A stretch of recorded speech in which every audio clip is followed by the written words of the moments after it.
really impactful. So if you join us at our CTOS SME Biz in Kuala Lumpur this past May, you will remember that amazing turnout, insightful conversations, and the electric atmosphere we shared. And not just that, we do have our winner walk away with incredible prizes during the lucky draw session. So let's see who's gonna be the one to walk away with a TV. That is a 65-inch TV. And also gadgets awaiting you. So good luck, everyone.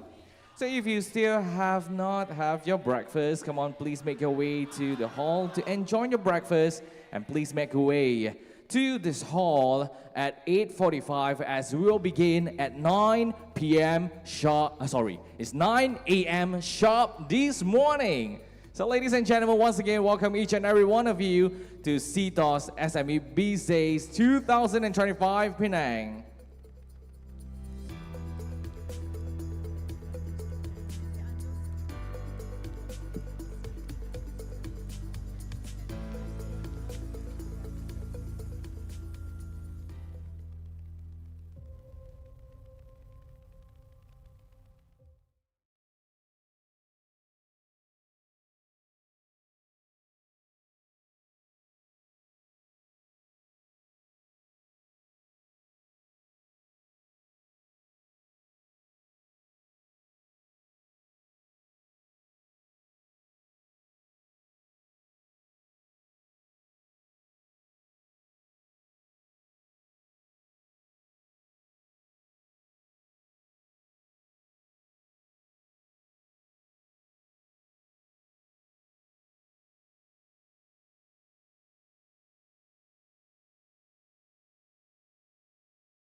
Not just that, we also extend our heartfelt thanks to our esteemed panelists and partners from AKPK, Baker Tilly, KPMG, MDAC, Digital Penang, Samantha, SME Corp Malaysia, Store Hub, Boss James Group, LHDN, Colonnade Co-working and Event Space, and Angel Skincare made by Angel for contributing their time and expertise to make today's discussions truly impactful.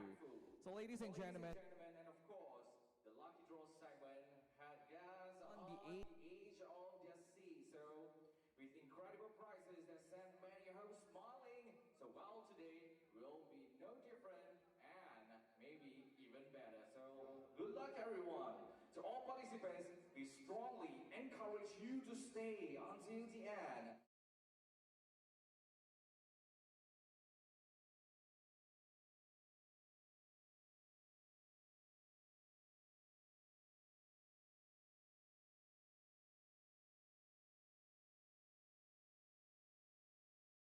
Bias, and an understanding of how to scale and integrate your solution into existing business operations.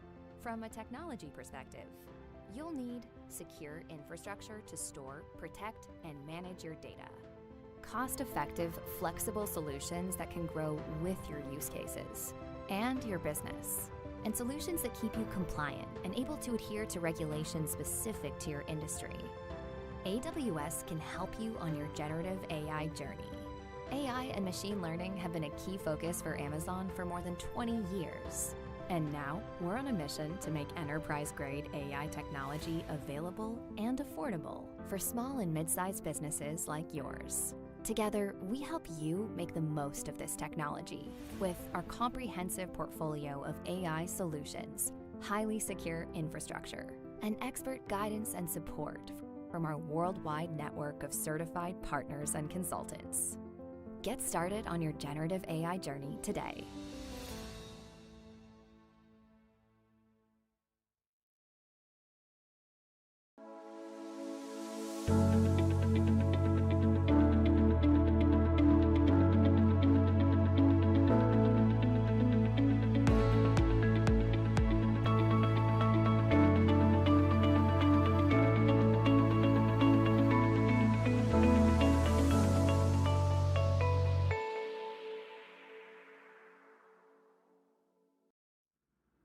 Ini, bila tak kenal, mudahlah nak melabel. Macam diorang ni, tengoklah si.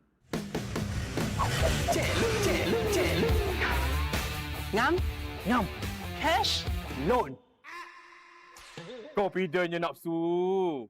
Nah, cek lu. Jangan malu. Nafsu dah membuah. Motor baru. Go. Cek. Cek lah. Potong tim lah. Bos, boleh tolong hantar balik tak? Lengoh. Oh, Lengoh. Kejap. Ha, cek lu. Oh, geng ni. Oh, geng. Ayah! Dia ingat laptop ke? Nak pergi travel Alamak. Memang patutlah orang label kau macam tu.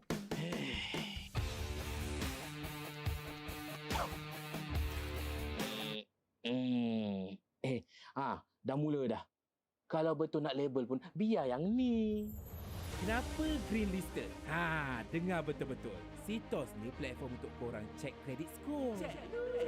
Sebab kalau skor hijau, macam abang kita ni, loan pun senang lulus. Ayah. Don't worry lah sis. Sabar, masih ada masa lagi. Ya, betul. Kalau nak improvekan skor kredit, bil-bil korang mesti dibayar on time. Tak gitu. Dan impian korang pun akan menjadi kenyataan. Percayalah, semua pasti jalan bila... Kredit kau hijau. Cek lu.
Mochi app is one of the leading and fastest growing companies in Malaysia. Our flagship product, the TMT system, is Malaysia's #1 business growth software and the only solution in the market that combines CRM, funnels, AI, and talent performance system. By bringing together systems, software, training, and tools, SMEs can now grow and scale their business. Our mission is to help 500,000 Malaysian SMEs transform their business both online and offline, improving the lives of 30 million Malaysian citizens. By building strong company cultures and making sure business stay aligned with their goals, we are committed to help business owners, their teams, and families in achieving their dream lifestyle with stable income. Mochi app is part of the GOBS group with 22 years of experience servicing SMEs. We are proud to have Malaysia's top consulting and sales organization, which has made GOBS a strategic partner for Google, CTOS, and all major telcos in Malaysia. We have also won multiple awards, including the Best SME Performance Award, Best SME Solution Award, and Best Productivity App by CMO Asia in Singapore. Apart from serving SMEs, we also work with industry leaders and big international brands. This shows our commitment to quality and our ability to meet the needs of businesses in various fields. No matter the size, whether you are an SME or a multinational company, today we are supporting over 50,000 SMEs across Malaysia, helping them generate more than 1 billion in annual revenue. With our unique marketing strategies and talent performance system, Mochi has built a loyal customer base across multiple industries. Our practical experience, proven business strategies, and dedicated support services give SMEs complete and flexible solutions that meet all their needs. Moving forward, Mochi is ready to go global, starting with Singapore in 2025. In the next 3 years, we will be expanding into Indonesia, Thailand, and other ASEAN countries with the goal of becoming the world #1 business growth software. Together, we are not just helping business grow, we are shaping the future of SMEs across the region and beyond, creating a legacy that will make a lasting impact for the generations to come.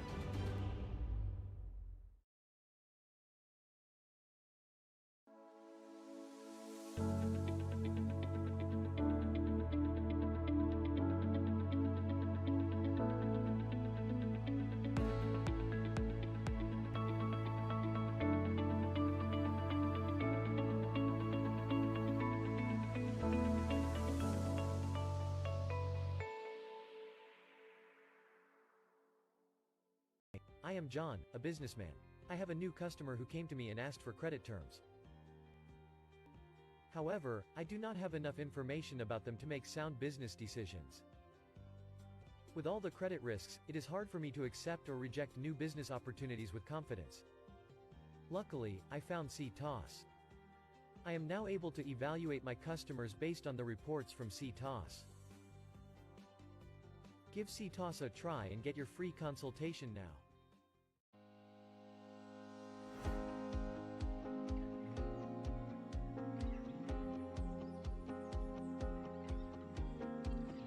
In the heart of Southeast Asia lies a country rich in natural beauty and biodiversity, Malaysia, a land where tradition marries modernity and where sustainability isn't just a trend, but a pledge to future generations.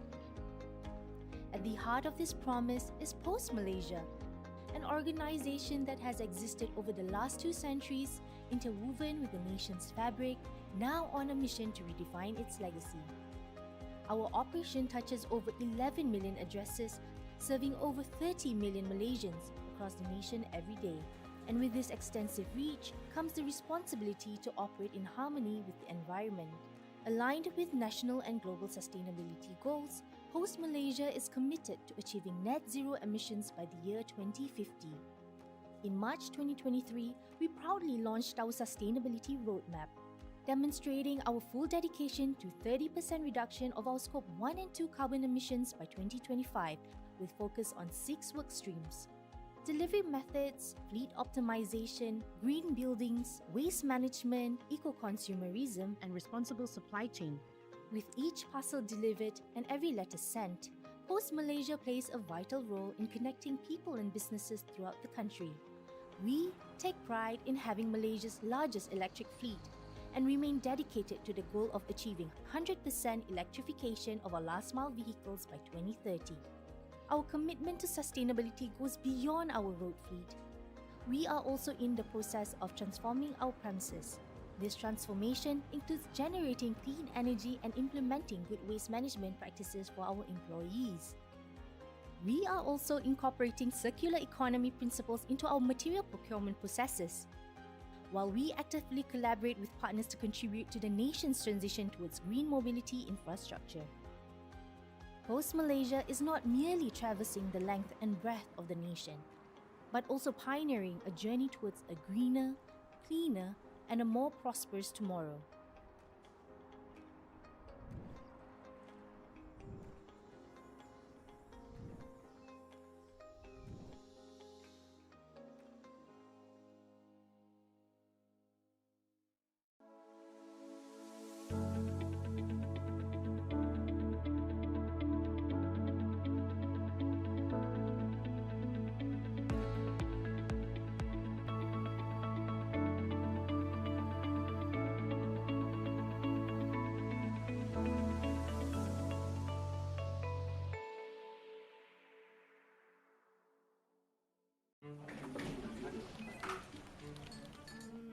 We will verify if this is enough, Mr. Manoj.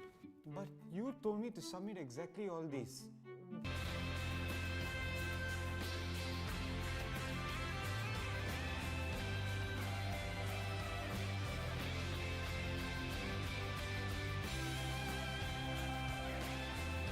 These are the business owners who have grown their business with our help.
I am John and I am running a business.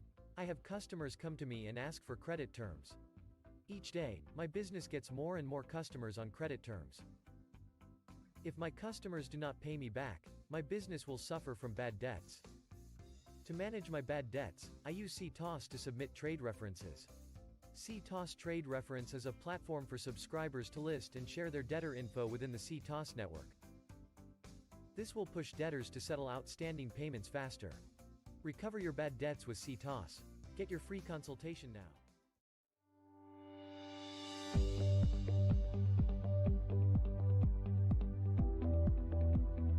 我们是做分销商of UPS 的分销商的。我们的公司成立在2007年。我们的 specialist 是在 healthcare medical equipment 还有 IT solution。它非常可以帮到我们的 SME company 去 check 他们的 customer 的 financial background 然后 check 了他们的 financial background 我们才可以决定看我们的 credit facility 可以给到他support 到去 maximum 去到哪里before 他 purchase our product 了那 CTOS Manager 我们用了已经超过5年了我们继续在用就是因为它的好处就是可以给到我们 filter 我们的customer 的 financial background either 他们是不是有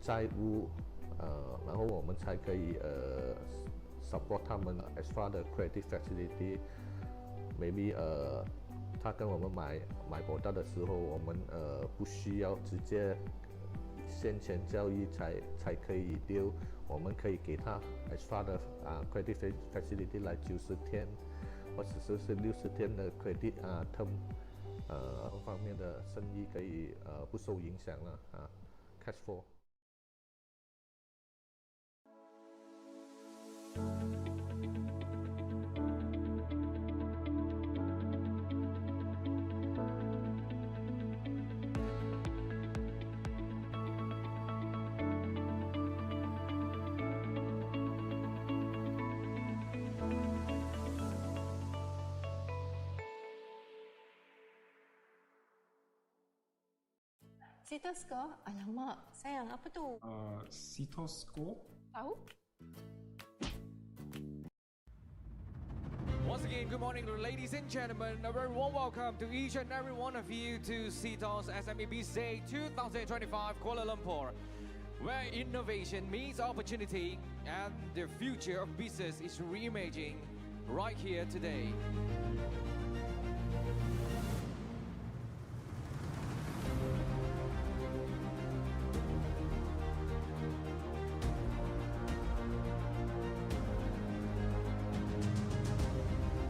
CTOS for Business is proud to play the role of empowering SMEs.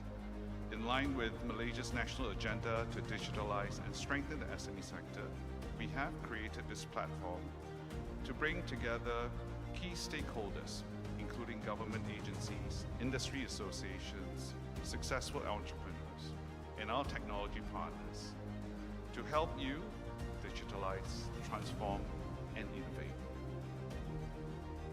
To create a digitally empowered Malaysia, where every business, regardless of its size, can thrive in our national digital ecosystem. We are committed to fostering an environment that supports innovation, that supports digital adoption, and ultimately building up Malaysia as a strong digital nation. Our initiatives have always been designed to provide SMEs with the resources, with the necessary knowledge, and of course that support that they need to navigate the digital landscape effectively. And this really ties in perfectly to what CTOS is doing today.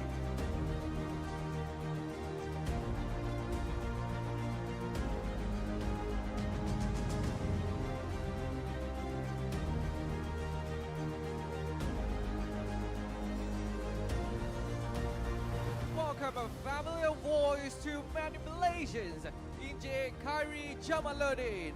There will never be a final state product. It will always continue to change, continue to evolve.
Autocount.com Berhad is the leading business software solutions provider for small and medium enterprises, including multinational and public listed companies.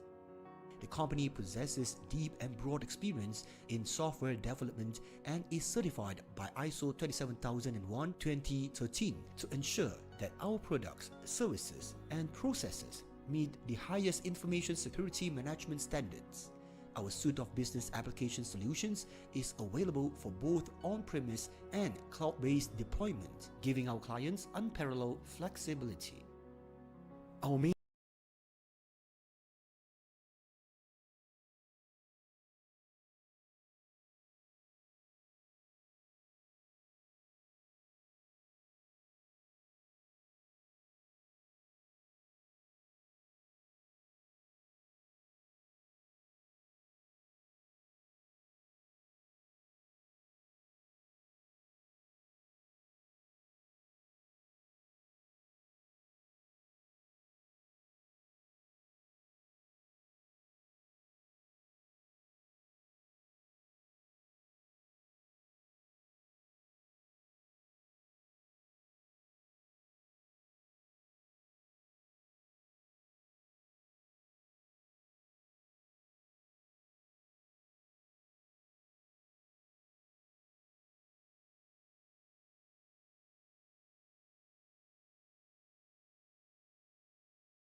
Boon, Director, SME and Community Development, Digital Penang. Mr. Siwarao Aparahu, Senior Manager, Digital Financing and Islamic Digital Economy Department, Malaysia Digital Economy Corporation, MDAC.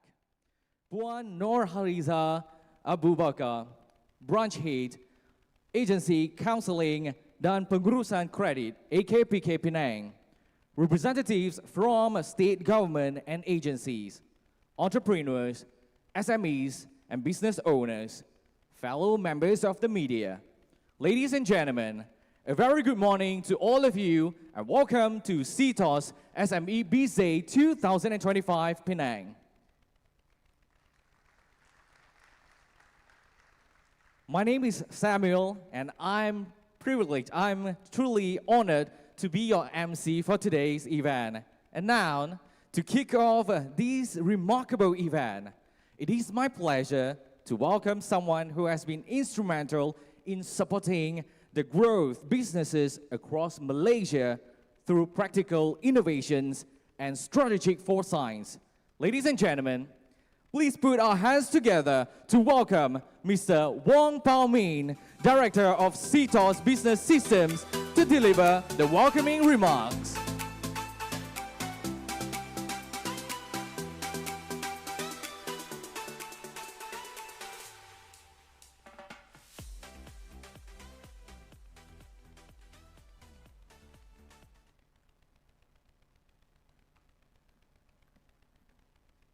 Yang Berhormat, Tuan Jagdeep Singh, Deputy Chief Minister to Pulau Penang, Dr. Rashida Che Rosli, Director of e-Invoicing, LHDN, Puan Nurul Zahira Ayub, Director Penang State SME Corp, Mr. Kui Chubun, Director of SME Community Development, Digital Penang,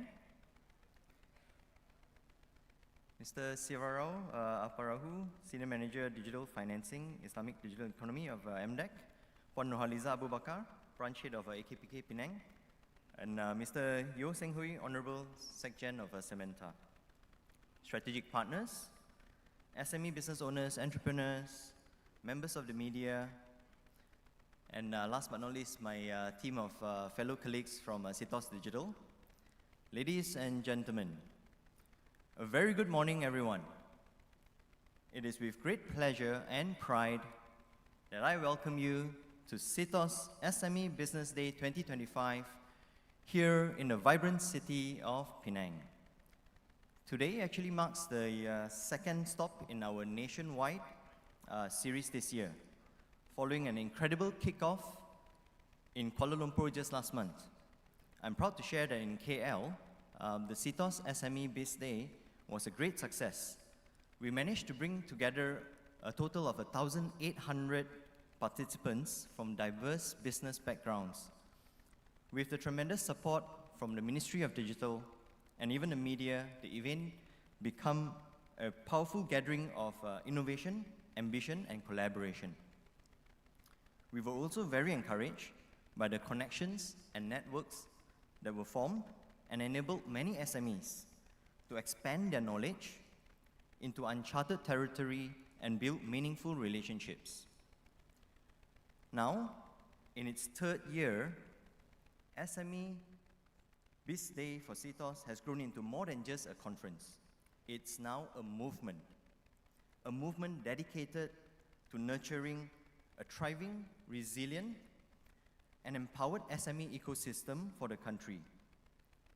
And today, we're honored to share this platform with all of you here in an effort to build a business ecosystem that's mutually supportive. This year, CTOS is actually also expanding our reach by introducing 2 additional venues, JB and Ching, as part of our commitment to empower even more SMEs in Malaysia. So to our value partners, industry leaders, experts, and business owners, I would like to say thank you. Your collaboration and unwavering support are what elevates this platform year after year, making this event bigger and even more impactful each year. Ladies and gentlemen, just recently, our country hosted the ASEAN Summit. As chair of ASEAN this year, Malaysia stands at the forefront of strengthening regional economic cooperation. And one of the most significant efforts that are ongoing and about to be finalized is the ASEAN Digital Economy Framework Agreement. This agreement is actually expected to unlock major benefits for businesses across the region, and in particular, SMEs. But it brings a critical question to mind. Are Malaysian SMEs truly ready to reap the benefits of this framework? SMEs across the region actually make up 99% of businesses in ASEAN, with over 70 million enterprises. Yet their presence in the export market is fairly low, currently under 12%, as compared to 54% for large corporations. And this is a huge opportunity gap that we can close. And Malaysia is not doing much better as well. We are just barely ahead of our ASEAN neighbors. 97% of our business ecosystem in Malaysia are made up of SMEs. However, only 13% of these SMEs are actively exporting into the global and regional markets. So clearly there's room to grow. And what do you think is holding our SME businesses back? There are multiple roadblocks that are real. When you speak to SMEs on the ground, you hear them talking about financial constraints, limited network, especially to the global markets, inability to invest significantly into R&D, and weak marketing capabilities. Adding on top of this, in the recent months, also the global uncertainties that are unfolding, such as geopolitical tensions, shifting tariffs, especially from major economies like the US, which continue to disrupt SMEs' growth trajectories. And these are one of the few topics that we'll be exploring in today's discussions. So recognizing that there are macroeconomic and global challenges often hindering SMEs from seizing regional and global challenges, we at CTOS have taken this calling seriously. And with this aim, we not only want to be a credit reporting agency for SMEs in Malaysia, but to take on the mission to be a business partner and an ecosystem enabler for all SMEs in Malaysia. We believe that when SMEs thrive, our country thrives as well. And when we empower SMEs to go further, ASEAN as a region can move forward as well. Ladies and gentlemen, as I said, SME Business Days for CTOS is more than just a conference or networking session. It is a strategic platform built to unite entire business ecosystems, from government agencies to corporate leaders, with one shared mission: to empower SMEs to grow, compete, and lead in the digital age. This is a space where ideas meet with action, where entrepreneurs gain not just inspiration, but also the tools, the insights, partnerships needed to be future ready. But we know that we can't do it alone. That's why we have joint efforts with government agencies, industry partners, all committed in supporting SMEs through their journey to digitalize, transform, and innovate further. So for today's Penang edition of CTOS SME Biz Day, stay tuned. We will be focusing on a few interesting topics. Firstly, mitigating the impact of US trade tariffs. This is where you'll get expert advice on how to adapt your strategies to shifting global trade policies and even identify new opportunities. Secondly, e-invoicing. From LHDN, we will also hear expert advice and sharing about how this transition from a traditional invoicing to e-invoicing can actually improve operational efficiencies for your businesses. And thirdly, digital tools and management. You'll also get to learn about the right tools, support systems that can help you scale your business more efficiently and more effectively. These opportunities and more are here for you to seize. So I challenge business owners to question yourself, ask questions as well during the panel, make connections, explore the new tools that our exhibits and partners are demonstrating out there, challenge old ways of thinking, and most importantly, step out of your comfort zone. Members of the floor, I would like to remind you that CTOS is your business partner. We are here to help you manage your company's finances, mitigate risks, and support your credit and financial health. One of the key offerings that has been the backbone of many of our customers is actually the CTOS Credit Manager platform. It's a powerful business solution that's designed to help you monitor your company's financial profile, evaluate your clients, partner, and even supply chain vendor risks, track credit performance trends, and safeguard your business against potential non-payment or bad debts. And the good news is we're actually making this tool even more accessible to SMEs across the country now. We're proud to share that the training for CTOS Credit Manager is now claimable under HRD Corp. Through our Credit IQ Driving Financial Performance Program, your team can gain the skills to fully leverage this tool and drive even better financial outcomes for your business. So I encourage you to please do drop by our CTOS booth during your break to explore, and our dedicated business development officers will be more than happy to walk you through them. Lastly, before I end, I'd just like to once again extend my deepest appreciation and gratitude to Yang Berhormat Tuan Jagdeep Singh for graciously joining us this morning. My sincere thanks also to all our supporting partners, Credit Counseling and Debt Management Agency, AKPK, Digital Penang, IRB, LHDN, MDEC, Samantha, SME Corp Malaysia, Angel Skincare, Boss James Group, Colony Co-working Event Space, Store Hub, Baker Tilly, and KPMG, as well as our business partners, AutoCount, AWS, Mochi Technologies, Pos Malaysia, Samsung, Setlary, U-Business, Unify Business, and ZOHO. And of course, to all our media partners, panelists, and everyone, and especially my colleagues from CTOS who've made this event possible. Thank you for being part of CTOS SME Biz Day 2025 Penang. I hope all of you make the most out of today's insights, resources, and networking opportunities. And those of you who's joined us on live stream and not able to join us physically, don't miss out. We still have 2 other events coming up, Johor Bahru and Ching. Hope to see you guys there. Now let's make today count. Thank you very much.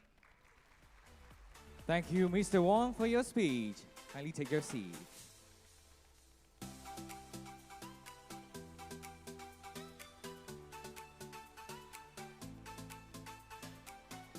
So, ladies and gentlemen, please allow me to invite our guest of honor, whose dedication to state development, urban innovation, and community advancement continues to shape a brighter future for Penang. Please join me in welcome Yang Berhormat Tuan Jagdeep Singh Dio, Penang Deputy Chief Minister to deliver the opening speech. Let's give him a warm round of applause.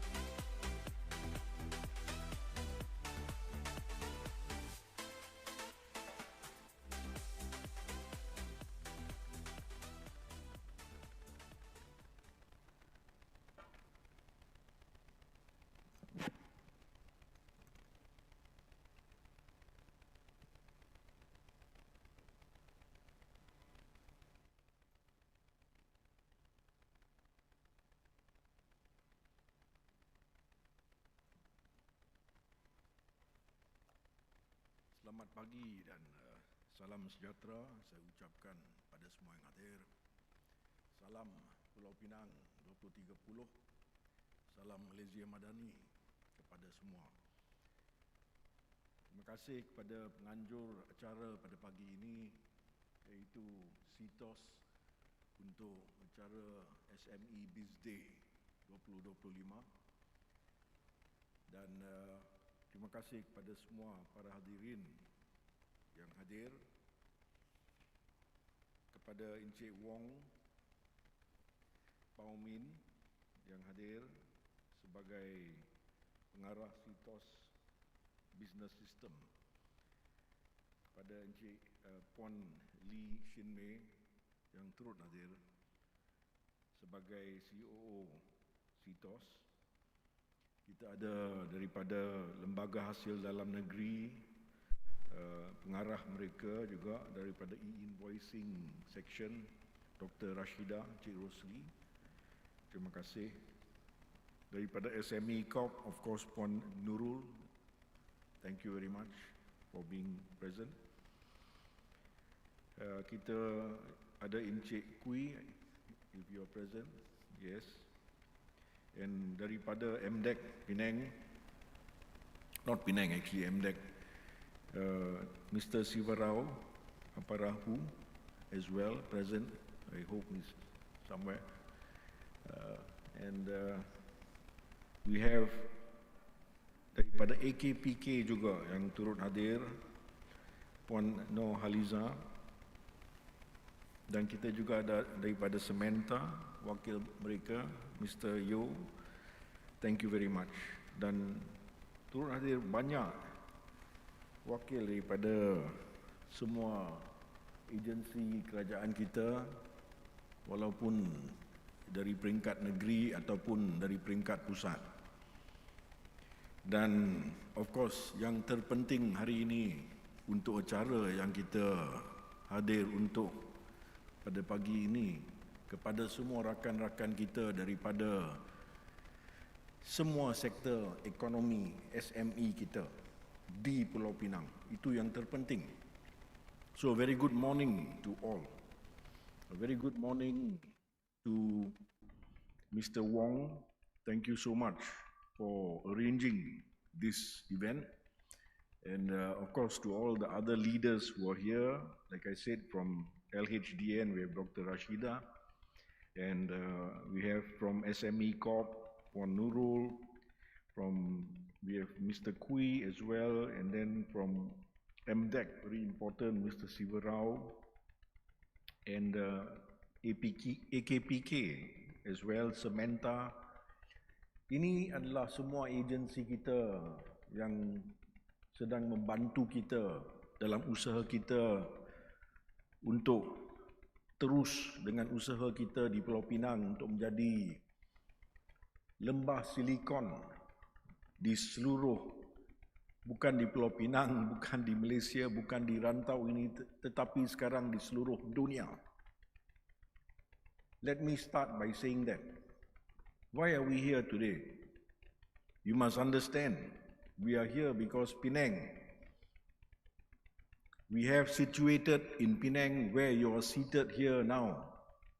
I came all the way to Bayan Lepas because it is so important. It is so important an event like this because we want to promote what you are doing. Remember how important you are to us. If you don't understand that, I will remind you outside. Come and see me. I am always yours. No problem. Kita ada 450 multinational company di Pulau Pinang, 450 MNCs in Penang. And we have now more than 6,500 SMEs in Penang. Hampir 7,000 sudah. Semua rakan-rakan kita dalam bilik ini. You know how important you are? And one day, let me tell you, you will become, when you work hard enough and with our support, you will become an MNC. Give yourselves a round of applause.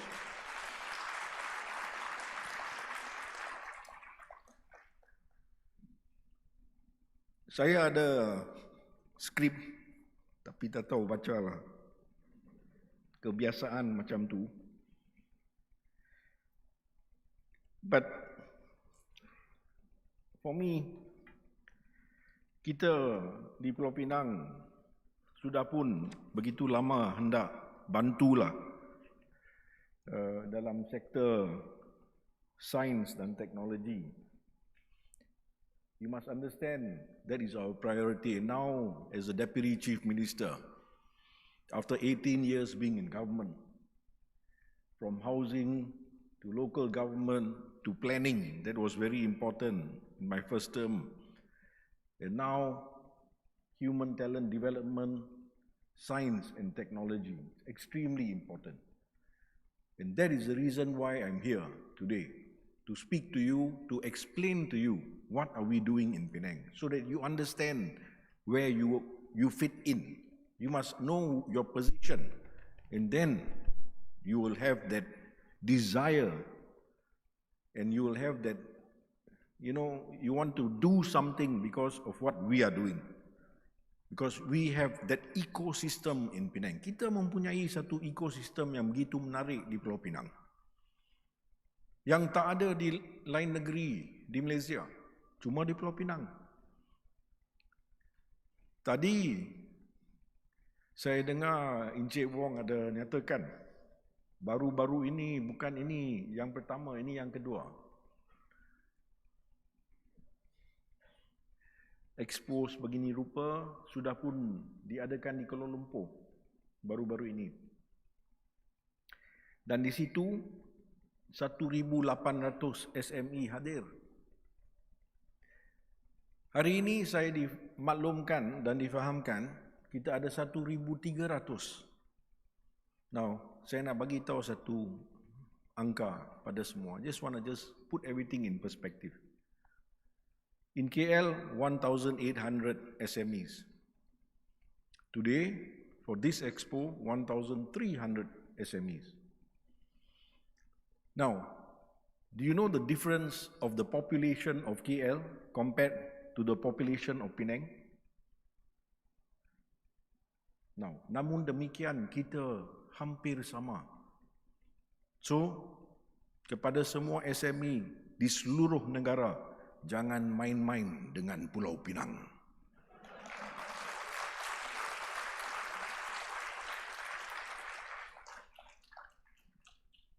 We will continue with our work. There is a lot more to be done. For me, like I said, at the moment, when we talk about being a Silicon Valley of the East, now not really of the East, but also of the world, I repeat this to all of the SMEs here so that you understand how important your role is. In my speech, I saw one line when I read it last night that I didn't really like. Let me tell you this, why. I'll read it.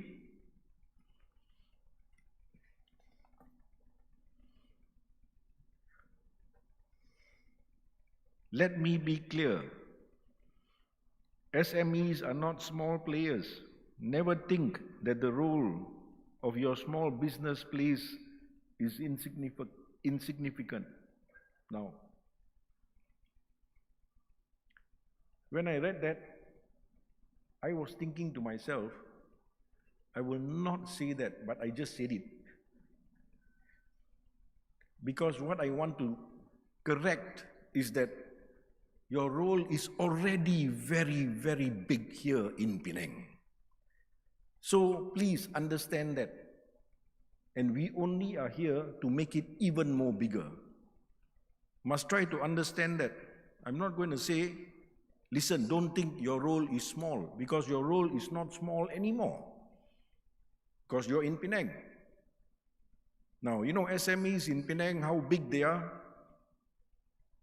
Mr. Wong, if you understand, you must come to Penang a little bit more often, then you'll understand. It's a different ball game here, you know. Kita punya landscape berbeza dengan negeri-negeri lain di Malaysia. Dan itulah apa yang kita sedang buat, marah ke hadapan. Terus marah ke hadapan. Dan saya beri komitmen daripada kerajaan negeri Pulau Pinang bahawasanya kita akan terus bantu semua SME di Pulau Pinang. We give you that commitment that we will continue to look into your needs as to how we can assist you. Now,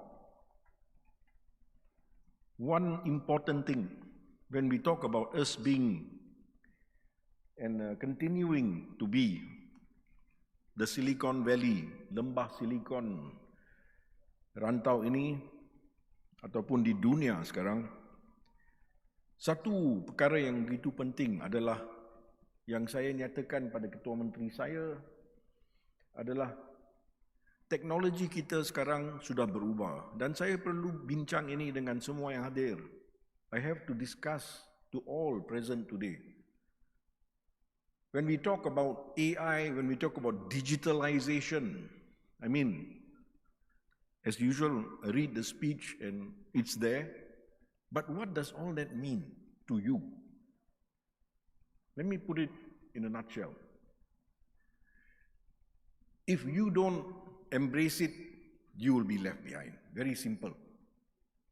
Kalau kita tak cekupi AI, zaman digital yang mana kita berada sekarang, maka kita akan di kebelakangan dalam zaman purba. I put that in that way lah. Cannot. We are moving too fast. I've said that before, I say it again. I want to remind everybody, that's the whole point I'm here for, to tell you, when I talk about us supporting SMEs, we need to know how to move forward. Marah ke hadapan, apa maksud dia?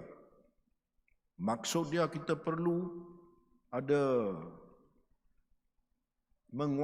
kekuasaan dalam teknologi baru. It is extremely important to understand how time changes. Today's technology, as I speak right now, will be different tonight. It is like that. No need to talk about 1 week, 1 month, 1 year. No more. It is like that. Kita sedang bertanding dengan negara-negara lain. Tetapi kita sudah pun berada dalam satu landasan yang begitu, I would say, very mature. Di mana kita berada di bayan lepas, kepada semua yang hadir, saya telah nyatakan sebelum ini, saya nyatakan sekali lagi.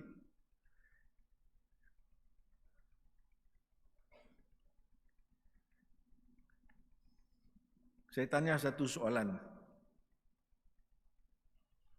Siapa yang boleh teka apa umur saya? No prize. But the smile on your face is my prize. Siapa boleh? Nobody. I must look very old or very young. Okay, Wong, you 25. Anyone else from the crowd? 30, 40, 44.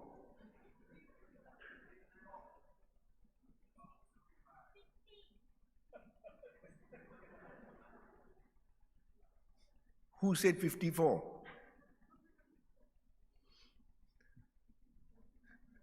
The prize is my smile to you because I am 54.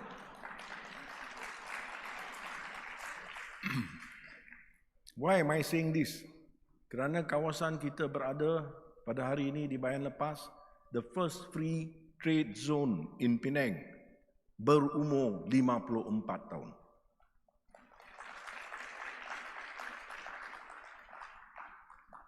And we move on.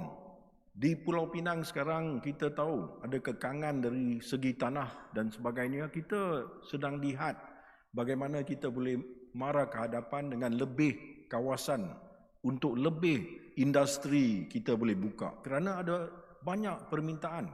Bukan sahaja daripada kawasan kita di Malaysia tetapi daripada luar negara especially.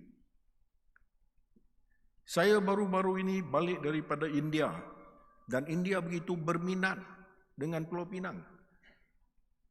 Saya bawa mereka ke sini, kita ada Penang Indian Summit yang pertama di seluruh Malaysia untuk dalam sejarah Malaysia. 500 orang dalam satu bilik macam, was it here? Probably. Can't remember, too many events. And daripada itu kita lihat bahawa ada kolaborasi antara mereka dengan rakan-rakan kita daripada Pulau Pinang. Dan mereka besar. 1.5 bilion orang. Saya pergi ke Chennai, itu Silicon Valley of India. Nak banding pun tak boleh. Impossible. Because they're just too big. But my job is to bring them here so that we can collaborate together, so that SMEs like you can grow. That is the reason why I'm talking about this, so that you understand what the Penang state government is doing. That was just one. And, you know, we went to many other countries, and I'm going to go to several others to get them to come here. And I want you to leverage on that, to capitalize on that. Because at the end of the day, they want to come to Penang, and they need friends like you. And that is where SMEs come in and play an important role.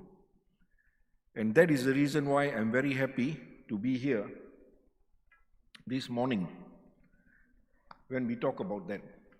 Of course, when we talk about that,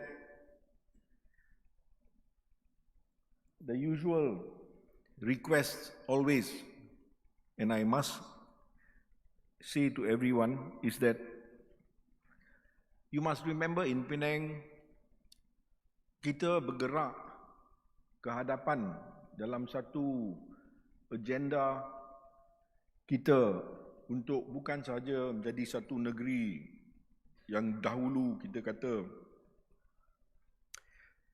bersih, hijau, selamat. Tetapi sekarang dalam zaman kita berada dalam zaman sains dan teknologi yang begitu pesat bergerak ke hadapan,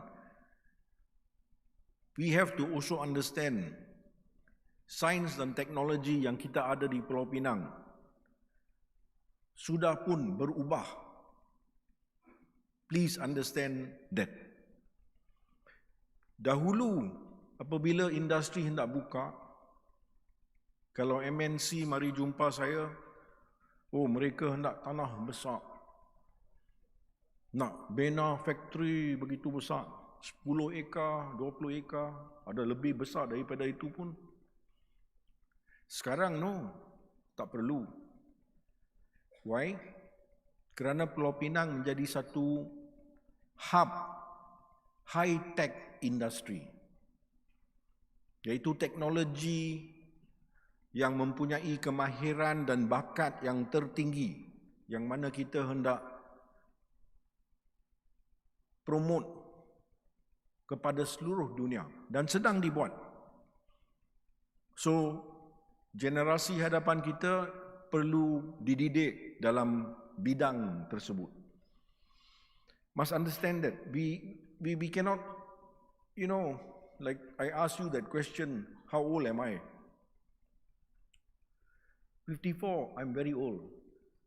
Hopefully I can last another 54. We'll see how.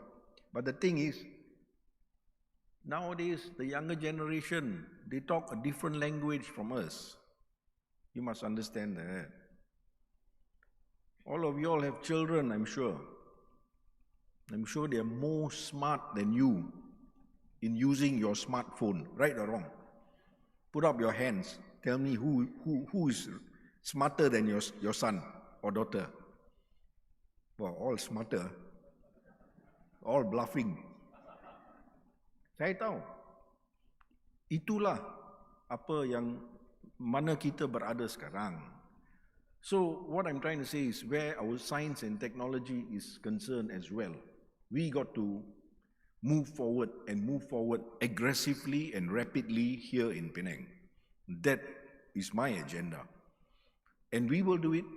We are coming up with many a program through many of our agencies, the Penang Science Cluster, the Penang Math Platform, many agencies that we have. They are doing their work to get many programs on the ground to educate our children, and also for me to have collaboration with groups like CTOS. So I think today, CTOS should be given a round of applause. Because they are working in tandem, in sync with our agenda here in Penang. When we look at high-tech, we cannot be lagged behind. I don't want that to happen. I don't want to see that happen, not on my watch here in Penang. And we will get things done.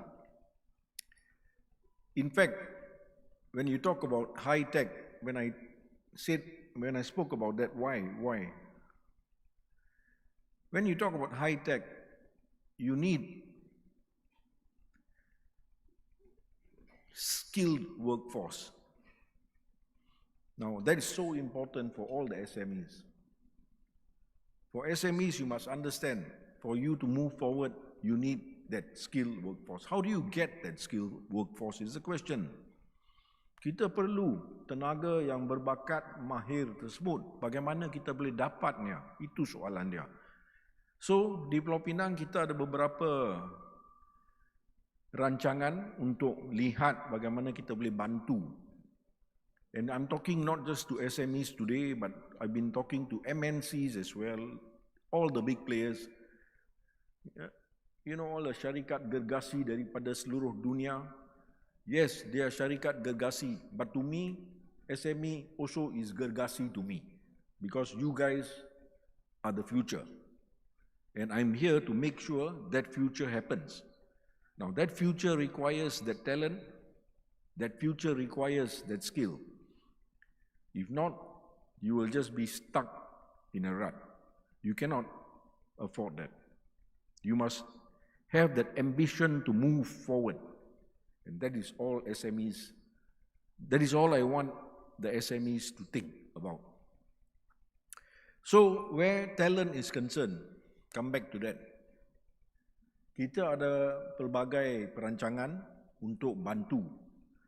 Dan antara lain, kita telah pun bincang dengan syarikat-syarikat gergasi tersebut yang sudah pun berada di Pulau Pinang lebih daripada 50 tahun sekarang untuk bantu dalam melatih pekerja baru. Supaya kita pun boleh dapat pekerja tersebut, tenaga tersebut. You need it. But we need to have some form of collaboration. I mean, di Pulau Pinang, kita satu negeri yang kecil. Berapa college kita ada? Universiti satu saja. How do you train thousands of technicians and engineers? Saya diberi satu tanggungjawab yang ada di atas bahu saya sekarang. Daripada kerajaan negeri, daripada ketua menteri saya, jelang tahun 2030, saya perlu hasilkan 60,000 technician dan engineer. Semua sudah senyap. Siapa yang berani ambil tanggungjawab itu? Sometimes I go back, I cannot sleep, you know. But I do that for you, for the people of Penang. We will work. Remember that. So we are now working and collaborating with the big industries, and I also talk to the SMEs. You see, if I don't have enough teachers in colleges, or don't have enough colleges, and I only have one university, I am not going to produce that 60,000 number that is required. So I've told the industry, now I'm telling the SMEs, come forward. You will have people who can train those who want to work with you. And then we move forward. That is one thing. And the second thing is, of course, you train. The student will say, listen, boss, okay, saya sudah mahir, I already know the job, I'm okay. But maybe tomorrow I want to go to another company, but I don't have any accreditation, no certification, nothing. So, we knew that was the problem. Saya sudah pun bincang dengan Menteri Pendidikan. Fazlina datang personally to my office, saya beritahu ini masalah dia. Dan dia datang ke pejabat saya, menteri datang ke pejabat saya.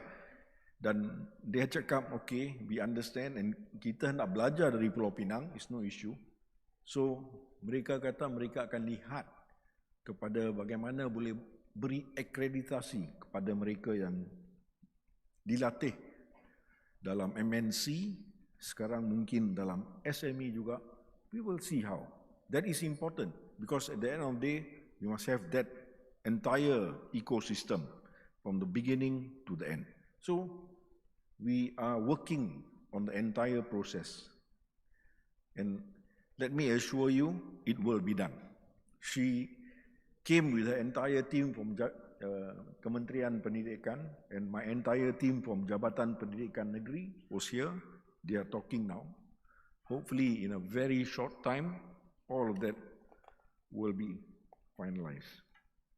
Saya tak mau ambil terlalu banyak masa lagi, tetapi ingin saya nyatakan kepada semua pada hari ini, sekali lagi, kita tidak pandang rendah sama sekali pada usaha-usaha daripada SME, begitu penting. Dan kita juga ada beberapa perkara yang lain yang mungkin saya boleh tambah sebelum saya akhir. Tadi ada dinyatakan bahawasanya daripada Encik Wong, Wong mentioned just now about when you talk about digitalization. In fact, in Penang, you talk about blueprint.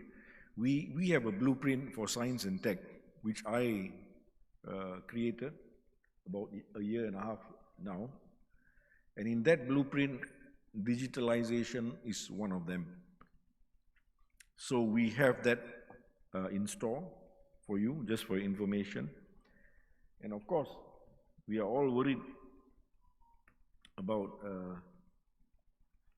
the one thing that you mentioned, which always touches me, because every day when you watch the news, and today especially, you will see the war between US and China in terms of trade. It just doesn't seem to end, and it only seems to be escalating. But I know you all want to discuss that in your discussion today, and that's a good point. But let me tell you, we have discussed it actually, and we feel, yes, they are having they're trying, you know, of course with Trump around, this is all live, right? So I am talking to Trump right now. You say one thing today, and tonight you will say something else. That is a problem. You must be consistent, Mr. Trump. This is from Penang.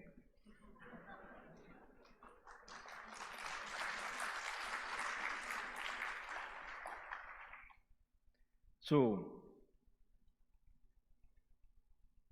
that particular issue between them, which is affecting the world, to me, I think will have a positive effect to Penang and Malaysia. Because maybe the world is not too safe as a place of investment, as a place to be, so they will come here. So you must look at things always positively.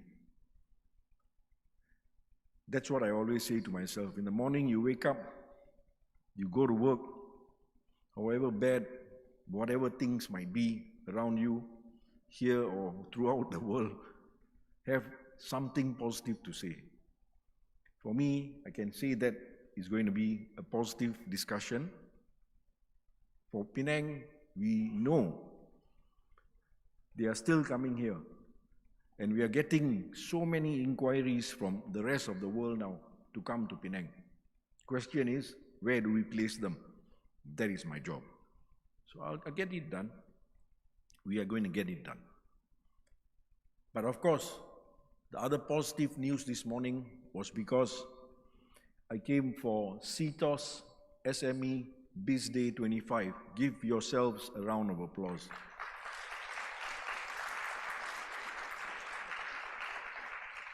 I feel very happy to be here to say a few words. So with those words, saya ucapkan terima kasih pada semua, tahniah dan syabas, and I wish you all have a very, very fruitful discussion. All the best. Thank you. Thank you, YB. And we would like to invite YB to remain on stage to the official opening gambit of CTOS SME Biz Day 2025 in Penang. I would also like to invite Mr. Wong Director of CTOS Business Systems, to kindly join our YB on stage for the opening gambit. Let's give both of them a big round of applause.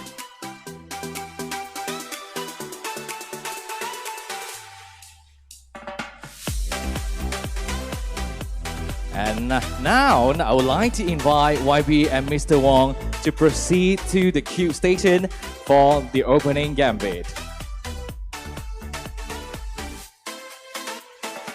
So YB and Mr. Wong, once we count down to 3, kindly place your hands on the cue to officiate the launch. So are you ready?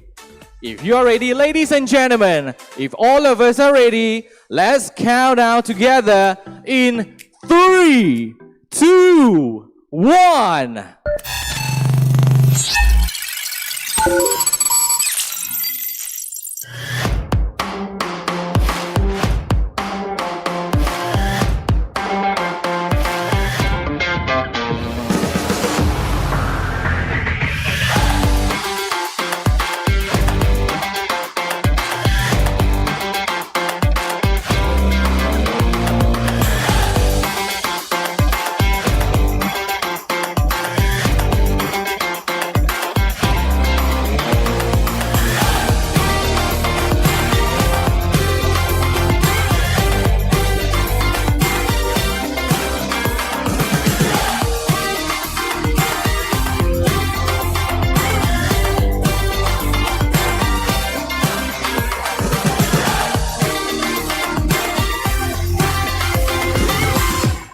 And there you have it, CTOS SME Biz Day 2025 Penang is officially launched. Thank you YB Tuan, Jagdeep, Singh, and Mr. Wong And please remain on stage for the next agenda, the presentation of tokens to our partners. And we would like to express our gratitude to our esteemed partners for their support that made today possible. So ladies and gentlemen, let us now begin the presentation of tokens to our distinguished partners. And first of all, we would like to present the token of appreciation to our exclusive AI partner. We would like to invite Ms. Khoo ISV Lead in AWS Malaysia, AWS.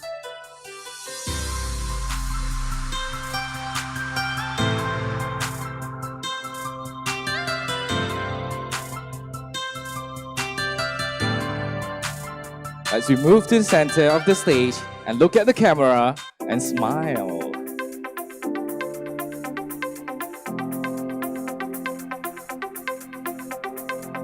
And thank you, Ms. Khoo. Please remain on stage. Please stand by at the left side of the stage for the group photo sessions later. And next, we would like to present the token of appreciation to our exclusive partners. Mr. Christopher Liu, Senior Channel Sales Manager, Autocount Surendran Berhad.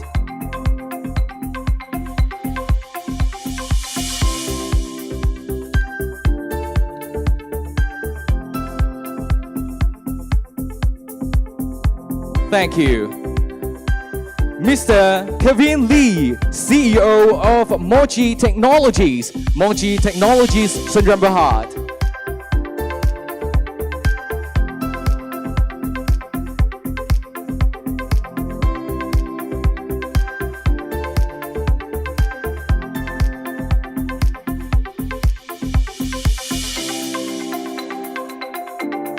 Thank you. And we would like to invite Mr. Jarod Ho, Head of Sustainability, Pos Malaysia Berhad.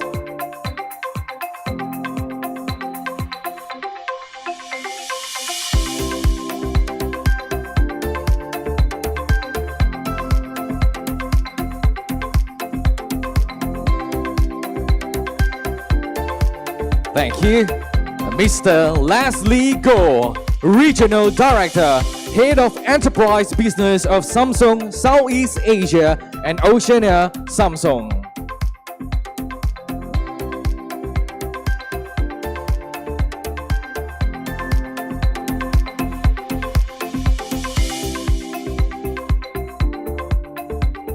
Thank you.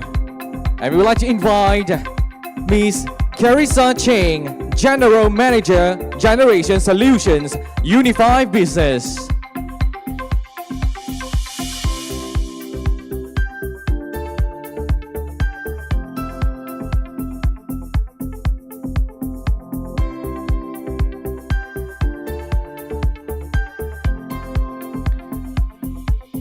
Next, we would like to invite Mr. Kevin Yip, Head of SME Sales, U Business.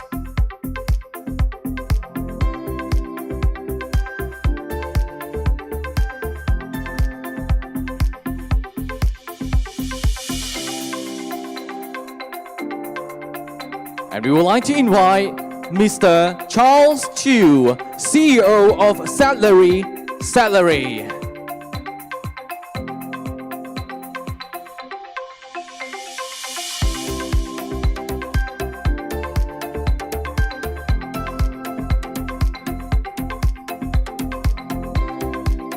Last but not least, we would like to invite Mr. Khoo Ching, Regional Marketing Manager, APAC, ZOHO Corporation.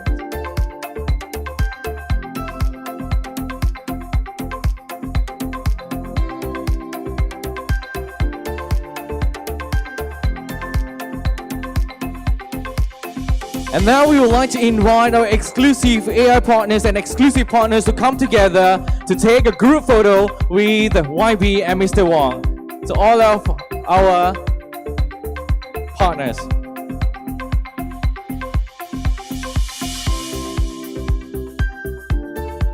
And now we would like to invite all of our exclusive partners to come to the center and take a group photo together with Mr. Wong and YB.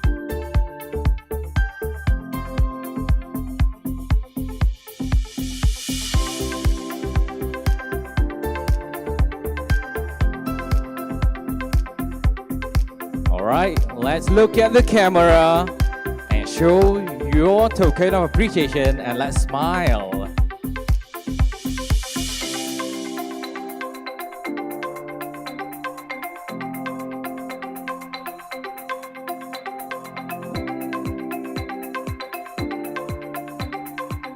And let's thumbs up for another photo. Thank you. Thank you so much for the support and make today possible. And thank you so much to all of our exclusive partners. Kindly take your seat. YB and Mr. Wong, kindly remain on stage for the next token of appreciation. Thank you so much. And next we would like to present the token of appreciation to our strategic partners. And we would like to invite Mr. Scott Lee Shin Yong, Head of Channel Sales Northern, Celcom DG.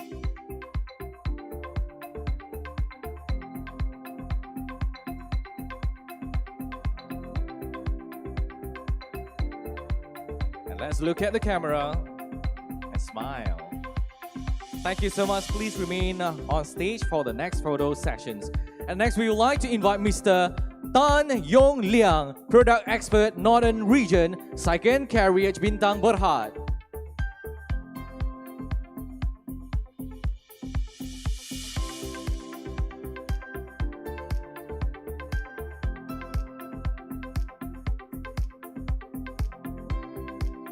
And we would like to invite Mr. Eddie Lam, Northern District Manager, Fujifilm Business Innovation Malaysia.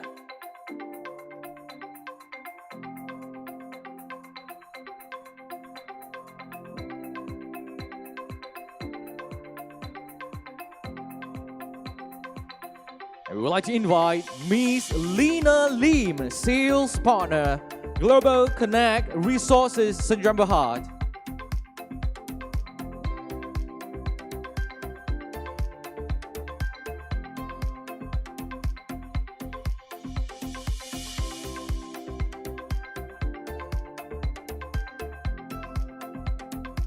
Let's invite Mr. Lau Sing Jian, Central Marketing Officer, Hansa Penang International Commercial City, Surendran Berhad.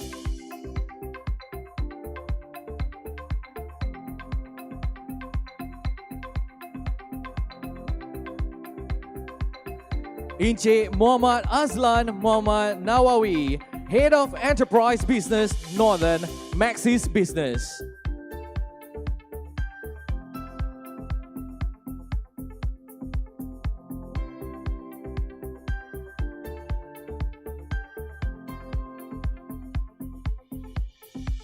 Mr. Ravi Sangha, Head of Red Alert Online.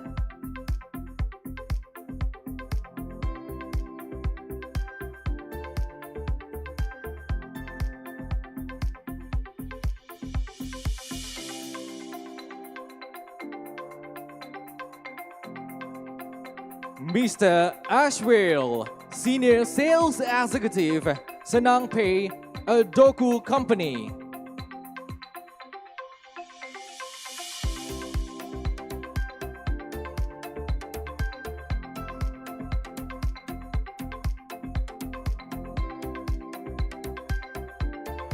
Tuan Norshiha Mohamad, Deputy General Manager, Syarikat Jaminan Pembiayaan Perniagaan Berhad, SJPP.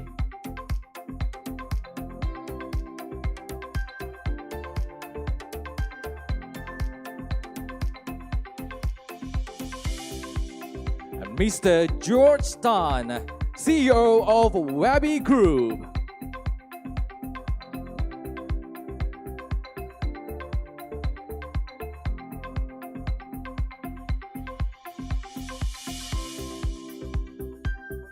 Last but not least, let's invite Mr. Yap Eng Kiong, Director of Yek Partners.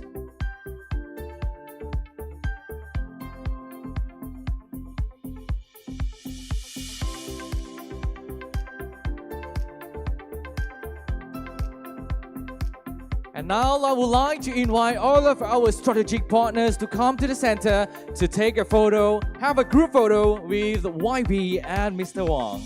Let's have another group photo.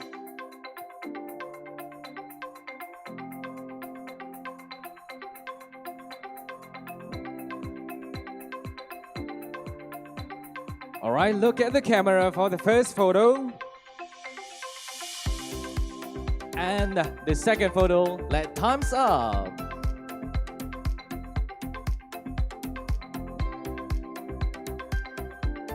All right, once again, thank you so much, all of our strategic partners, and kindly take your seat. Thank you, YB and Mr. Wong. Please remain on stage as well. Yeah, we would like to present a token of appreciation to our guest of honor.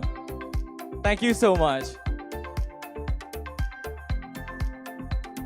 So YB and Mr. Wong, please remain on stage. And may I now invite Mr. Wong to present a token of appreciation to YB, Tuan, Jagdeep Singh Dio. Ladies and gentlemen, let's give a big round of applause. And once again, thank you YB for presenting the tokens of appreciation, and thank you as well to Mr. Wong for joining us on stage. Ladies and gentlemen, we are now going to take a group photo with our guest of honor, and we would like to invite our guest of honor, YB and Mr. Wong, to return to your seats. But please remain standing as we're gonna take a group photo with all of our participants in the hall. So ladies and gentlemen, now we would like to invite each and every one of you to rise and face the stage. Yes, as we capture a memorable group photo to mark this inspiring occasion here at CTOS SME Biz Day 2025 in Penang. So, ladies and gentlemen, let's put your smile on your face. And there's a great energy. We're gonna take the first group photo. That is a formal group photo.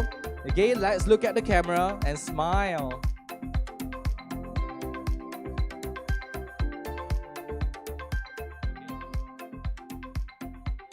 All right, once again, look at the center. Look at the camera at the center. Yeah, we saw a photographer pointing the camera. Look at the camera. And now we're gonna take a video. Okay, so ladies and gentlemen, you just have to do a very simple favor. When we count to 3, you shout out CTOS and use your right hand to show the C sign. Yeah, yes, your right hand to show the C sign. Okay, are you ready? Yeah, it's not ready. Are we gonna wait for another 5 minutes, YB? Oh no, just kidding. Are you ready? Yes, if you're ready, let's count out in 3, 2, 1, CTOS! Alright, thank you very much. We're gonna take another good photo with your C sign. Come on, hold your C sign and we take another good photo. Okay, our photographer requests to take another good photo with the C sign with your right hand. Thank you so much. Yes, thank you very much, ladies and gentlemen. Let's give a big round of applause. And now, we would like to invite Yang Berhormat Tuan Jagdeep Singh along with Mr. Wong Pao Min and Ms. Lee Shin Mei to begin a special walkabout tour of the exhibition hall to experience the showcase of the latest innovations and solutions for SMEs from our partners. And for the rest of us, please remain right over here in this ballroom as we prepare for our very first sharing sessions of the day, which is navigating e-invoicing landscape. What SMEs need to know in 2025.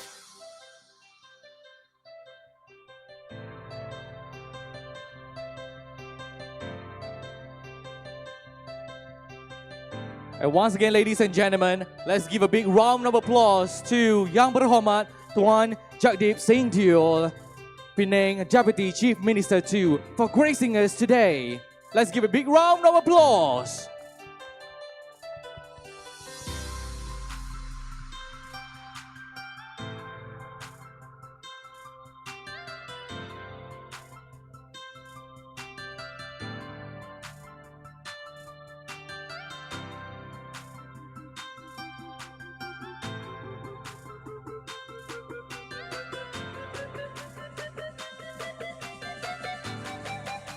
And ladies and gentlemen, for the rest of us, please remain here in this ballroom as we prepared for this update information as well, which is our first panel, first sharing discussion of the day.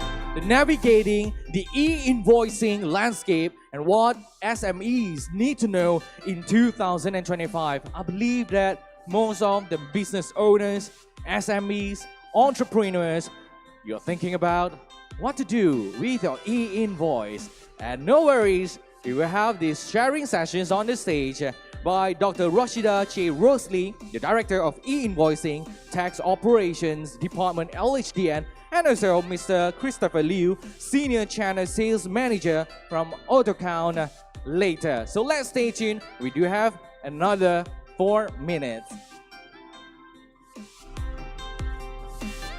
So get ready. I believe that you have some questions in your mind. So if you have any question after the sharing sessions, we do have this Q&A session. Open the floor to each and every one of you.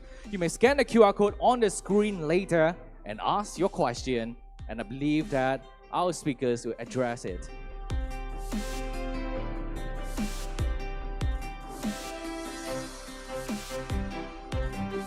So ladies and gentlemen, surely you are excited to know more about the e-invoicing now that the government has recently announced the postponement for taxpayer with income or annual sales of under 500,000 ringgit. So perhaps our speaker can share some information on this topic.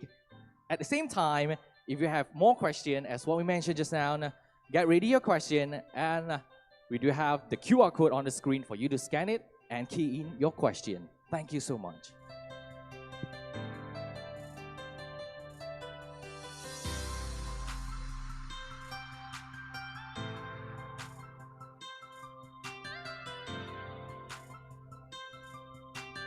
And ladies and gentlemen, I encourage each and every one of you stay until the end of the event. You know what? Because we do have incredible prizes up for grab. Yes, the winner, lucky draw winner, gonna walk away with these incredible prizes such as smartphone, 65-inch UHD TV, and what else?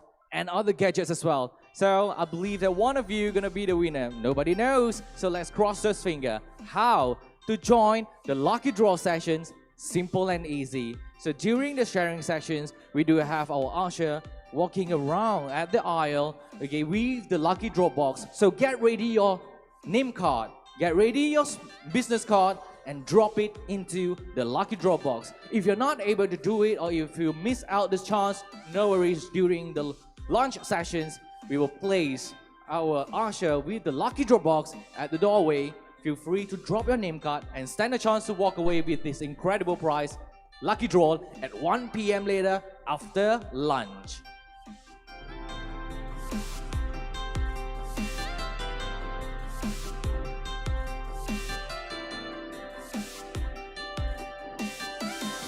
So once again, ladies and gentlemen, let's begin our first sharing sessions of the day. The topic, navigating the e-invoicing landscape, what SMEs need to know in 2025.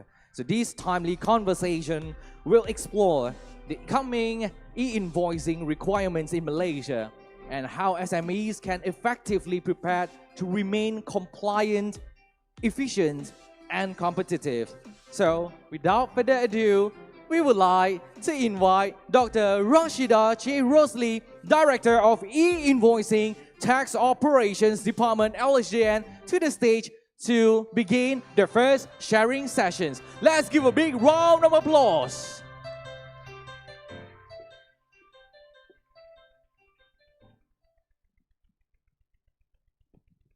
Hi, good morning everyone. First of all, thank you very much MC, and thank you for CTOS to give this opportunity to give some updates. Of course, based on the timing, I cannot share more details in terms of this e-invoice implementation, but what we're going to do today, allow me to share some of the updates and also the latest announcements from the government and the common issues that always being raised by the taxpayers. Okay, sorry.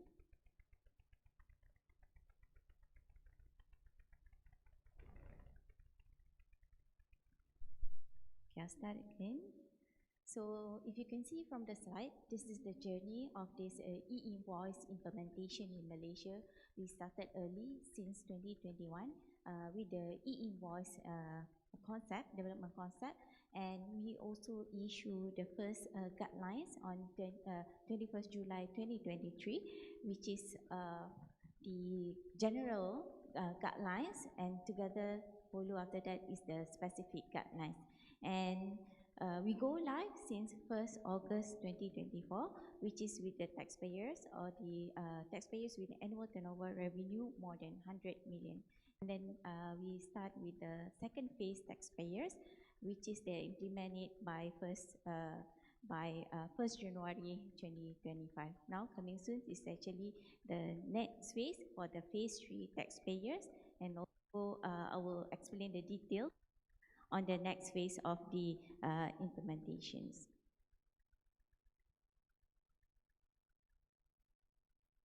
Okay, so we also have some updates through our guidelines.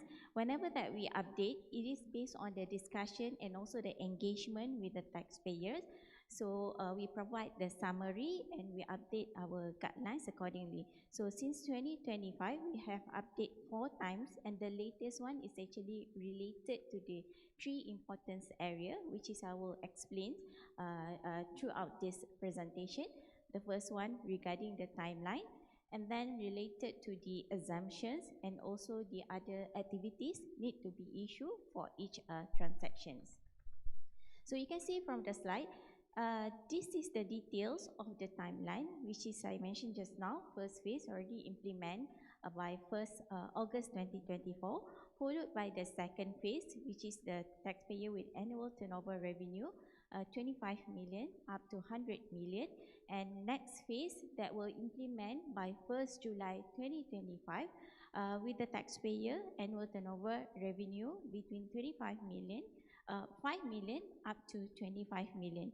And also the next phase, phase 4, which is they will implement by 1st January 2026. The government is actually address the challenges that facing by the businesses to give more time.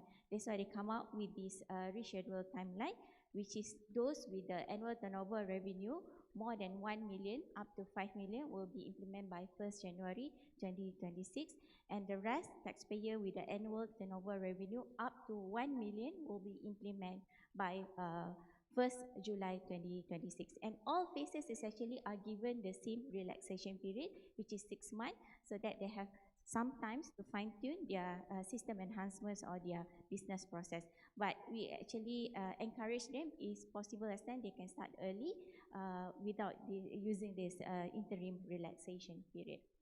So the other announcement that made by the government is actually related to the exemption. Previously, the exemption is given to the taxpayer with the annual turnover revenue below 150,000.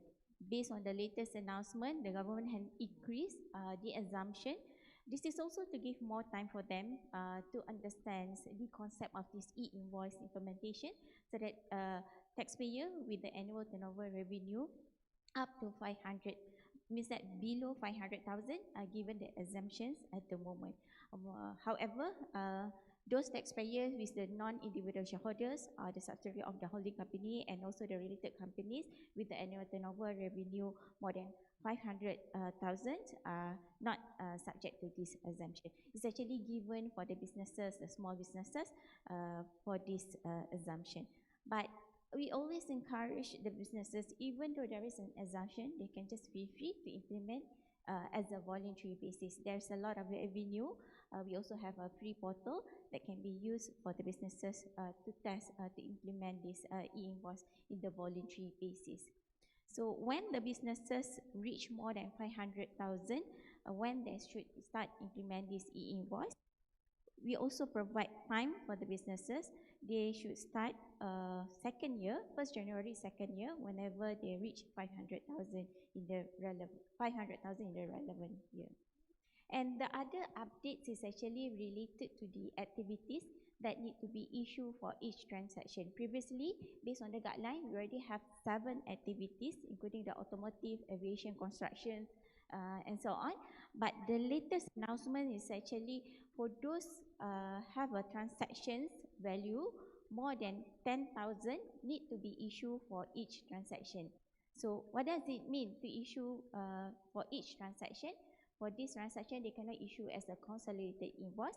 And for this transaction, the buyer need to provide the information so that the supplier are able to issue e-invoice for those transactions.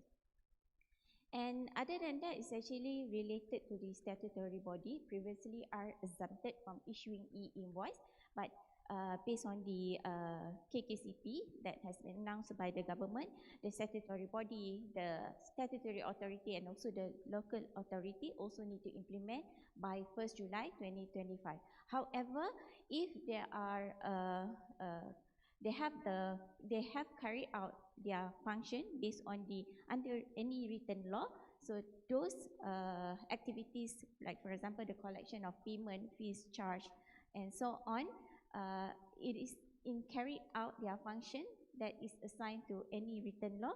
This one still exempt. No need to issue e-invoice. For other transaction other than this function, the statutory body, the local authority and also the statutory authority will implement by 1st July 2025. So they just can continue to issue the existing documentation for the transaction if those activities are accepted. And I also like to share with all of you, we also change our law, which is to allow the taxpayer to do the search thing. This is what we hear from the ground also. They need a platform so that they can search things based on the information that are given by the other parties, by the buyer. So what the taxpayer need to do in order for them to retrieve the tax identification number, they can go to our MyTax and then they just need to input the IC number or the passport number if they want to retrieve the TIN number for the individual taxpayer. And for the non-individual taxpayer, there is a requirement to input the business registration number and the name of the taxpayers to retrieve the TIN number. And other than that, we also provide the My Invoice avenue also for them to do the search thing. Whenever they want to issue e-invoice, they can just go into the My Invoice or they can use API call as well to retrieve the TIN number. And we also provide the QR code. This is for the purpose of the buyer. So as a supplier, using their ARP system or e-post, they can just capture this information without without asking for the buyer details one by one. So you can just the QR code. I think the time is up. I just try to finish the first part, and the second part, I'm sure that the organizer also will share the information with with audience today. So we also have our e-post. This one is for free, but we only open for those taxpayers with the annual turnover revenue less than 150,000. And if anyone is actually interested to use our My Invoice for free, can just register with us. Any LHAN office in Penang, you also can go to the Penang office as well to register, and then we will assist and we provide the support one-to-one how to use this My Invoice for free. So I just go through very quickly in terms of what are the common concerns by the taxpayer. We have divided into two areas, which is the business operation and also the system. For the business process, what the taxpayer always asking is actually when they have a transactions with the buyer and supplier is actually not issuing e-invoice. There is some reason why the supplier not issuing e-invoice, because maybe the supplier is not implement this e-invoice yet. It is okay. As a buyer, you can just continue to receive the existing documentation, which is your receipt or invoice for the purpose of the tax claim. Because maybe the supplier is not implement this invoice yet or exempted from this issuing e-invoice. And this is for the purpose of claim by the employee. We stated through the guideline as well. After the implementation of e-invoice, for transaction, we encourage the employee to request for the e-invoice in the name of the employer, but if you cannot get the invoice in the name of employer, it is okay. It's in the name of the employee, because the one who incurred the expenses is actually the employee. Or if the supplier is not implementing yet, use the existing documentation for the purpose of claim. There's no changes in the legislation yet mentioned that you need to have an e-invoice for the purpose of tax expenses. You still can continue if you get the e-invoice or you use the existing documentation. Okay, so I just passed this part, and maybe the last part is actually the common concern related to the My Invoice system. There is a question, what are the differences between the QR code, the taxpayer QR code, and then the QR code that they receive through the e-invoice? Is two different things. This taxpayer QR code is actually contain the buyer information. You as a buyer, everyone is actually have this QR code. You can just access to the My Portal, My Invoice Portal, or the My Invoice mobile app and generate this QR code. Whenever necessary, you want to have an e-invoice, you can just show your QR code. And the other e-invoice QR code is actually when you receive the validated invoice, the supplier is actually need to share the visual representation together with the QR code. So you can scan the QR code to validate this is the validated e-invoice. So you can retrieve the information to the My Invoice portal. Okay, I think that's all from my sharing. There's a lot of, there are more things here, but I'm sure that the organizer later on will share the deck so that you can have more view in terms of what is the common question that been raised by the taxpayer. Thank you so much, Dr. Rashida. Let's give a big round of applause and kindly take your seat. And next, we would like to invite Christopher.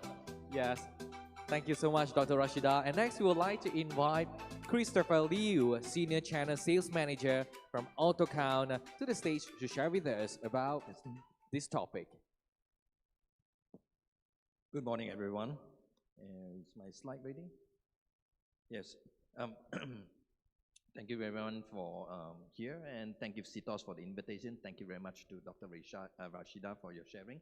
I'm Chris Liu, and very quickly, we are one of the, in fact, we are the biggest accounting software and business processor software here in Malaysia. Just a quick introduction, AutoCount is a public listed company. We started in 1996 all the way until now today. Last year we make 60 million ringgit here in Malaysia, and most of our customers is Malaysian based. So starting from the biggest of the big billion-dollar companies all the way to small shop lots outside Spice Arena. So We have two solutions. One is desktop-based, which is installed in your Windows, and one is on the cloud, as you can see here. But today we are here to talk about e-invoicing, so I'll go very quickly to that part. So first thing, we know that previously there was 4 phases, now there is 5. Now the first phase, there is 5,400 companies, that is more than 100 million in revenue. That was last year, August. And then the second phase, we know that there is 12,600 companies and plus some early volunteers that sign up for the e-invoicing earlier. And those are 25 million to 100 million. Now here's the more interesting part. Because of the recent announcement and changes, now we have phase 3, which is 5 to 25 million. Phase 4, 1 million to 5, and of course, phase 5, 500,000 to 1 million. Combined together, it is roughly about 280,000 companies based on your 2022 reports. Now, with that, some of those that is below 500,000 is temporarily exempted. Now, with that in mind, what are some of the challenges? I will explain shortly, but just based on the phase 1 and phase 2, almost 20% of the companies that submit e-invoice, at least based on our internal records, are actually using auto-count product. Out of the about 20,000 companies that is on e-invoicing submission from phase 1 and phase 2, 5,103 companies use our product for e-invoice submission. Okay, so that's almost 20%. And then, from our submission record, we have already submitted more than 11 million e-invoice from our product auto count. We have submitted 600 over 1,000 consolidated e-invoice, and of course, more than 600,000 self-bill as well. So, as you can see, this is just from phase 1 and phase 2 alone. There is actually a lot of submission that from people from phase 3, 4, and 5, they do not understand yet because you have not done reached that stage yet. But actually, there is a lot. We are talking about millions of e-invoice submission every day. Okay. Now, what are some of the challenges and opportunities that we encounter when we do all these 11 million e-invoice submission? First thing, we come to realize one very important thing, which is if you have a middleware or a middle layer of product that can help you to submit e-invoice, it's going to be a whole lot easier. What do I mean by that? Let me quickly explain to you. Now, in phase 1, sometimes the e-invoicing submission can slow down a little bit. And also, when it slows down, what happens? When you have a middle layer, what they will do is they will queue your e-invoice for you. So from your system, you send the e-invoice to LHDN. It's not direct. There is a middle layer that will store that information and queue it for you until the point where the system move faster, then you can continue. The next thing is, people don't understand. LHDN servers actually go on maintenance somewhat regularly. Like, I think this Sunday they will have another maintenance update. So when it's on maintenance, you can't submit your e-invoice one. So if you have a layer, it will line it up for you and queue it and resubmit whenever the system LHDN server is available. The next thing is, so LHDN API guideline is very clear. You are supposed to clear and clean your data before you submit your e-invoice to LHDN servers. But because many legacy system and current accounting software and also even existing software like ours, where the end user input information that is not compliant to LHDN standard. So for example, A and W, they add a special character "and" in their company. Or let's say, for example, phone number, you put a dash space in between. When you submit using API to the LHDN server, actually it will reject. However, and that's not due to LHDN fault, they already tell you very clearly you should have a clean, clear data. So what do? On the middle end, we will very quickly truncate, adjust it correctly for you so that when your data is submitted to LHDN server, it's already clean and compliant to LHDN standard. Even though in your accounting software, let's say, for example, a mobile phone number, you have 012-3456-789, correct? But we actually clean and clear the data for you. So that means on your system, you don't have to redo all your thousands of customers of data just to comply to LHDN standard. We do it on the middle end for you. Next is also, we don't force you to upgrade the software, because if you don't have a middle layer, what happens is that whenever LHDN upgrades certain things that is not part of the system, you have to force upgrade. Whereas on the middle end, we will actually, whenever possible, we will take care of it so that you don't have to upgrade your accounting software or your business software or your point of sale all the time. So, and also for phase 5, of course, phase 5 and maybe even potentially phase 6 for those that is less than 500,000. But for phase 5, those are 500 to a million ringgit, 500,000 to a million ringgit. So many of them are small and micro business. And many of them are still using this, believe it or not, or this. And some of these old cash register, of course, paper, they are not connected to the internet. And therefore, they don't have access to actually LHDN server. So what we do is, for phase 5 customers, and those even below 500,000, we make a mobile post to allow them to very quickly just select their items or even scan a QR to automatically do the e-invoicing. You can visit our booth and we explain it to you. Why we mention that? Because if you look at these two businesses, very clearly you will immediately understand from an operational point of view, they cannot generate e-invoice. Like the uncle that is doing chao kway tiao, he's a well-known chao kway tiao man here, right? How can he chao kway tiao and do invoice at the same time, unless he engage somebody? But we allow that to happen by simply allowing them to scan a QR code and automatically generate an e-invoice directly from their mobile phone or a mobile device. And once they generate the e-invoice receipts, all these receipts will be consolidated to be submitted to LHDN or to be sent to their bookkeeper and accountant for double checking, then only they submit to LHDN. And all this is only for 49 ringgit, not 490 ringgit, 49 ringgit a month. You can visit our booth and we'll explain it a little bit more. And finally, as I mentioned, AutoCount made 60 million ringgit revenue last year. 85% of our customers are Malaysian-based business. Why is that important?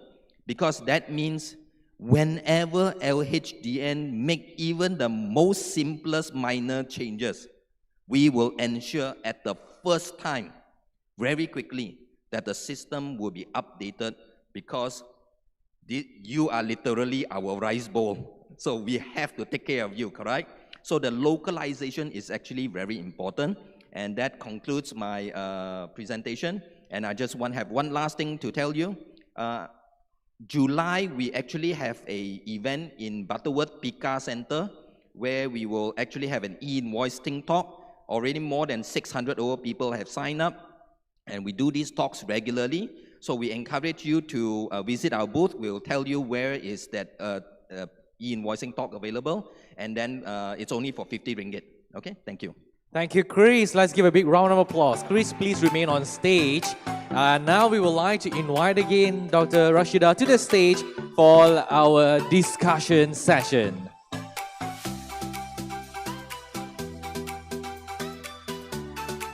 Please take your seat on stage. Thank you. So ladies and gentlemen, we open up the floor for you to ask a question. And right now, we would like to show you the QR code on the screen as well. So based on this QR code, you're gonna send in your question. Use your smartphone to scan the QR code on the screen and key in your question. Since we are waiting for the first question, I will be the one to ask the first one. Okay, so although the implementation has been postponed for micro business, which is below 500,000 ringgit annual sales, should SMEs still start preparing now? And if yes, what should they prioritize, such as train their staff or upgrading or aligning their accounting system? And who would like to take this question? Thank you. Thank Doctor? you, MC. Maybe I can just address in terms of the LGN perspective. We know that there is taxpayers that coming in to next implementation, and also some of them also exempted, but they still want to implement this e-invoice as a voluntary basis. What they need to do, first thing first, of course, they need to understand what are the requirements that they need to submit for the purpose of the validation. So they can just go through our guidelines to identify the data fields that need to be submitted, the mandatory data fields need to be submitted for the validation purpose. And we also provide our support if there is an issue in terms of the business process or in terms of the technology side to come forward to us. We also have our LSG and State Office, and also our help desk, which is work 24/7. You can just call us and provide us what is the challenges, discuss with us what are the challenges, and we can provide the feedback to you. Thank you, Doctor. And I believe that, yes, I received the information which you shared just now. And I do have a question from our participants right over here. So let me choose a question. So, yes, first of all, somebody asking how to print e-invoice RCD in My Invoices portal.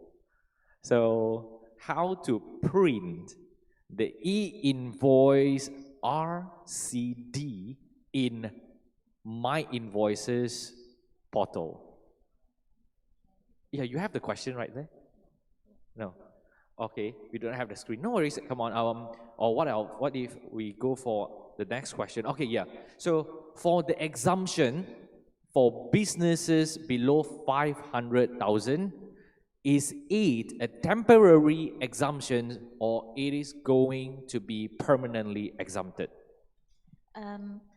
Based on the announcement and also based on the information that we update to the guidelines, of course, whatever the exemption that we given to the taxpayer, we said that we will update from time to time. So it is not a permanent exemption, but it is a temporary exemptions. But if there is any changes in terms of the implementation date and also whatever requirement that we provide to the guideline, we will communicate first with the taxpayer and we provide the information first before they should implement this e-invoice. Thank you so much, Doctor. And yes, we do have a question, which is, what are the benefits of e-invoices for the end users or clients? Yeah. Well, there is actually a couple of benefits. Obviously, if you are a large business, more than 100 million, you already have many systems in place, many people in place to implement an e-invoice. To you, it's pretty much nothing, no big deal. But for small business, especially those that is around 500,000, many of them are still not digitized yet. They don't see, some of them don't see the benefit of digitization. But you got to understand, once you digitize, your record keeping is much faster, much clearer. You can actually literally see your daily profit and loss every day. So that is very important because let's say if you need financing for your business, you want to grow your business. If you don't have proper record keeping, it's just very hard for for financier to just look at your bank statement for 3 months and say, all right, I'm going to give you $1 million ringgit loan just for you to grow. But if you have proper record keeping, especially after 3 years, 5 years, then it becomes very clear that you have a track record of sales and it's much easier to get financing. That's number one. Number two, people don't understand one other thing is that, hey, even if you have a simple system, let's say, for example, I run a very small F&B outlet like a kway teow store. If I have a very simple system of record keeping, I'm actually able to what do you call that, streamline your operation much faster. Everything become more efficient, just like a proper restaurant. Things, people know what they are ordering. The Food Panda order comes in, you know how to automatically it's recorded. And people think that e-invoicing is very difficult. It's actually not as challenging as what some of you presume.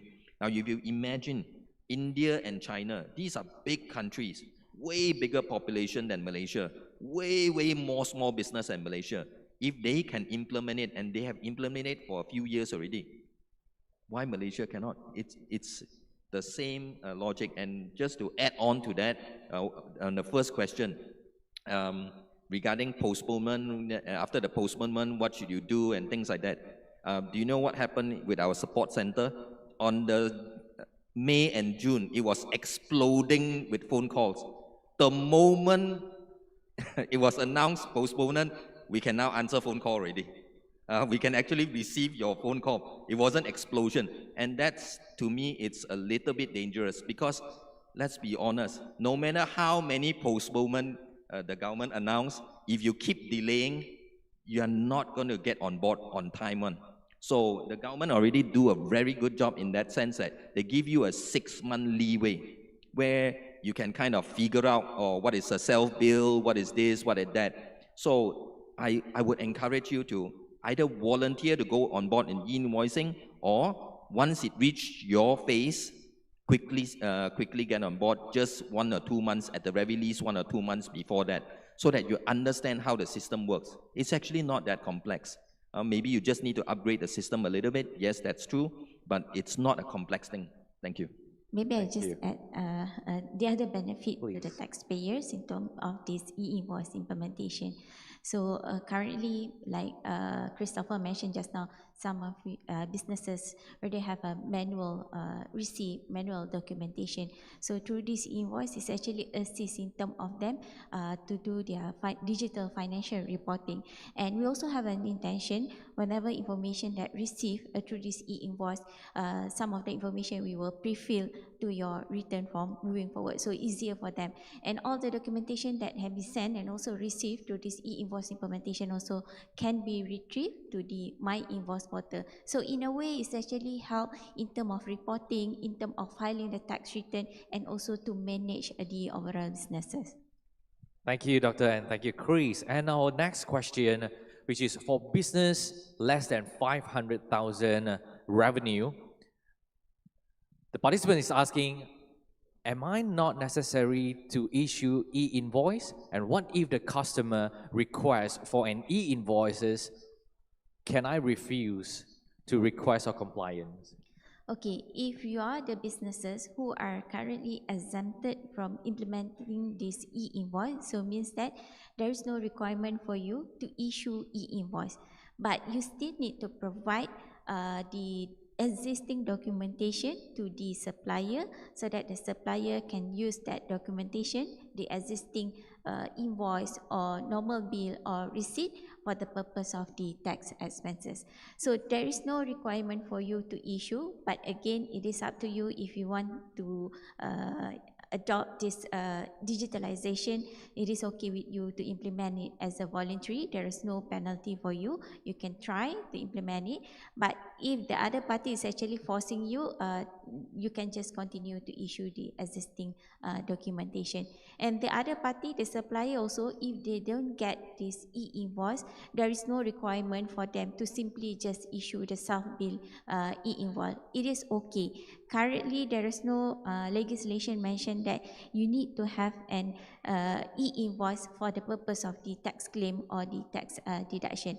You still can continue, either it is e-invoice or normal documentation. Thank you so much, Doctor. And yes, I believe that Doctor has already answered your question, 2 questions actually, the same one. So the next one would be, I am a sole proprietor with revenue 400,000 and partnership 300,000. Should I combine these 2 businesses' income as a threshold for e-invoicing implementation? Okay, The most important is to identify whether you are exempted and also to determine your timeline when you should start implement this e-invoice is actually based on the entity. So it depends on the entity. If the sole prop, whatever information, whatever income that they receive is considered as the total income. Let's say you have an business income and then you have a rental income and other income, it's actually counted for you to determine when you should start to implement this e-invoice and also whether you are exempted from implementing this e-invoice. So it goes back to the entity, the business owner. If sole prop is the same as whatever information or whatever income that they receive, and if a different entity, different businesses and neighborhood or other partnership is a different entity, so it's considered as a business. Thank you, Doctor. And next question.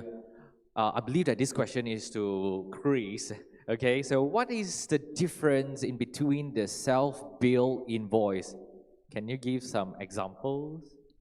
Well, self-bill, there is a misconception, I'm pretty sure Dr. Rashida will agree with me that, if I get a document from an invoice from a non-e-invoice registrant, then that means I got a self-bill. That is not true. First and foremost, that is not true. There is several conditions. I think there is about 9 conditions where you generate self-bill. Number one, starting with, for example, insurance agent. Those for commission purposes, you have to do a self-bill. And then, for example, if let's say you import goods from Taobao, of course, Taobao don't implement e-invoice on behalf of Malaysia, so therefore you have to record a self-bill. And let's say, for example, you hire a person, let's say a person to clean your business, and this person is an individual, he or she is not a business, then of course he or she cannot generate an invoice for you, so you have to input that as a self-bill. However, it is not meant for, let's say, for example, I hire a foreign laborer and it's already part of my payroll. Should I self-bill somebody that is already part of my payroll? Yeah, the answer is obviously no. That is not what the self-bill is meant to do. So that's why the education part is important. Both LHDN have a lot of online and offline seminars and webinars that you can attend where they actually tell you what are the conditions for self-bill. And of course, on our end, as I mentioned earlier, in July, we have a e-invoice seminar, only 50 ringgit. It's across the CE in Butterworth, Pika Center. You can sign that up, just visit our booth, and maybe we can even give you some free tickets for that event. So do go to these seminars, webinars, that is by both commercial firms like us and also by the LHDN, so that you can very quickly educate yourself. All right? So the long answer might be too long for this session, but that few conditions is the most common ones. Thank you so much, Chris. And next, we would like to ask the next question, which is how LHDN validate the e-invoice for beauty services. So do customers need to request the e-invoice? Okay, in terms of validation, the supplier will issue this e-invoice to the LHDN, and the validation is in near real time. So there is a requirement for the supplier to issue at least the mandatory requirement. We have 35 mandatory requirement so that LHDN can validate. And once LHDN validate, we will return back the UUID together with the date and time of the validation and also the validation link to the supplier. So there is a responsibility of the supplier to embed the validation link into a QR code and share the validated invoice to the buyer. And if the buyer is actually requesting for this e-invoice from the supplier, if supplier already implement it as a mandatory implementation, so they should issue for that transaction. If the buyer does not request for this e-invoice, So the supplier can just continue to issue the normal receipt, and the supplier should issue a consolidated e-invoice at the first until 7 of the following month. But this validated e-invoice is actually not goes to the specific buyer, it just goes to the alleging end for the validation. So whatever, regardless of any industry or businesses, the process of validation is actually same. It's no different between the beauty shop or something. It is the same as long you provide the mandatory requirement. Thank you so much, Dr. Rashida, and thank you so much, Christopher, for answering all of our questions. And yes, these are the questions that we're going to ask. Once again, ladies and gentlemen, let's give a big round of applause to Dr. Rashida and also Mr. Christopher. And please remain on stage as we're going to present the token of appreciation from CTOS. And I would like to invite Ms. Peggy Ding, the General Manager, Corporate Strategy and Sustainability, CTOS Digital, to present the token. Let's give them a big round of applause.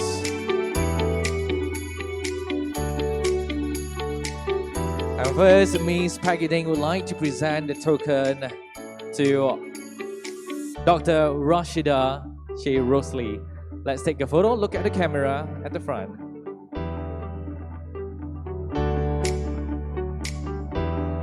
And now let's smile. Thank you so much. And now we would like to present the token of appreciation to Mr. Christopher Liu.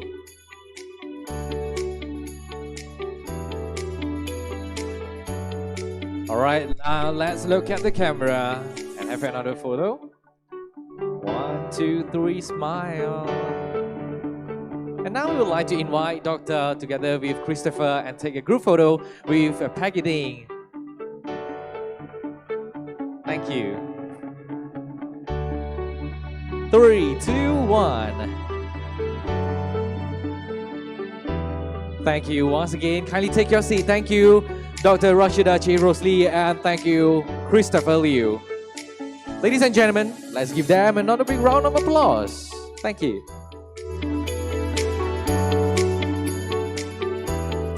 And now, let's continue with our program and move into our next speaker sessions. One that addresses a critical question for SMEs: how to grow my business. So, the delivering a session titled Bridging the SME Growth Gap, Finding the Right Methodology, Support and Tools. Ladies and gentlemen, please join me in welcoming a passionate entrepreneur and tech advocate, Mr. Kevin Lee, Chief Executive Officer of Mochi Technologies. Hello. Hi, good morning, everyone. Okay, my name is Kevin. Just now, you heard about digitalization. How do you do your invoicing and the tax, right? So in this session, I'm going to talk about how you can grow your business. Interested? Yes? Okay. First, let me introduce myself. I spent many years in big corporation. And for the last 10 years, I focus a lot in driving digitalizations. You heard about digitalization? Yes? We talked about this for the last 10 years, right? You need to digitalize your business in order to grow. So we talk about digitalization. We work with a lot of government agencies. We work a lot of solution providers. We work with telcos to try to help Malaysian SME to digitalize. But the adoption, I think generally the Malaysian SME adoption on digitalization is still not as good. Why? I think you have heard this. There are 1.1 million of SME. All of us here, most of you are SME, right? Okay? And 70% of all SME in Malaysia are still at a small scale. You're stuck somewhere, okay? Why? I spent the last 10 years talking about this, and we work with a lot of government agency. We talk to a lot of SME, and these are the few things that I have realized that to grow a business, okay, I think SME has some limited access in strategy, okay? Compared to a very large organization, there's a lot of strategy, okay? I will share a little bit on what I mean by strategy. There are a lot of tools that you need. I think a lot of you would try to go out there to try to get some software. When we talk about digitalization, it's system, it's software. Let's go and get some software. Get some ERP software, CRM, HRMS. We use some of software to hope it can help us to do better, right? So, but which is the right system, right software? I met someone yesterday who runs a growing SME business in distribution. He said in last 4 years, he has changed 7 different systems because they don't know what is right for them. And another critical thing which we started to hear from SME increasingly is it's getting a lot more difficult to acquire and retain good talent. Agree? Because you're a small company and younger generation are demanding more and they don't just work for money. They want to work for money and they want to have fun, they want to have sense of satisfactions. And these are the few areas I find very, very lacking in general SME bosses' way of driving business. So let me trying to describe it in this journey. All business, maybe not all, okay, most business SME start from this journey. You start from the left, right? You start from micro enterprise. What do? You probably figure out that, hey, I have a product or there's a service I can do. There's a market opportunity. You start the business. That's called micro enterprise as a startup. When you start a business, the first thing is you look for customers. Correct? You only think about looking for business. Internally within your office, you do everything yourself. Okay? Like this girl. You do your product yourself, you packing, you do delivery, you provide your service yourself, you might hire 1 or 2 staff or employee to help you out. But you are the one who drive the business, okay? When you started to grow your business, you go to the second stage. When you develop a product and services that it works, okay? You know it's working, customer is buying. You start to now grow. Means you get more people. You hire more people to do this for you. Correct? Okay? And if you get through that stage from growing your business to now you want to scale into a larger enterprise, we call scale and expand stage. You're really ready to scale, replicate your model and do more. I think a lot of SME, the 70% I shared just now, all start in micro and small. Why? What makes them different? I think what makes them different are from a small micro to a business that you can scale. There are a few fundamental things which makes you different. Okay, first, in order to grow a business, you need to grow from knowing how to sell a product to selling your brand differentiation. Because if you sell a product, you sell a service which makes money, you have competition, right? And when you have competition, what do? You compete with price. And growing business, most larger organization, larger corporation, they don't just compete on price. They compete by brand differentiation, proposition differentiation. So growing business need to know how to build brand differentiation, okay? And growing business also know how to do customer retention. You need to retain your customer, right? So, and I always say, if you're a small business, you probably rely most of your income, revenue from new customer. You go out there and find new customer, you get that. But when you are growing to small and stable and going to meet, one indicator you need to know. you need to start to see how much revenue you're getting every month are actually coming from your existing customer. We call recurring base. So you know very well when your monthly revenue, let's say every month you do 50,000, okay? 25,000 are consistently coming from your existing customers. You know you have reached a stage where your business is kind of stable. Am I right? So to do that, you need to use things like, you need to create customer stickiness. So a lot of people start to go out there and say, I need a CRM to know my customers. So that's one part of it. So you realize that business start to grow, you need to start to now switch from selling a product or selling a service to how do I differentiate my brand? How do I sell my brand? You need to know how to retain your customers, okay? When you start to grow into the small enterprise, you have more employee. One of the common things that we hear is the bosses who know how to build a company culture will retain their employee better than another company where you don't spend effort in building your culture, your vision, your direction, because employees don't come here just to work 9 to 5. They want to feel the sense of belonging. So company culture is something that we see the successful company it has versus the not so successful company. Okay. Another one is KPI. So when you start to have employee, you cannot manage employee like, oh, I know you clock in 9 o'clock, clock out 6 o'clock. You need to start to understand KPI and performance. I work almost my whole life in corporate. In corporate, it's clear. You come in, you get a job, you have very clear KPI. The KPI will determine your performance, and year end, when company perform, how much you get in bonus. Not by the boss's heart.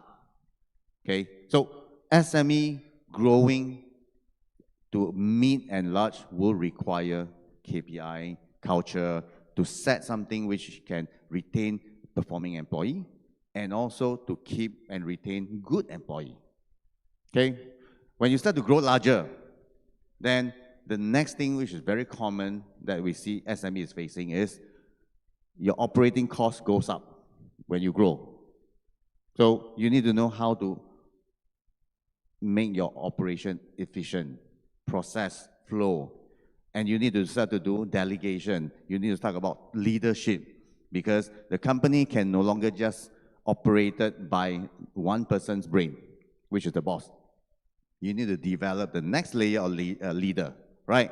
That's where leadership, coaching comes into play. So what makes all this company different from small to those who can grow are in these three areas.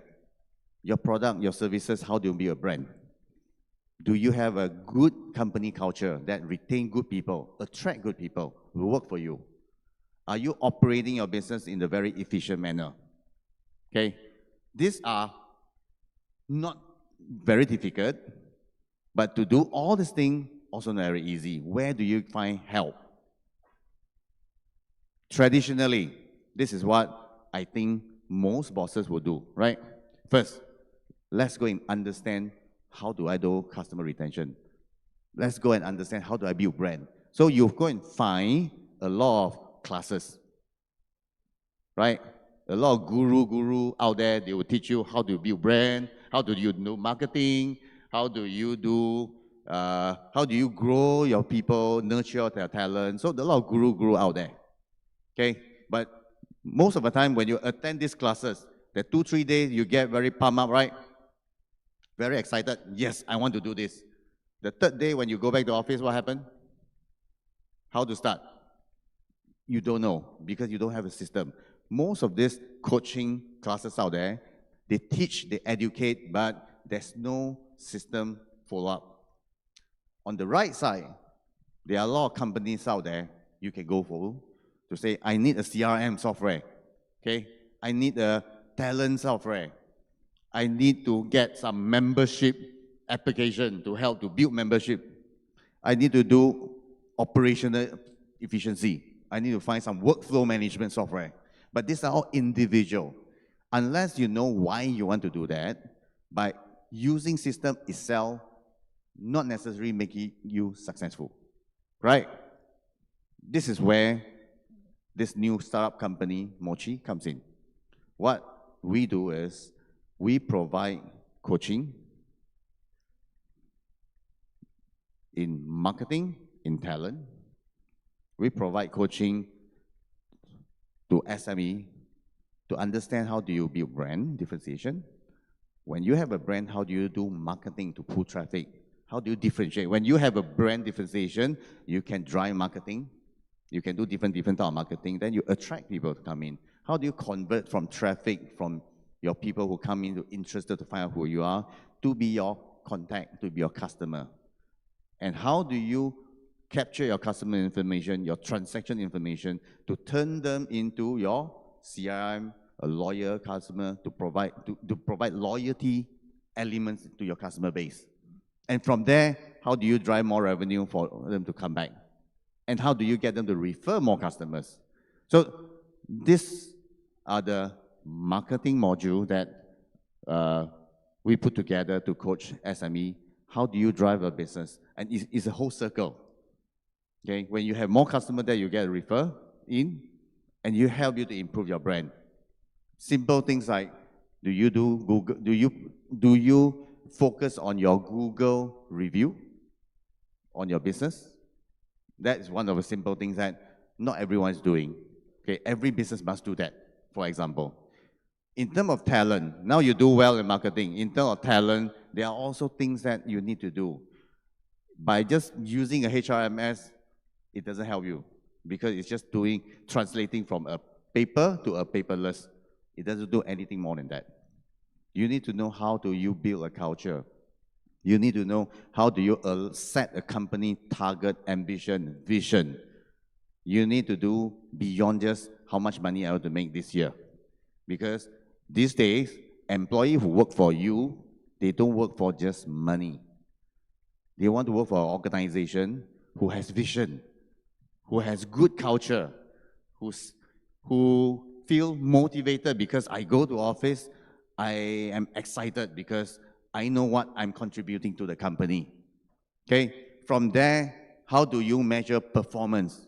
For good employee, good talent, you need to have good performance management measurement. How do you measure employee whether you are performing, you're very good or not good? In the SME world, end of the year, if I look at employee, I think you did well last year. Okay, I give you 3-month bonus lah. How? So all this has to be embedded into a system and process that employee has to come in the organization, feel motivated because they know they are contributing to something, which is the company growth, the vision. And they are also very clear about what is their KPI.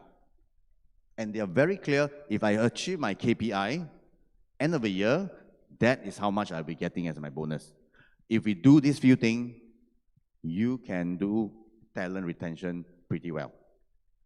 Okay, so to do this, you need to learn. That's the coaching. So business strategy coaching is very important. For all SME that we work with, we start with coaching. And we provide system. This system is developed by us. We are a Malaysian company.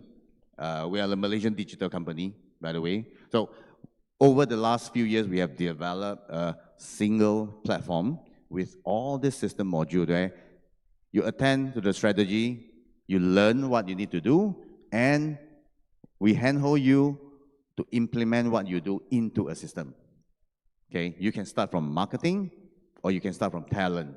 Take example, if you are B2C business, you're providing services. To you, driving business is important. You will start from a marketing. And if you are a B2B business, you have employee, you're manufacturing, okay, or you're a company who provide a lot of internal workflow, you start with employee because you need to retain good people, make your process efficient. So, in a nutshell, this is what Mochi is doing. We bring business coaching, business strategy, and system together rather than separated. And this year is very interesting because this year is AI. We all talk about AI. Okay. a lot of SME when I talk to, in their view, oh, I'm using AI. What? I'm using ChatGPT. Correct. ChatGPT is only one type of AI. It's a Gen AI. It's generating content. There are a lot of other different AI capability, not just Gen AI. AI can help you to do analysis. AI can help you to automate tasks. So we have made a blueprint of all the new AI capability that we're going to incorporate this year to enable all SME in their marketing and talent management to do better. Okay? And last month, we have rolled out the first two, AI Studio and AI Assistants. I will get into that in a while. Okay? So when I talk about learning how to do business and then be able to do it with a consistent platform, and I'm going to show you a couple business. This is one of our customers. They started working with us 2 years ago. It's an optical retail with 4 stores. Okay. Normal optical retail, they started a business having customers, but not really knowing customer insight. So they started a membership program. And over the last 2 years, they have grown their members from 10,000 to 32,000. Means now you have 32,000 customers where you know who they are, what they buy from you. Okay? And they started to do customer retargeting. And over the last 2 years, they have offer redemption up to 2,000 customers.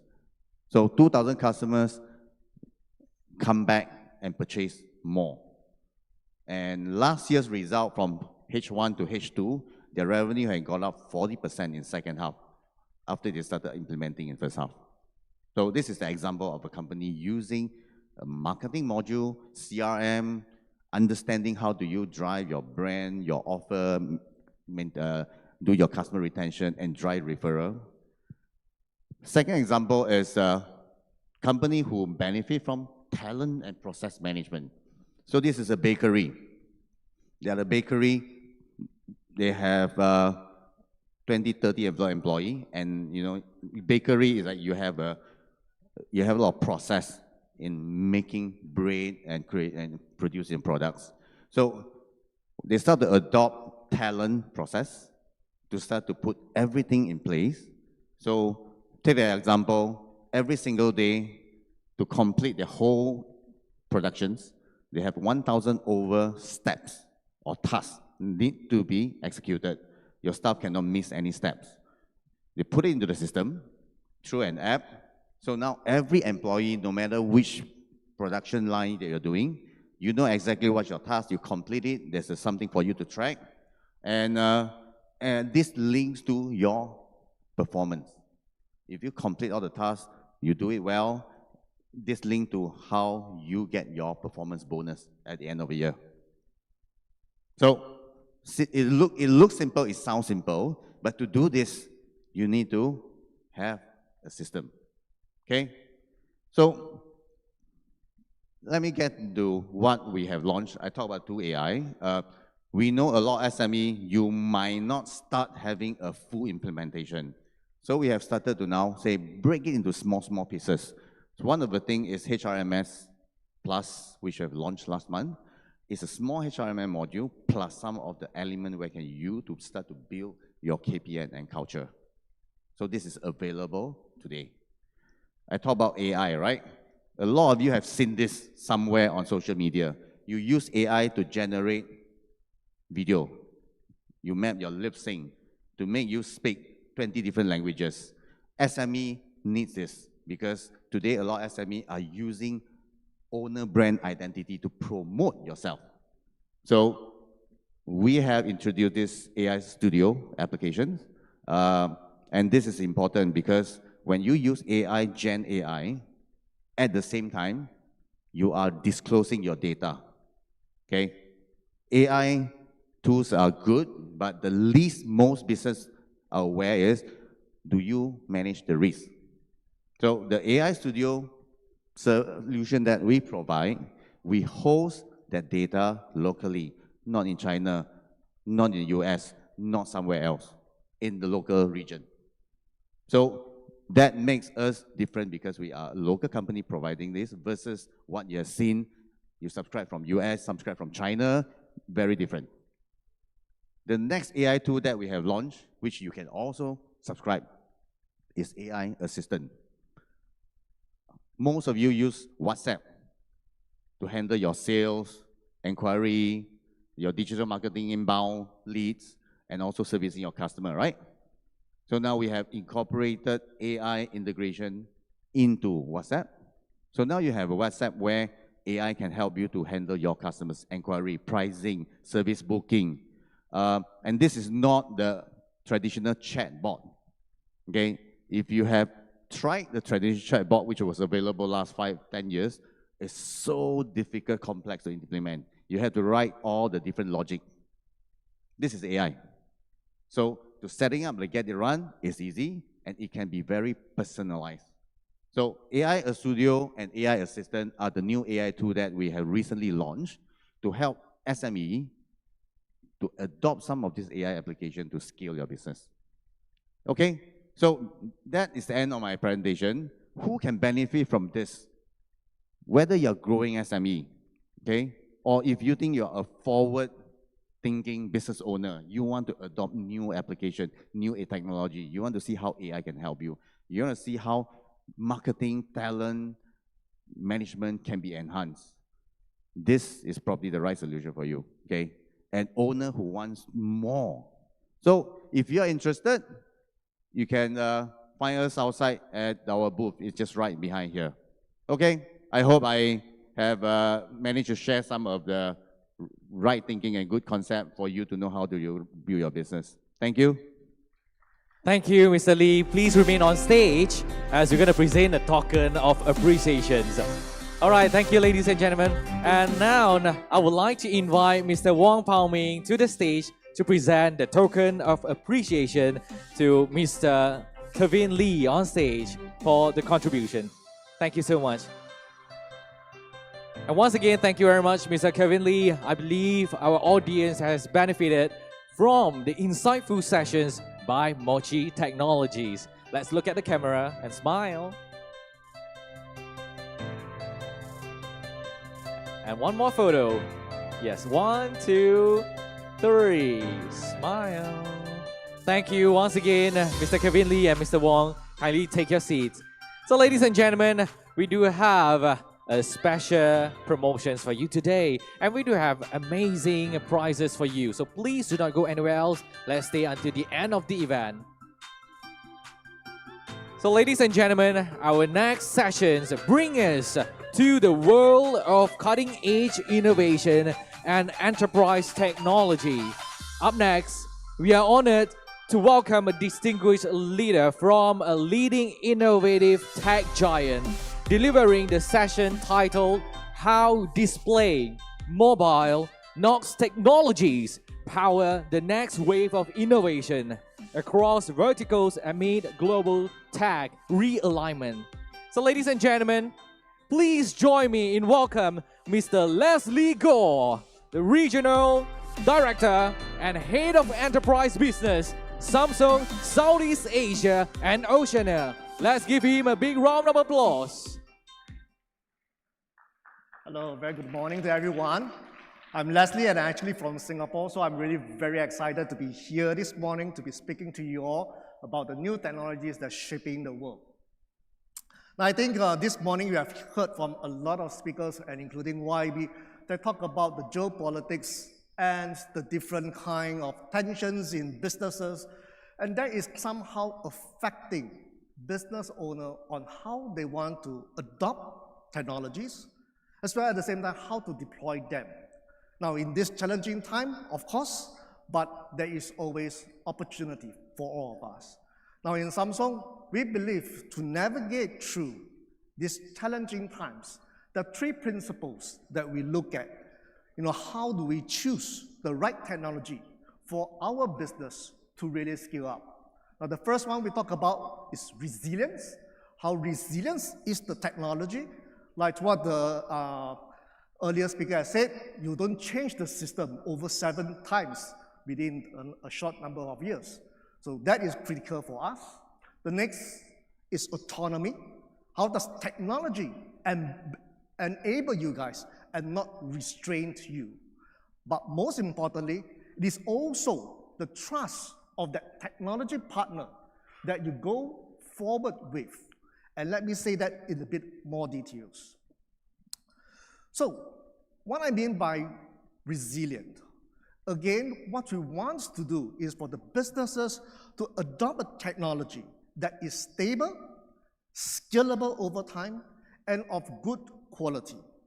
In that case, not only does it increase your productivity, it also reduces your overall costs, thus increasing your ROI of your businesses.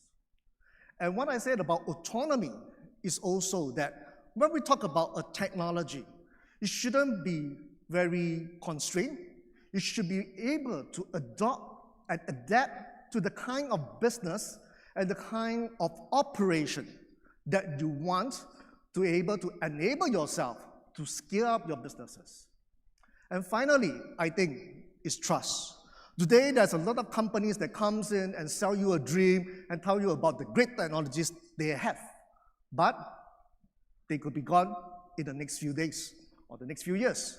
So trust is a very crucial part of selecting the right technology partner. Now in Samsung, what we really believe is that our technology, our innovation is really to build connections with our business customer and our partners. Let me bring an example of what we mean by that. First of all, if you are a system integrator or partners, what we'd like to invite you is to come and work with us together to use Samsung technology based on an open ecosystem to adapt a total solution for your businesses. At the same time, Samsung emphasizes on security. I think just now you have heard from a lot of speakers as well, that security is paramount in today's business world. In the news today, you probably also have heard that are many kinds of security compromises that affect big businesses, and that actually amounts to a lot of money. And for us, for Samsung, we continue to innovate, because the thing is this, like what the YB has said, if you don't adopt the technologies like AI, you will be gone, and we believe in that. So what we really want to do is to continue to innovate the right kind of solutions for our customers, for our partners to navigate through these challenging times. Something that I like to talk about is that the way we communicate with our customers are very different. In the past, we have posters, we have very simple TVs on the screens to sell our message to our customers. But today, it's really very different. You have that kind of big billboard that shows 3D immersive experience that connects your brand, your story to your customers much better. And what we see is that the ability to maintain this kind of good signage look 24/7 is critical, and the quality of it is important. I believe some of you may have traveled to certain countries, cities, where you see that they have a lot of digital signages, but a lot of them are broken. So imagine that. So adopting technology is important, but at the same time, ensuring that it works for you is as well important. Now, I think for SME, you're talking about scalability. Imagine that you have business operation of signages everywhere across the country. In the past, when you have a promotion video that you want to put on a TV or a signages, what do? You probably have a USB drive and get somebody, the stores, to transfer from the PC and then go to that place and upload it to that display. It's going to take a lot of effort, it's time consuming, and it requires manpower. But what Samsung envisioned is that we have a new software called the VXT. It's a content management system that you can sit in your office, manage all the signages across the countries, across different geographical places. And just one instant, you can change the display, change the content, and it even can link it to your back-end pricing system, logistics system. That is what we envision about.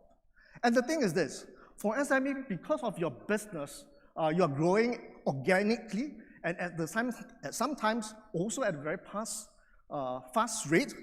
You may not be using the signage from the same vendor, same branding. So what Samsung content management software does is that it not only works for Samsung, it works multi-brand. So that is what we believe technology should be about, to make it ease of use and increase productivity at the same time. Now I think everybody have a mobile devices, and what we believe is that the mobile devices is going to be the soul of the operation of many SME today. But what is more important is that the way we use the mobile devices are now different. YB has also mentioned earlier that AI is coming. And I heard also there's a lot of good AI solution out there here today to showcase, to enable your businesses. But what I want to talk about is that the AI application should be something simple and applicable for your businesses. It's not everything that you say generative AI, it works for you. No. But what we do is to make AI simple, applicable. One of the examples is that if you can see later at our booth, there's the e-board that has the interactive and AI capability. What we do is that we bring AI to digital classroom to enable teacher to digital transform their classroom experience, better engagement with the students, and better learning outcomes. Finally, here I want to show you a video of how we do it for Indonesia School, a religious school in Jakarta.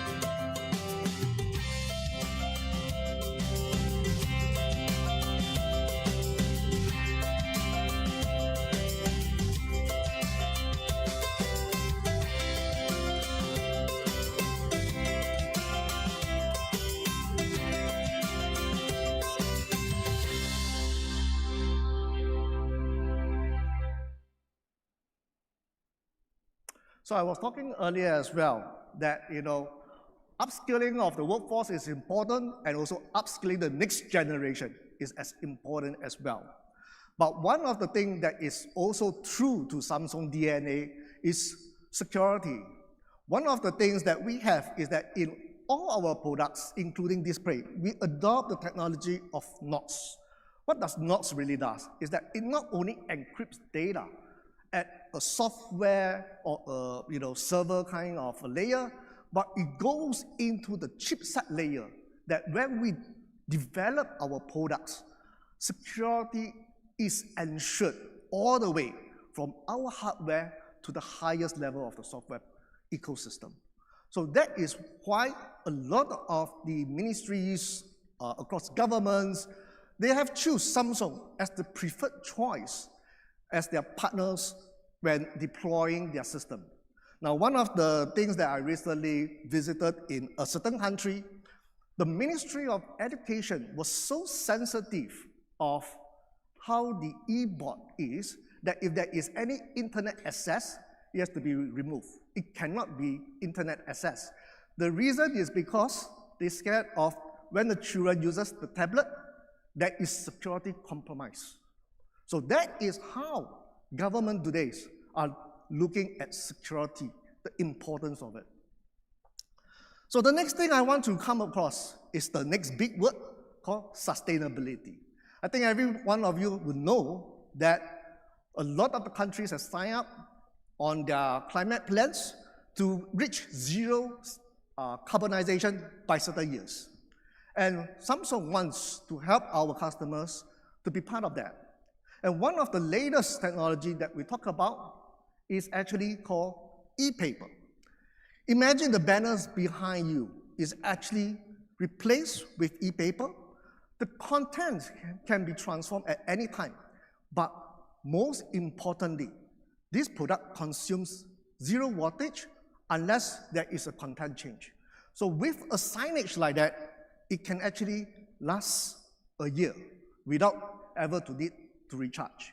And most importantly, it actually saves paper over a long period of time, which lowers your total cost of ownership. One of the latest kind of deployment we see in e-paper, very applicable in Penang, is in a lot of factories. You have a lot of notices across that talk about safety, and that is where e-paper can really come in and play a part. So now, let me bring you quickly to a short video of what e-paper is all about.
Right, there you go.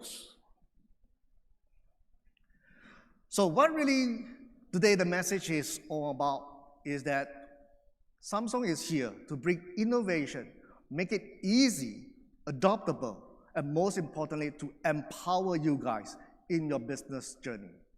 I would like to show one final video that is a customer of ours in Jeju Island, where the whole hospitality ecosystem is deployed using Samsung product and Samsung solution. We are also the project management for this whole deployment in this hotel. So without further ado, let me show you my final video.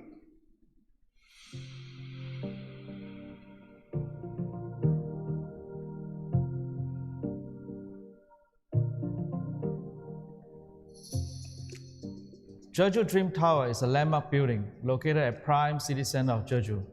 The size of it is almost the same size as Marina Bay Sands' 3 hotel towers and podium added together. We have 1,600 all-suite rooms, 14 restaurants and bars, MICE facilities, retail, and a casino with 141 tables and 220 slots. When we design, the most important thing for us is to design something that is superior and second to none. We chose Samsung because Samsung's sales was very detailed. They were pretty sincere and professional. Their concepts were very forward-thinking. On top of that, Samsung has superior products, which fits our image.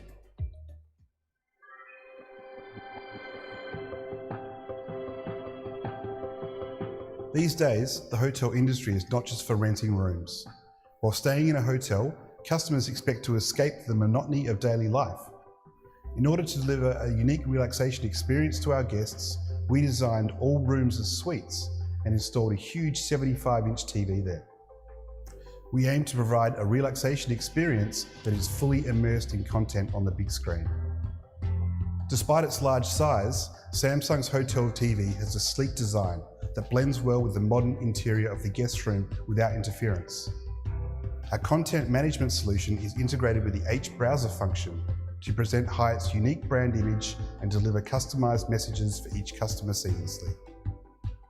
We've also installed various signage throughout the hotel so that our guests can get the information they need anytime, anywhere, without any inconvenience, even when the hotel staff are not present.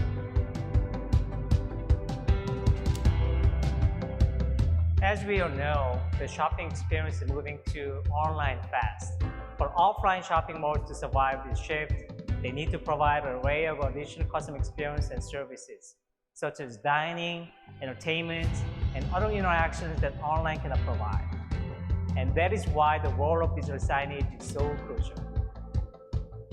Customers need information about shopping malls. Samsung Smart Signage serves as a guide map for each floor. Through the wayfinding signage, customers can effectively understand the entire shopping mall layout and find the store they want to go, with directions on how best to reach their destinations. Not only this, Samsung Smart Signage attracts the customers by delivering seasonal promotional messages for stores. It also introduces names and locations of 14 restaurants with promotions throughout the day, such as breakfast and lunch service. As a result, Samsung Smart Signage contributes to a unique customer experience through the shopping journey.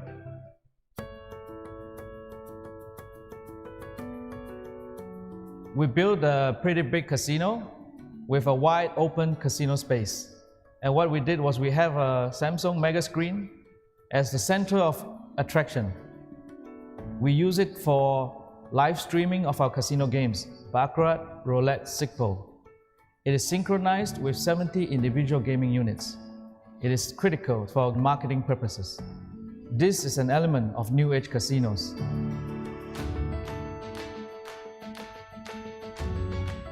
It was my first time staying at the Grand Hyatt Jeju, and one of the first things I noticed in the hotel room was that the TV was much bigger than mine at home.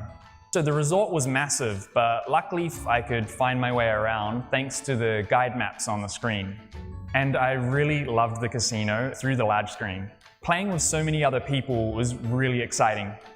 From consulting to technical advice and post-issue management, Samsung's expert technical support was able to reassure my team at every stage. Choosing Samsung as a partner was the clear choice. We were able to develop new ideas and build what we have today from the initial days when we were just talking about concepts.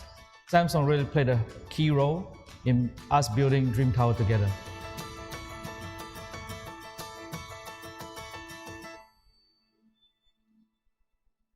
All right, thank you. So I think it speaks more than I speak over here. That is always from a customer testimony. So I just want to be right on time. But if you guys have any projects that you want to partner with Samsung, or if you're looking for any collaborations, me and my team are outside the Samsung booth, ready to always engage you. So thank you very much, and thank you, CTOS. Thank you. Thank you very much, Mr. Goh. Kindly remain on stage.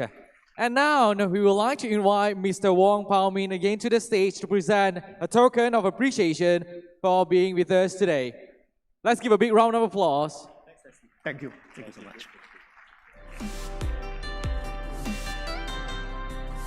And once again, thank you very much, Mr. Goh, for that fascinating and forward-looking presentation.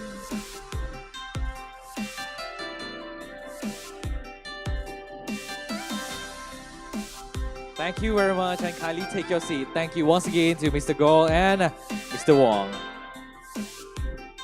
So ladies and gentlemen, I believe that you know that we do have 2 thrill rounds of lucky draw sessions today. So, in order to join the lucky draw, get ready your name card right now. You know what? Because we do have our usher walk down the aisle and collect your name card. So please drop your name card in the lucky draw box. But if you are not able to do it right now, no worries. During the lunchtime, please drop the name card at the foyer or at the doorway. We do have our usher. Get ready right over there. And from next wave of innovations and technology, we now take you to the new driving force of today's business world, artificial intelligence. AI is no longer a futuristic concept, and it is here, it is now, and it is reshaping the way businesses operate, make decisions, and compete in the digital economy. Our next speaker is a seasoned IT professional with over a decade of experience in technology. He currently serves as a senior enterprise solution architect at AWS Malaysia, where he works with enterprise customers and startups across ASEAN to design secure, scalable, and cost-effective cloud architectures. So a trusted advisor, he is now a passionate mentor and a firm believer in using technology to improve business outcomes. So ladies and gentlemen, let's put our hands together for Mr. Arun Surendran of AWS Malaysia to deliver the next session titled Unleashing the AI Advantage, a Strategic Revolution for Growing Businesses. The stage is yours. Am I audible? Yep. Good morning all. My name is Arun. I'm a solution architect from AWS. Basically, as he said, I'm a technical trusted advisor for companies to build solutions in Amazon. Many of you might know Amazon Web Services is the most broadly adopted and comprehensive cloud where customers from startup to enterprises uses it, right? Today, I'm here to talk about generative AI. As YB mentioned, AI is not anymore in the future, it's happening now. So today I'm gonna cover how you can use generative AI to transform your business. At the same time, I'm gonna cover how AWS can help in this journey. And I will be also proposing a couple of partners that you can explore, right? So the best way to start with how generative AI is so important in today's world is looking through some stats, right? It is said that 80% of the organization globally will be using generative AI by next year, right? 80% of the companies, right? Another important stat is that 30% of the employee productivity globally would be improved using generative AI, which is proportional to the global economic impact in terms of revenue. It is going to hit around 4.4 trillion. So that is where we are heading towards with generative AI, right? But it's always good to step back and to understand where did we start with all this journey, right? So back of 2023, 2 years back, right, we started this race of generative AI where people started talking about what is this generative AI, right? What is LLM? What is large language models, right? What is foundational model?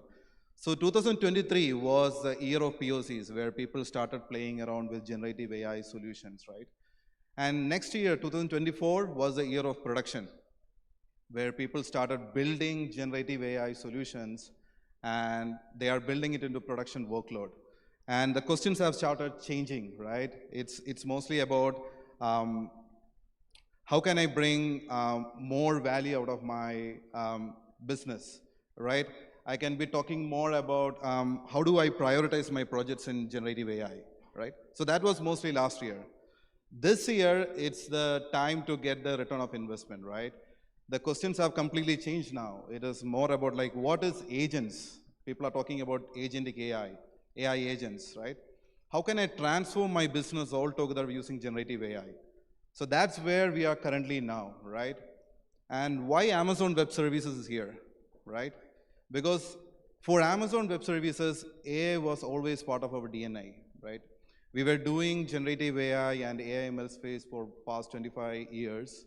And you can see that AI innovation in every part of the business. If you are starting from our consumer business, which is Amazon.com, a very simple feature where you see the recommended products, right? That is powered by AI. Our Prime Air drones, that is also powered by robotics, which is again AI, right? Your home automation tools like Alexa, Echo devices, again is powered by AI. And finally, the packages that is delivering to your home is also using AI. That is the reason you can see almost 1.5 million of packages globally we are delivering in a day. This productivity gain is actually using AI, right? Because one of the biggest takeaway from AI is always the productivity. And that's where we are alluding towards within this conversation as well. So why Amazon Web Services, right? And this is the classic reason why we have more than 100,000 of customers that is using Amazon Web Service as their preferred cloud provider to build their generative AI solutions, right? Now let's talk about what kind of tools I can use in Amazon Web Services or AWS, right? To start my journey or embark my journey in generative AI. So looking into this audience, right, I can see most of them are non-technical people, right? So the tool that I would like to introduce today is a simple tool called as Amazon Q, right? Amazon Q is a most powerful generative AI assistant tool that you can use to build chatbot applications. You can use it for accelerating or expediting your software development and many more, right? And as I said, for this audience, I think for Amazon Q, I would like to introduce 3 main products from Amazon Q, which is Amazon Q for Business, Amazon Q for Developer, and Amazon Q for QuickSight, right? As I said, Amazon Q is generally a generative AI assistant, but many of you might have here building softwares, right? Or want to build a software. And that's where I want you guys to be introduced into Amazon Q Developer. Basically, it is again a generative AI software development assistant where a non-technical people can even build a software application, right? You doesn't need to know about any programming language. With bare English, if you are just giving a product requirement, you are able to build an application now. And that's where we are staged at now, right? And it can do many more, like if you are coming from a software background, if you're talking about code reviews, if you're talking about generating code, if you're talking about creating documentations, you can use Amazon Q Developer, right? If you're so curious about how Amazon Q Developer works, come to our booth outside for Amazon. We will help you how to work it out, right? And the next one is Amazon Q for Business. Again, a generative AI assistant tool, which is like more like a plug and play kind of a tool, where you can get a ready-made chat application. The UI and everything is built for you, and that you can use that particular chat application to talk with your company's data or enterprise data, all right? So you doesn't need to know any technical skills. The chat is already pre-built for you. You can start talking to your enterprise data or company data that is stored in maybe in SharePoint, or it could be stored in your Google Drive, or it could be stored in some part of the storage, right? And you can start talking to that. So not anymore, you doesn't need to go and read through hundreds or thousands of documents. You can just plug and play your documents to a chatbot, and you can start conversing with it, right? I will show you a snippet about how Amazon Q Business would look like. Then I will go to the Amazon Q for QuickSight with a short demo. Let's quickly look into how does the chat window would look like, right? It's a very simple pre-built chat UI as this. Like you can do a lot of customization as well.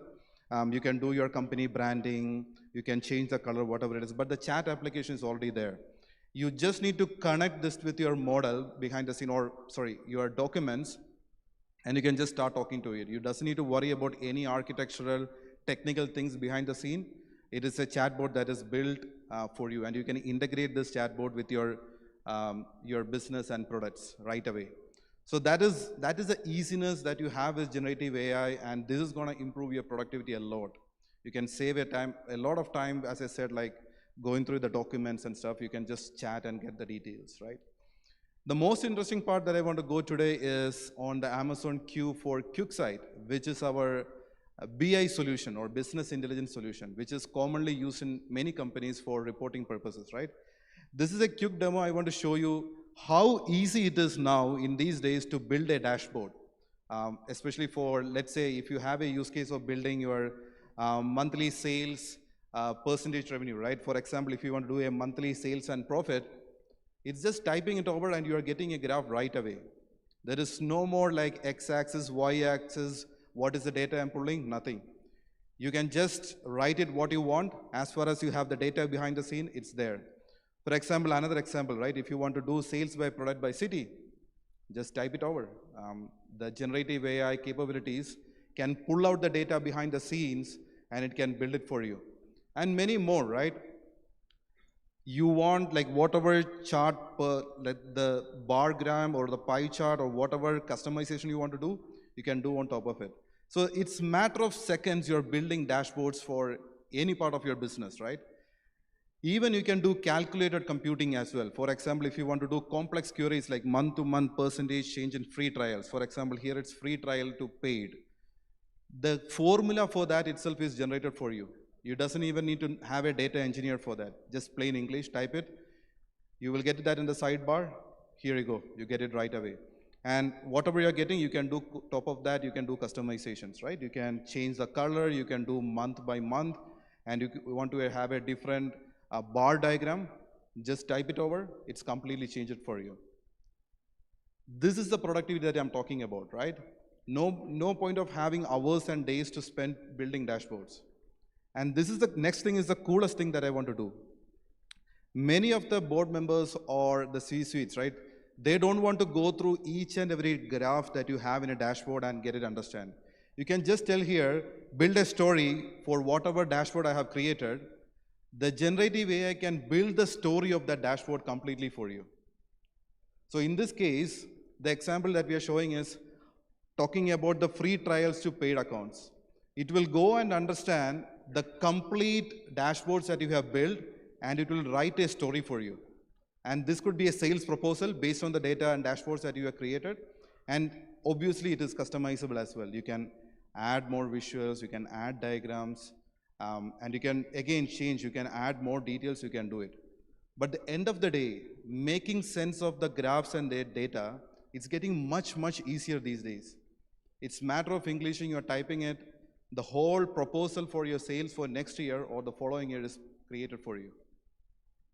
So this is where I want you guys to take it into how generative AI can help you with your software business and transform your business completely, right? I'm having a time check now. So with that, I'm going to hand over the stage to Mr. Johnson Liu.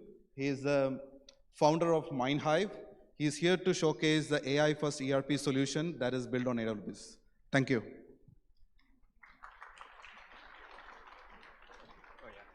Thank you. Hello, hi everyone. My name is Johnson. I run a company called MindHive, and we focus on building AI software for businesses. Today, I'm here to share a little bit about how we are thinking of automating the order creation and fulfillment processes, especially for manufacturing, distribution, and wholesale businesses. Okay, so a little bit about the company. We started about 2+ years ago. We built quite a bit of AI solutions, focusing on 3 main areas. One is document and workflow automation. Secondly, forecasting. And lastly, chatbots. And throughout the 2 years, we actually talked to a lot of business owners. And we kept on getting a repeating request, especially among the manufacturers, distributors, and wholesalers. So with the abilities that we built over time, we decided to kind of try to build a solution for it. And it all revolves around automating this role, which is the sales coordinator.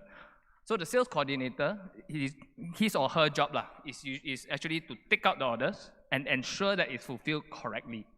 So this is a very manual process, very high stress, and mistakes cost money and sometimes cost you customers. And also, wait, what was on the slide? Okay, yeah.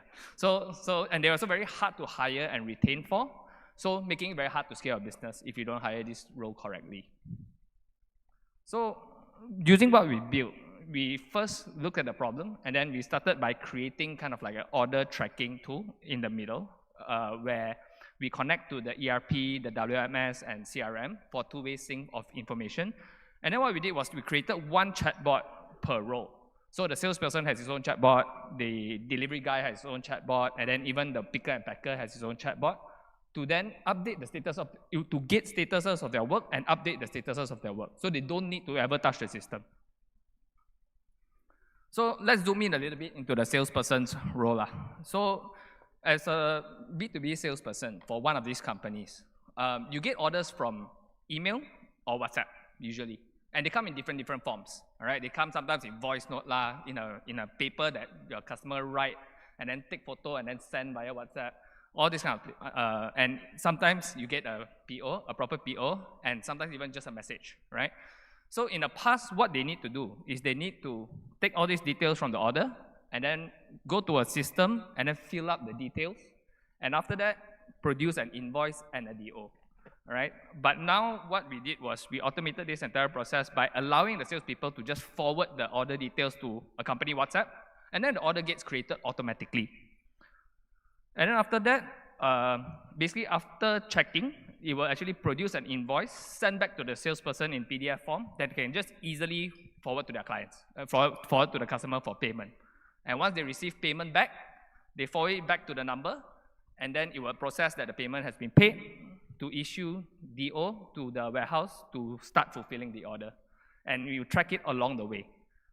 So what we did is we actually, by putting everything through WhatsApp, right, we are actually reducing the training costs required for your new staff, and then making the staff interchangeable. That means the picker and packer can do the picker can do the packer's job, etc.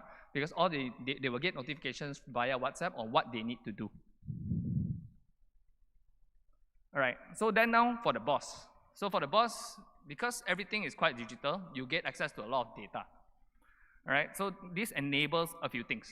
So for example, AI can help you kind of like detect whether your customers, usually like, let's say they order $100 per order.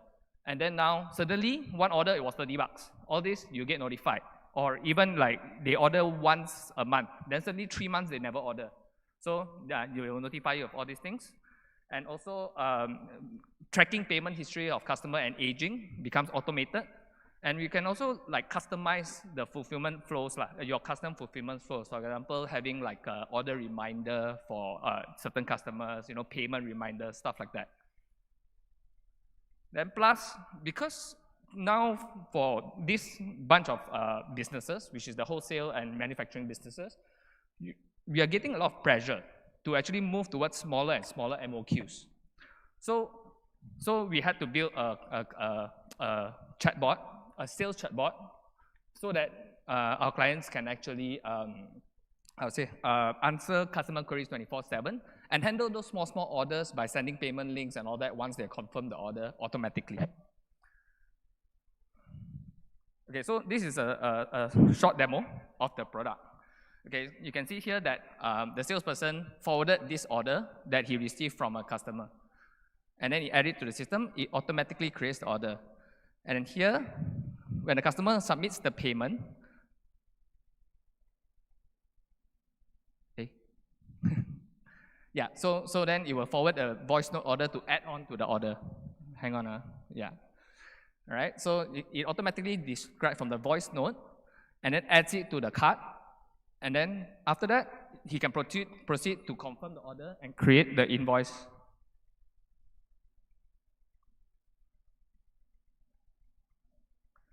Okay, then over here, he asks for the additional details to actually confirm the order, and then it creates the order in the system already automatically. And this is the back end, the order back end that we've created. Okay, and you can see here, the order is 700 ringgit. And then you can generate the invoice automatically. So then, the salesperson will then get the invoice that they can just forward it to the customer immediately.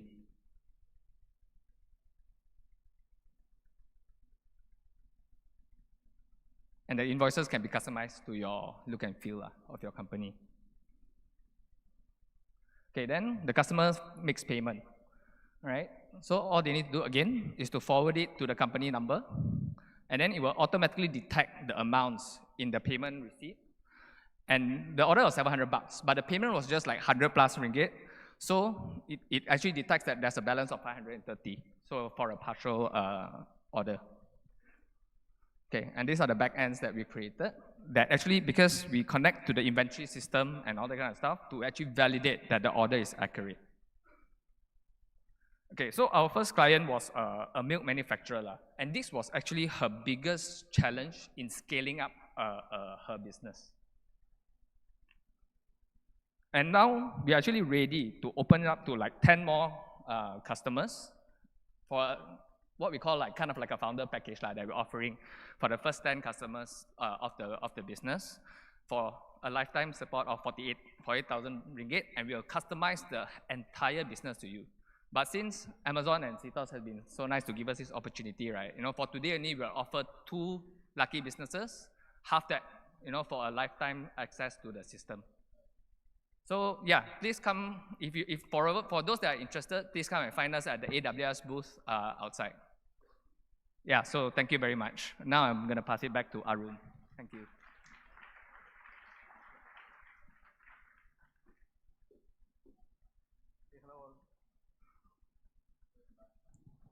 Hello. Yep. Sorry, I'm back. I just want to quickly say that we have a booth outside, and we have our partners there as well. I'll be introducing the partner solutions as well soon. We have like the Amazon Q business developer, we have the demo outside as well. Whoever is interested, please come over. We are more than happy to explain it over. And we also have our Amazon Lift program, which is an investment program for SMEs to start their journey with Amazon Web Services. To know more about it, please come over to the booth as well. So we have TimeTech, the partner there, which is all-in-one HR system. Please come over. They also have some promotions happening there. Please come visit the booth. We have Debbie as well from Fermion. It's a wellness application, employee wellness application. Do come and check out Debbie as well. We have 123RF as well, which is one of the biggest stock image provider for Malaysia. Do come and check out as well. They were part of our SMA event in KL as well. And we have MindHive, as Johnson just mentioned now. Do come and visit their solution as well. With that, thanks for listening. Appreciate your time. Have a great lunch ahead as well. Thank you. Thank you so much, Mr. Arun Surendran. So please remain on stage, and now we would like to invite again Mr. Wong Pao Min to the stage to present the token of appreciation for being with us today. And once again, thank you so much, Mr. Arun Surendran, and also all the colleagues at Johnson for that powerful and eye-opening sessions on the strategic advantages of AI in business growth. Let's look at the camera and smile. Thank you so much once again to Mr. Arun, and thank you, Mr. Wong, for the presentation. Kindly take your seats. So ladies and gentlemen, today we would like to thank our official merchandise partner, Princius. So since 2015, Princius has been helping business owners, brand builders, and event organizers turn creative idea into unforgettable merchandise. And also wherever it is custom, corporate gift, brand, t-shirts, mugs, lanyard, tote bag, or premium gifts are available at Princius, and Princius has everything you need to make your brand shout out. And not just that, I would like to have a big thank to our official media partner, Rev Media Group, as Malaysia's #1 digital publisher. They connect millions of Malaysians with trusted content every day. As consumers being to crave for instant updates that one can easily access at their fingertip, you see brands becoming more tech-savvy, utilizing the internet to reach out to their potential target market. So we're proud to have their support to making this event a success, and thank you, partners. And ladies and gentlemen, we do have a special deal we'd like to shout out as well, especially for Penang SMEs today. CTOS is running an exclusive campaign for the CTOS Credit Manager. Sign up today and you will receive 300 ringgit touch and go e-wallet upon activation. And then, once you gear up with CTOS Credit Manager, don't forget to sign up for the 2-day credit IQ training course, which 100% claimable with HRD Corporation. That is not 20%, that's not 50%, it's 100% claimable. If you think that that is not enough, well, we will sweeten the deal with more rewards. Share this great news with your network, refer your buddies to subscribe to Credit Manager, and with each activation, you will get 300 ringgit touch and go credit. Wow, that's an amazing deal. So if you would like to look for more information about the deal, please proceed to CTOS booth later. And please do not be shy. Let's grab this opportunity to reward yourself during this wonderful Thursday right over here.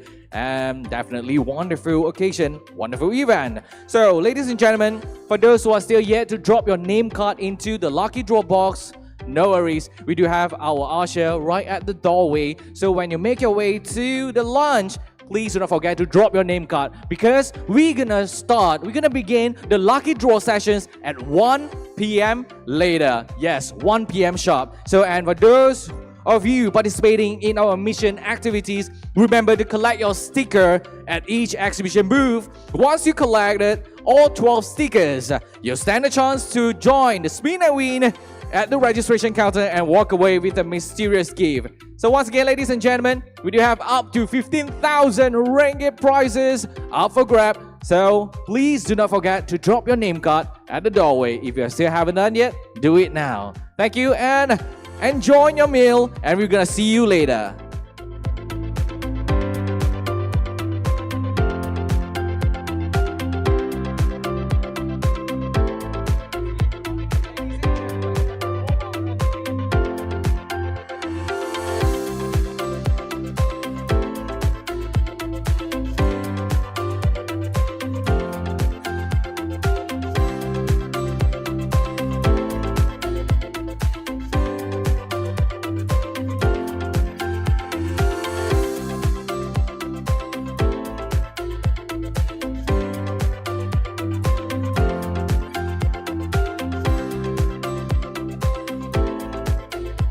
Yes, we would like to share with you about the lucky draw prizes at 1 p.m. later. We do have the UB's 98 Business Postpaid Plan for 12 months, proudly sponsored by U Business. So let's see who's gonna be the one to enjoy the 1 year free UB's 98 Business Postpaid. And besides that, we do have a Tefal Air Fryer, Samsung 20.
Autocount.com Berhad is the leading business software solutions provider for small and medium enterprises, including multinational and public listed companies. The company possesses deep and broad experience in software development and is certified by ISO 27001:2013 to ensure that our products, services, and processes meet the highest information security management standards. Our suite of business application solutions is available for both on-premise and cloud-based deployment, giving our clients unparalleled flexibility. Our main office is located at Oasis Corporate Park, Ara Damansara, Selangor, Malaysia. We began our operations in Malaysia and have since expanded to Singapore. Our goal is to further broaden our presence in Southeast Asia by venturing into other countries such as Indonesia, Thailand, the Philippines, and Vietnam. AutoCount was founded by two visionaries, Mr. Chu Chin Peng and Mr. Chu Yan Ti, who have over 2 decades of business experience in the software industry. Our core management team, comprising of Mr. Ben Stan, Mr. Alex Ng, and Mr. Kenneth Lim, are all accomplished leaders in their respective fields and have demonstrated their ability to consistently deliver results. Today, our brand has become a household name and proudly stands as Malaysia's #1 software provider. Since our establishment in 1996, we have developed into the top software provider in Malaysia and positioned ourselves as a one-stop business application solution for SMEs. Our comprehensive suite of 6 different business applications has been designed to meet the unique needs of various industry verticals in mind. In 2010, we partnered with the education sector to provide AutoCount accounting courses, which have been well received by the students and professionals alike. Our commitment to excellence has been recognized by reputable organizations such as the Star Outstanding Business, Ernst & Young Entrepreneur of the Year, M-Bank Biz Race, and Sinchu Business Excellence, who have honored us with several awards. In recent years, we have introduced a series of cloud-based products helping SMEs to harness the full potential of the cloud. We are proud to have gained the trust of approximately 210,000 businesses and companies spread across different industries and sizes. Our software is highly reliable, customizable, and is backed by a solid development framework. With a strong focus on research and development, we strive to deliver software of the highest quality that provides maximum benefits to small and medium-sized enterprises. We have 269 AutoCount authorized dealers across Malaysia and other expanded countries who are appointed to provide high standards of support and consultancy to our customers. To date, AutoCount has partnered with 47 universities and colleges for inclusion of AutoCount accounting software as part of their accounting software course syllabus, a testament to our commitment to empowering the next generation of entrepreneurs. Our vision is to become Southeast Asia's #1 SME business software provider. We pride ourselves on our guiding principles of integrity, pragmatism, proactivity, and teamwork. AutoCount software is simple and clean user interface eases the navigation of business accounting information anytime, anywhere, and on any device. Our comprehensive suite of business software solutions help the SMEs thrive in today's fast-paced and ultra-competitive environment faster and more efficiently than ever before. Do not just survive in the business world. With AutoCount, you can conquer it.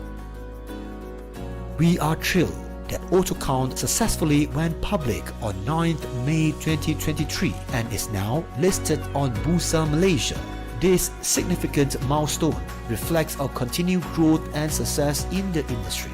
We are immensely proud of our team's unwavering commitment and hard work that has made this milestone possible. As we embark on this new journey as a publicly traded company, we would like to express our heartfelt appreciation to all our employees, customers, dealers, and investors for their unwavering support. Together, we will continue to soar to greater heights.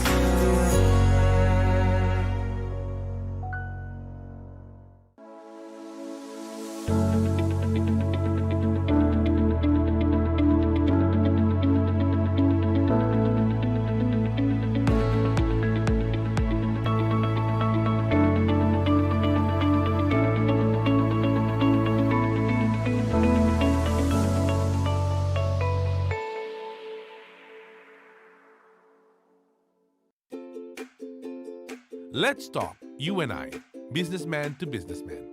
We both know that there are always challenges and risks in doing business. That's true no matter which line we are in.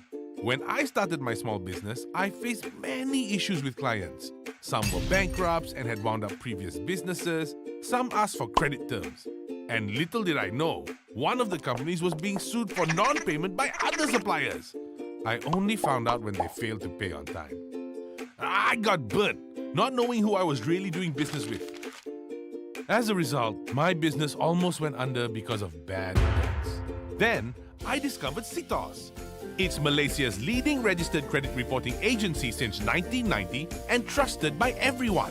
CTOS hosts the largest database of any credit reporting agency in Malaysia, with information captured from public domain and other information sources. The CTOS Credit Manager is web-based and user-friendly. With this solution, I finally had access to crucial information on people and companies that I did business with.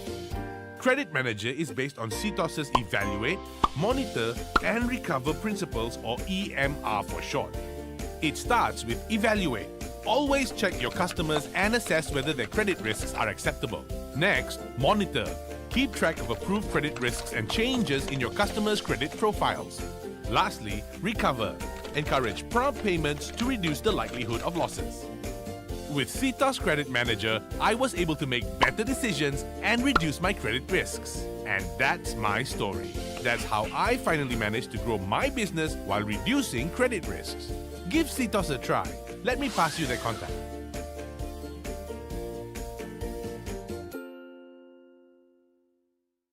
Generative AI is artificial intelligence that uses data to generate new forms of content, like images, text, code, and other media.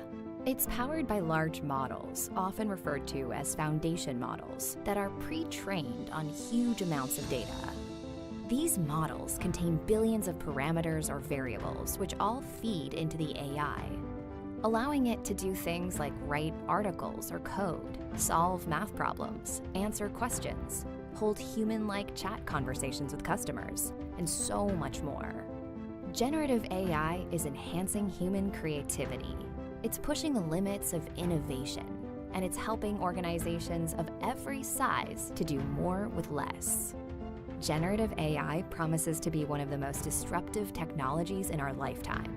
But the disruption won't come from what the technology itself does. It will come from how you choose to combine it with other technologies, the skills of your people, your values and competencies, and your organization's distinctive vision. Generative AI has powers we haven't even conceived yet. New use cases are being built, tested, and discovered every day. Some innovative small and mid-sized customers have already adopted this technology to solve their most complex business challenges. They use it to detect fraud and strengthen security, uncover trends, get predictive insights, and quickly adapt to market changes, scale operations, improve customer experiences with hyper-personalization, automate repetitive work, freeing up employees to focus on more strategic work. To get started building your own generative AI use case in your organization, you'll want to be sure you have the right people, processes, and technology in place. From a people perspective, you need a business leader or champion to uncover and define specific business challenges that generative AI can help solve. A team of employees who are ready to learn and be curious, to test and learn new ways to solve that challenge through data and generative AI. And experts on call who have generative AI experience and can provide guidance when and where you need it. From a process perspective, you'll need easy access to high-quality cloud-based data sources, a strategy to detect and mitigate bias, and an understanding of how to scale and integrate your solution into existing business operations. From a technology perspective, you'll need secure infrastructure to store, protect, and manage your data. Cost-effective, flexible solutions that can grow with your use cases and your business. And solutions that keep you compliant and able to adhere to regulations specific to your industry. AWS can help you on your generative AI journey. AI and machine learning have been a key focus for Amazon for more than 20 years. And now, we're on a mission to make enterprise-grade AI technology available and affordable for small and mid-sized businesses like yours. Together, we help you make the most of this technology with our comprehensive portfolio of AI solutions, highly secure infrastructure, and expert guidance and support from our worldwide network of certified partners and consultants. Get started on your generative AI journey today.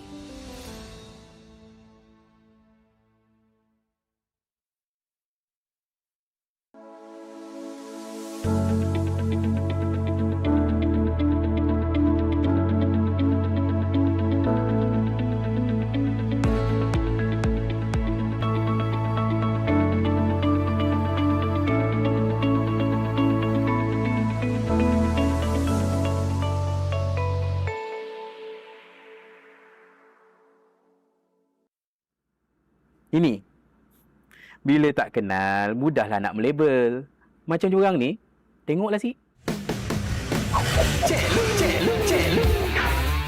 Ngam. Cash, loan. Confidentnya nafsu. Nah, cek lu. Jangan malu. Nafsu dah membuah. Motor baru. Cek.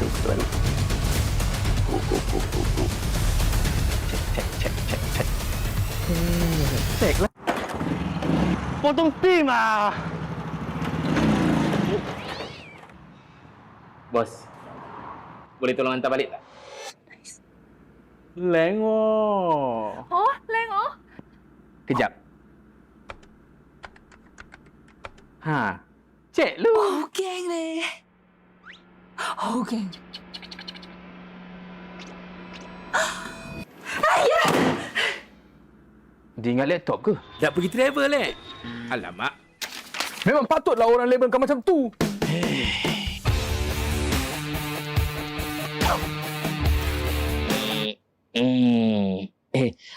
Dah mula dah. Kalau betul nak label pun, biar yang ni. Kenapa green lister? Dengar betul-betul.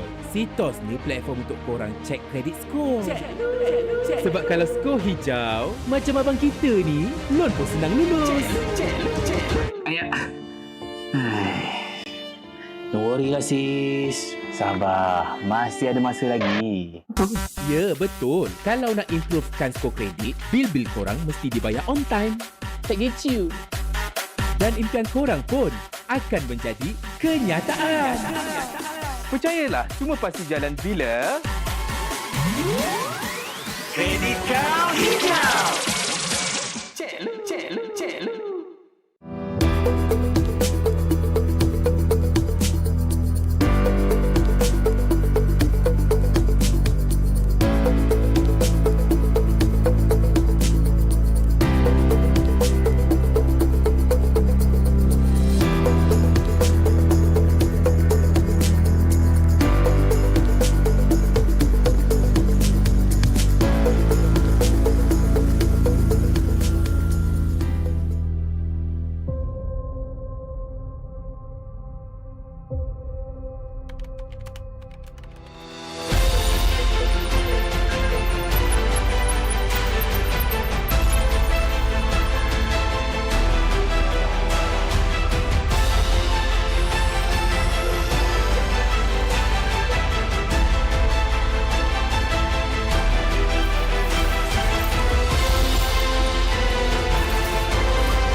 Mochi app is one of the leading and fastest growing companies in Malaysia.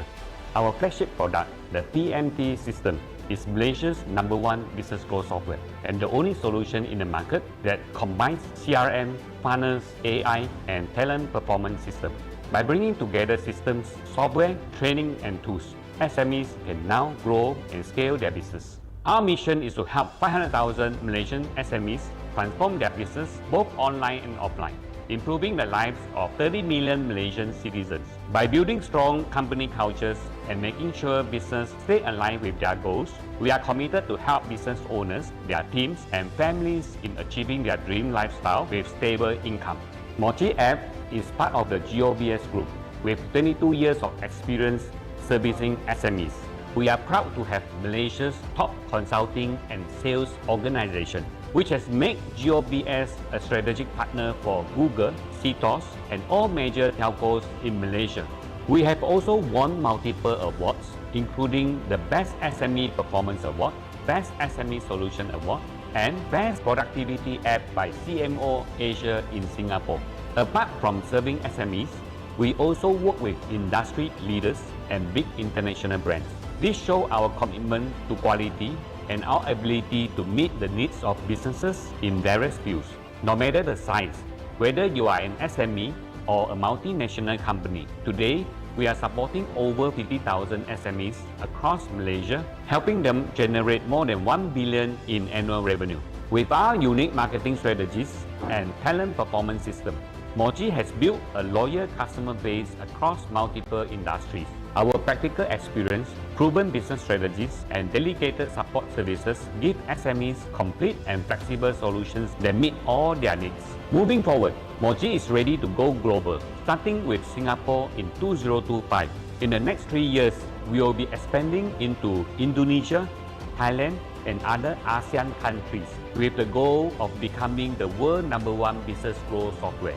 Together, we are not just helping business grow, we are shaping the future of SMEs across the region and beyond, creating a legacy that will make a lasting impact for the generations to come.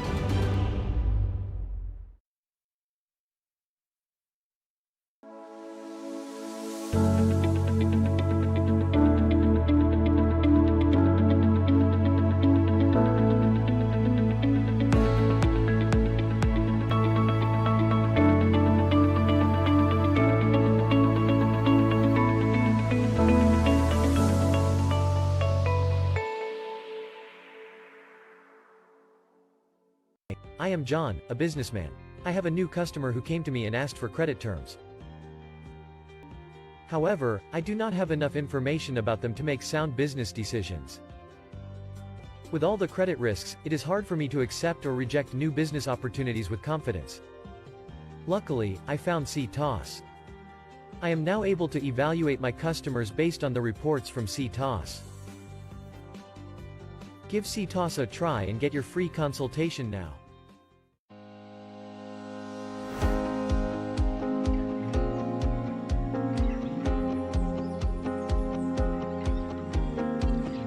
In the heart of Southeast Asia lies a country reaching natural beauty and biodiversity, Malaysia, a land where tradition marries modernity and where sustainability isn't just a trend, but a pledge to future generations.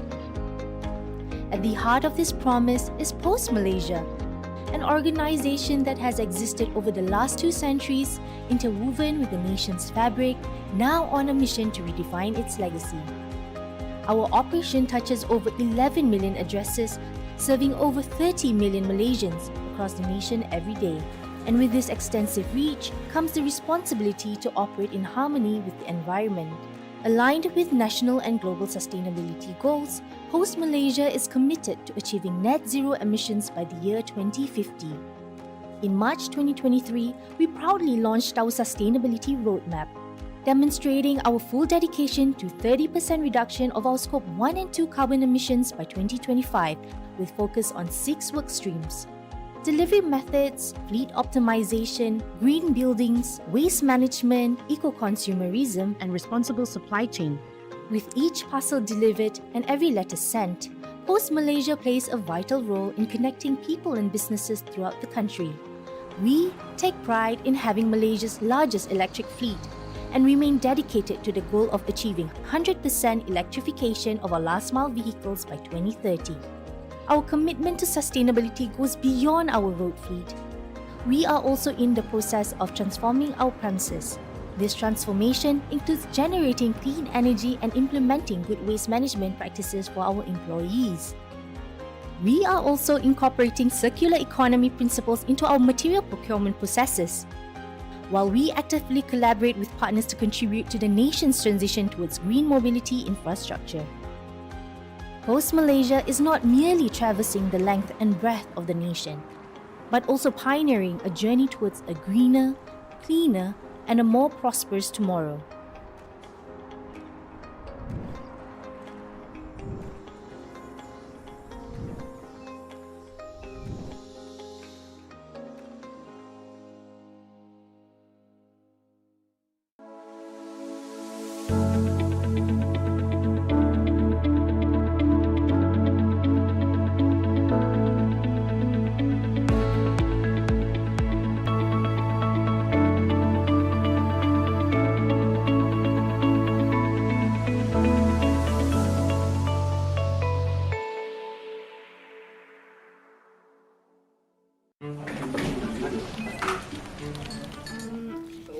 verify if this is enough, Mr. Manoj. But you told me to submit exactly all this. Why not sure now? We've been getting a lot of loan applications lately. I hope you can be patient with us. Papa, is this the car we are getting? Yes, of course. There will be a slight delay on your approval as we do our background check. Check? Hey, I'm VIP customer what? Can you make this faster or not? What do you mean my company loan are still pending? I'm Datuk Tan, you know. Oh, my company is a very big and very successful one. You faster approve lah. Excuse me, my CTOS score is 780.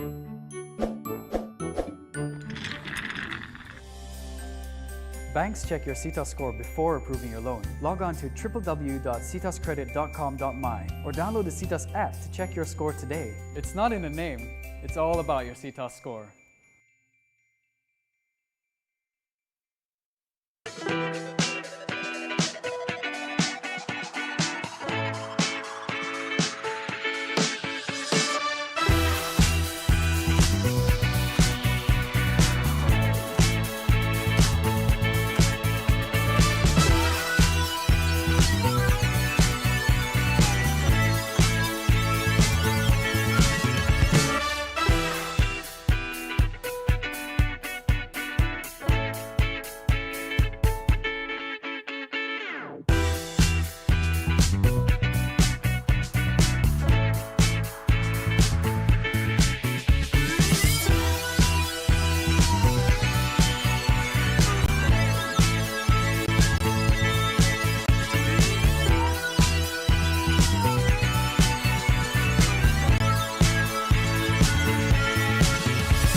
I am John, a businessman. I am delivering some stocks to my outstation customer today. Oh wait, I just received an email from CTOS regarding my customer. CTOS notifies and informs me that my customer has just filed for bankruptcy. If my customer becomes bankrupt, how will I collect my money? It is too risky to deliver my stocks now. Luckily I use CTOS to monitor my customers. I can stay informed about changes related to my customers to avoid risk and focus on my business. Give CTOS a try and get your free consultation now.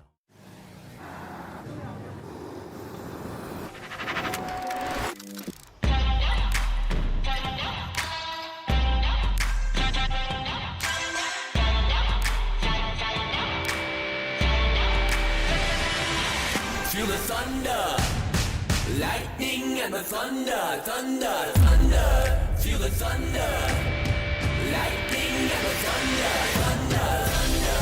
Feel the thunder, lightning and the thunder, thunder, thunder. Feel the thunder, lightning and the thunder, thunder.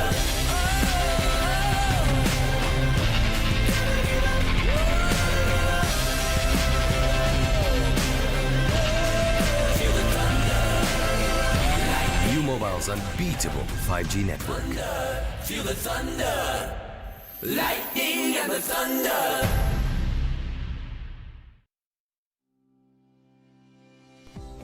Okay, Mawa Movers basically is about 28 years in the industry. We started up as a small entrepreneur, then slowly we grow. When time goes by, we change into Surendran Berhad. Mainly our trucks, we are focusing on the 10-tonner and 40-footers. This is our main business. CTOS Credit Manager, I'm using it almost about 5 years. It's helping me in many ways that I can look at their company, different my client's company's background, how's their payment terms, how are they paying and all those things. It's quite helpful to me. I'm still using the system after 5 years because it's quite helpful to me, even to my staff, to my accounts, so that they can still track and monitor on my customers' background. And it's quite useful. I have some good customers. That is very, very important. Even though you have plenty of customers, if you don't control the credit, I think a lot of things will happen.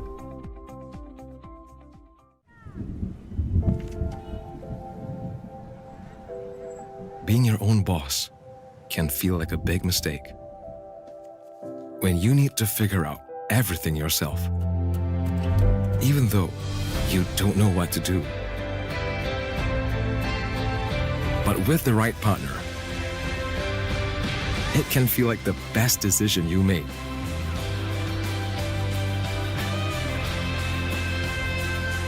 Because no matter what problems you face, we will always find a way.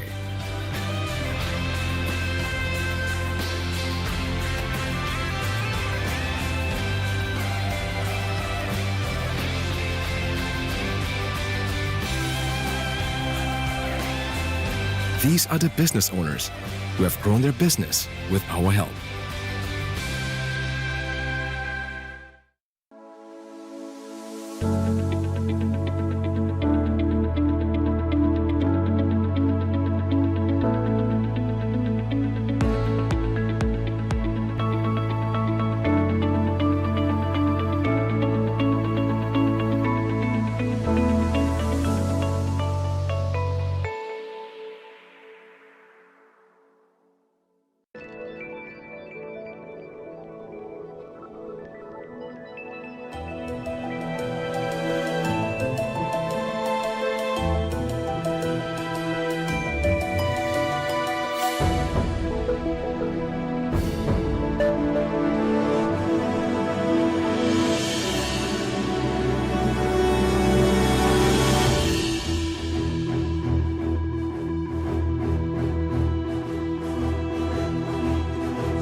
I am John and I am running a business.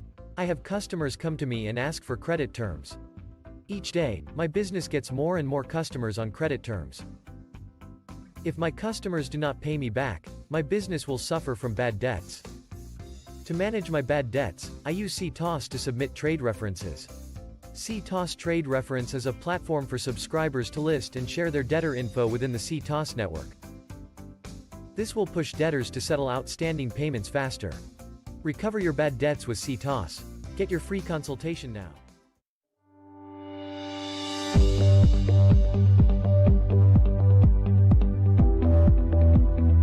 我们是做分销商 of UPS 的分销商的。我们的公司成立在2007年。我们的 specialist 是在 healthcare medical equipment 还有 IT solution。它非常可以帮到我们的 SME company 去 check 他们的 customer 的 financial background， 然后 check 了他们的 financial background， 我们才可以决定看我们的 credit facility 可以给到他support 到去 maximum 去到哪里before 他 purchase our product 了的 CTOS manager 我们用了已经超过5年了，我们继续在用，就是因为它的好处就是可以给到我们 filter 我们的customer 的 financial background，either 他们是不是有债务，然后我们才可以support 他们 as far the credit facility。Maybe 他跟我们买product的时候，我们不需要直接现钱交易才可以丢，我们可以给他 as far the credit facility 来90天，或者是60天的 credit term，方面的生意可以不受影响了cash flow。CTOS Score? Alamak, sayang, apa tu? CTOS Score? Tahu?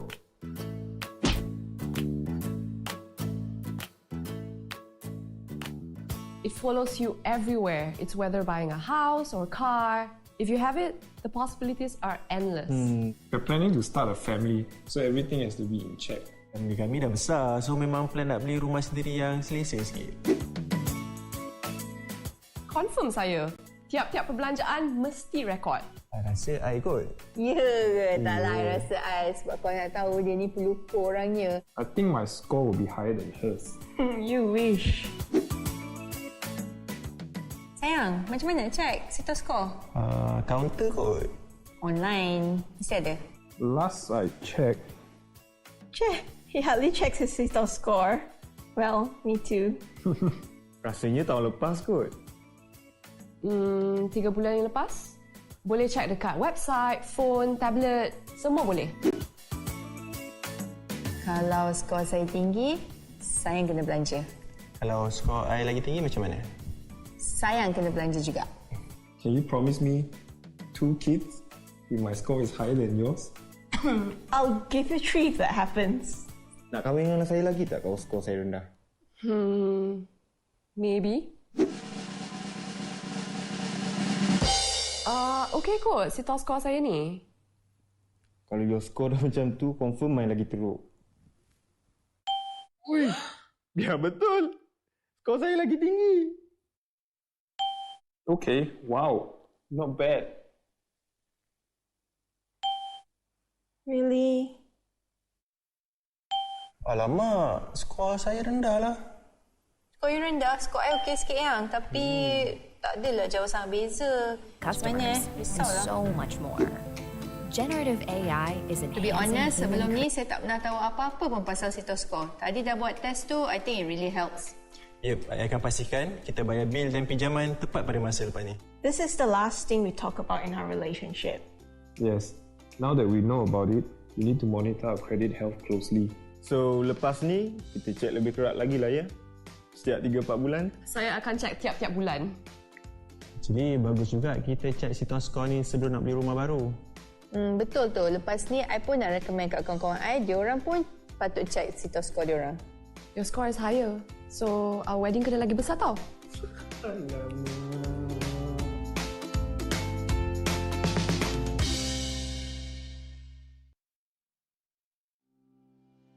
Assalamualaikum. Hai, saya Nik Muhammad Reza bin Aziz, pengarah urusan bagi Sales Auto Sembilan Berhad. Pertama sekali, kami ialah pembekal vendor kepada Petronas daripada tahun 2008 hingga sekarang.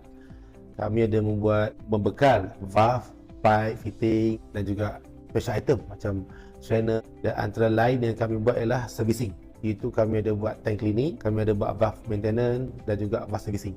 Dulu kami sudah ditawarkan oleh kawan-kawan yang pernah pakai CTOS. Dia kata, ni bagus CTOS ni sebabnya dia boleh membantu kita sebagai peniaga ni untuk cek sebenarnya klien ni bayar ke tak bayar, supplier ni bagus ke tak bagus. Pada waktu tu saya macam tak percaya, cakap tak apalah, kita guna conventional punya cara lah, stay guna lawyer, stay guna pergi sendiri kepada company. Tapi lama kelamaan bila kita makin sibuk, makin grow, hutang makin banyak, the best sekali dah CTOS. Sebab hari ni macam like us SME company, small medium enterprise company, dia orang macam ambil kesempatan. Tak apa, dia boleh tunggu, dia boleh sabar. Kita dah ada pengalaman tak payah sampai 2 tahun, sampai 6 bulan, 9 bulan. And then kita semua company ni kita perlukan running capital yang cepat untuk kita roll balik. Jadi kami rasa CTOS ni banyak membantu kami lah dengan perkhidmatan servis yang ada. Example, checking on the siapa dia punya owner. Dan number 2 pula, kita nak sue dia ke, nak check whether the company okay ke tak okay. Dia punya audit report submit tak submit, dia ada case tak ada case. From there kita boleh check the company okay ataupun tak okay untuk kita continue business dengan dia. Antara perkhidmatan CTOS hari ni yang kami gunakan ialah bila mana ada klien kami yang tak bayar, kami akan senaraikan nama kami tersebut dan juga owner kami tersebut di senarai CTOS, menyebabkan kesan yang saya langsung sukar bagi owner tersebut untuk membuat pinjaman baru dengan bank. Dan in order untuk dia clearkan nama dia kena bayar kepada kami yang dia hutang. Nama SME di luar sana, saya recommend please subscribe dengan CTOS. It's not gonna cost you so much. I think you better take CTOS. It just cost you this much only, but the benefit that it return back to you so big, so huge.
Always continue to change, continue to evolve. Especially for Penang SMEs today, CTOS is running an exclusive campaign for the CTOS Credit Manager. Sign up today and you will receive a 300 ringgit credit in your Touch and Go e-wallet upon activation. So then once you get up with CTOS Credit Manager, don't forget to sign up for the 2-day credit IQ training course, which is 100% claimable with HRD Corporation. Not 20%, not 50%, and not even 80%. It's 100% claimable. So if you think that is not enough, we will sweeten the deal with more rewards. Share this great news with the network. Refer your buddies to subscribe to Credit Manager, and with each activation, you will get 300 ringgit touch and go credit. Wow, that's an incredible deal. So if you'd like to look for more information, grab the nearest CTOS personnel and start collecting your rewards. And definitely, let's grab this opportunity to reward yourself with this incredible deal right here during this wonderful Thursday.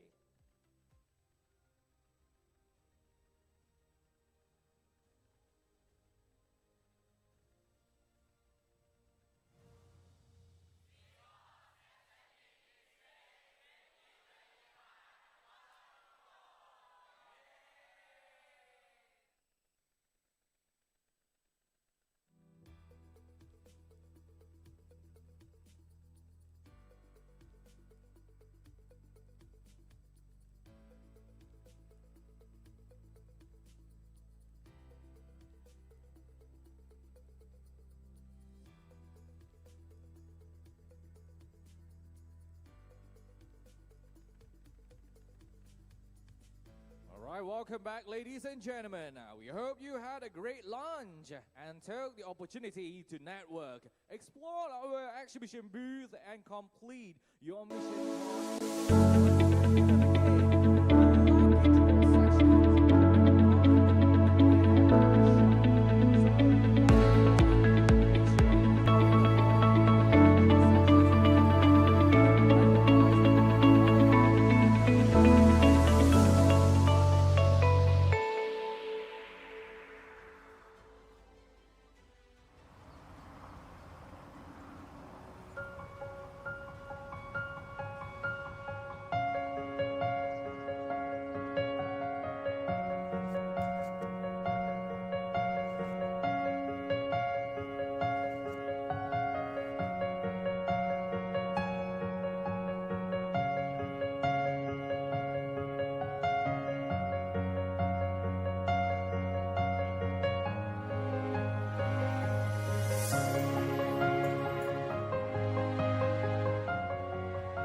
in Malaysia. We have also won multiple awards, including the Best SME Performance Award, Best SME Solution Award. Once again, good afternoon, ladies and gentlemen. We would like to invite everyone to come into the hall and get ready for our afternoon sessions. And we'll begin with the first round of lucky draw at 1 p.m. later. So we do have total of 5 lucky winners gonna walk away with these incredible prizes at round 1. So yes, we will have a winner walk away with UB's 98 business prospect plan for 12 months.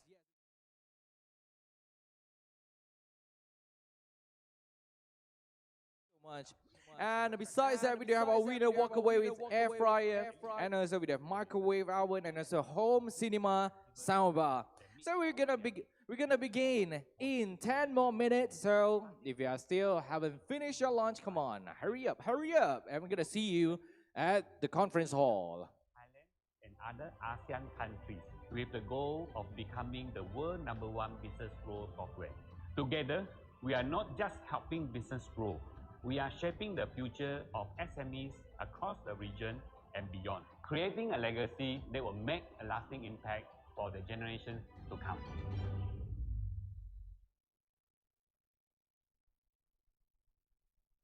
Generative AI is artificial intelligence that uses data to generate new forms of content, like images, text, code, and other media. It's powered by large models, often referred to as foundation models, that are pre-trained on huge amounts of data. These models contain billions of parameters or variables, which all feed into the AI, allowing it to do things like write articles or code, solve math problems, answer questions, hold human-like chat conversations with customers, and so much more. Generative AI is enhancing human creativity. It's pushing the limits of innovation, and it's helping organizations of every size to do more with less. Generative AI promises to be one of the most disruptive technologies in our lifetime. But the disruption won't come from what the technology itself does. It will come from how you choose to combine it with other technologies, the skills of your people, your values and competencies, and your organization's distinctive vision. Generative AI has powers we haven't even conceived yet.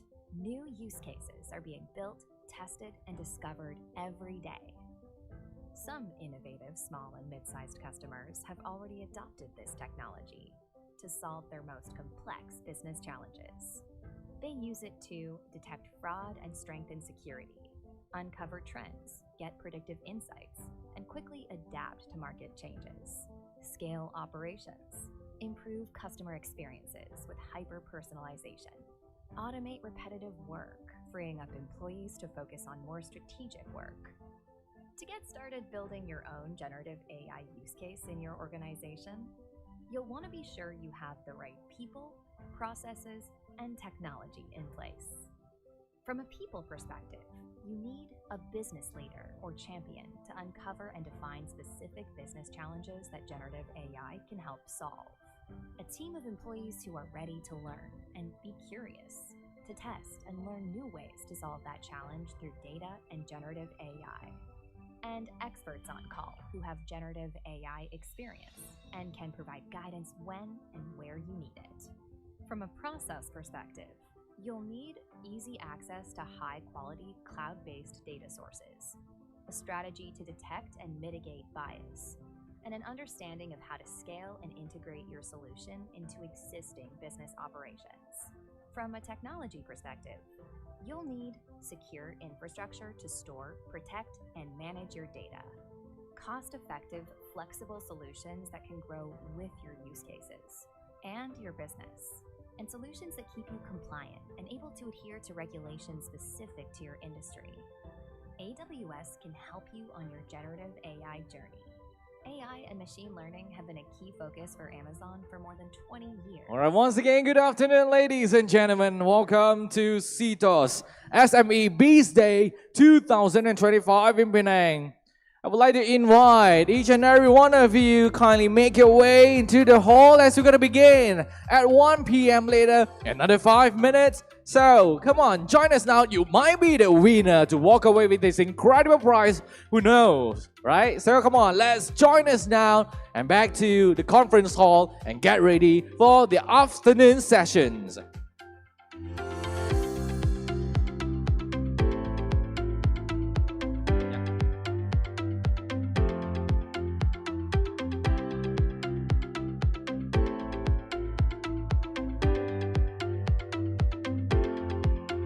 Yes, welcome back everyone. We hope you had a great lunch and took this opportunity to network, again, to exchange the name cards. But if you're not able to do it, no worries, come on. We do have more time for you to connect with each other. So ladies and gentlemen, we would like to invite all of you to come back to the conference hall as we're going to begin in 4 minutes.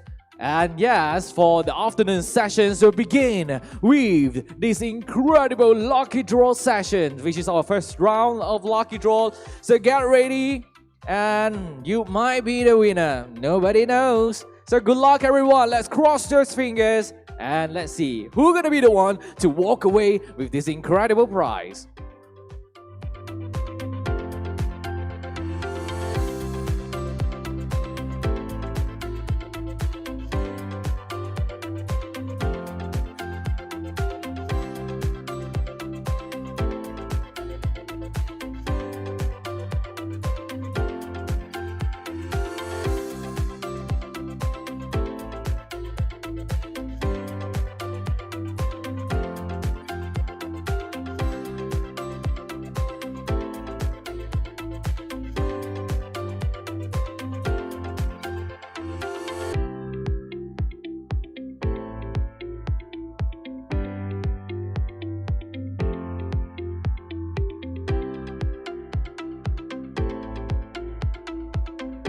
Come on, ladies and gentlemen, we are about to begin. Yes, we left another 3 minutes for you to make your way into the hall, into the ballroom, as we're going to begin our first round lucky draw at 1 p.m.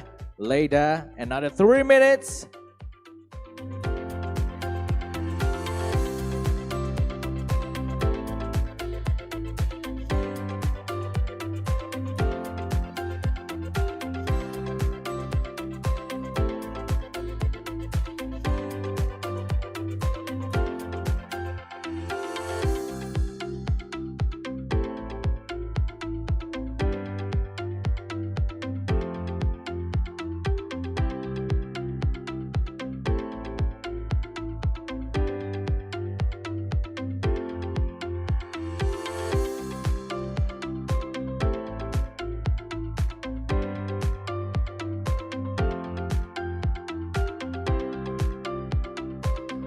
Alright, for those who are still yet to drop your name card into the lucky draw box, as you can see, we do have our usher walking around to collect the name card.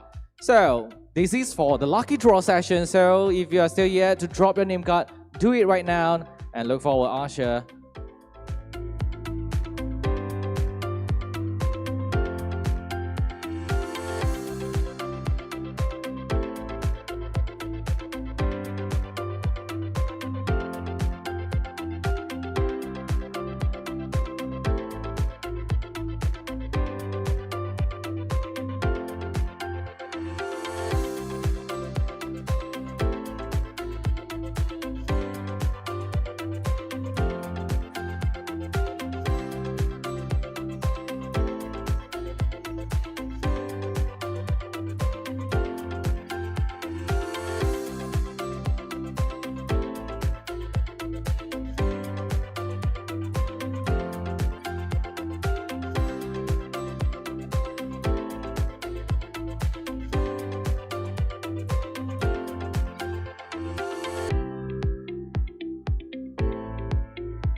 Alright, ladies and gentlemen, once again, welcome back to CTOS SME Biz Day 2025 in Penang. Come on, we would like to invite each and every one of you make your way into the conference hall as we're going to begin our afternoon session shortly. And yes, we're going to begin our lucky draw session soon. I would think that I will give you another 1 minute. Come on, hurry up, everyone. Let's make your way into the ballroom and we're gonna begin the lucky draw sessions at 1:05. Come on, hurry up. And thank you so much for your cooperations. Kindly take your seats.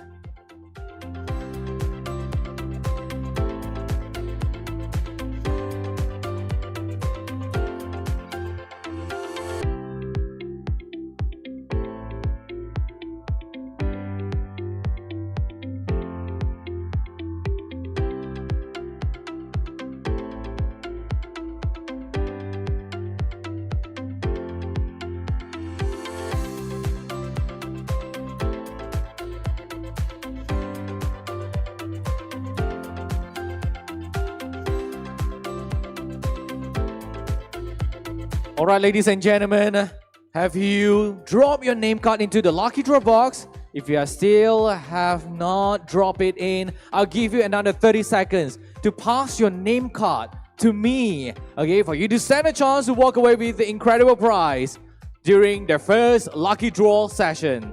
Anyone?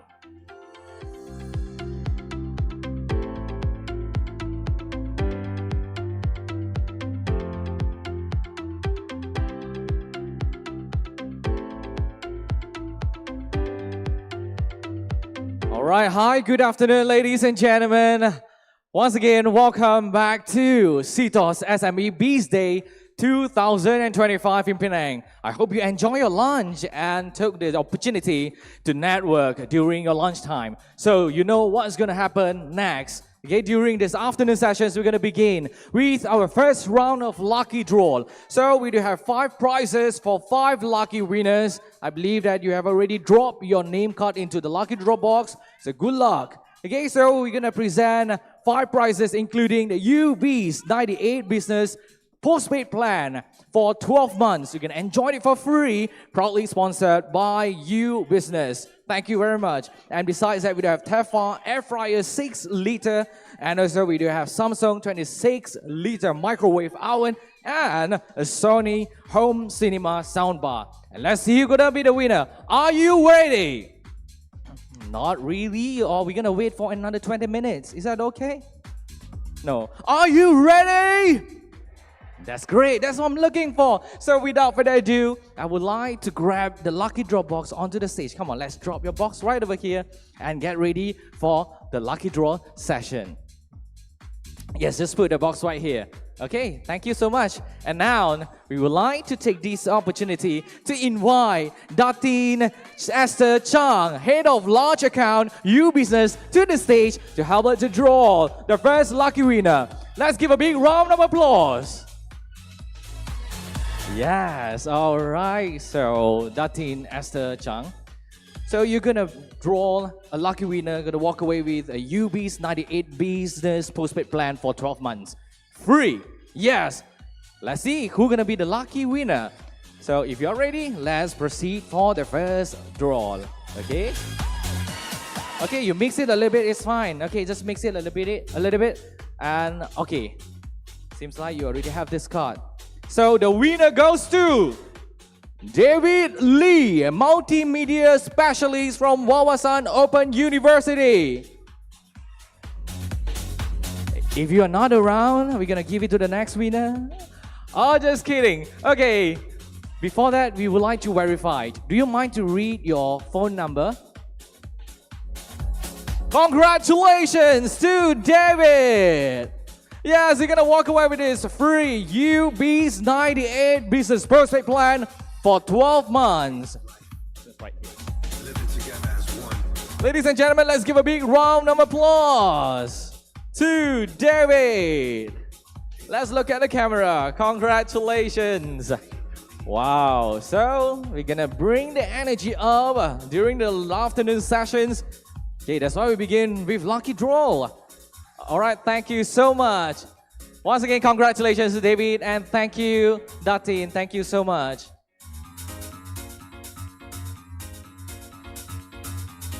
Thank you so much, Datin. Kindly take your seats, and thank you so much, David. All right, we do have somebody to tip this.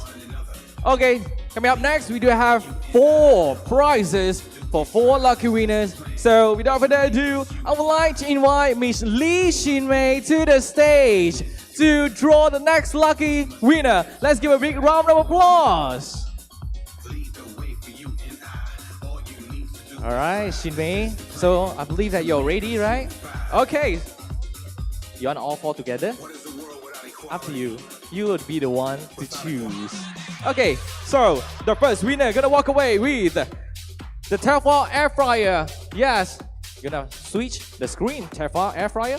All right, cool. The winner gonna walk away with this, and the winner goes to Christina Chi from BST Healthcare Surendran Berhad. Christina Chi, are you here? Wow, congratulations. Christina, do you mind to read your phone number, please? Congratulations, the winner, Christina. All right, let's look at the Okay, look at the camera and smile. Congratulations. All right, thank Christina. Okay, watch your step, and we go for the next draw, and the winner gonna walk away with Tefal air fryer as well. So, and it was 539 ringgit. The next winner goes to Teo I Lee, Respect Manufacturing. Teo I Lee. Respect Manufacturing. Okay, I do not have your phone number right over here. Do you mind to spell your name for verification purpose? Thank you so much and congratulations to the winner.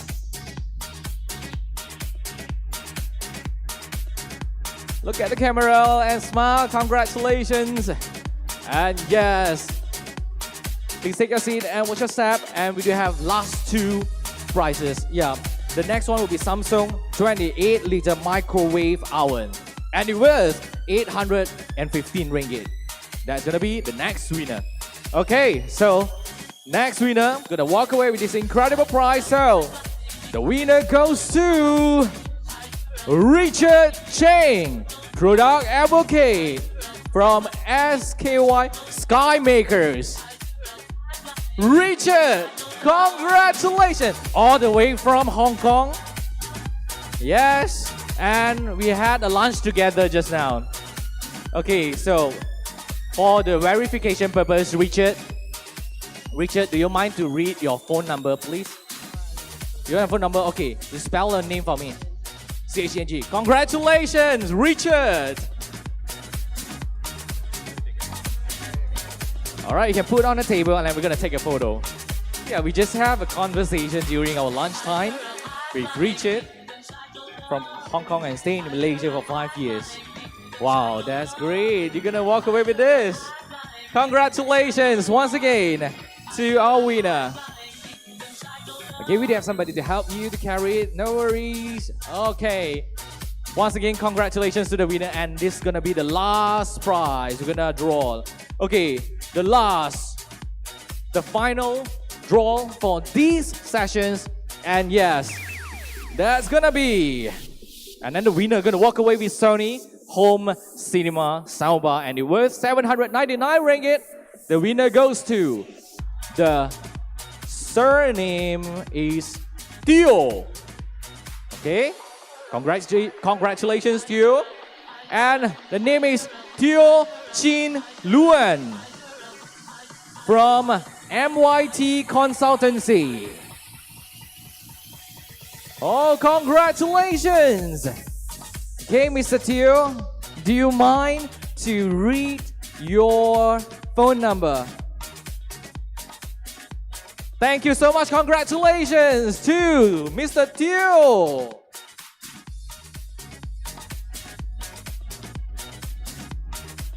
Wow, that's incredible. And yes, we do have our crew to help to keep it. Thank you so much. And once again, thank you so much, Shin Mei. Let's give a big round of applause to Miss Lee Shin Mei for these lucky draw sessions. So ladies and gentlemen, if you are still have not received your lucky prizes, no worries. Okay, we do have final sessions later. Okay, so we do have a winner walk away with the gadgets, with the smartphone, with tablets, and also 65-inch TV. So let's see who's gonna be the one. Please do not forget to drop your name card into the lucky draw box. So if you're still here to drop your name card, no worries, we do have our usher gonna walk around later. So let's stay tuned, be patient, and have a wonderful time. And now, ladies and gentlemen, we will be continuing the next sessions, which is the afternoon session panel discussion. So now, ladies and gentlemen, I believe that yes, all of you waiting for your prize, but no worries. We do have a lot of prizes to be given away, such as a mysterious gift. Remember to collect all 12 stickers at 12 different booths, okay, for you to join the spin and win at the registration counter, for you to walk away with additional prize from us. And now, we'd like to share with you a special deal from CTOS as well. Since you are here, especially for Penang SMEs today, CTOS is running an exclusive campaign for the CTOS Credit Manager. Sign up today and you will receive a 300 credit in your Touch and Go e-wallet upon activation. So then once you gear up with the CTOS Credit Manager, Do not forget to sign up for the 2 days credit IQ training course, which is 100% claimable with HRD Corporation. And not 20, not 50, it's 100% claimable. And not even if you're not enough, we will sweeten the deal for more rewards for you. So share this great news with your network, refer your buddies to subscribe the Credit Manager, and with each activation, you will get 300 ringgit Touch and Go credit. Wow, that's an incredible deal. So you should grab this opportunity to reward yourself during this wonderful Thursday right over here at CTOS SME Biz Day 2025 in Penang. So now, let's get back into action with our second panel discussion of the day, a session that promises to spark ideas and offer real resolutions for SMEs navigating the evolving digital landscape. The topic, Digitising the Malaysian SME, Opportunities and Challenges. This panel will unpack what it truly means for Malaysian SMEs to go digital, the hurdles they face, the opportunities that await, and the ecosystem of support available to help them succeed. So we are privileged to be joined by outstanding lineup speakers, including Puan Nurul Zahira Ayub, the State Director, Penang State Office SME Corp, Mr. Kueh Chubun, Director, SME and Community Development, Digital Penang, Puan Nurhaliza Abu Bakar, Head Penang Branch AKPK, Mr. Siwarau Aparahu, Senior Manager, Malaysia Digital Economy, MDAC, and leading the conversation as our moderator, we do have the Honorable Mr. Yeo Seng Hui, Honorary Secretary General of Samantha. So ladies and gentlemen, without further ado, let's give a big round of applause to invite all of our panelists on the stage. Let's give them a big round of applause.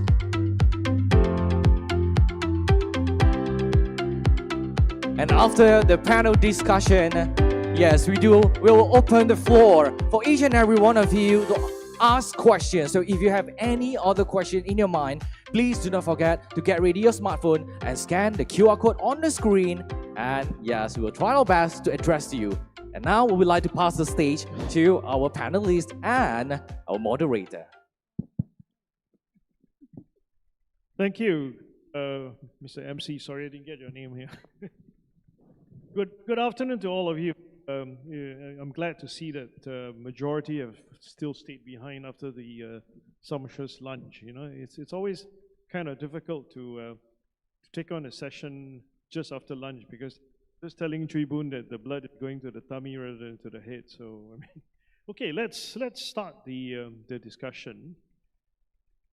The topic that we see here today is basically instead of digitizing, to me it's more than digitizing, it's actually digitalizing, because digitizing is just a very basic step when we convert from analog to digital. But I think what's more important is how do we go through this process of digitalization for SMEs.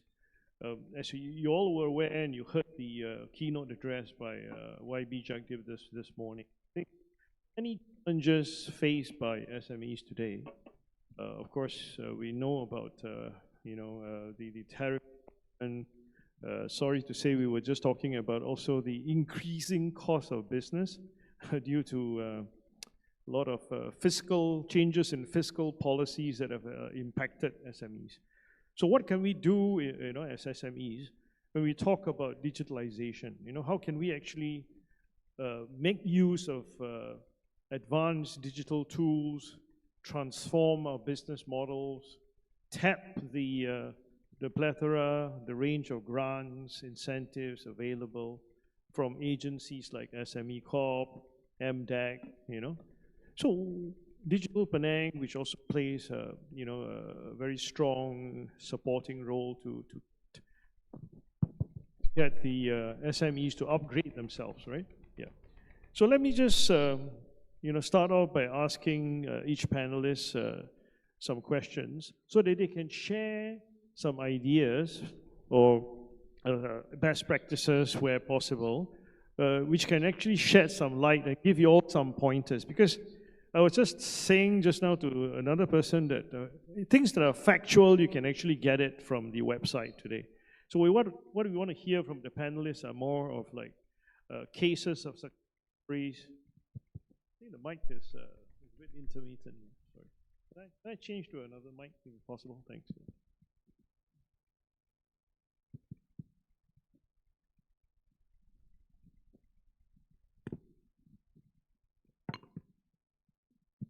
Okay.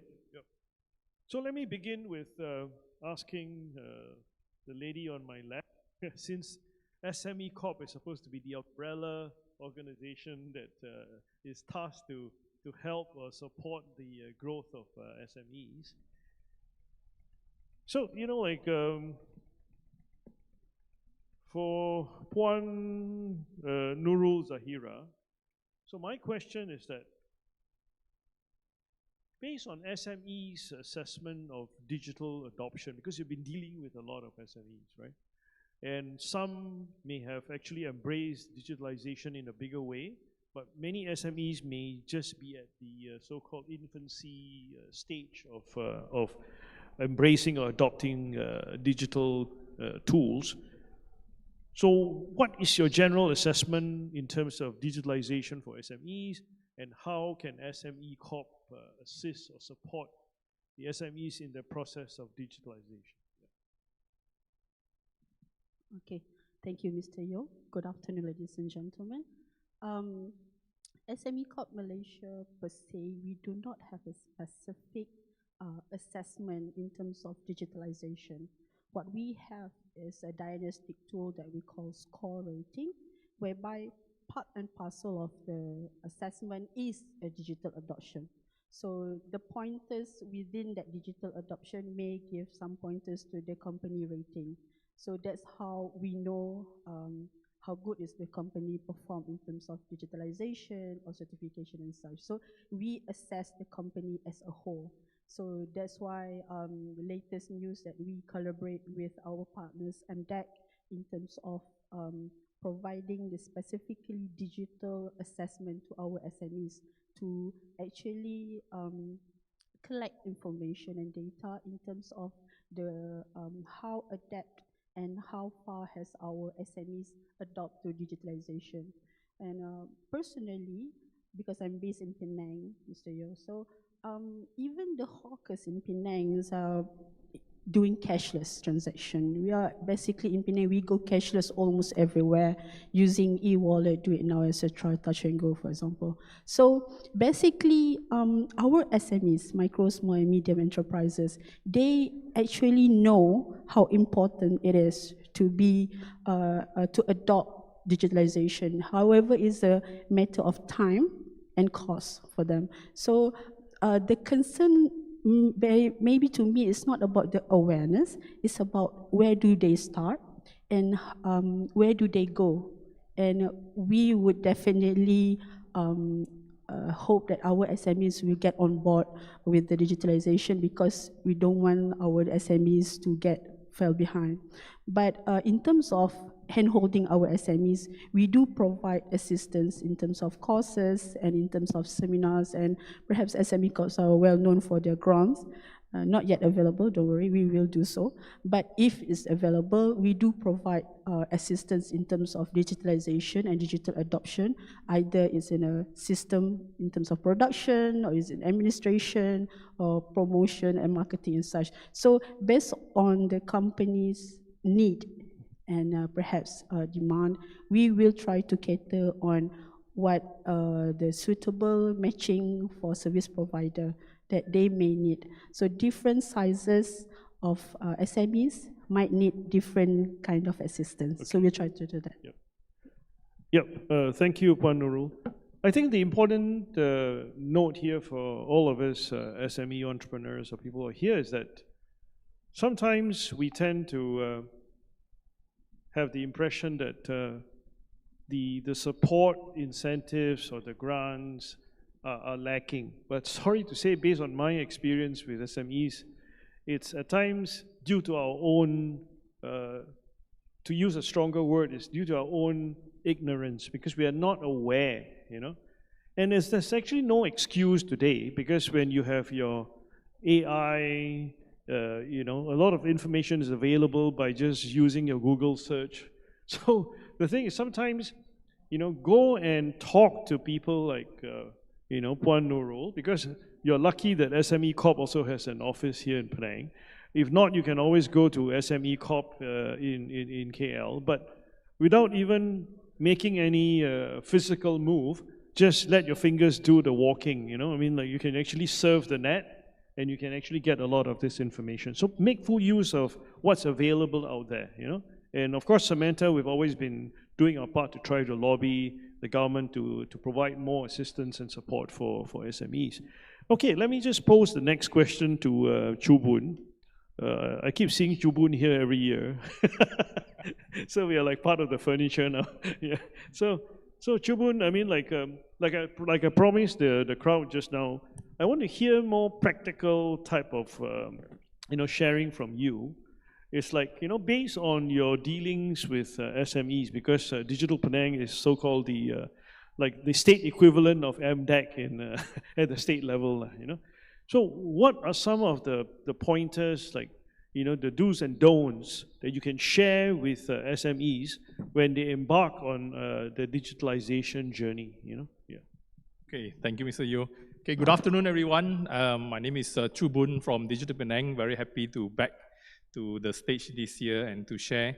Okay, so from our dealings with SMEs, so we met a lot of SMEs. So this year also marked the second year I joined Digital Penang.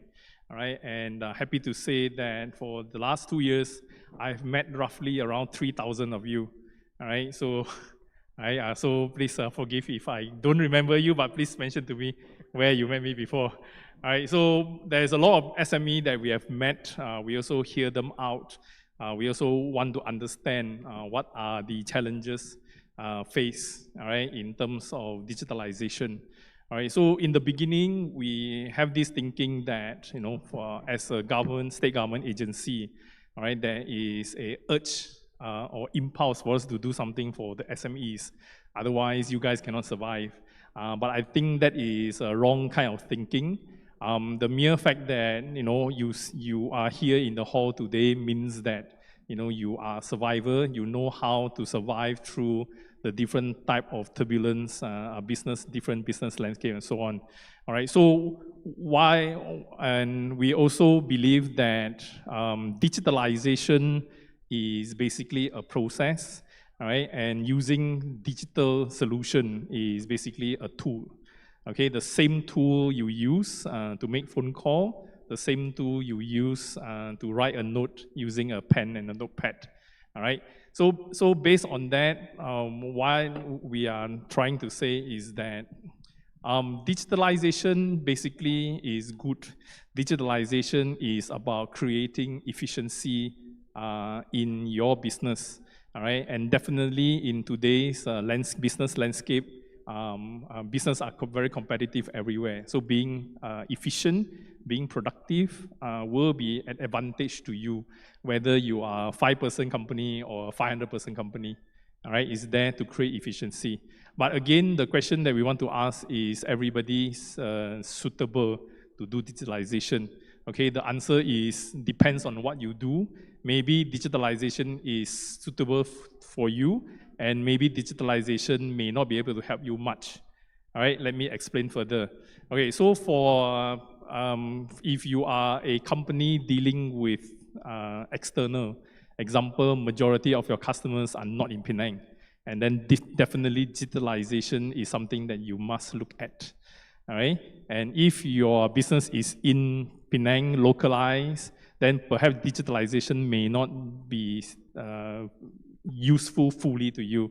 All right, nevertheless, I would still encourage you to look at digitalization as part of your business transformation program.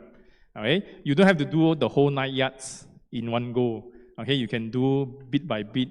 Okay, digitalization is a gradual process. All right, you can start with email. You can start with some small CRM. Okay, you can start with some small ERP. Okay, if you have some manufacturing element in your business itself, right? So some of the more practical one is, of course, you have heard about from the speakers this morning, and also a lot of exhibitors outside. Okay, a lot of them are practical solution, otherwise they won't be here. All right, again, it depends how you want to use it. Okay, for Penang, we know that digitalization is pretty much in everybody's vein. Okay, example, e-wallet adoption. Okay, in Penang, we are similar to Selangor. Okay, there's more than 90% adoption for e-wallet usage. All right, and more companies I see has been using existing e-commerce platform. Example, Lazada, example, Shopee, to a certain extent, TikTok and Xiaohongshu, okay, to create awareness. Okay, and of course, we can also look at some federal and state agencies, okay, because one of the biggest barrier, in my opinion, in the process of digitalization is funding. Okay, because a lot of times the expenses on digitalization can be moderate or can be a lot. Okay, so we have people like MDEC, we have people like MPC, we have NCIA, we even have SIRIM, all right, that are able to help to provide certain level of funding. Depends on how intensive we want to do the digitalization process. Based on that, yeah, thank you. Okay. Thanks, Chubun. You know, like what Chubun has mentioned, I think nowadays we are in a luckier phase, I would say. When he talked about ERP systems, those the capex or the initial cost can maybe exorbitant. But now you have ERP, which is on a subscription basis model as well, right? So there's no reason why SMEs can't actually adopt or embrace this kind of software, because it is actually quite affordable. You know, it's a variable cost rather than a huge fixed cost. So these are things that, you know, as an entrepreneur who's faced with challenges to try to be competitive, to try to improve your costs or, you know, efficiencies in operations, you should actually be aware of what's available out there, all these tools that are out there, okay? Yeah, next, you know, I'll pose this question to Lisa. I think people tend to associate AKPK with when all things are going south, when you're in financial trouble, and then you come to AKPK, you know, for some assistance and for some advice. But maybe you can share with the SMEs before they get to that stage, I think, which is more important, the preventive process. What can they do to enhance or improve their financial literacy? Even though now we're talking about all these buzzwords like digitalization, the basic fundamentals of understanding financial management, having financial literacy is important. So what are some of your tips and advice to SME business owners? Yeah. Okay, thank you, Mr. Moderator, Mr. Yo. Okay, Assalamualaikum and a very good afternoon. To answer that, actually, the first thing that came across all people's, the public's mind, we bring our secrets actually. So I can say that up to 12 p.m. just now, is less than 10 people printing the secrets. Yeah? It's either they fear of their own credit records, or they said, I got no records, or I feel that I got no problem in paying my loans. Okay, as part of, we are the wholly subsidiary owned by Bank Negara, so we always encourage people to print their secret report at least once a year, you know, especially before the festive season. Okay, because the secrets now is given to AKPK, it's no longer Bank Negara custodian, so it's under AKPK. So I advise public or even to this audience to go and get your record, so at least you know where you stand in terms of your, not scoring, because scoring is from CTOS. That's right. Okay, we don't score you. Okay, but what we are dealing with, Okay, you must understand how to read your secrets report.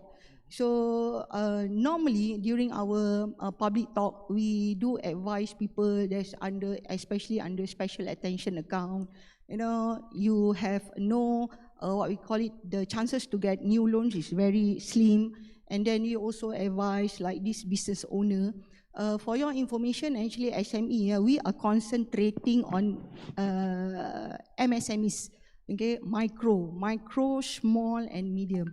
So these business owners, if let's say you are sole prop, so you can still see your credit report in your secrets.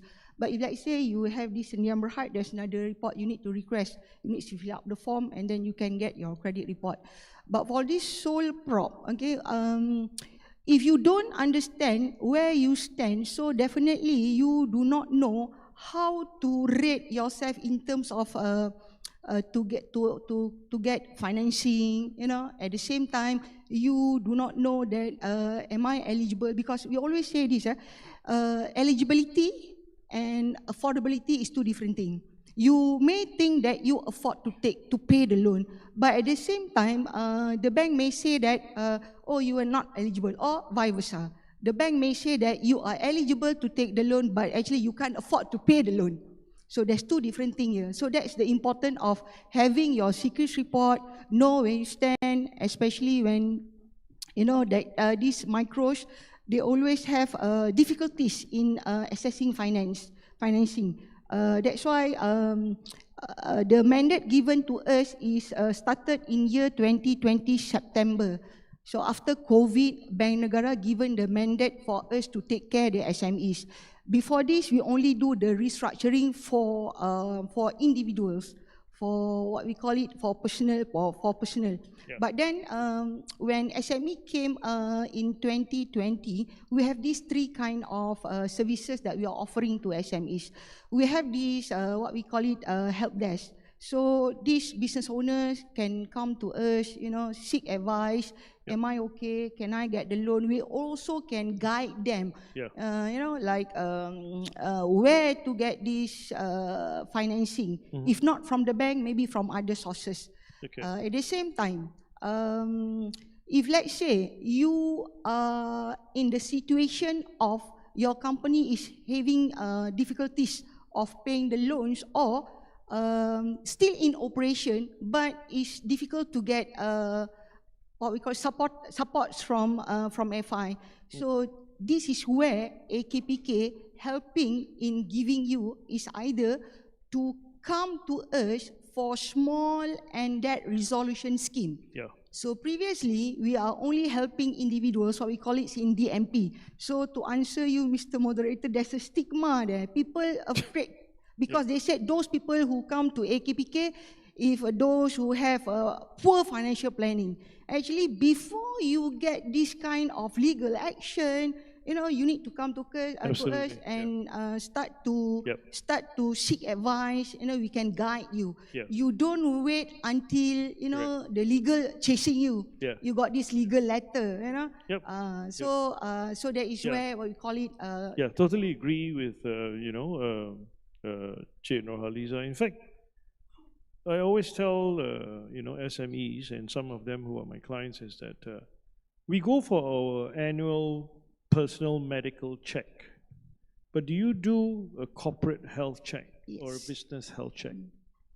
This is exactly what she's saying, is that you have to do your yearly business health check, you know, especially when it comes to your financial indicators.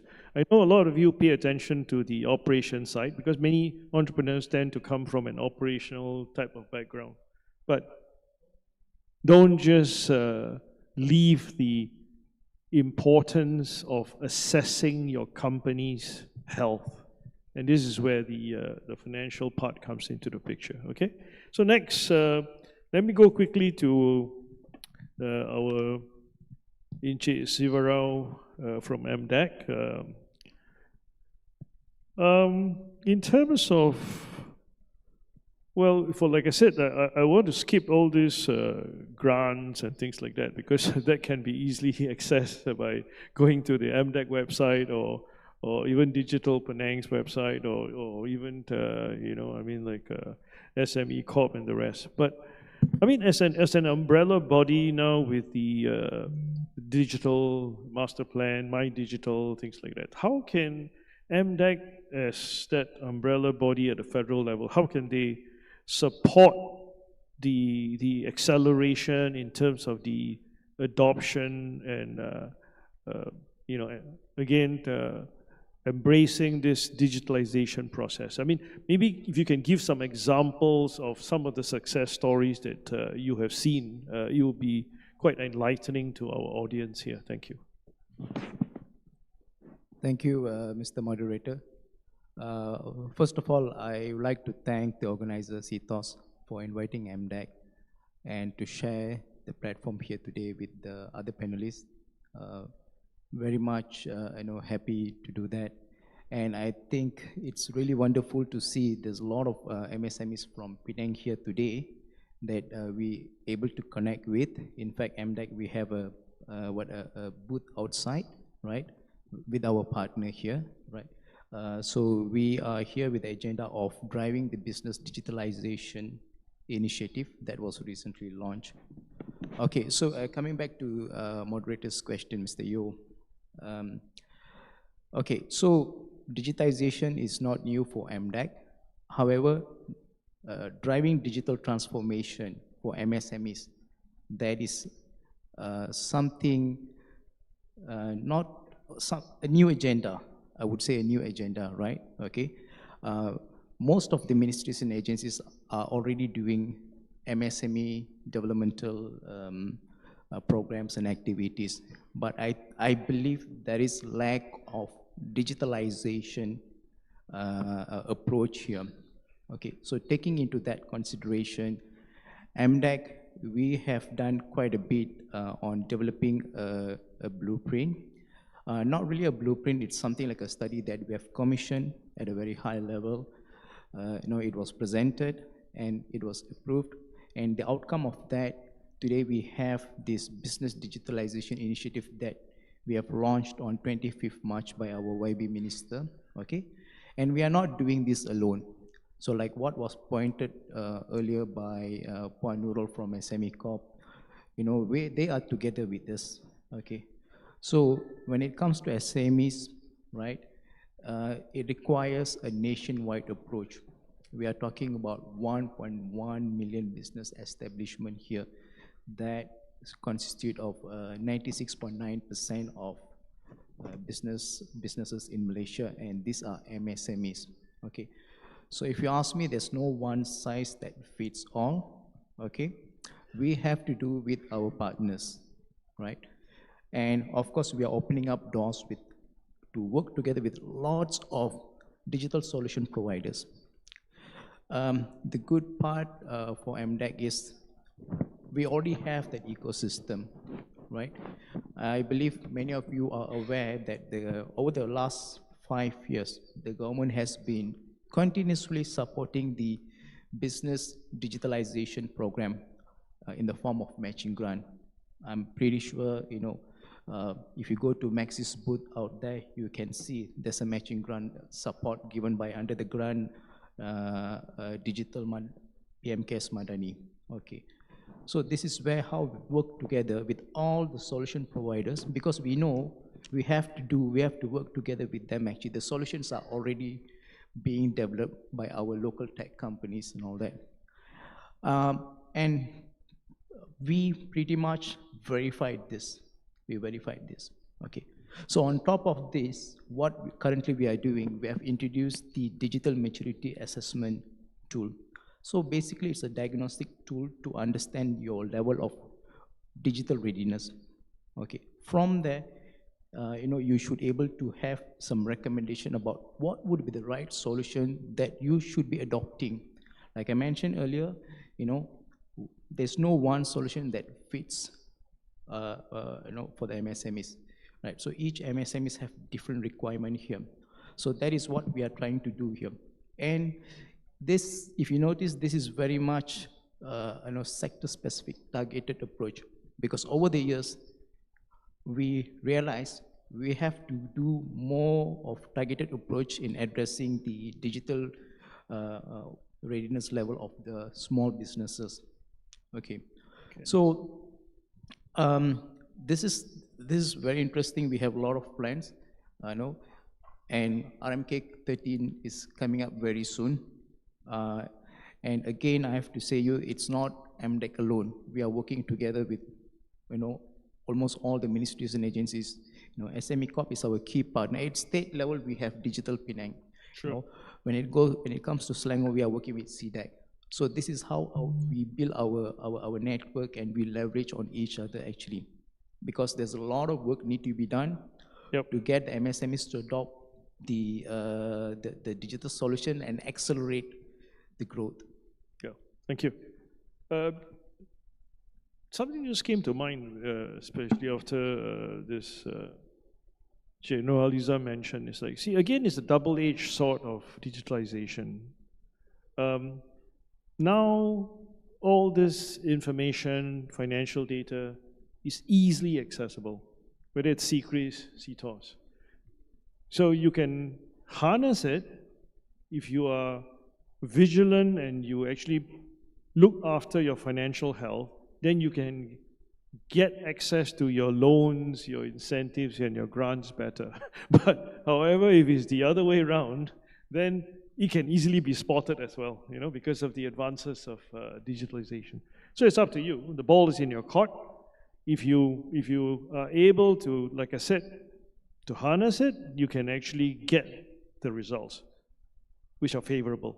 But if you don't, then it could go the other direction. Yeah. So I want to go back to Chubun and put him in a spot a bit.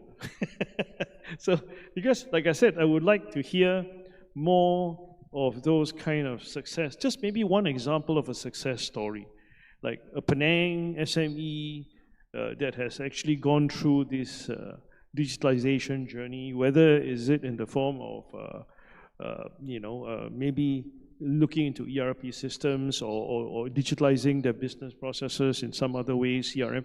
Can you just highlight just one particular case that you're familiar with, which can be shared with our audience here so that they can actually have a flavor in terms of what is within their reach? Because sometimes they have this very abstract notion that, wow, digitalization is only for the big boys, it's difficult, it's very expensive, it's very tedious. But if you can just show them the way by citing an example of a success story, I think it will be very illuminating to our audience. Yeah, please. Yeah. Okay, thank you. All right, so I will cite a very, very basic one. Okay, down to earth, everybody know, easily relatable. All right, since November 2023, all right, we run a program called Micro SME Level Up Program. All right, our targets are micro and SMEs. All right, the objective of this program is basically to get your business online, or we call it online present. All right, in other words, when you Google, you can find this company. Right? As some of us in the digitalization world, we have developed some new habits. Okay, example, before you go somewhere to some new place to eat, have dinner, or have lunch. Okay, what is the first thing that you do? All right, either you open Google Map or you Google, okay, see what are the comment or review of this particular place before you decide you want to go or not, right? All right, so we have 180 companies join this program since November 23. Okay, the last program that we run this was end of 24. Okay, and out of these 180 companies, 89 of them has managed to reach the advanced class. So what we do is that we take this company, go through 5 days of training, 2 days of basic training, and then after that they will go through a pitching session, all right, and they will present to a group of judges what is their business about, okay, and why do they want to go into the advanced class. All right, so from there, 89 company has actually successfully completed the advanced class.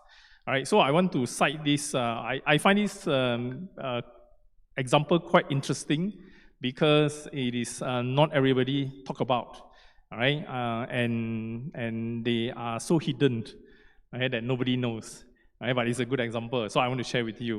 All right, so I met this guy, David. Okay, so David is David Liu, his full name. He's a second generation entrepreneur. Okay, the business that the father runs has been in existence for the last 40 years. All right, and being a traditional business, so how they look for customers, all right? So they are manufacturers and they sell to distributors. They don't sell to end user, they sell to distributors. How they go and find new distributors is they go and visit. Okay, they take flight and they go to this country and then they look for business and stuff like that. So David took over from the father not too long ago. Then he came to join our micro SME level up program. All right, and this micro SME level up program, right? After the program, Digital Penang will track them, okay, for 1 year. Right, so now we have around 9 months worth of information, and I'm happy to report that about 40% of them reported to us that they have at least 20% increase in their revenue. Okay, about 10% of them hire new employees, and then about 5% of them manage to bring their business out of Penang. Okay, they are still in Penang, but their business have expanded.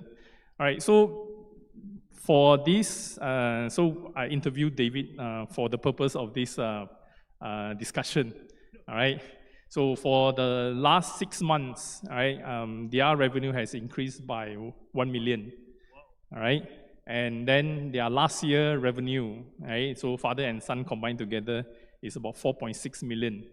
All right. Being a small manufacturing plant, right, they have also managed to increase their headcount from 22 to 30.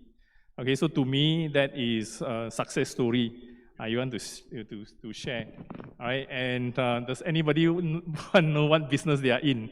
Okay, so today they are in Taiwan, they are in Thailand, they are in Australia, they are in New Zealand, and they are now starting to export to EU countries.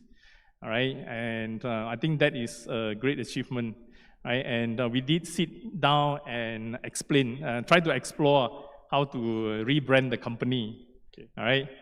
So just to give a hint, I think time is not a lot. Okay, so this company's product, okay, most of us will use at least once in your lifetime, and at most you will use only once.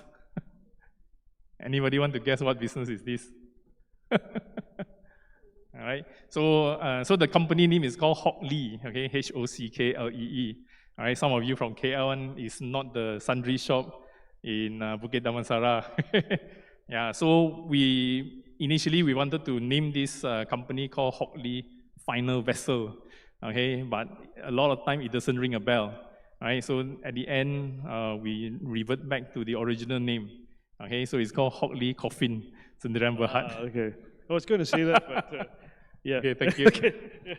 Thanks. Again, you've heard it from the horse's mouth, right? The Level Up program. So there are such kinds of support provided by state agencies as well as federal agencies. So make full use of all this that's available out there. Don't just keep griping and complaining that, you know, we don't get enough support. Sometimes we've got to look within us, you know. There are this kind of support services. It's just a matter of reaching out, okay? And just like I was just telling some people today, you can even do cross-border e-commerce quite easily now. Those days when I was exporting, carry my bags and go to trade fairs physically, spend tons of money, and I don't even know what the success rate is going to be like, you know. But today, so many opportunities for you. You can sell B2C cross-border using e-commerce. Whereas previously, you've got to go and look for an importer, distributor, blah, blah, blah, you know, to carry your goods for you. So there are new opportunities available. You know, seize these opportunities, you know, while you are there, and see what you can explore to grow your business, okay? I'm going to take one of the questions because we're running a bit out of time. So otherwise, they'll say that we're just talking among ourselves. Yeah, okay. So this is a very pertinent question. With more SMEs going digital, how are we helping them stay compliant, especially in relation to cyber security or cyber regulations? Maybe I will pose this to our gentleman from MDEC. Yeah. The tough one. Yeah, okay, thank you, Mr. Moderator. So I think the question is about compliance when adopting with the digital solution. I think what we really need to address is that when MSMEs have identified what solution they want to adopt, okay, I think they need to know whether are they working with the right service provider, okay. So coming to that, like I told you, MDEC does this part, okay. For example, I need to relate back to the project that we have been working together with BSN, the Business Digitalization Grant project for the past 5 years, okay. Our main commitment is to ensure that we verified and we proposed, the suitable solution to the approving committee, okay. So that is MDEC's job. So we really screen, we do the due diligence to ensure that these are legit, reliable service providers, okay. Later part when the MSMEs decided to, subscribe the solutions under the grant scheme or what, right? They are not, they get the right product and services, not something that mislead them and, put them into in a fixed kind of situation, okay. So this is a very good experience for us, where we are continuing even under the new project that we have launched actually. So in terms of compliance, that is what I can very much share. On top of that, all the service providers, when it comes to MDEC contracts, we want to ensure them they are Malaysia Digital Status companies. So Malaysia Digital Status process is quite stringent. We really ensure they are the solution providers, right? They can be the reseller distributors, but at the same time, we want to know their nature of business is related to ICT and all that, right? So this is very much helpful when we promote the solutions to the MSMEs out there together with the partners and all that. So we know we have the confidence that we are bringing the right partners when we do the outreach program and activities for the MSMEs, right? Okay, maybe just like Chubun, you may want to add on to this, is that while we advocate or encourage SMEs to adopt digitalization, we also hear a lot about threats, cyber threats, security issues, scams, all those kind of things going around. How do SMEs actually maybe adopt certain best practices to mitigate some of these risks, within their capabilities? Yeah. Okay, thank you. All right, so basically for a company to protect itself against a cyber threat, I believe the first thing the business owner need to do is to educate themselves. All right, you must have that awareness that the company has this type of exposure. Okay, then only certain action can be taken. All right, so it's just like example, if you do not know that you have diabetic, all right, you still whack teh tarik like nobody business. Okay, but once you aware that, oh shit, I have diabetic, then the way you consume food, you will pay attention to what you eat. Okay, so similarly to cyber security, all right, if you are an island, around you have not heard your friends who got hacked or ransomware, you don't read news, then nothing happened to you.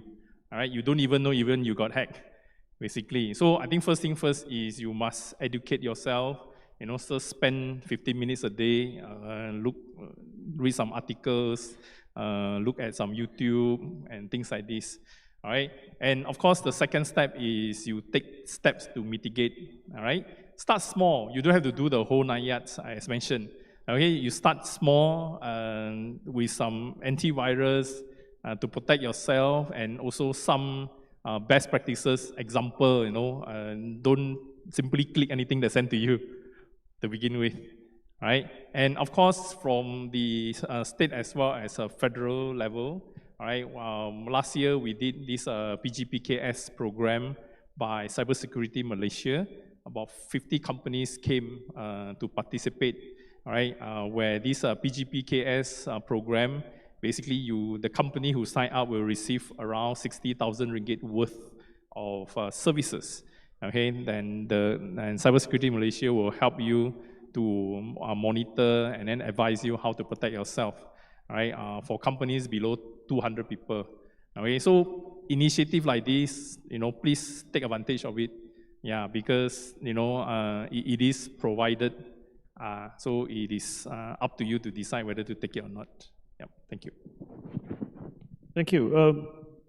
If any of you would like to ask questions from the floor, I mean, I see a few questions here in Slido, but if you want to stand up and ask, I think, is it allowed? I mean, are they allowed to stand up and ask questions? Organizers, sorry. They are, right? Yeah. So any of you who would like to ask questions, please feel free.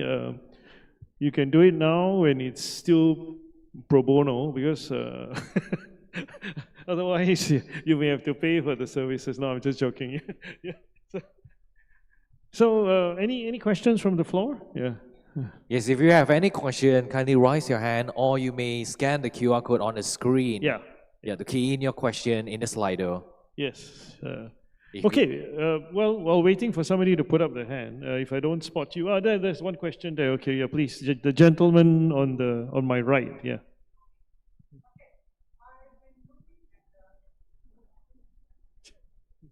I've been going through your booths and all that, and I see a lot of AI and all that. I also noticed that there will be things like accountancy and a lot of management jobs will disappear because of big data and AI. So what is your advice to educationists and from industry people? What should educationists deal with an ever-changing scenario? Because you see, like even your first booth dealing with auto invoicing, basically the system with 10 ringgit a month, you can actually come up with the whole financial statements. And there's another software your employer can track you where you are. So all this administration backroom jobs are disappearing. But I think the universities and organizations are still teaching all the old stuff. What kind of revolution do you want? Okay. Very good but tough question. I guess unless you're a policy maker, but maybe in your based on your own assessment or knowledge, can you try to address, any one of you would like to just try to address this question about what's in store for the education sector with now the proliferation or the advent of AI, and what would be the new roles of educationists, or what should, how can education be transformed, for example? Yeah, okay, Mr. Moderator, maybe I'll try to answer the gentleman's question. Okay. So my take on this would be, you can't stop the next wave of growth, which is digitalization. I think not only small businesses, many stakeholders that are involved in this field are quite concerned with what's happening. Furthermore, we know with the introduction of AI, let's take the example of ChatGPT. There were news about an undergraduate able to complete the assignment given by the lecturer within a couple of hours and all that. Okay, so these are things bound to happen. We can't stop. But then, for me, I think we have to adapt ourselves. We have to embrace the change. Let me give you an example of what's happening in MDEC actually. We work very closely with institutions, higher learning institutions actually. In fact, we have a pool of them where we address the digital skills gap. Okay, you know, we already been doing this for many years, right? The program is called as PDTI, Premier Digital Tech Institution. Okay, so we have identified a capable institution that can be partnered with, and we start looking into developing the digital skills for the undergraduates actually, right? So this doesn't really solve the entire challenge here, but it's a step, a first step. You know, it's an entry for us to look into it, right? I believe, you know, we all have to come together. It's not only MDAC, it has to be policy makers, Minister of Education and all that, to really understand what is going on, what are the gaps, and how we can address it, right? So there's a lot of effort is required, okay? But whatever that's happening when it comes to the capacity building and capacity and capability building, which involve the talent, we have to start looking into from digital perspective. In fact, some of our programs, we have program called as e-Usahawan. You know, yes, from beginning it is about you know, online marketing, how you can do business online, right? For you to become e-commerce, have an e-commerce setup and all that.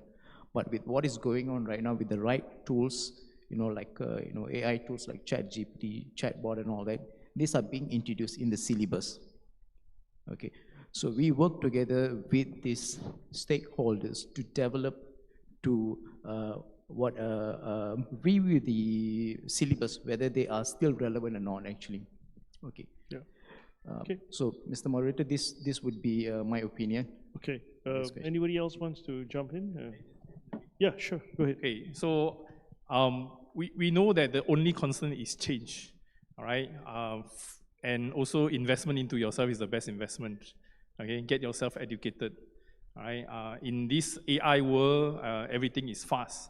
All right. We know that the rate of change is getting faster and faster.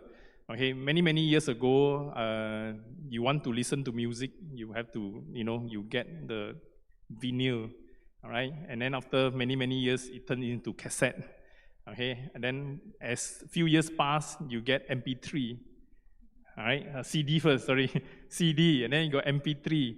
So now where do you listen? You listen music using stream. You don't even need any media, all right? You use Spotify. So as you see, rate of change is getting faster and faster, all right? So AI, to me, is a tool. Right? It's a tool that everybody can use, okay? The question is whether you want to use it or not, okay? People who you want to go from A to B, you can walk, you can take a car, all right? You say, I can walk, of course. You can take a bus, you reach there faster. You can take a car, you reach there even faster.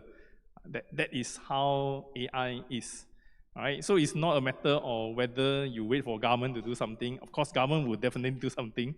All right, but don't wait. If you have the opportunity, please get yourself educated, learn. All right, Digital Penang run a lot of programs. You can always come to our website, digitalpenang.my.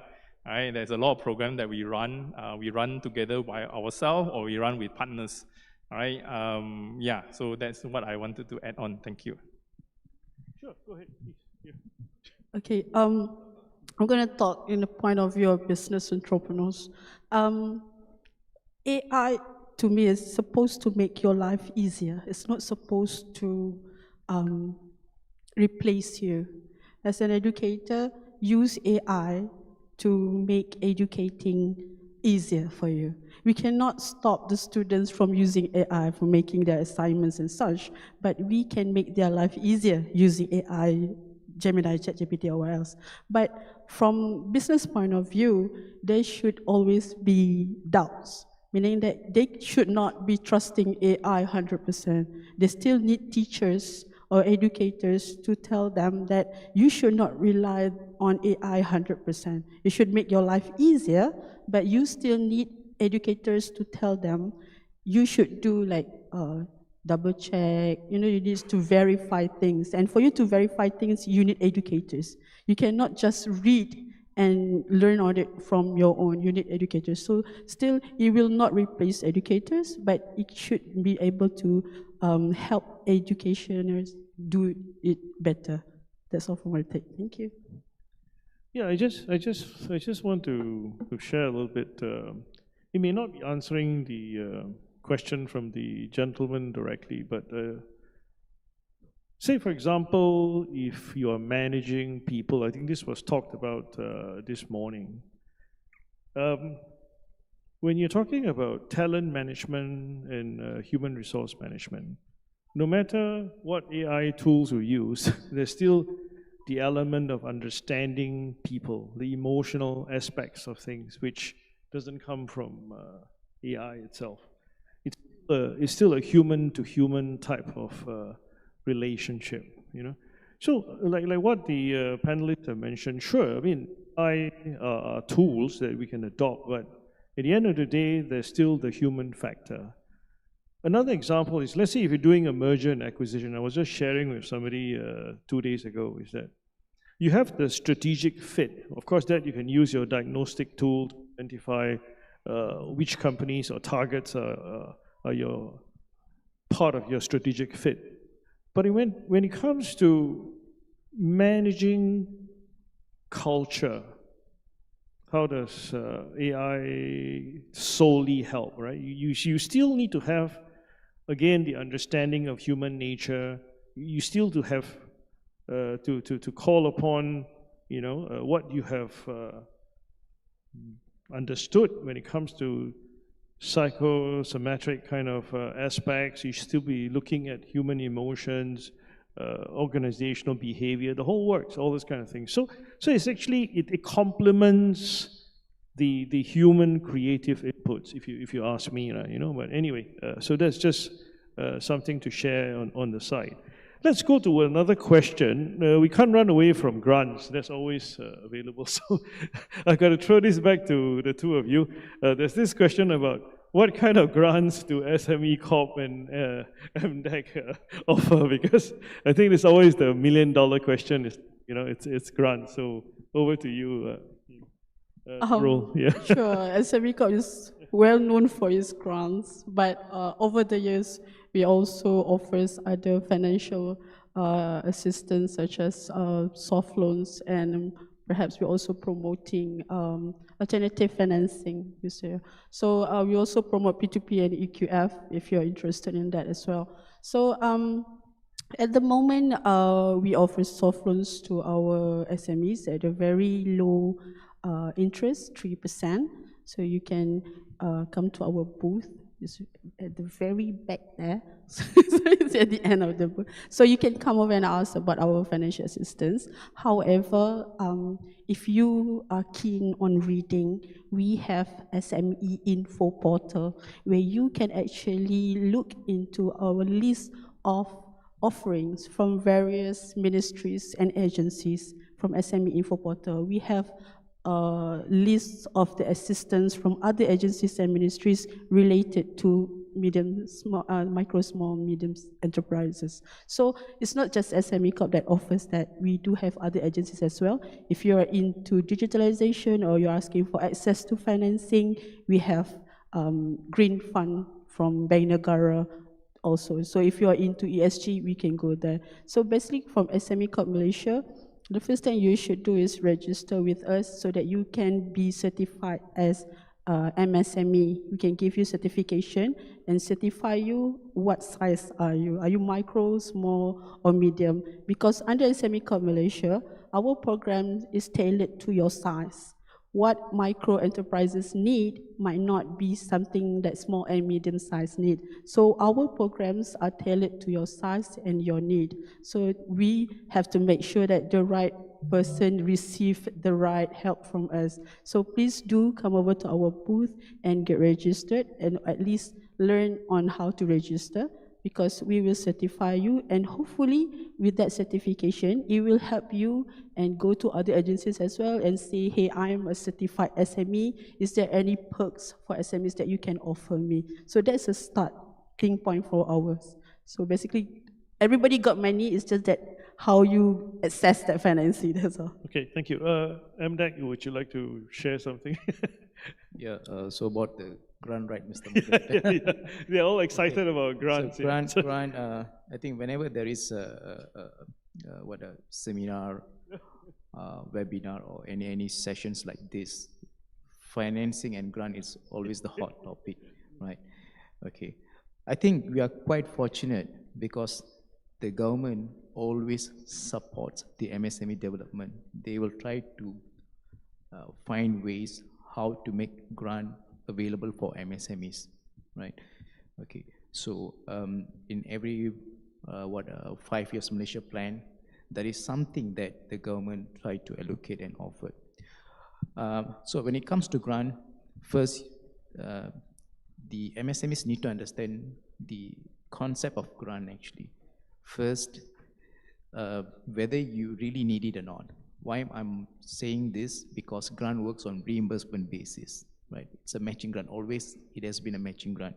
Okay, so in the common one, government will subsidize up to 50%. Okay, so there's a real example out there. You go to the Maxis booth, then they will explain to you further actually. Okay, when it comes to digitalization grant, say, okay, this is very new. See, this is a new agenda, okay? So Puan Nurul just mentioned that there's a lot of grant programs, but then specific to digitalization, digital transformation, there are not so many, but that is something that currently MDEC is working together with our partners. Okay, yes, grant is available, but it's limited. So the MSMEs who are interested to tap into the grants, you need to be very, very sure what you are applying for. What is the objective?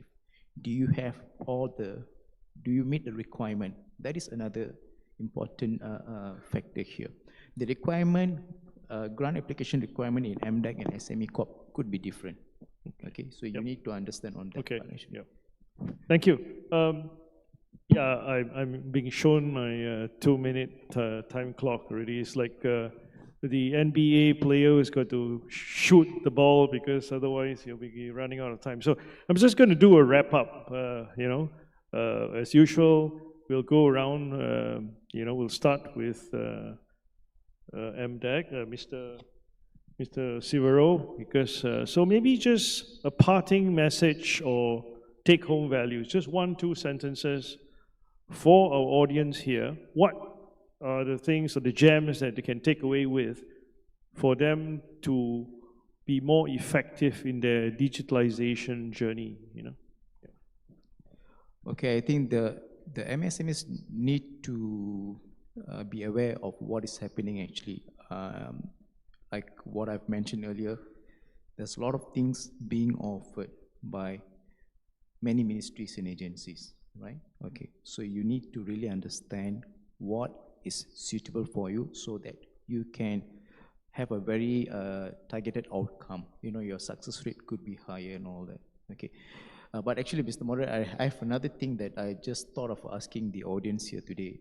Okay, I was expecting a question on what is the most challenging, the biggest challenge when it comes to adopting digital solutions for the MSMEs.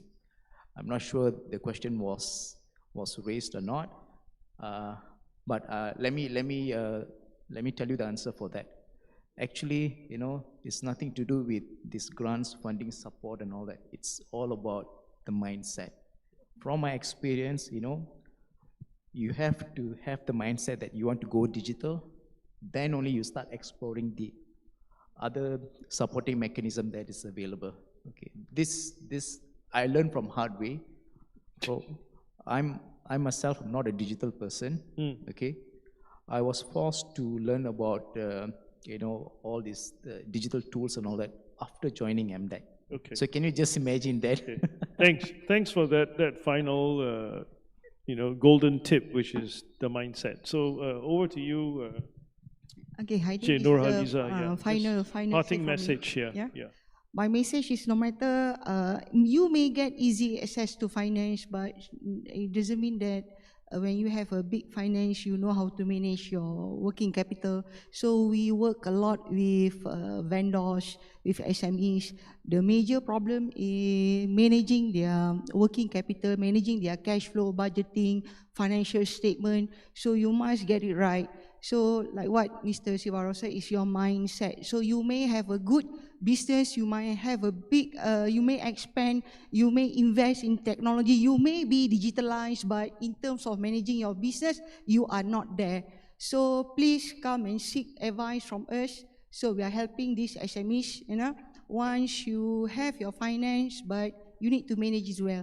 Being digital, I think everybody is digitalized. How many apps you have in your mobile phone? So how many apps that you are being using? So it's your mindset. For business owner, the same thing goes to you. Okay. So AKPK is located at Bank Negara building. You can come and see us. Okay, thank you. Shubun? Yeah. Okay, my parting message is learn AI today. Okay, don't wait for tomorrow. AI has become part of our life today. All right, AI is not just generative AI. Write me an email. Send a whatever. Okay, there are more than 40 different types of AI available. All right, the faster you learn, the more advantage you have. What I would foresee is that in the next 3 to 5 years, there will be many micro companies, 5 people and below. All right, but their revenue will be more than company with 200 people today. Right? That is what I foresee because of if you know how to utilize, leverage on AI. So this is what will happen. Right? Thank you. Okay. Yes, finally, Panuro. Okay, just simple one. My SMEs, please at least start somewhere and do start small. If you can find any digitalization tools for free, use that one. Do not jeopardize your cash flow for the sake of going big. Just learn about it first. Familiarize yourself with the basic ones, the foundation. When you have a good foundation in digitalization, then you can decide which way to go, what kind of business tools that you need. That's all from me. Thank you. Okay, so before we wrap up as usual, now the red sign has come up. So let us take this opportunity to thank. Can we please give them a warm round of applause? These 4 people here for taking time to share with you all. We hope that you have taken away some of the golden nuggets. But it doesn't stop there, as many have said. This is just a start. So if you already know of some of these things, please go ahead and execute and implement. If not, then you should start with small steps. And you've got all these agencies out there that you can approach. Yeah. So thank you very much for your time. And we wish you a productive session for the rest of the day. Thank you. Yeah. Thank you to all of our distinguished panelists and moderator. And we would like now to kindly invite all of our panelists and our moderator to remain on stage as we prepare to present a token of appreciation to each of you for your valuable contributions. So at this time, may I invite Ms. Lee Shin Mei to the stage to do the honors. And first of all, we would like to present the token to Puan Nurul Zahira Ayub, State Director, Penang State Office SME Corp. Let's look at the camera. And one more. 1, 2, 3.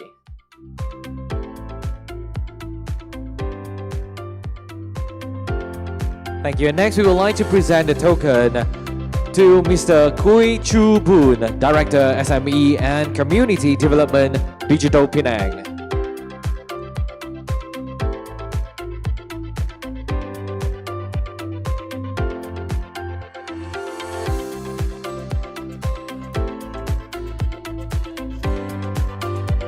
Thank you. And next, we would like to present the token of appreciation to Puan Nurhaliza Abu Bakar, Head, Penang Branch, AKBK.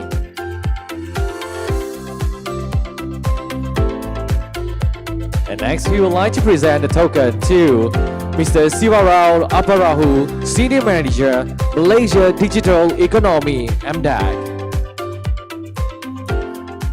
Last but not least, we would like to present the token to the Honorable Mr. Yo Seng Hui, Honorary Secretary General of Samantha. And now we would like to invite everyone to stand at the center of the stage to take a group photo with Ms. Lee Sin Mei. Let's look at the camera and smile. 1, 2, and 3.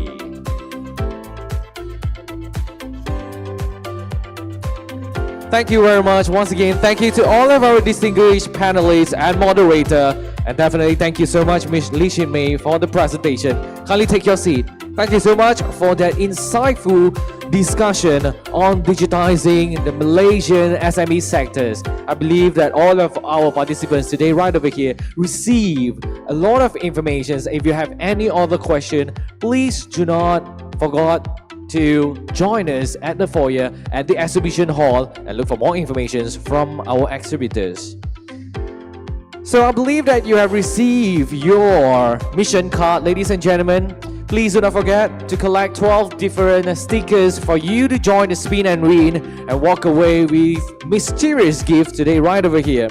And in the meantime, we would like to take this opportunity to thank our official merchandiser partner, Princess. Whether it is custom corporate gifts or branded t-shirt, mugs, lanyard, tote bags, or premium gift sets, Princess have everything you need to make your brand stand out. And a big thanks to our official media partners as well, Rev Media Group, Malaysia #1 digital publisher. They connect millions of Malaysians with trusted content every day. We are proud to have their support in making this event a success. Thank you, partners. So ladies and gentlemen, for those who are still yet to drop your name card into the lucky draw box, no worries, we do have our usher to walk around later for you to drop a name card and stand a chance to walk away with incredible prize during our grand lucky draw sessions this evening. So, ladies and gentlemen, we now move on to the next session. Get ready for a presentation on how digital transformation is reshaping the MSME landscape. So the topic will talk about MSME digital transformations transcending the boundaries of technology. So to share her insights, ladies and gentlemen, please welcome a passionate advocate for innovation and digital growth, Ms. Caressa Cheng, General Manager, Next Generation Solutions of Unified Business. Let's give her a warm round of applause. Thank you. Thank you. Hi, good afternoon, everyone. I would like to thank you guys because I can still see that a lot of you stayed up after the lunch. And thank you very much. And also I would like to thank Shinmei and CTOS for having me here today to talk about MSME digital transformation. When I was first looking at the rundown, the agenda today, in fact, I was actually very happy because my slot is actually after the digitization of MSME.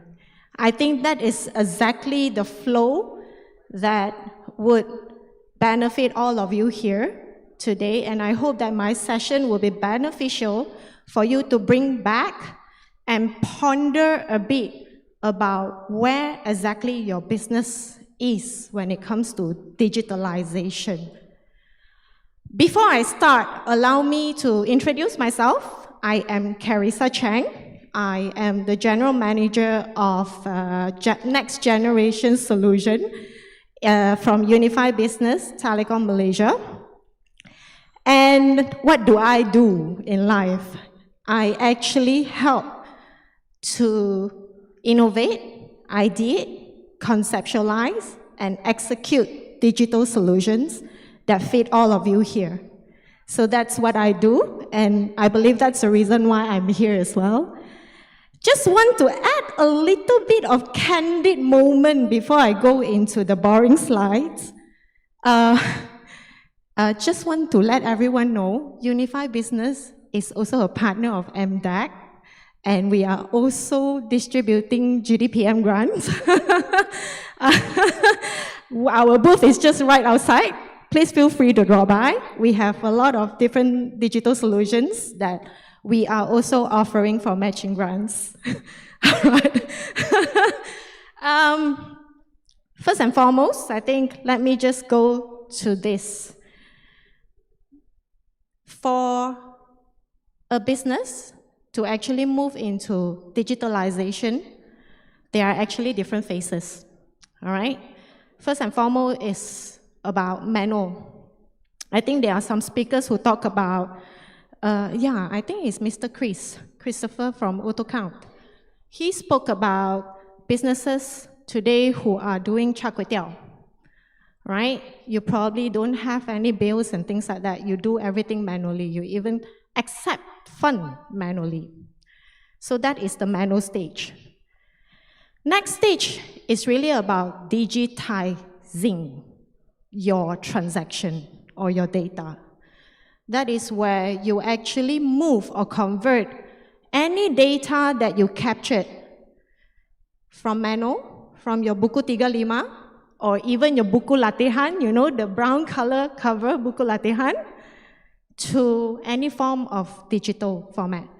For example, spreadsheet, Excel sheet, the notepad in your iPad, and so on and so forth. That is actually a form of digitalization. All right?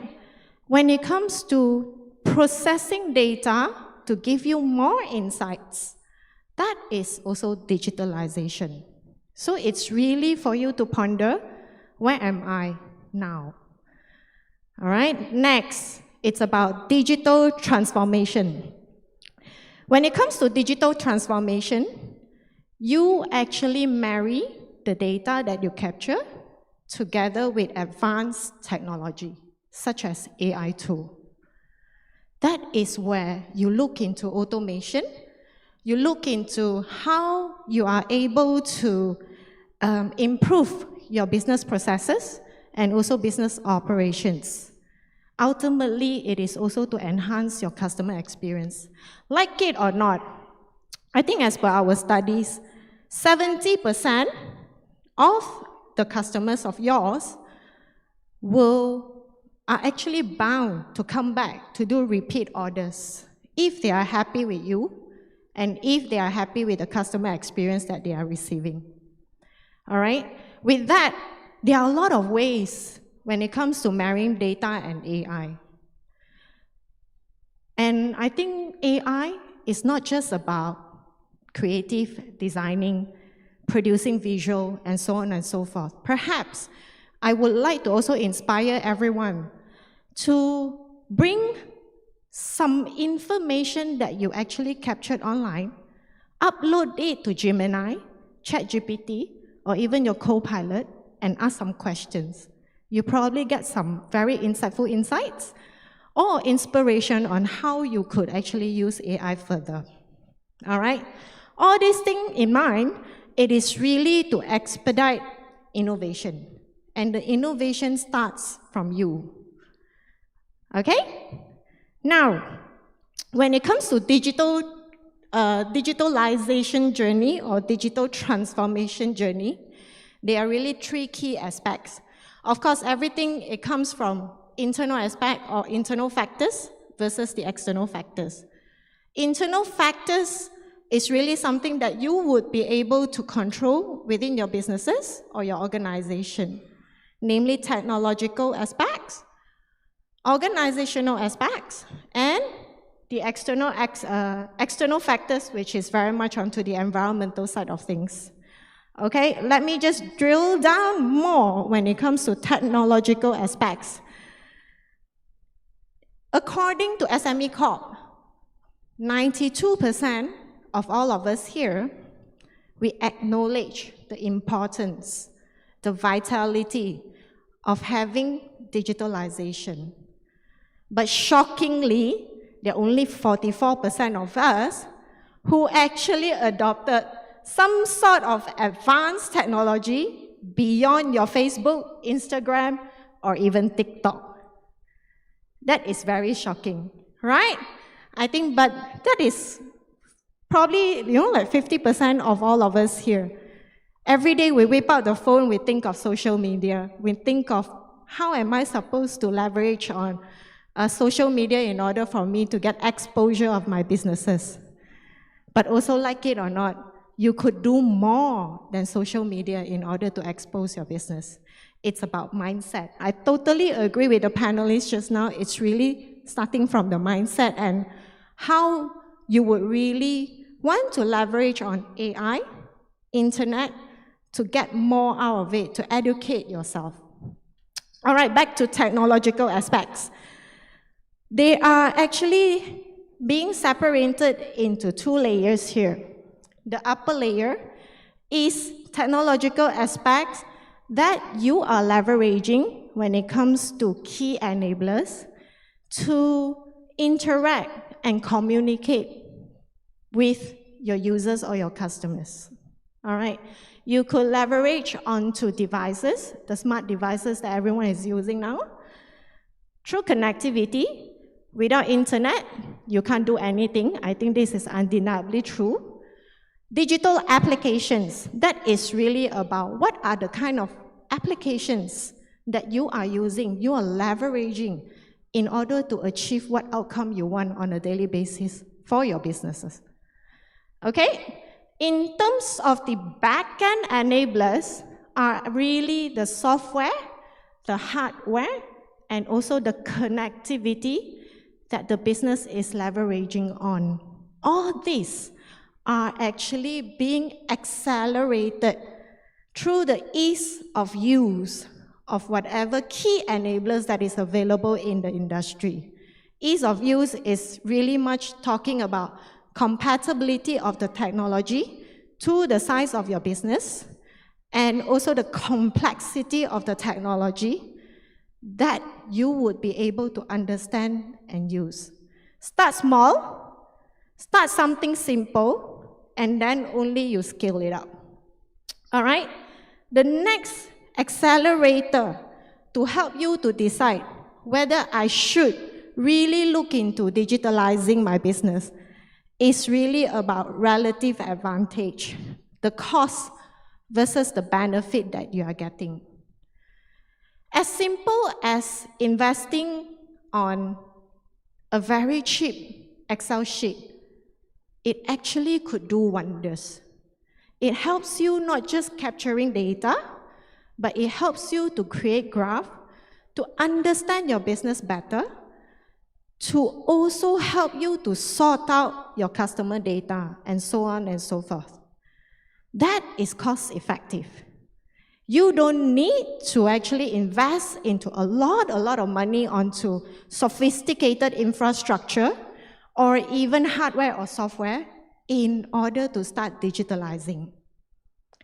All right? Next, when it comes to digital transformation or digitalization journey, it always has to do with digital maturity. So of course, I think it's very obvious. The more open you are, the more susceptible of your business towards technology, the faster you are when it comes to digital maturity. Next is actually the organizational aspects, where I think the panelists before me actually spoke about managerial capability, where leadership, the boss, the business owner, the mindset is the most important. If you actually have the heart to start digitalizing your business, that is where your digital strategy follows through. You will think of how am I supposed to do it faster? How am I supposed to do it in a shorter time? And how I am able to leverage on technical capability in order to help me to shorten everything and making it faster. Next is actually the external factors that we talk about, which is the environmental factors or environmental aspect. Of course, competition. It's as easy as if you are an F&B business runner, if you are still capturing orders using paper, buku 35, while your competitor is already using QR ordering system, that is something that you should start ponder as well. All right? Ecosystem support, I think Mr. Sivarao just now mentioned a lot about how the government is supporting. I think all of you out here should be leveraging on what the government is actually having out there to assist every one of us in order to embark on digitalization journey faster. All right? And of course, solution providers, partners, industry support is also something that you could leverage on, meaning that if you would be able to subscribe Why want to build it yourself? Right? You focus on your business, you focus on your daily operation, whereby let the technology, let the service provider, let the partners do their job. All right, now, if you guys were to ask, I think this is a very obvious question and it's an obvious answer as well. When am I supposed to start my digitalization journey? And the answer is really now lah, okay? So why now and how now is very simple. Through whatever that I shared just now, probably bring it back, have a little bit of thinking and also talking to the people around you or even your competitor, your frenemies. Start adopting, like I mentioned, as simple as Excel sheet and started formulating it and creating graphs out of it and so on and so forth. And then scale it up from there. Enhance. Enhance is really not just about enhancing the system or moving on to the next better subscription plan. However, it is also to enhance your own digital skill and also your employees' digital skill. Leverage on whatever seminars, such workshop, talks, scale up, and then also upskill your own employees and yourself. I think that is quite crucial. All right, lastly, is to leverage on whatever ecosystem support that you have. You know, appointing a business partners is also very important.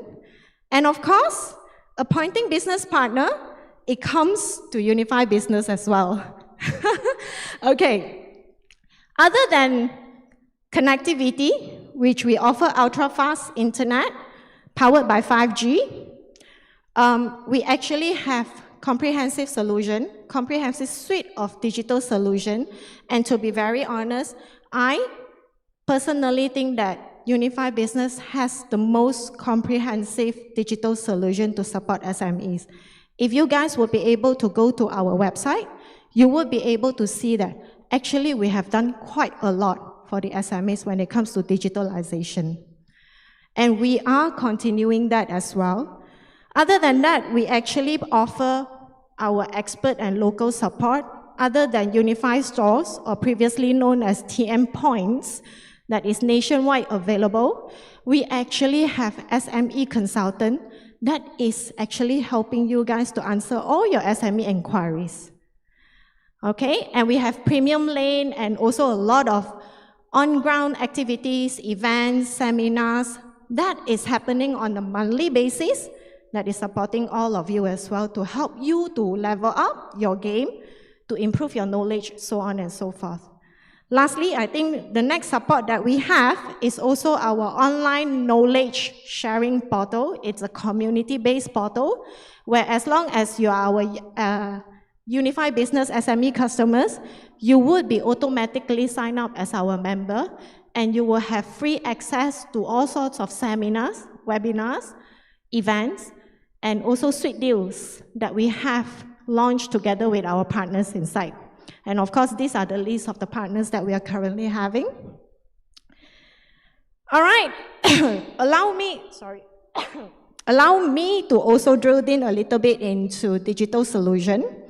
We actually have something that is very useful, I must say, because I think it has actually proven track record that we have a lot of success stories of our digital marketing solution, where it is actually very friendly. It starts with a price of as low as 100 ringgit for 12 months, and you will be able to have a taste of how digital marketing would be able to help your business to achieve your sales. Okay?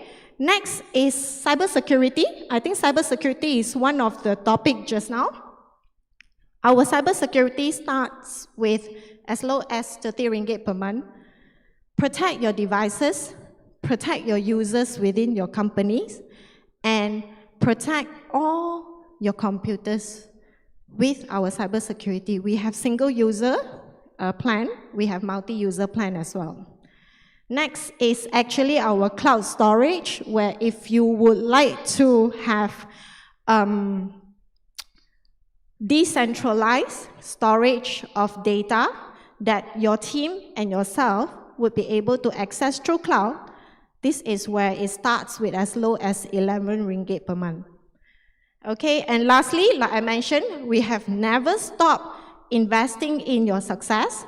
We have actually created a new, or rather we have launched a new solution that is particularly for services providers. If you are solopreneurs, you are actually the one who is doing the pest services while you are busy doing pest control services at your customer's house. You will probably have a lost opportunity of people calling you to set an appointment or even ask inquiries, right? We go book it. That is where you leave all the inquiries and appointment making to our solution, and it will actually link directly to appointment scheduling with the potential customer. That means you're not going to lose any opportunity from now onwards. And this one, ladies and gentlemen, we are giving 7 days free trial. Please inquire at our booth for this free trial and experience it and share your comments and also experience together with us. Last, sorry, I think due to the time constraint, I will actually move on to the last slide. This is another new initiative that Unified Business is going to be launching. It is actually called Impact Biz, which in short, it is also called Digital Maturity Index Assessment. So after my session today, if any of you were to be very interested in knowing at which level is your business when it comes to digital maturity, this is actually the assessment that you should be doing. All right? And the look and feel, where at the end of the assessment, you will be given a scoring to let you know where are you exactly when it comes to digitalization, and also which are the area that your business is actually having gaps.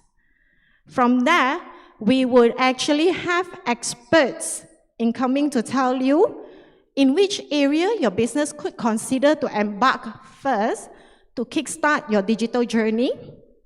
And also at the same time, we will monitor your development of your digital journey. So please, ladies and gentlemen, scan this QR code, register your interest. We will be in contact with you as soon as it's out from the oven. It's going to be very soon. So I am Caressa Cheng from Unified Business.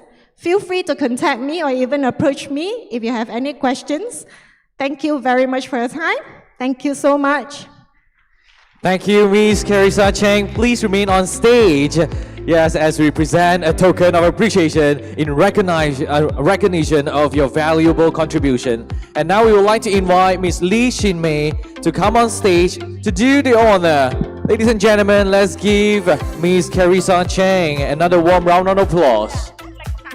Okay, ladies and gentlemen, we always bring along our successful entrepreneurs. Just now, the slide that I skipped are actually these SMEs that we have been working, yes, we have been working very closely together in order for us to grow when it comes to business together. Here's Dinesh. He is actually a pest control guy from Penang. After using DMS, I think he has grown his business from Penang to the whole entire peninsula Malaysia, and he just told me yesterday he bought a new van, right? All right, give him a round of applause. Another one, Azroy, kambing yang aneh, nak cakap tak? I rasa you nak cakap sikit. Okay, tak apa. He is actually a very famous content creator. If you guys were around in TikTok world, you will know that Azroy is actually the owner of Kambing Yang Aneh. He actually bred a whole troops of sheep. And of course, he named his sheep. And he has been making friends with them a lot. I think it's like anak-anak already, right? And of course, through digital marketing services that we have, and also mobile. Okay, yes, he wanted to say that they just opened one new farm in... Because of Unified Business, so we expand our, actually we open new farm, not expand, but new farm because of Unified Business. Thanks, Arun. You want to talk something about your business? Fakri. So my name is Fakri, from Sumatra. Okay, Sumatra is actually ready-to-eat business that they have been thriving together with us as well. And lastly, Yimei?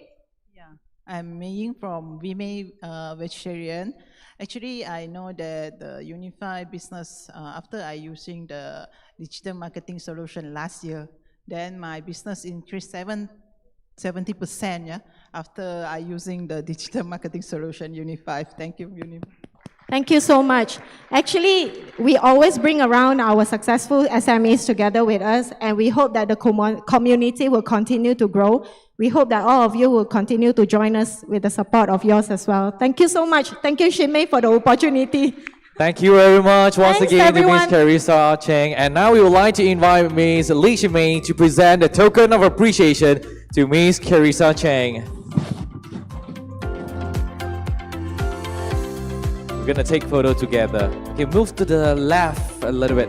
Move to the left, Okay. All right, cool.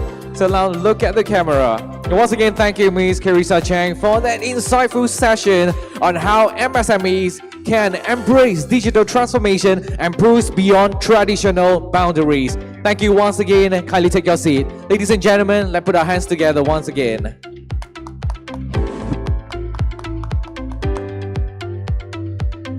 And our next session takes us into the heart of sustainability, a topic that's not just timely, but essential for all the future of business. As global expectations rise around environmental responsibility, SMEs too must adapt to new standards in carbon tracking and green reporting. So up next, delivering a session titled Unlocking Scope 3 Emissions Tracking with the all-new post-Hijau Carbon Emissions Report. So please join me in welcoming Mr. Jarod Ho, Head of Sustainability at Pos Malaysia. Let's give him a big warm round of applause. Thank you, thank you. Good afternoon, everyone. Can I have a show of hands? Any e-commerce shipper here in the room? Yeah? Or can I have a show of hands of those who ship or receive parcels in the past 1 week? Yeah. Well, quite a lot. One parcels. Anyone, keep your hands up if you have more than 10 parcels in a week, for the past 1 week.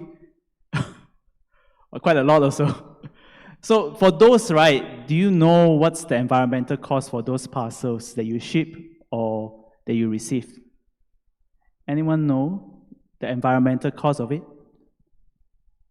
Yeah, so that's what we call for us, right, that's what we call the carbon footprint per parcel.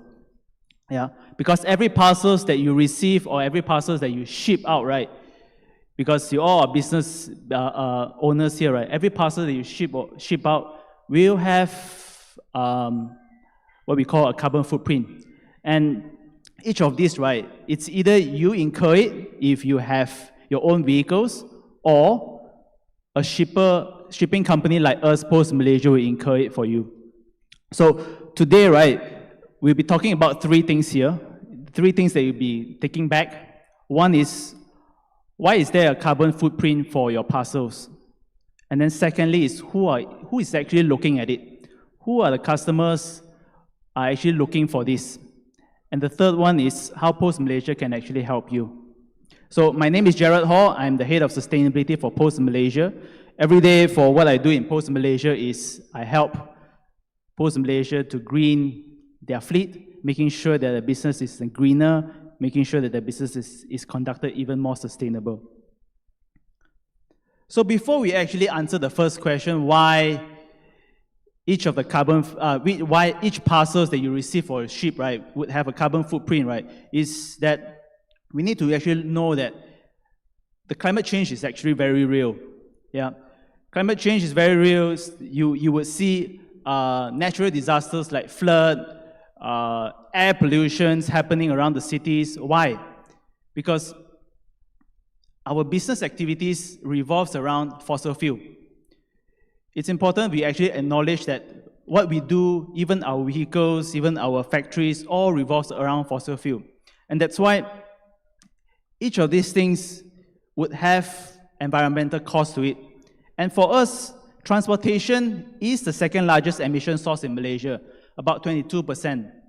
And this transportation emission, right, comes from two sources. One is the car that you drive, and the second one is, which is the first one is your private vehicles. Second one is commercial, meaning the commercial also got two types. One is to deliver human beings, which is your Grab, yeah, or your taxis.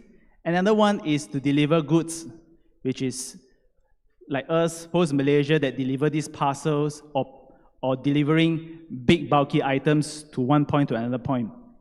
And this is where we actually have that kind of environmental cost to it, because we need to use vehicles to transfer these goods, be it bikes, lorries, vans, sometimes even ships or planes.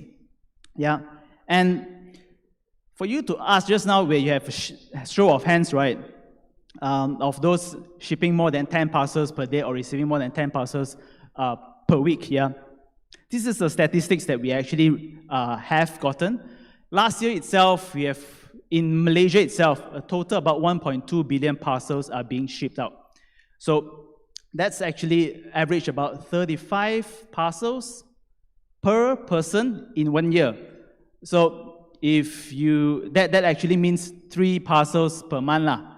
So those who hold their hands up just now, more than 10 parcels per week, congratulations, you are a shopping champion. Yeah, and we are also expecting these numbers to increase.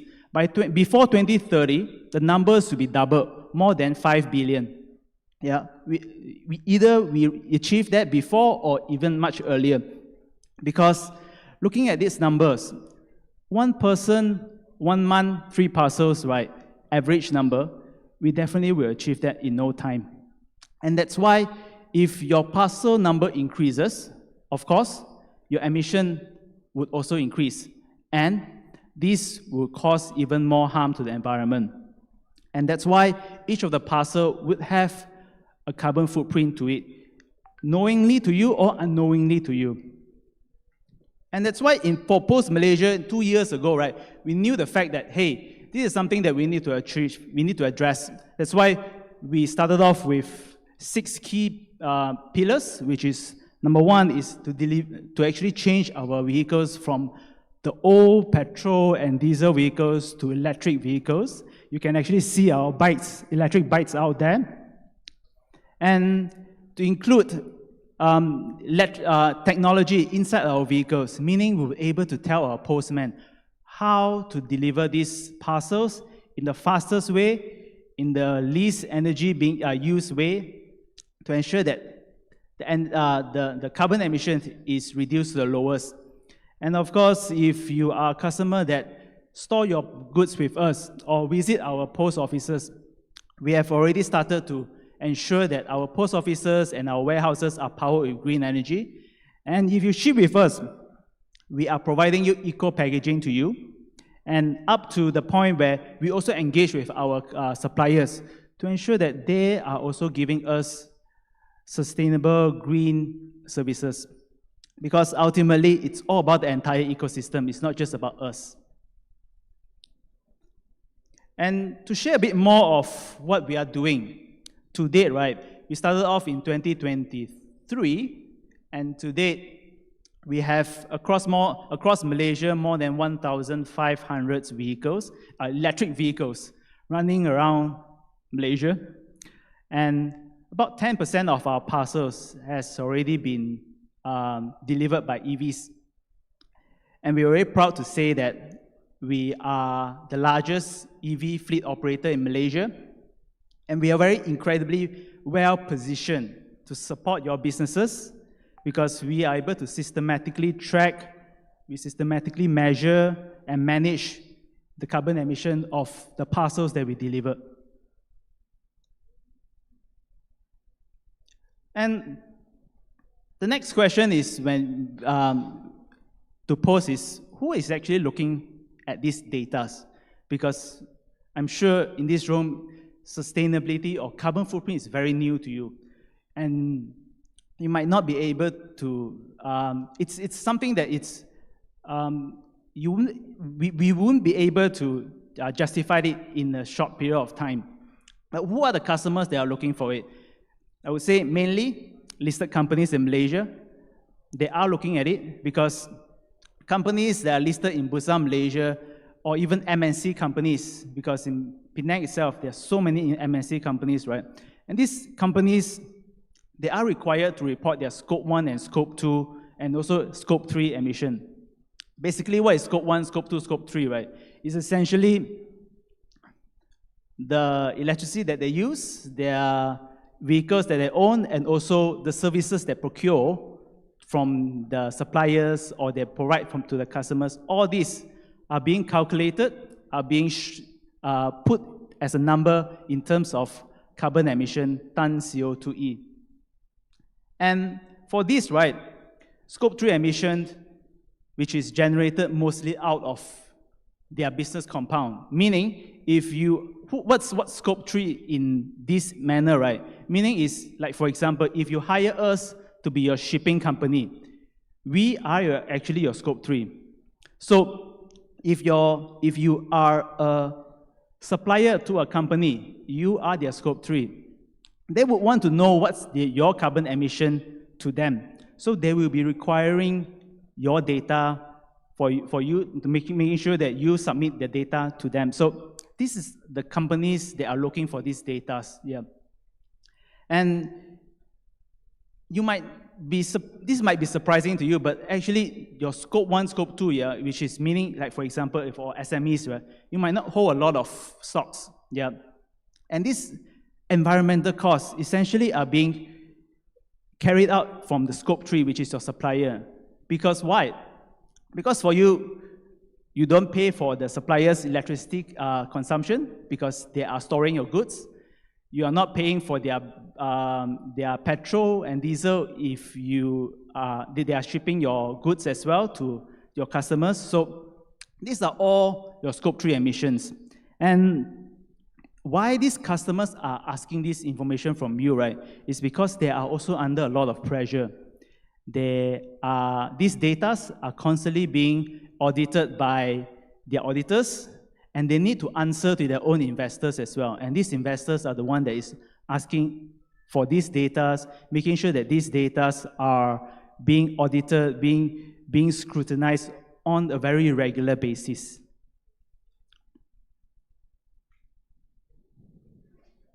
And so how we do it for Pos Malaysia, right, is that we look into various international standards, and this is how we come out with a post-Hijau carbon emission report. Of course, I'll run through with you how actually we actually come up with that carbon emission figures. But for those who are interested, you can actually head on to our booth. We can actually generate our report for you or a sample report for you. But if you ship with us, of course, then the first step is, of course, you have to be you need to use our services, right? So then if you use our services, then we will pick up your parcels, and these parcels will be given a unique tracking code, which is your tracking numbers. And these numbers will be tied to how many parcels is in the van that is being used to pick up your parcels, and all these are being tracked. We have these data in terms of your weight, the size, the dimension of your parcels, and we aggregate out based on the distance that these vehicles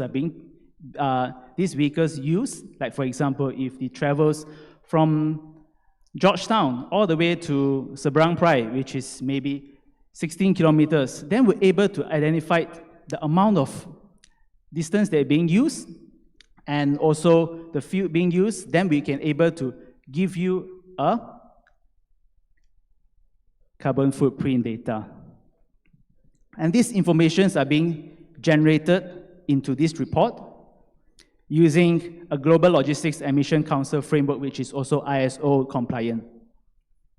And we're proud to say that this is the first of its kind in Malaysia, and it's free for you all who actually ship with Pos Malaysia.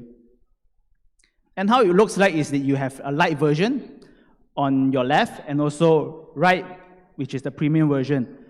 Essentially, the light version will show you how many, what's the total carbon emission, what's the total number of parcels you ship with us for that particular month. Say, for example, last month, if you ship with us for 3,441 parcels, we're able to directly tell you this, the total carbon emission, and most importantly, the carbon intensity per parcel, meaning the average carbon intensity, what's the average environmental cost for this parcel.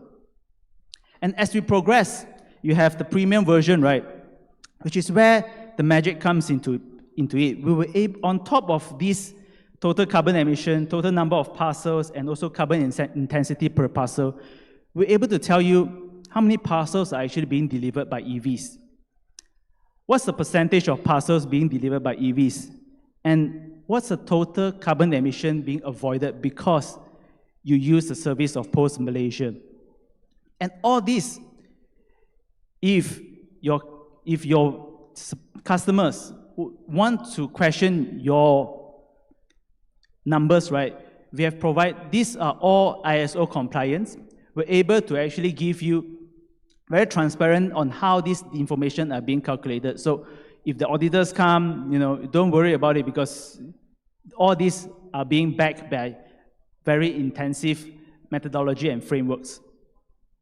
So it's a lot of what I have been saying. I'll show you a video of essentially how Pos Hijau is being used to provide an essential service to you all. More and more organizations in Malaysia are working hard to reduce greenhouse gas emissions as part of their net zero commitment. While many can report Scope 1 and 2 emissions, tracking and reducing Scope 3 emissions is the most challenging, as they are generated outside a company's control. With Scope 3 emissions accounting for 70% to 90% of a business's carbon footprint and increasing pressure for transparency, Malaysian companies need a reliable solution to quantify and report their Scope 3 emissions. Introducing Pos Hijau, an all-new carbon emissions reporting tool from Pos Malaysia that helps businesses like yours to measure and manage your logistics emissions effectively. With Pos Hijau, you can make informed decisions about your outsourced transportation to prioritize emission reduction strategies, comply with Bursa's requirement of disclosing your Scope 3 emissions, strive for a green value chain for your entire operations, and ultimately, advance your organization's decarbonization and sustainability journey. Pos Hijau has been developed in line with Pos Malaysia's commitment to achieving 100% EV fleet by 2030. Here's how it works. Data from every pickup and delivery is tracked and matched to the individual parcel or registered mail that a company sends via Pos Malaysia. To ensure data integrity, the emission per item is further broken down and calculated based on the Global Logistics Emissions Council framework, which is ISO compliant. All this valuable information is then generated into a report for the company. Finally, businesses can now systematically quantify their Scope 3 emissions in a transparent, clear, and consistent way. Pos Hijau is truly a reliable carbon emissions reporting tool that every business needs. Available now. Let's make the change together for a better and greener tomorrow. Pos Malaysia. We deliver responsibly. Okay. So those who are interested in getting a free report, ship with us, and you're able to actually get these data more. So if you need to know more about how we actually green our business, you can always head to our booth on the outside.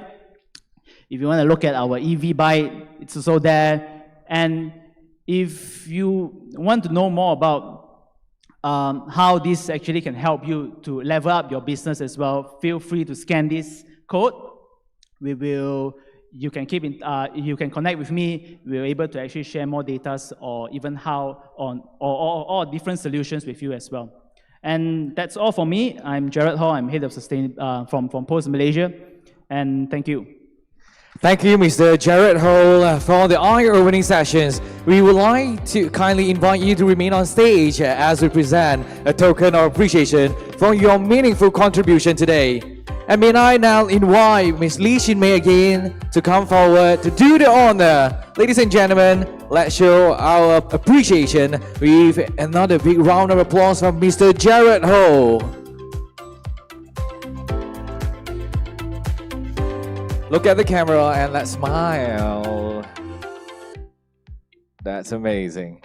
Thank you so much once again to Mr. Jarod Ho, and thanks Ms. Lee Shin Mei. Kindly take your seat. Thank you, Mr. Jarod, for the eye-opening sessions on sustainable transformation and the power of tracking Scope 3 emissions. So if you have any other question, please do not be shy. Proceed to our hallway, which is our exhibition hall, and check this out with all of our exhibitors, and they will be very happy to bring you the information.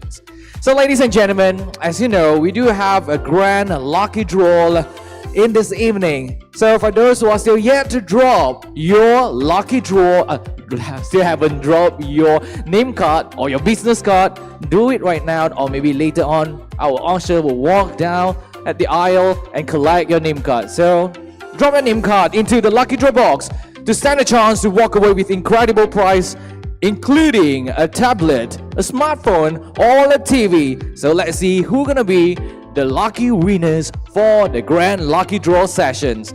At the same time, ladies and gentlemen, we do have a special deal we would like to share with you. A special from Penang SMEs today. CTOS is running an exclusive campaign for the CTOS Credit Manager. Sign up today and you will receive a 300 ringgit credit into your Touch and Go e-wallet upon activation. So that once you gear up with your CTOS Credit Manager, don't forget to sign up for the 2-day Credit IQ training course, which is 100% claimable with HRD Corporation. It's not 20, it's not 50, it's not even 80%, it's 100% claimable. And if you think that that is not enough, no worries, we'll sweeten the deal with more rewards. Share this great news with your network, refer to your buddy, to subscribe to Credit Manager, and with each activation, you will get 300 ringgit Touch and Go credit. That's amazing. So let's grab this opportunity to reward yourself with this incredible deal only available today right over here at CTOS SME Biz 2025 in Penang. So now let's move into our third panel discussions of the day. And this is all about bold moves, fearless innovation, and entrepreneurs continue to break boundaries and set trends. So ladies and gentlemen, the next topic we're going to talk about is disrupt or be disrupted, how Malaysia's new wave entrepreneur are redefining the rules. And we are honored to have our dynamic panel of business trailblazers today, including Fong Wai Hom, the CEO of Store Hub, James Ng, founder of Boss James Group, Timothy Chia, co-founder of Colony Co-working and Event Space. And also we do have Angel Khoo, founder of Angel Skincare, made by Angel. Definitely moderating this energetic and inspiring discussion is Ms. Peggy Ding, the General Manager, Corporate Strategy and Sustainability, CTOS Digital. So ladies and gentlemen, if you're ready, let's put our hands together to invite all of our panelists and our moderator to the stage. Fong Wai Hom, the CEO of Store Hub, James Ng, founder of Boss James Group, Timothy Chia, co-founder of Colony Co-working and Event Space, Angel Khoo, founder of Angel Skincare, made by Angel, and Ms. Peggy Ding, General Manager, Corporate Strategy and Sustainability, CTOS Digital. And the stage is yours. Thanks. Okay, good morning, everyone. Good morning, everyone. I'm Peggy. I will be your moderator for this section titled Disrupt and Be Disrupted, How Malaysian New Wave Entrepreneurs Are Redefining the Rules. Today, we have quite an exciting lineup to share their knowledge and experience during their own businesses. In an era marked by economic volatility, shifting customer expectation, and rapid technology evolution, Malaysia's boldest entrepreneurs are not just adapting, they are rewriting the rules. This panel features some of the country's most disruptive business leaders who are scaling across verticals, reshaping traditional industry, and creating loyal communities through design, data, and digital innovation. They will share how they build relevance in saturated markets, what risks they took that paid off, and how new age SMEs can grow fast without losing sight of profitability, purpose, and agility. Okay. Yep. So,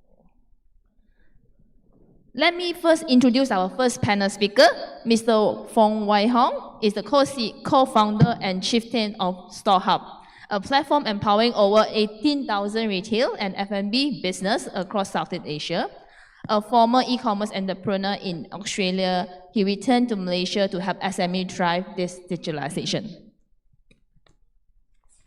So I will start with the first question. What are the most important levers in digital-driven SME must pull to survive and scale in highly competitive sector like F&B? Yeah, the F&B sector, I think, is and everyone knows it's hard, right? But for whatever reason, everyone's mom and mom's friend wants to start a restaurant business. And I think the reality is that for a lot of us Malaysians, we resonate with, or we think about starting businesses based on our passions, right? We've been told to do so. And a lot of us are foodies, we love our food, and that's why restaurant businesses are easily things that we like to start. But for us, I know we've been running StoreHub now for over 12 years. When I first came back to Malaysia, I know I've been living away for about 16 years, in Australia for 10, in Singapore for 4, in Shanghai for 2. The reality of kind of like SME businesses, it's actually really hard. Like there's so many things that can go wrong. On average, we see businesses in the F&B sector, approximately 50% of them shut down in their first year. And that is just the reality of this business. But in the first wave, I would say 10 years ago, we saw F&B entrepreneurs, as they're starting up, they started to catch a glimpse of like how technology providers or platforms like us would enable them to focus on their craft and not just kind of like running around trying to track inventory, trying to track staff attendance, trying to do supplier ordering, but leveraging technology to do that. So there's a wave that we've seen there. And I think there's now a second generation that's emerging, and I'm happy to talk more about that, but there is an exciting disruption as well that's about to emerge. I see, thanks. So how was StoreHub leverage customer data to continuously refine its business model, and what can other SME learn from this practice that we'd like to share? You know, I think for us at StoreHub, data is like our gold, right? We have so much data. We know transactions, we know customer data, we know locations of stores. And so for us, I think that's something that from day one we recognize is an extremely important thing for us to not just kind of look back and say, oh, what's our historical sales? What's our, how did we do last month or so on and so forth. But to be able to connect the dots and create patterns between the data that we have and a predictive view of the future, right? I think there was a time in 2023, 2022, everyone was very happy, like F&B businesses, restaurants were all full everywhere. But in the start of 2023, we started to see these massive patterns of margins cutting for the businesses. And before the F&B businesses knew what was coming, we had that foresight already. 3 months before people started to see actual revenue start to drop, we were able to tell consumers were shrinking their disposable income spend. And that is something that's extremely valuable, not just for us, but for us to think about how do we support our customers better? How do we build solutions for them? And so I think that's something that we continue to do every day. It's like, how do we look at the data and say, okay, well, not just reflective, like on what we've can tell people, oh yeah, this has been a great year, but no, let's talk about the future. Like, what does the data tell us and indicate to us about what you can do to prepare to compete in a season that is coming? And if winter is coming, then you've got to collect the firewood right now. Yep, I believe, totally agree. That's the powerful of the data, right? Okay, thanks. Next, let's move to Mr. James Ng, or fondly known as his community as Boss James, from Boss James Group and Berjaya Mega Motors. Through his content on motorbikes and day-to-day activities, he's accumulated more than 5 million followers on social media. So our first question to Boss James is, Boss James, build traction from reliability. How can new SME balance trendiness with staying power in the lifestyle and retail scheme? Balance what? Okay. Boss James build traction from reliability. How can new SME balance trendiness with staying power in the lifestyle and retail scene?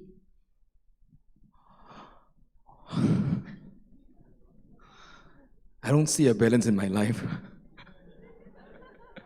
I think, thank you for the question. But I think as an SME owner, for all business owners out there, there was never balance. We all struggle with whatever we want to do. But when it comes to social media, when the trend is there, you can just grab, you cannot say you don't want it. You want the money, you do it. But what do we have by the end of the day to sustain the name, the values is how I preserve whatever I'm doing right now. I mean, there's a lot of good contents out there. If you see what I've been doing for the past few years compared to what China has been doing, it's actually about the same. But my difference is I try to put in some personal identity, and that's how I maintain the name. Yeah. I hope that's not very balanced, but yeah. Yeah, sure. Thank you. In the age of attention scarcity, what are your most effective way to stay top of mind and convert loyal buyers into long term? I think the best thing about social media is you build a very big funnel compared to the normal brick and mortar walk-in stores where you wait customers to come in. But in order to have a very big funnel, you need to establish trust. And it comes from communication, where all good contents come from. So I think as long as you have a strong identity of social media and the moral values that you carry, and last is your reputation. I mean, cherish every customers you have. Because I don't have any magic, actually. I'm just doing it, sorry, day by day. Yeah. Okay, thanks. Thank you. Thanks, James. Okay, next we move to Mr. Timothy Chia. He's the co-founder of Colony, a luxury co-working brand refining workspace in Malaysia. After exiting Newfound, he built Colony with focus on premium experience and people-first culture. So Colony succeed in selling premium in a cost-sensitive market. How did you build customer trust and justify your price point? Yeah, so for a bit of an introduction for those who don't know, I'm actually from Penang, but I've lived in KL for 20 years, and my business now is fully in KL. Colony is only in KL, and we have one outlet in one of our branches in JB. And before this, I used to do, like Peggy said, influencer advertising company. So we were the people behind Nafnang that would feed ads to all the influencers that you see today. So thanks to people like us, we help to spam your Instagram feed with ads, right? And eventually we listed it in Australia. Post-listing, it didn't do too well. I had a bitter falling out with my partner, and I left and I was looking for a business to do, and then I thought of co-working, right? And I was like caught up in the hype with co-working because back then everyone was talking about WeWork. They were raising so much money and all that, and I thought, hey, this is a very straightforward business, right? I rent a space and then I cut it into small spaces and I rent out to the landlord. I then rent out to tenants. But one thing I didn't account for was how competitive it would be. And it is fiercely competitive.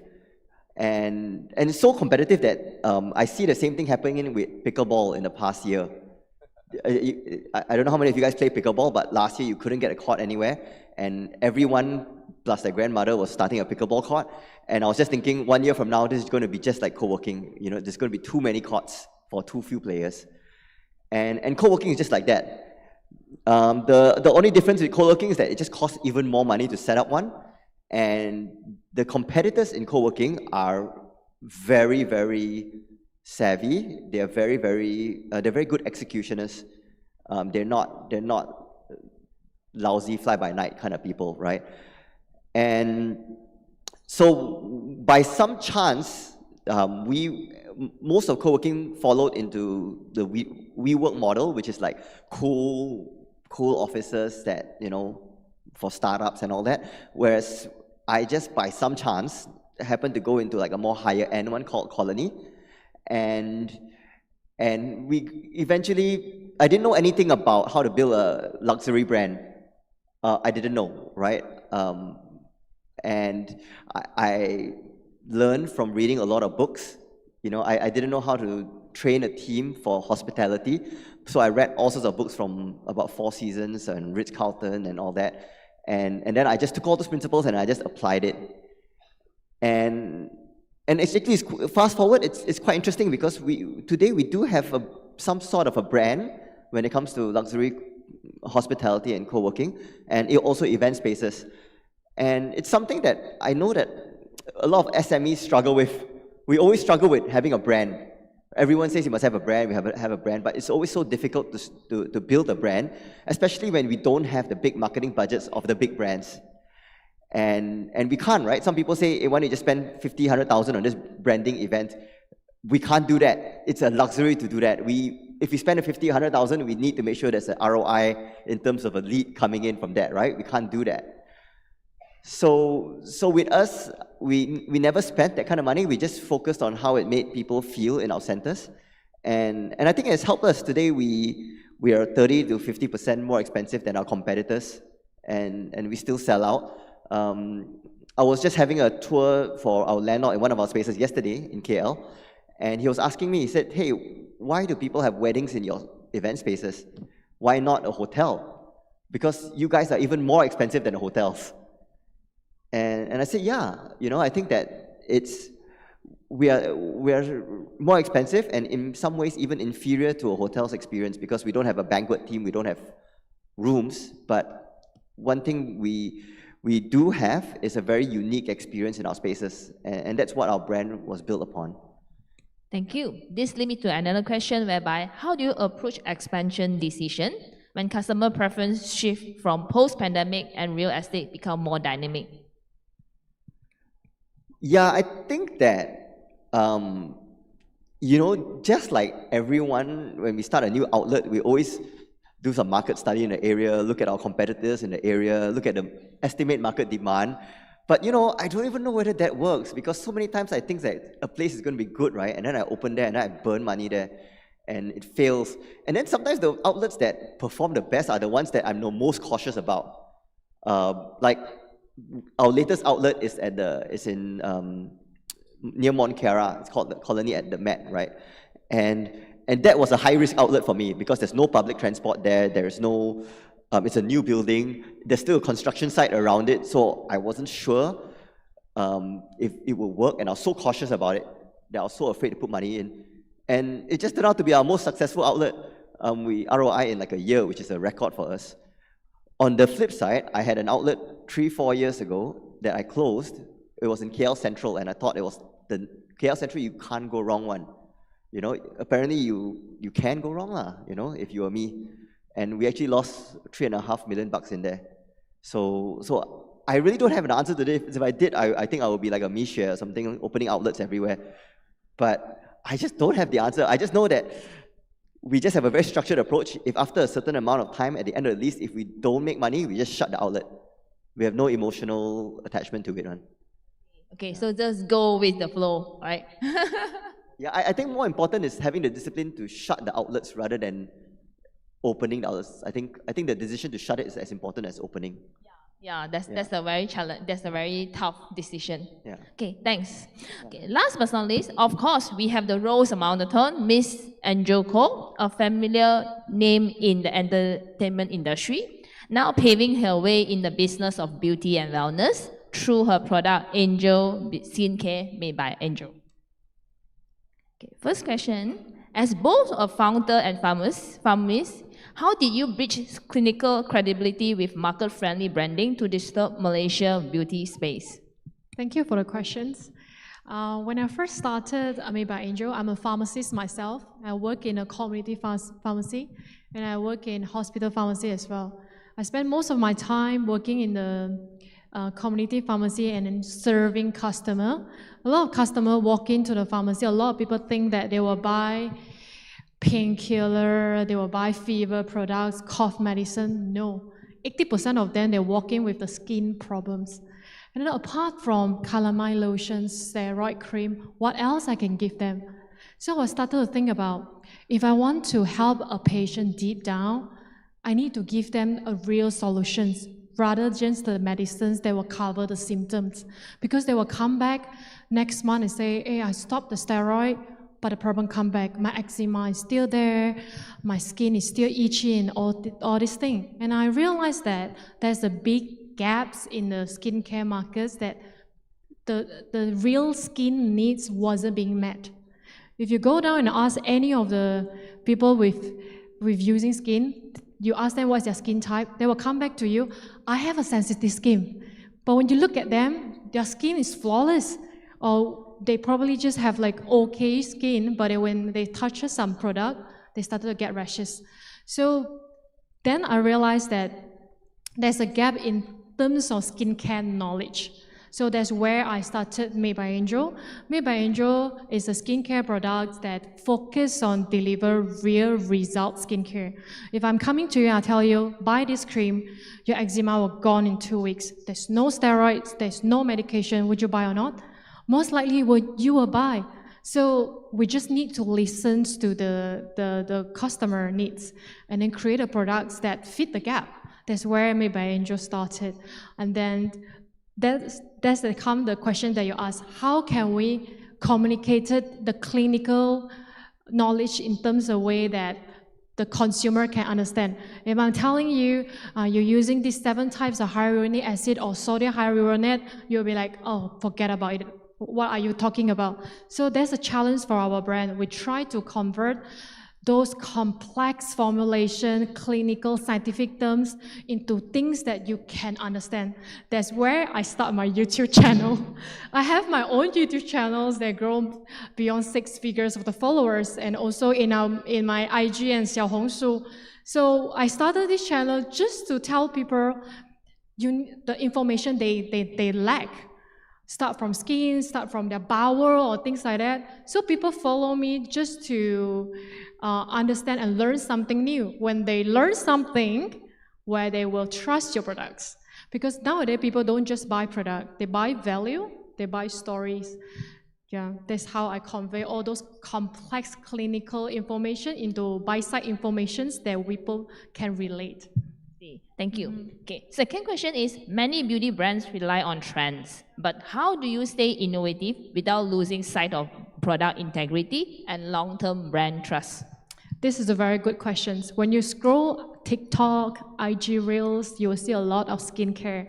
Some like bubbles, growing sparkle masks and things like that, all those hypes. And then the next thing you will see, other brands are doing that as well. Suddenly you will see people like using blushes on their skin, and then you see other brands started to doing brushes as well. All those hype, right, will make you feel very furious. It's like, am I wanted to follow that trend as well? But then at Made by Angel, we never compromise on scientific. So we create products based on scientific and also measurable result. So the key thing is we always talk to our customer, and we always listen to their feedback. And then when you see a genuine testimonial from a customer that benefiting by using your product, that's where you keep your integrity. That's where you keep the core value why you started this business, so you don't get deviated down the road by creating something that is fakes, that is hypes, that will never last long. Thank you. So in summary, it's getting listening the feedback from the clients, right? Yeah. Thanks, Angel. So I would like to move it back to Wai Hong. As market needs shift fast, how do you decide whether to pivot, double down, or launch something new? Yeah, I think that's such a interesting question for this time, right? And the reason for that is because I'm pretty sure everyone has been talking AI to death.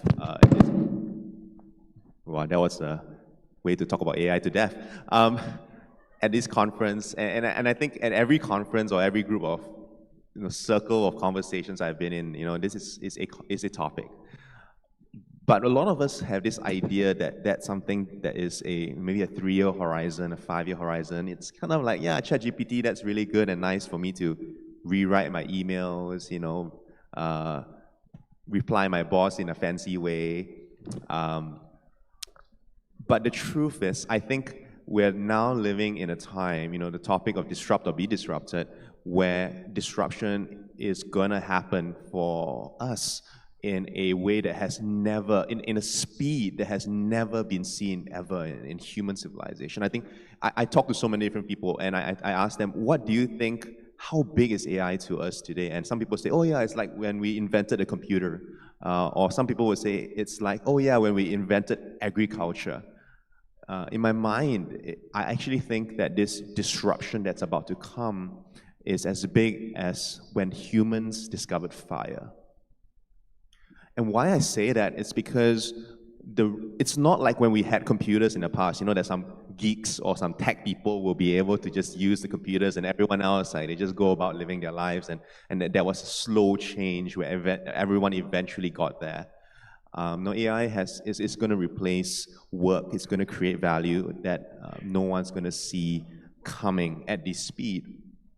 And I think for us internally, when we think about what this means for us, I just ran a hackathon with my team yesterday. 30 non-engineers in a room building solutions that engineers would take 3 months to do in a single day. And you're talking about complex solutions, entire customer success platforms, all the way down to queue management, ordering platforms, kiosk platforms. We're talking about a disruption that is already here, that is likely to displace 20 to 30% of jobs in the next 12 to 24 months. Now, whether that happens for us or not, I think it presents an opportunity for us as business owners, as SME businesses, as entrepreneurs, to ask the question, what is this world going to look like? How do we compete? And even in my own team, it's becoming crystal clear already that you cannot, as a non-AI user, compete with an AI user, but that's not even the right question to ask. The right question is, are you an average, good, or great AI user? Because the good AI user, by my measure, would outperform an average AI user 10x. But a great AI user will outperform a good AI user 10x as well. So the difference between an average guy and a great guy is 100x magnitude. We used to talk in the tech world, we used to talk about the 10x engineer, the one engineer that can build 10 times better than the average engineer. We are now moving from that paradigm into the 100x world. And we're already starting to see that internally, but we're also starting to see that emerging amongst the businesses that we work with, amongst the customers that we serve. Repetitive work, it's a great opportunity, I think, because a lot of business owners that we see, they're like, I have so much repetitive work. I'm so lazy to work with human beings already. Anyone really like to deal with, if we say that we have 300 people in the company, right? So like, if one person brings you one big problem every single day, once a year, basically every single day you're dealing with a big problem, right, as a business owner. And so I think the reality is, a lot of us, this is the disruption that is to come. And the question for me is, are we going to be embracing this? Are we going to be static about it? Or are we going to go all in?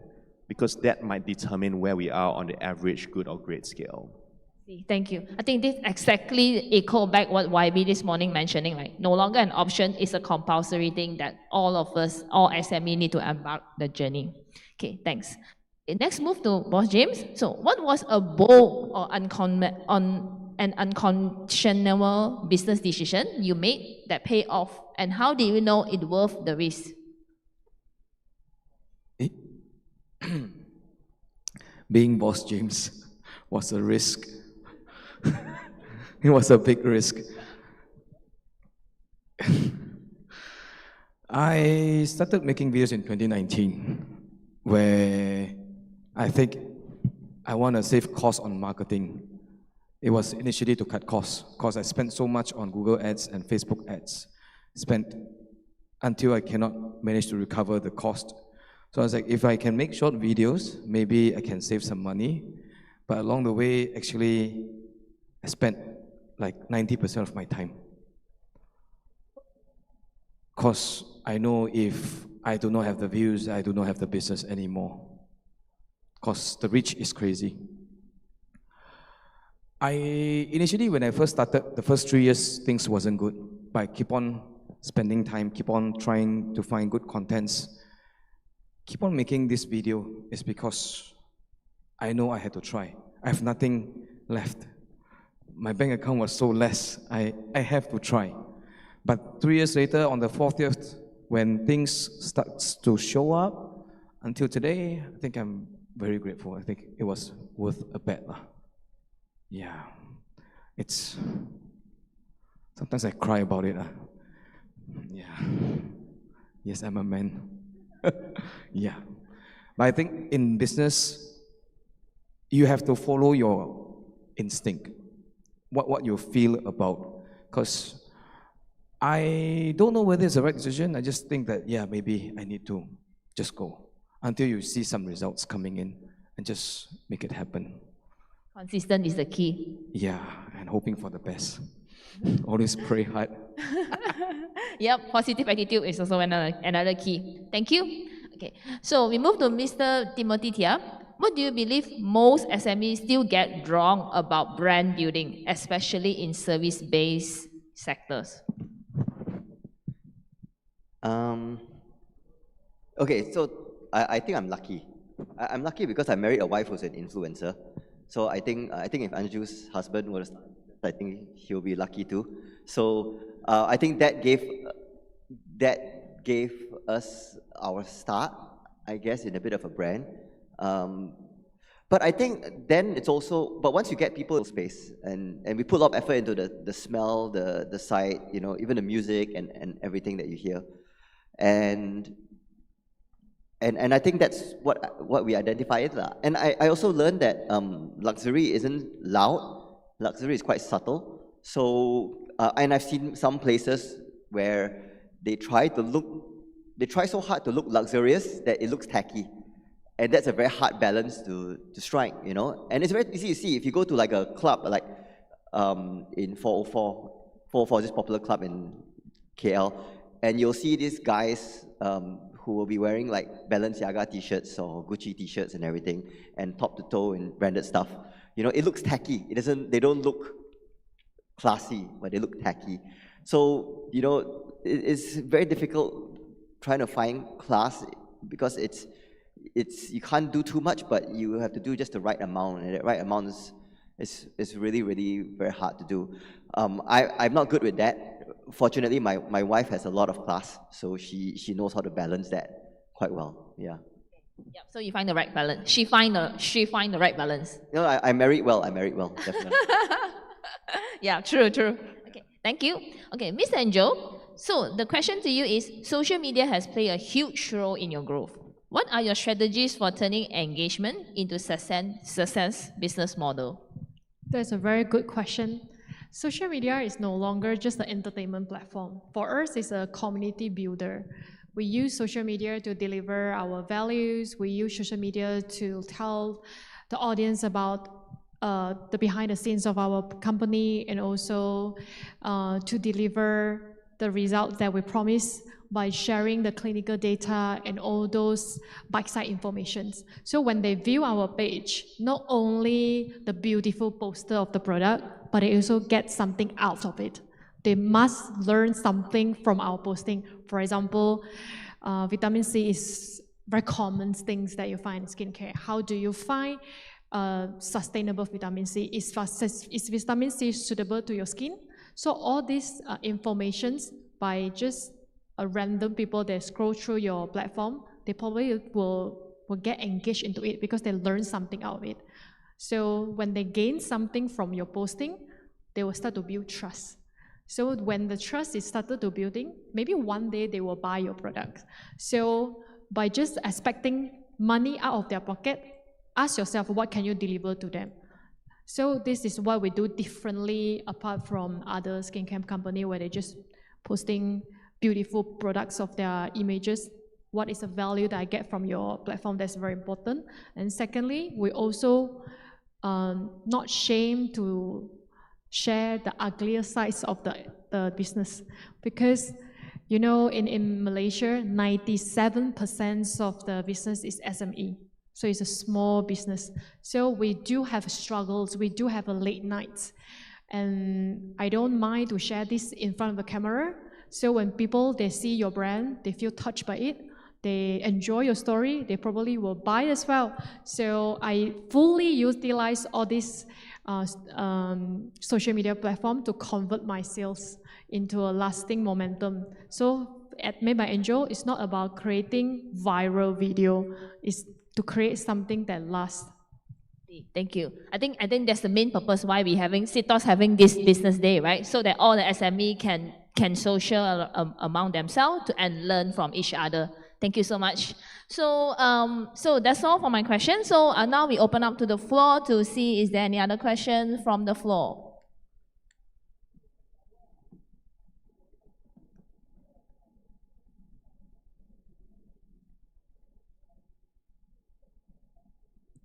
Yeah, so ladies and gentlemen, if you have any other question, come on, please feel free to raise your hand, or you may scan the QR code on the screen right now and key in your question. As all of our panelists on the stage will be very happy to address your question as well. Right, so we do have the iPad right over here, and let's scan and check out the Slido question. So come on, everyone, ladies and gentlemen, please do not be shy, since we do have our trailblazer right on the stage. Okay, so we do have someone who would like to ask the question, so now I'd like to pass the microphone to you. Hello. My name is Arun. I would like to ask Boss James, which is my inspired content creator. So I call myself Boss Dane. So I help people, I sell property, real estate agent. So my question is, how do you know that content is a good content? That's all. Thank you. I believe Boss James will know how to answer this question. How to create a great content. I would like to give credit to you for this one. What? Oh. Just now when he said about his co-working space compared to different co-working space is the emotion they are feeling, what they feel when they come into the premise. As a content creator, for what contents I build or my team build, I would ask them one thing: what do you feel when you watch the content? What's the emotion inside? Whether it's sad, whether it's excited, whether it's suspense. How many feelings do you get inside? How many touch points do you get? The more touch points, the better. You cannot expect all contents to go viral, but if the emotions is not deep enough, it's impossible to go viral. I hope that's a good one. Yeah, I'll add one for you, okay? So for my contents, we have a framework, a good starting, 3 to 6 seconds, maximum 9 seconds. A suspense, which is have 3 main points, and the ending, which concludes the video. A short one. That's the minimum one. If you want to make a long video, same thing. You need to have the 3 framework: the opening, the suspense, and the ending. Then you'll be fine. But make sure there's emotion in each point. So there's minimum 3 emotions. Okay? Thank you. I believe that Boss James has answered your questions. So yes, we do have a gentleman right over there. Let me walk through that. So ladies and gentlemen, nowadays, business, selling your products, selling your services is not just selling your products and services. You have to create marketing and how to do it. Content. Thank you. My name is E.T. I just want to say I've been very impressed with the panel and Peggy's questions. What I would like to ask the panel, because today, social media really is, people think of social media today as young people stuff. Don't we think so? Now, in Penang, most of these people here, you're all Penangites. Penang is famous for technology, semicon. Over 6,000 small companies are here supporting the biggest industry that you're all using, which is semicon, IT, and everything else. The issue that we need to do to figure out in Malaysia is how to get the small companies that are doing tech more famous, because if we don't do that, Vietnam is going to kill us. How do we make our brand names up? We are all sitting here because we want to be more successful, right? Now, we're not selling office space, we're not selling cosmetics. Okay, Mr. Fong is doing some tech stuff. We're all doing this. How, we're sitting here, how would you suggest to the people here who are much older than you, have businesses that are actually holding up semicon and technology? How would you suggest they stand up and get to be more successful, listening from you? Please. Thank you. Thank you so much for your questions. I believe that this question is a valuable question and a tough question as well. So anyone would like to take this? Maybe I'll have a go at this. Thank you so much. Thanks, E.T., for the question. That's such a interesting challenge for all of us. And you know, for me, when I came back to Malaysia, no, I obviously was not a successful business owner. When I came back to Malaysia, I was 26 years old, 12 years ago. And the only thing I had was one, a belief that Malaysians are super underrated. You know, the Singaporeans sell themselves way better than us, even though we have way more talent. And two, that when we look around the world, Malaysians are some of the most accomplished people in the world. And the only differentiation here is the ambition of those Malaysians, and then the ambitions of and then kind of the rest of us. You know, today we started Store Hub 12 years ago. Today we serve 18,000 stores across 4 markets. We are the largest technology provider for retail and SME and restaurants in the Philippines. We're one of the top 5 in Thailand, and we're one of the largest ones here in Malaysia. I think when I speak to entrepreneurs all across Malaysia, and I'm part of the startup ecosystem, I meet with businesses, the one thing I recognize often is that we Malaysians, we downplay ourselves. We have this false humility. You know, we think like humility is about putting ourselves down.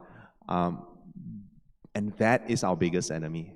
I think if we were to be more ambitious, that would be a big key to unlock growth. Now, is that the only thing? Well, that's not the only thing, because why do Malaysians not have this ambition? It's often because we think maybe from a language perspective, we struggle. Maybe from a working culture perspective, it's difficult to find talent in Malaysia. But we are now, I think, for a moment in history, we now have a chance to be extremely disruptive. And that chance is from recognizing that with technology, with the coming of AI, if we were to go all in on this and recognize the foundational things, you know, we're at CTOS SME Business Day, right? What is the value of CTOS? Why is CTOS successful? Because they have a data mine And if we were to recognize basic concepts like this, that technology is only as good as the data we collect, as the mindset that we have, I think that is extremely important for us to be successful. Now, how does this relate to you or a business like you here today? Yesterday, I ran a hackathon in my company.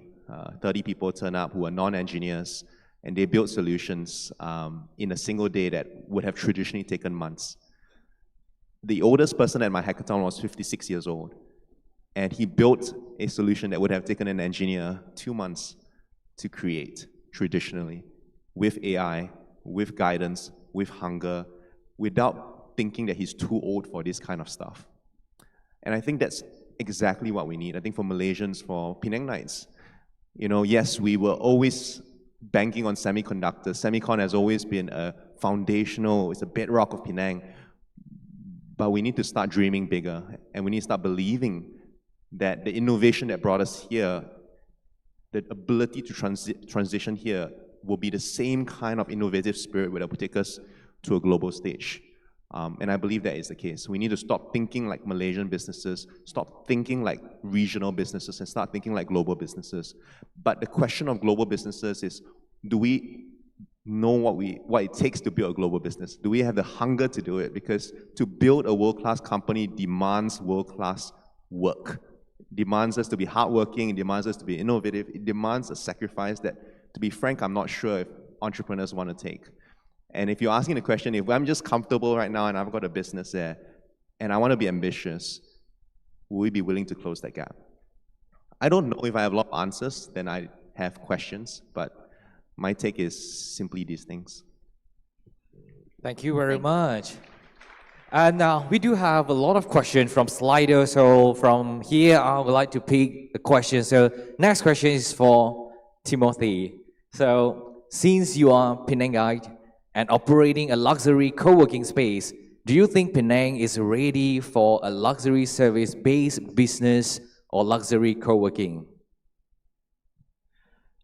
I've been asked this many times, hey, since you're from Penang, why don't you open one in Penang? And my answer is always that I feel it's very hard to earn money from Penang people. Yeah. Yeah, as a Penang person myself, right? And I really do find it very challenging, and I also see it in my own friends. They tell me, oh, okay, they're successful in KL, and they're like, okay, I'm going to open a shop in Penang now, and that's when I go like, really? Like, think of the most. Okay, so I have this friend of mine who runs a snacks company, right? And he says that the Malaysia target audience is very, very different. The Malay market, the Chinese market are very different in behavior. So if they go to like a festival and then they sell a pack of snacks with 4 or 5 different flavors, the Malay consumer will just take the whole thing and say, here, okay, it's $10, I'll just take the whole thing. The Chinese one will take the packet and say, hey, I don't want this flavor, I'm going to replace with this flavor, and I'll still take that one, right? The Penang one would take that thing and still ask for a 50% discount on top of that. It's very hard to do. So I don't think I dare to come to Penang unless I have a product that is very, very value driven.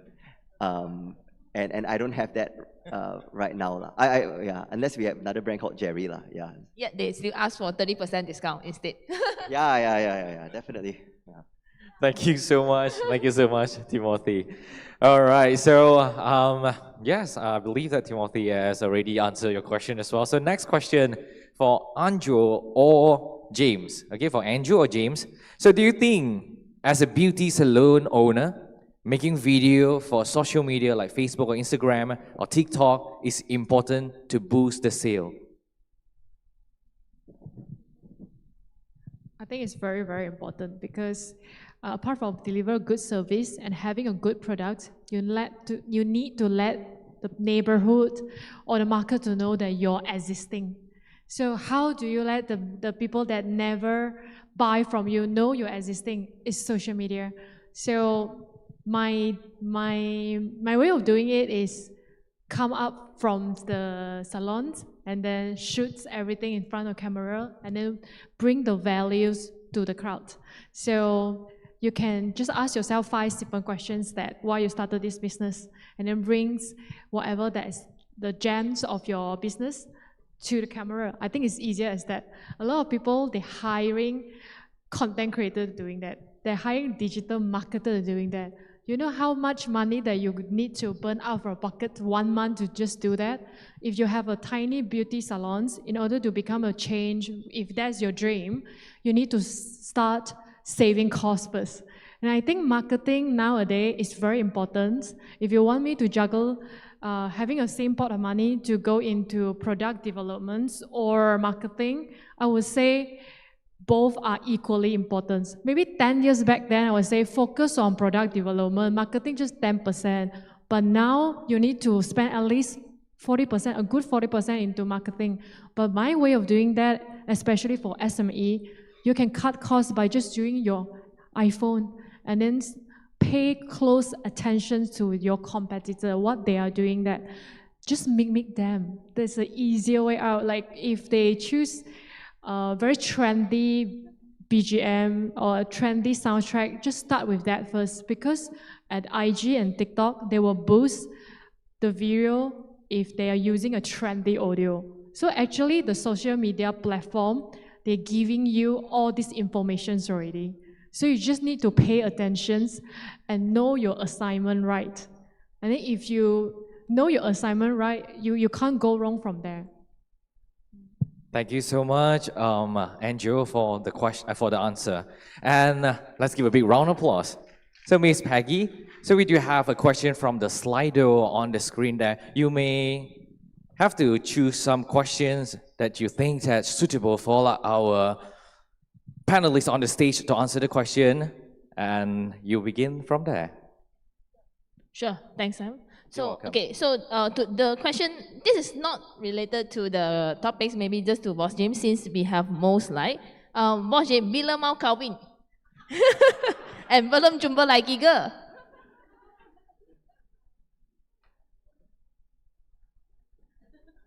Some serious questions, please. I dress up for today, you know, put on my suit, my shoes. I could have come in a t-shirt and a short pants, man. Okay, questions, sure. Okay, sure. Okay, hi, Boss James. You mentioned that 3 years you didn't have any meal, or you had very less meal, right? How do you endure that moment at that time? And how can you overcome that? I can cry.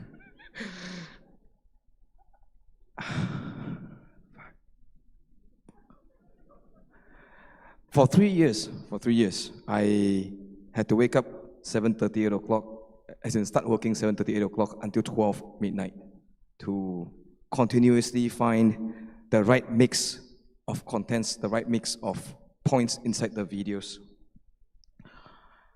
I struggle when it comes to profit of the business and fruitful views from the videos. But I think that one day there will be a way out. I don't know. Honestly speaking, I don't know when is the way out. Even now, a lot of people ask me, when will I stop making contents? Do I want to continue being a businessman, or do I want to continue being a content creator? I said, I don't know. But I know that I'm grateful for whatever contents that I've ever made. And because of content creating, I want to add something about what Angel said just now, is the value that she's bringing on the table. If you can continue making contents that bring values, it shows your brand identity. In business nowadays, differentiation is the key. Like you have the biggest line, you have the biggest supply to all the SMEs out there. You have a very luxury co-working space, good products. I'm in a situation where my product is the same as everyone else. I'm selling shit, man. I'm selling the things that the whole street is selling the same. But what can I do? The only way out is to do social media contents. So I differentiate myself as a boss, as how I treat my employees, how I carry my identity as a good individual. So maybe just continue doing, being consistent, being disciplined, and fine-tune. The first 3 years was a struggle. The fourth and fifth year was a very fruitful one, frankly speaking, because I managed to differentiate myself from everyone else. Like, of course, better following base, better views, and people know me already. So yeah, just keep hustling, guys.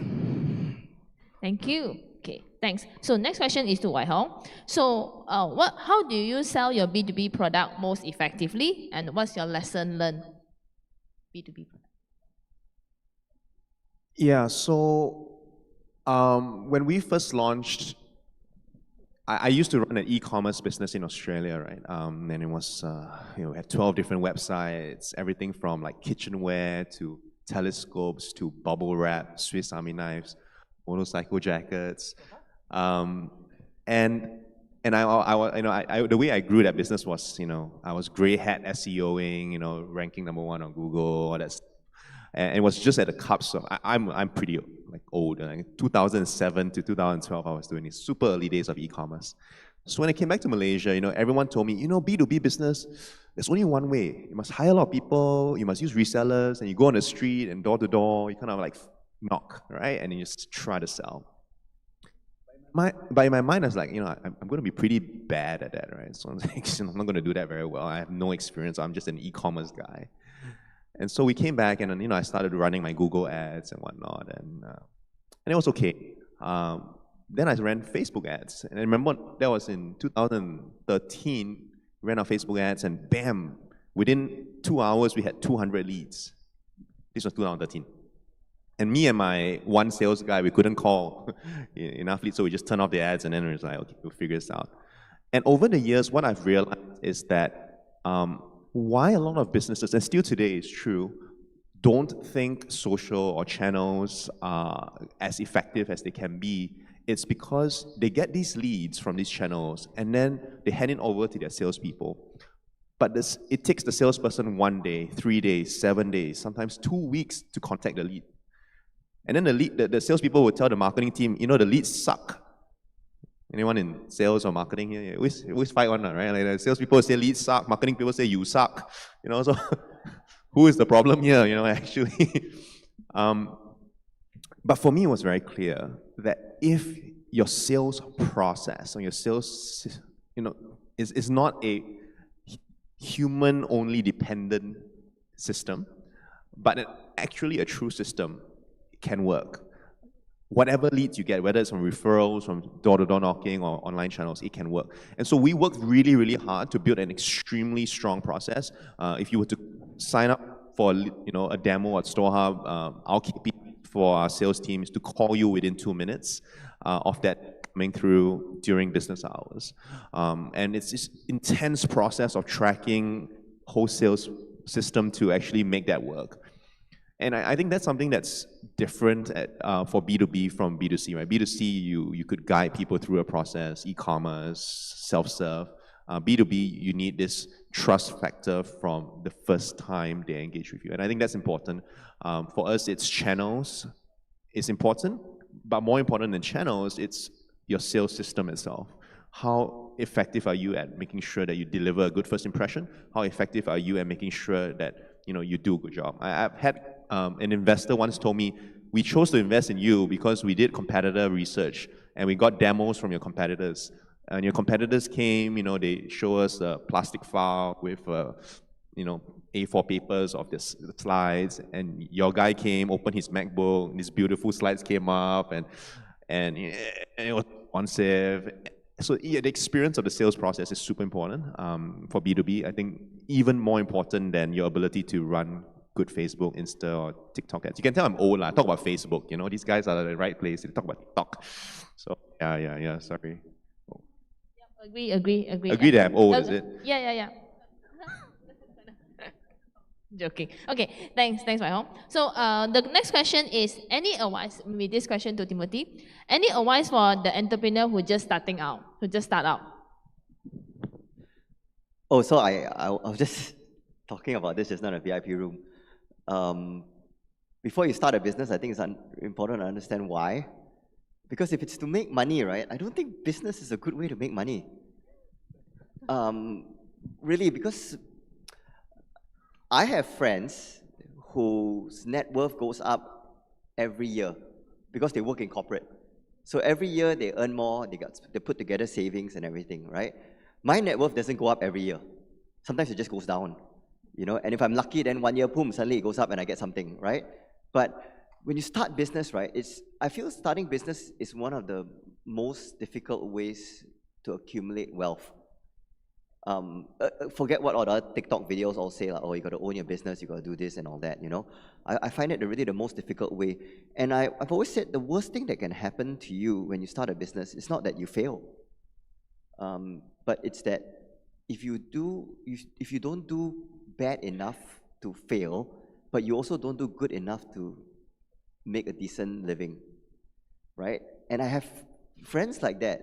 They spend 10, 15 years on a business instead of working in corporate, and the business is just not bad enough to fail, and they're still getting maybe 4,000-5,000 ringgit a month in salary out of the business, where if they work in corporate, it'll be 15 or 20K a month, but they just can't let go of the business.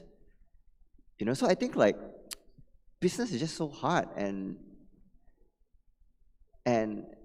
I don't know why I did it, you know, and I think I did it, but I got lucky, and it worked out for me, but I don't know if it'll work out for me again, you know, this time round.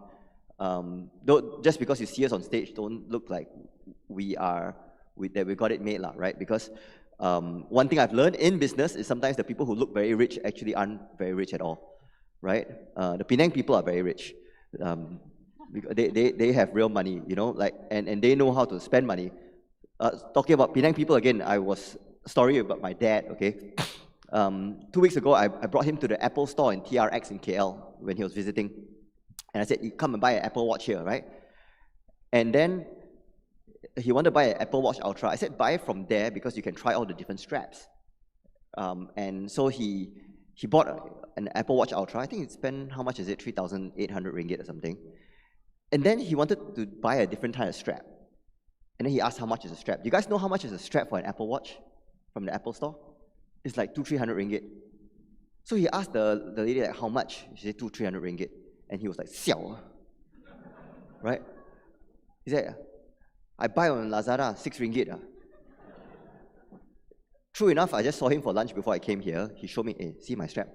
6 ringgit including delivery, you know. Just as good as the Apple one. That's my dad, no, Penang Lang. How to earn money from Penang Lang, I also don't know. So yeah, sidetrack like that. Okay. True.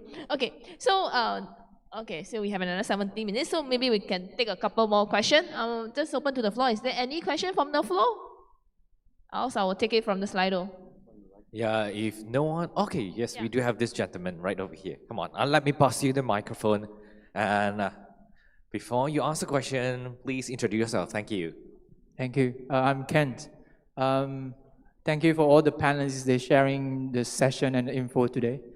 I believe all of you guys came back Malaysia to change the world, to change the community, to build something value, return to the communities. I'm doing the same, but I got a lot of bumps. Like what Mr. Fong said, we should build something that we got a global stage instead of localized. But when we talk to our customer, talk to our communities, let's say, for example, locally, like Penang or KL, the people tend to compare us to global stage, but they want a local price. But when we downgrade to localize the market, they compare us, why not you do a global market? So what is the point for all of you guys on the stage in terms of your business or the strategies that applies for such environment, I would say? Yeah. Thank you. And who are going to take away these questions? So just to clarify, I get the the global thing, but then they want you to pay local price. So you're asking what's the strategy for you in this conundrum where you're like, these guys don't want to pay, and then we're going to go global but we're struggling. Is that the idea? Okay. Yeah, forget about the local guy, like, just go global, you know, like, what the heck? These Kiam Sia people, like, you know. I didn't say Penang, huh? She said, Honestly, it goes back to my earlier point, right? We underrate ourselves. You know, Malaysians, we're like some of the most talented people in the world. I was living in Australia for 10 years.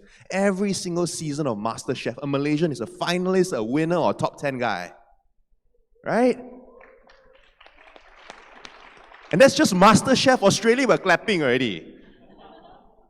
Hey, look around the world, so many of us. We're so talented. We're so talented, and there's a very good reason for that. We've learned from a young age to be multicultural, truly the only multicultural country in Southeast Asia. Like, we have to wrestle with our differences, right? We're all different, we've got to figure out how do we kind of rub against each other, and then the politicians trying to rub us harder, but then we just like fight back, we say, well, chill, dude, chill down, you know? We've negotiated all of that. And I think now, more than ever, we get a chance to really go global. We do. You know, we are looking at markets outside of Malaysia, and we're like, why are we serving, you know, like, investors used to keep asking us, why are you not in Indonesia? I say, Indonesia, for the people who just want to show good numbers on the total addressable market slide, but cannot make money one. Cannot make money. You know, for our product in Indonesia, our competitors, or our compatriots there, I wouldn't say competitors, are charging $100 a year to use a restaurant POS or retail POS. Yeah, that's so crazy. Who makes money selling a $100 product a year? That's cheaper than my Maxis subscription. And Maxis doesn't do shit for me. Okay, not bad. Very good reception, you know.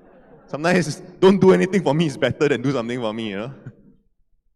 But the reality is today, Malaysian talent are some of the best talent in the world. And we just need to think, you know, could we be a player, I don't know, in Dubai? Could we be a player in Saudi Arabia? Could we be a player in Turkey? You know, I was in Turkey a couple of years ago, and they love us, you know. We're like, every time I go to Turkey, they say, where are you from? Malaysia. Oh, brother, you know. They love us. How could we think in these terms, right? Go global. Forget about local if that is the problem that you're facing. If you're bringing a global standard product and you try, and this is a common business entrepreneurial problem. We think the right thing to do, the easier thing to do, is to take a global mindset, a global standard, and make it available for local, and that is the best. And for a long time, for the last 10 years, I would say, most of the startup ecosystem, that is the idea, right? The startup ecosystem is about taking the ideas that work in the US, taking the ideas that work in China, taking the ideas that work well elsewhere, and then making it happen locally. And then some entrepreneurs get stuck in Malaysia, some entrepreneurs go regional, which is hard. But I think now more than ever, you know, language barriers are not a problem anymore. Just the other day, I created on Google VO3, Gemini, Google Gemini, right, the AI platform. I created Japanese videos for marketing in 20 minutes. It's insane. I'm like, holy crap, you can do this shit now. You can create things like you've never been able to create before. So as Malaysians, I think, yeah, forget the Kiam Siap fellas, right? If they don't want to pay the prices, you take your talent elsewhere where it will be recognized. People will be able to afford to pay you, and you serve that market, because 2,000 people in that market will pay you more than 10,000 people locally. And that's the reality of a global kind of economy. So yeah, you know, just do that. If I may add a bit to that, right? So I have the same, so I just share an experience with you that I had. So with Colony, we never fight on price, right? Because it's high end, so we just say, okay, this is the price, that's it. The most we give discount off rack rate is 10% maximum. But then we have a sub-brand called Jerry. And Jerry is like a mass market co-working space, and it's very, very affordable because there's no staff there, it's all automated. So structurally, we are cheaper than our competitors. Our cost of sales is just so much cheaper. So 2 weeks ago, my team came to me and said, hey, you know, we got one client that tells us our competitor, which is a big multinational company with a much more expensive product, is offering the same price as us. You know, they're really undercutting their price and they're making the same price as us, right?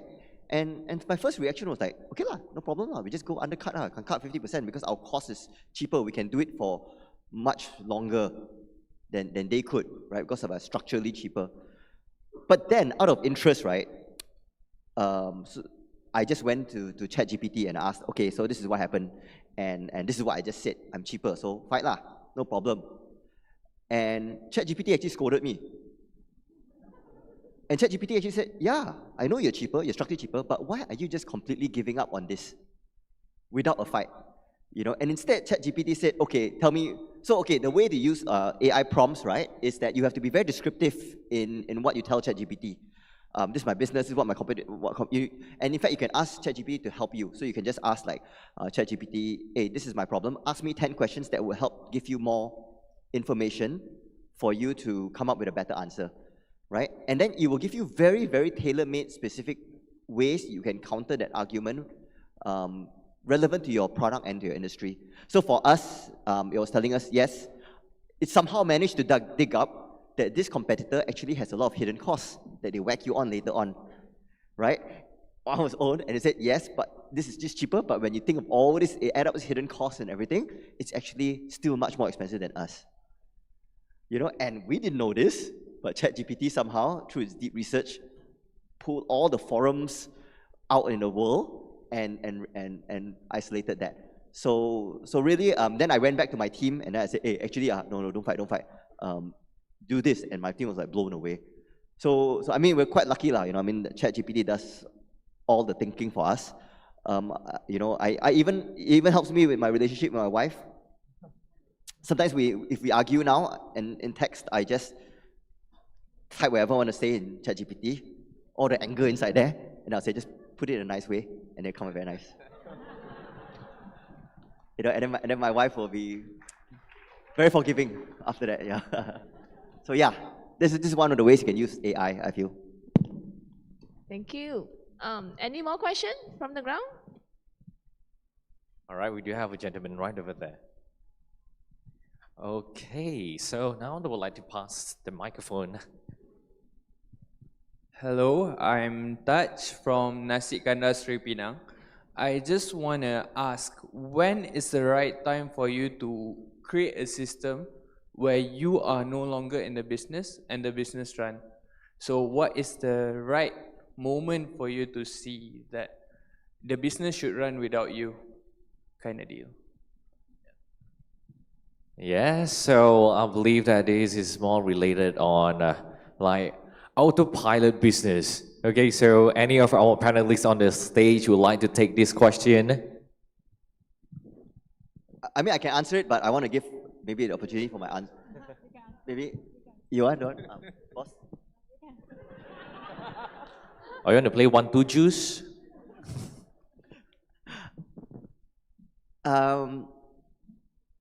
Okay, so I'm a book nerd lah. I really read a lot lah, right? And I'm super nerdy. That's why in high school, no girls like me one actually. So there is this book about management by an Intel co-founder named Andy Grove, right? And it's called High Output Management. Super freaking boring to read. Reads like a textbook, right? But if you can plow through it, one of the key concepts there is that it talks about when do you start building systems? Exactly that question you're asking, right? And what you as a leader or manager should be focused on. So he gives a very simple answer in the form of a conveyor belt. Let's say in business, right? Let's say we have a restaurant that only sells one product, which is a hao bao dan, fried egg, sunny side up, right? So then let's say so when you first start that business, you are doing it yourself. You crack the egg, you fry the egg. You take the order, you crack the egg, you fry the egg, then you serve the egg, right? Then it's very natural because we are taught as human beings in this modern economy to specialize. So as you get more and more customers and you sell more eggs, then you'll get somebody just to focus on taking the order, just to focus on cracking the egg, just to focus to frying and serving. Correct or not? Am I right so far? So what happens then is that before you know it, you have 4 different people handling all the different things, right? And then you are the manager now. You're the manager now, and then everything is running fine. But in real life, it doesn't work that way. In real life, what happens is that somehow one day the guy who's frying the egg will call in sick. And so what does the bad manager do? The bad manager, which is what I used to do, will go in with a hero complex and say, now mind, I got this. And he start frying the egg and everything. And he do it better than the guy also. That's what a bad manager do. A good manager would actually have a system and process already where it's very clear to everyone else what happens when that one person calls in sick. Right? And they know what to do already. An even greater manager would have a process that that not only handles that, but can also predict that this fella is going to call in sick every Wednesday. So by then, I better have someone spare to go in there. So the answer to your question is like, when do you start building process? It's very unique to your business. It's when there's this conveyor belt get full, and you as a manager need to see that you have enough manpower to actually deploy a process such that this conveyor belt can take care of itself without you getting involved. And I hope that answers your question. Not from me, but from Andy Grove, the co-founder of Intel. Thank you. Yeah. All right, thank you. And actually, we do have a question from Slido we'd like to ask Angel. So, Angel, how do you balance yourself in between your role like being a KOL, a founder, and others? That's a very good question. This question I ask myself 3 times per day. How can I balance my work-life balance and juggle numerous roles? I think is enjoy the process and try not to think about each role as work. I believe all of you guys sitting here, you enjoy what you guys doing, you're passionate about it. So when you're passionate about it, if right now I'm a boss of the skincare products I'm creating, I will start to think about the contents that I wanted to deliver to my followers. What did I face today? What is the problem, challenges that I being solving? And I will start to write down the notes and then try to summarize them in a bite-sized information. And thanks to all the AI that we have, DeepSeek or ChatGPT or what on. And also numerous YouTubers are teaching you how to edit the video much better than your current situation. So how I juggle those is switching from those K-pop drama or Netflix into all these informative reels and video. So when I'm watching all these reels and video, it keeps me inspiring as well. And I'll start to reflect back my boring day, my busy day, and then what can I squeeze it out and then share to my followers. This is how I juggle everything. It's not like, okay, 2 o'clock I sit down and start to write content. 3 o'clock I start to call my HR and then review how my employees are doing. It's not about this. We don't have a schedule. It's like you try to juggling everything in your brain and then try to look into all the details that you are facing. So it's be present. If right now I'm in a pharmacy serving my patients, I'm being present. Like I know the needs from the patients and I start to reflect and I think and I record it down in my notes and I summarize everything and then create a good content that might be benefit to the crowds, to the public or the followers that are following me. So this is how I juggling numerous in my daily basis. All right, thank you so much for the question as well, and thank you so much, Angel. And now we're going to ask the last question, okay? For these sessions. So this question is specifically for Boss James, okay? So what your staff feels when they have to be part of your content video? So when you ask them to be in the content, so what they feel? Are they enjoying it? Do I look like I care? Okay, so basically you force them to do it. No, when you come into the company with 5.6 million followers on TikTok, 2.1 million followers on Facebook, 400,000 followers on Instagram, what do you expect? You come in to work as a normal 9 to 5, is it?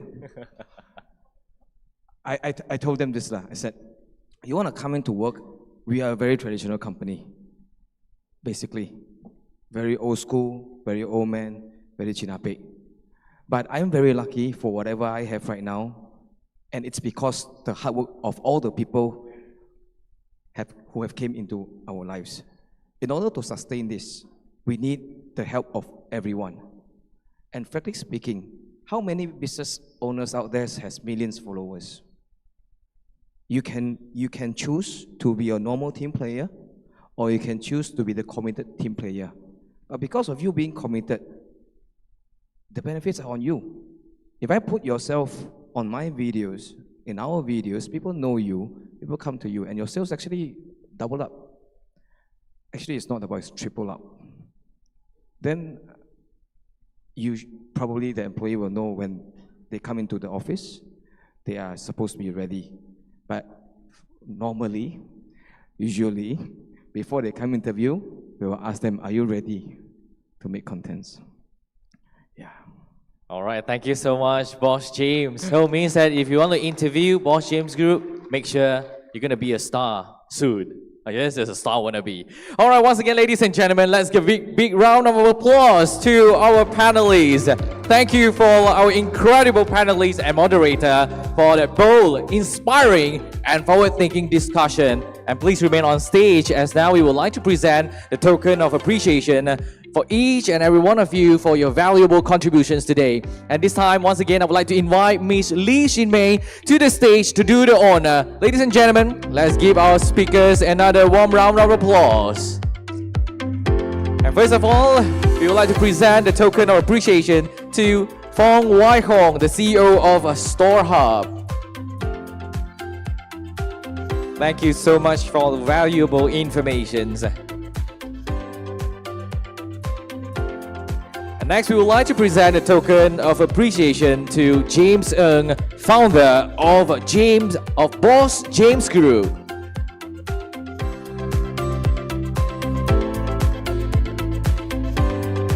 And we would like to present a token to Timothy Chia, co-founder of Colony Co-working and Event Space.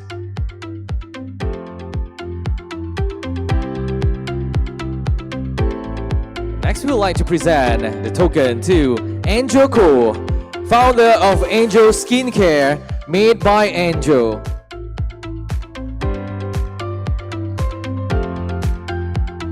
Last but not least, we would like to present the token of appreciation to Ms. Peggy Ding, General Manager, Corporate Strategy and Sustainability, CTOS Digital. Thank you. That's a hug. And now we would like to invite all of our panelists and together with the moderator and Ms. Lee Shin Mei to take a group photo on the stage.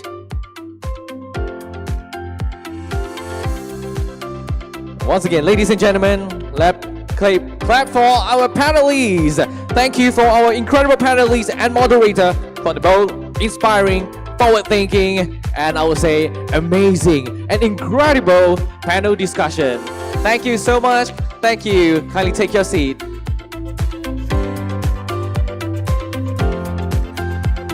So ladies and gentlemen, we have had an enriching afternoon, and now it's time for a well-deserved 20 minutes tea break, which is a refreshment available next function room. So please take this opportunity to relax, to recharge, and continue networking with fellow attendees and exhibitors. Please come back 20 minutes later. Yes, we'll be reconvene at 4:55 p.m. later to begin our next session, which is innovation through integration. And also, please do not forget to stay until the end of the day. You know what? Because the lucky draw will be conducted at 6:25 p.m. later. So ladies and gentlemen, good luck to each and every one of you. Let's stay tuned and check out who gonna be the lucky winners to walk away with a tablet, a smartphone, or a 65-inch TV. So in this conference hall in 20 minutes later, which is 4:55.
Autocount.com Berhad is the leading business software solutions provider for small and medium enterprises, including multinational and public listed companies.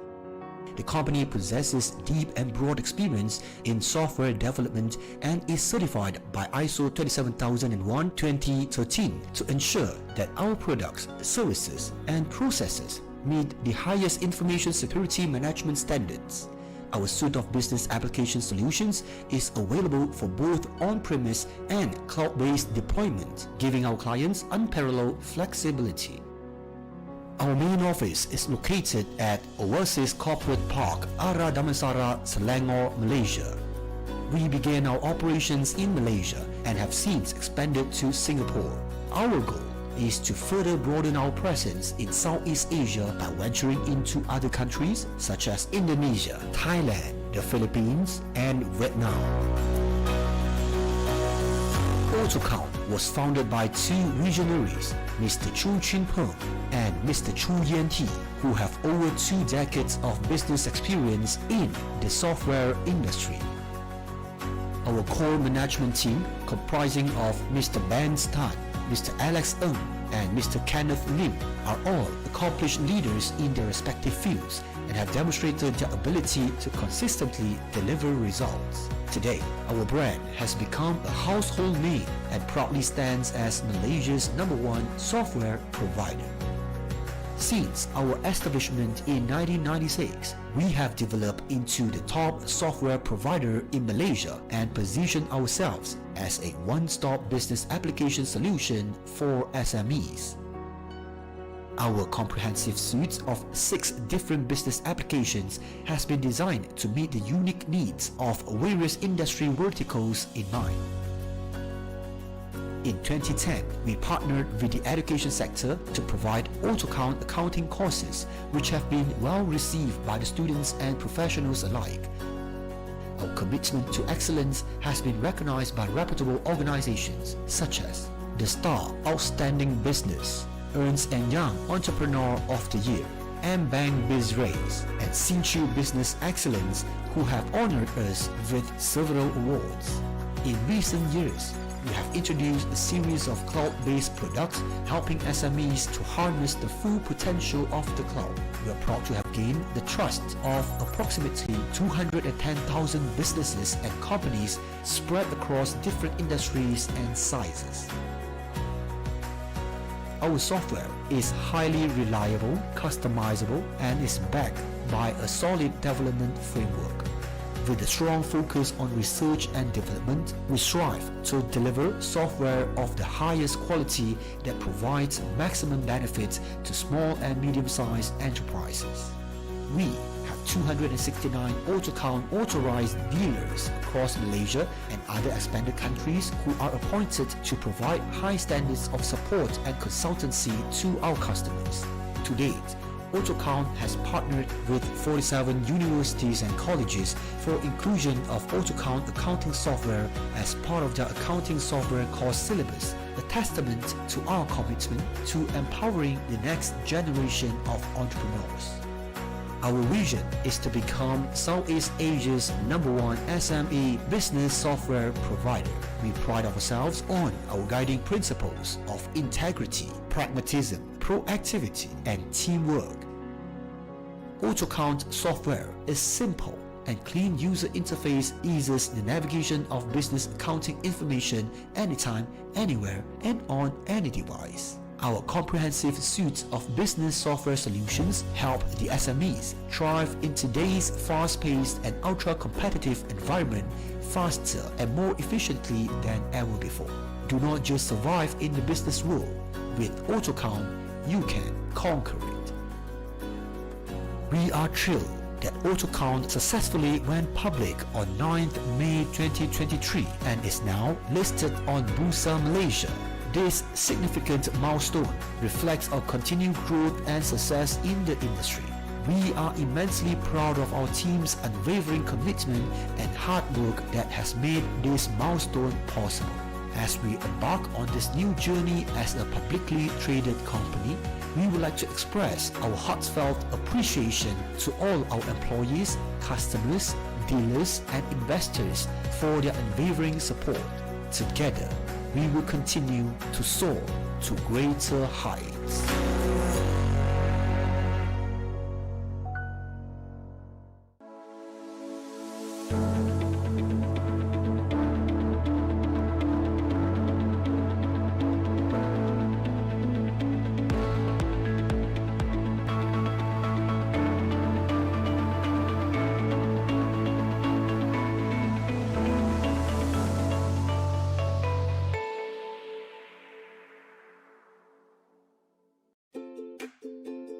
Let's talk, you and I, businessman to businessman. We both know that there are always challenges and risks in doing business. That's true no matter which line we're in. When I started my small business, I faced many issues with clients. Some were bankrupts and had wound up previous businesses. Some asked for credit terms. And little did I know, one of the companies was being sued for non-payment by other suppliers. I only found out when they failed to pay on time. I got burnt, not knowing who I was really doing business with. As a result, my business almost went under because of bad debts. Then, I discovered CTOS. It's Malaysia's leading registered credit reporting agency since 1990 and trusted by everyone. CTOS hosts the largest database of any credit reporting agency in Malaysia, with information captured from public domain and other information sources. The CTOS Credit Manager is web-based and user-friendly. With this solution, I finally had access to crucial information on people and companies that I did business with. Credit Manager is based on CTOS's Evaluate, Monitor and Recover Principles, or EMR for short. It starts with Evaluate. Always check your customers and assess whether their credit risks are acceptable. Next, Monitor. Keep track of approved credit risks and changes in your customers' credit profiles. Lastly, Recover. Encourage prompt payments to reduce the likelihood of losses. With CTOS Credit Manager, I was able to make better decisions and reduce my credit risks. And that's my story. That's how I finally managed to grow my business while reducing credit risks. Give CTOS a try. Let me pass you their contact.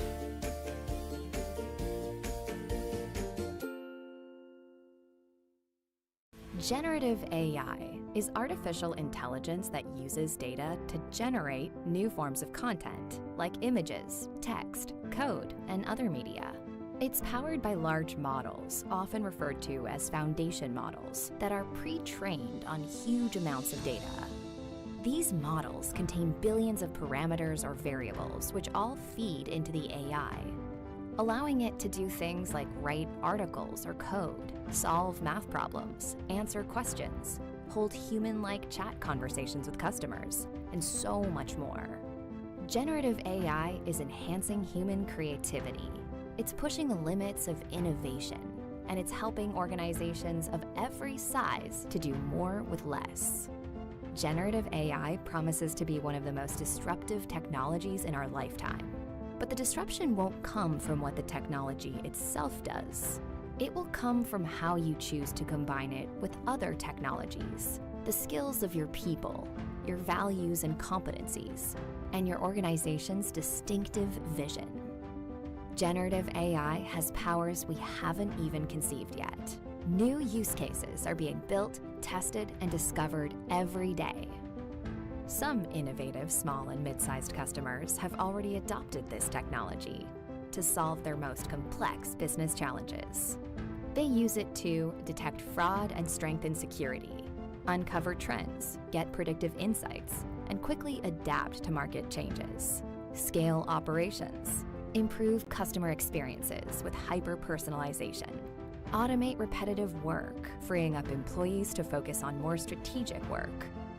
To get started building your own generative AI use case in your organization, you'll want to be sure you have the right people, processes, and technology in place. From a people perspective, you need a business leader or champion to uncover and define specific business challenges that generative AI can help solve. A team of employees who are ready to learn and be curious, to test and learn new ways to solve that challenge through data and generative AI. And experts on call who have generative AI experience and can provide guidance when and where you need it. From a process perspective, you'll need easy access to high-quality cloud-based data sources, a strategy to detect and mitigate bias, and an understanding of how to scale and integrate your solution into existing business operations. From a technology perspective, you'll need secure infrastructure to store, protect, and manage your data.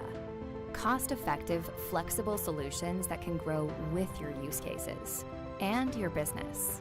And solutions that keep you compliant and able to adhere to regulations specific to your industry. AWS can help you on your generative AI journey. AI and machine learning have been a key focus for Amazon for more than 20 years.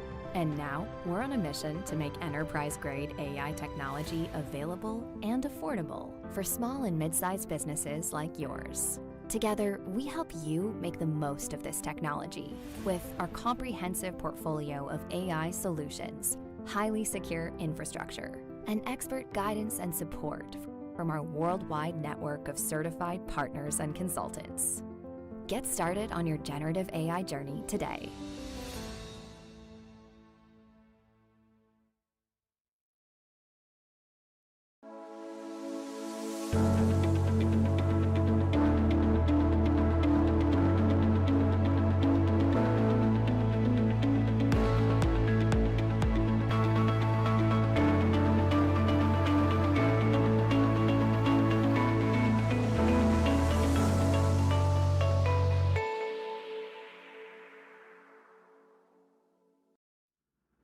Ini, bila tak kenal, mudahlah nak melabel.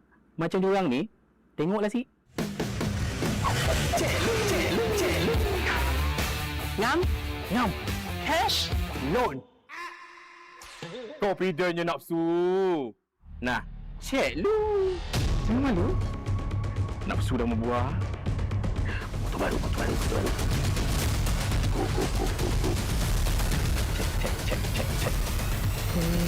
Cek lah. Potong pin lah. Bos, boleh tolong hantar balik tak? Nice. Lengoh. Oh, Lengoh? Kejap. Ha, cek lu. Okay ni. Okay.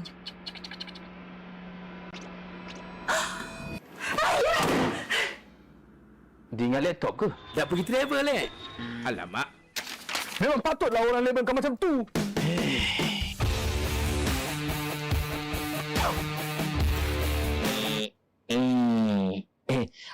Dah mula dah. Kalau betul nak label pun, biar yang ni. Kenapa green listed? Dengar betul-betul. CTOS ni platform untuk korang cek credit score. Sebab kalau skor hijau, macam abang kita ni, loan pun senang lulus. Worry lah sis. Sabar, masih ada masa lagi. Ya, betul. Kalau nak improvekan skor kredit, bil-bil korang mesti dibayar on time. Tak gitu. Dan impian korang pun akan menjadi kenyataan. Percayalah, semua pasti jalan bila kredit kau hijau. Cek lu.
Mochi App is one of the leading and fastest growing companies in Malaysia. Our flagship product, the PMT system, is Malaysia's #1 business growth software and the only solution in the market that combines CRM, finance, AI, and talent performance system. By bringing together systems, software, training, and tools, SMEs can now grow and scale their business. Our mission is to help 500,000 Malaysian SMEs transform their business both online and offline, improving the lives of 30 million Malaysian citizens. By building strong company cultures and making sure business stay aligned with their goals, we are committed to help business owners, their teams, and families in achieving their dream lifestyle with stable income. Mochi app is part of the GOBS group with 22 years of experience servicing SMEs. We are proud to have Malaysia's top consulting and sales organization, which has made GOBS a strategic partner for Google, CTOS, and all major telcos in Malaysia. We have also won multiple awards, including the Best SME Performance Award, Best SME Solution Award, and Best Productivity App by CMO Asia in Singapore. Apart from serving SMEs, we also work with industry leaders and big international brands. This shows our commitment to quality and our ability to meet the needs of businesses in various fields, no matter the size. Whether you are an SME or a multinational company, today we are supporting over 50,000 SMEs across Malaysia, helping them generate more than 1 billion in annual revenue. With our unique marketing strategies and talent performance system, Mochi has built a loyal customer base across multiple industries. Our practical experience, proven business strategies, and dedicated support services give SMEs complete and flexible solutions that meet all their needs. Moving forward, Mochi is ready to go global, starting with Singapore in 2025. In the next 3 years, we will be expanding into Indonesia, Thailand, and other ASEAN countries with the goal of becoming the world #1 business growth software. Together, we are not just helping business grow, we are shaping the future of SMEs across the region and beyond, creating a legacy that will make a lasting impact for the generations to come.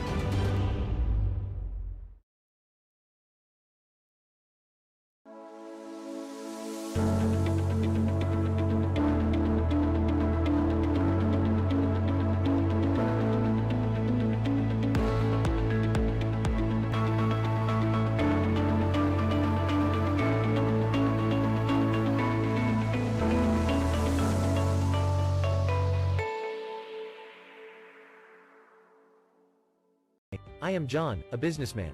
I have a new customer who came to me and asked for credit terms. However, I do not have enough information about them to make sound business decisions. With all the credit risks, it is hard for me to accept or reject new business opportunities with confidence. Luckily, I found CTOS. I am now able to evaluate my customers based on the reports from CTOS. Give CTOS a try and get your free consultation now.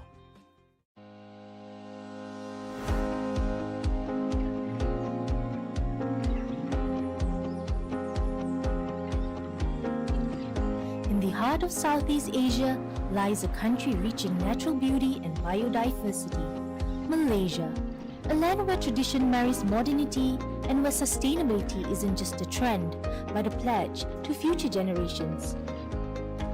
At the heart of this promise is Pos Malaysia, an organization that has existed over the last 2 centuries, interwoven with the nation's fabric, now on a mission to redefine its legacy. Our operation touches over 11 million addresses, serving over 30 million Malaysians across the nation every day. And with this extensive reach comes the responsibility to operate in harmony with the environment. Aligned with national and global sustainability goals, Pos Malaysia is committed to achieving net zero emissions by the year 2050. In March 2023, we proudly launched our sustainability roadmap, demonstrating our full dedication to 30% reduction of our Scope 1 and 2 carbon emissions by 2025, with focus on 6 work streams: delivery methods, fleet optimization, green buildings, waste management, eco-consumerism, and responsible supply chain. With each parcel delivered and every letter sent, Pos Malaysia plays a vital role in connecting people and businesses throughout the country. We take pride in having Malaysia's largest electric fleet, and remain dedicated to the goal of achieving 100% electrification of our last mile vehicles by 2030. Our commitment to sustainability goes beyond our road fleet. We are also in the process of transforming our premises. This transformation includes generating clean energy and implementing good waste management practices for our employees. We are also incorporating circular economy principles into our material procurement processes, while we actively collaborate with partners to contribute to the nation's transition towards green mobility infrastructure. Pos Malaysia is not merely traversing the length and breadth of the nation, but also pioneering a journey towards a greener, cleaner, and a more prosperous tomorrow.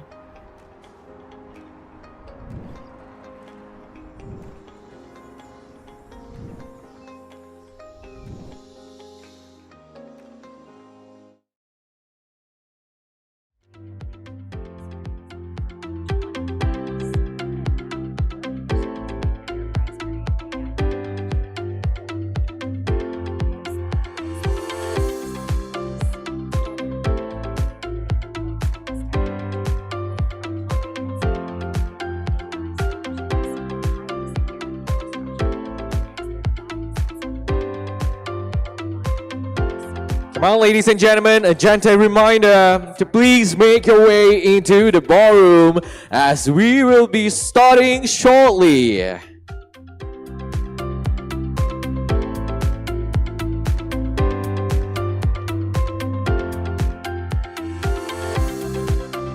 Thank you so much for coming back, ladies and gentlemen. Yes, for those who arrive here, take your seats and you have the highest possibility to be the winner to walk away with incredible prize during the lucky draw session. Yes, the lucky draw session. And we're gonna have 4 lucky winners walk away with incredible prizes such as tablet, such as smartphone, and also a 65-inch TV. And let's see who's gonna be the winner. Have you dropped your name card, sir? Yes? Have you already dropped your name card into the lucky draw box? Yes, alright, cool. So, for those who are still yet to drop your name card, no worries, we're gonna collect it again later on.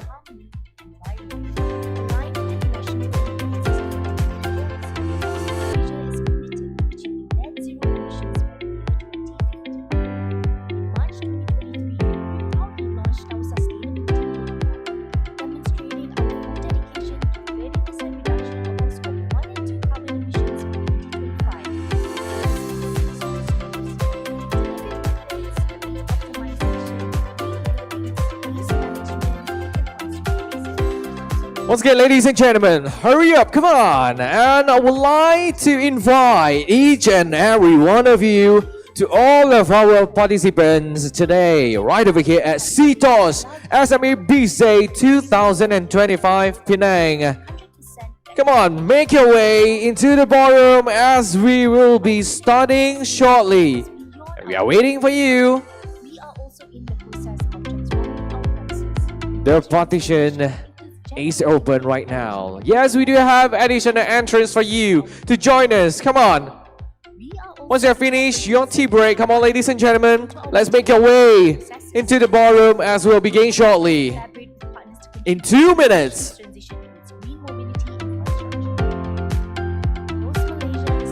And the next 3 sharing sessions, I would say that's 2 sharing sessions with 1 panelist that you won't want to miss. You know what? Because we're going to talk about tax, we're going to talk about the system as well, and also we're going to have this amazing title, which is Innovation Through Integration. And also we have Empowering Employees, Enabling Impact, and Mitigating Risk from US Tariff Impact and also Malaysian Tax. So this is a crucial part for all the SMEs, business owners, and entrepreneurs. So let's make our way into the ballroom as we're going to begin shortly. Ladies and gentlemen, once again, I would like to invite each and every one of you to come back to the ballroom, and may we kindly invite everyone to be seated and ready.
Hi, ladies and gentlemen, boys and girls, all the participants right over here at CTOS SME Biz Day 2025 in Penang. I would like to invite each and every one of you to come back to the ballroom as we're gonna begin shortly. Thank you so much.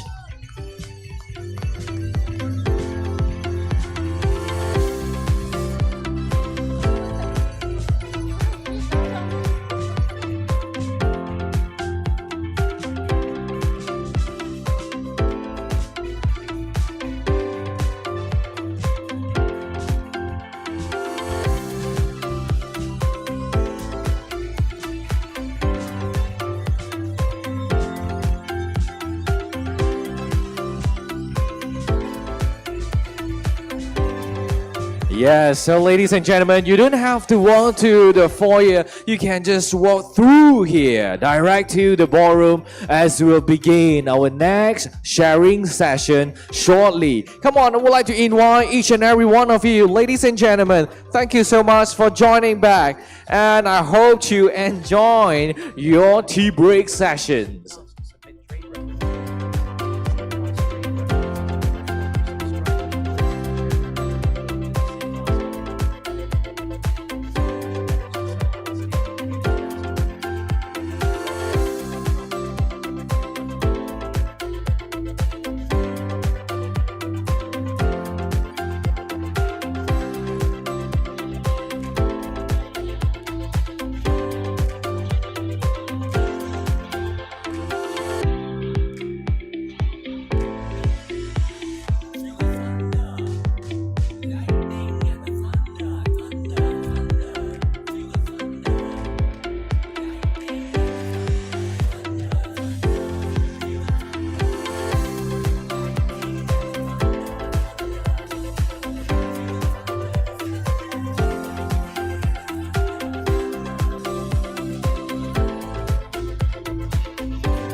So ladies and gentlemen, kindly fill up the spaces available at the front row. Yes, we do have a lot of empty spaces at the front. Please do not be shy. Sit at the front for you have a better vision, right? Oh, you want to capture an amazing photo? Yes, please go ahead. And once again, ladies and gentlemen, a gentle reminder to please make your way into the ballroom as we will begin shortly. We'll begin in 3 minutes. Come on, ladies and gentlemen. Once again, we kindly invite everyone to be seated and ready. And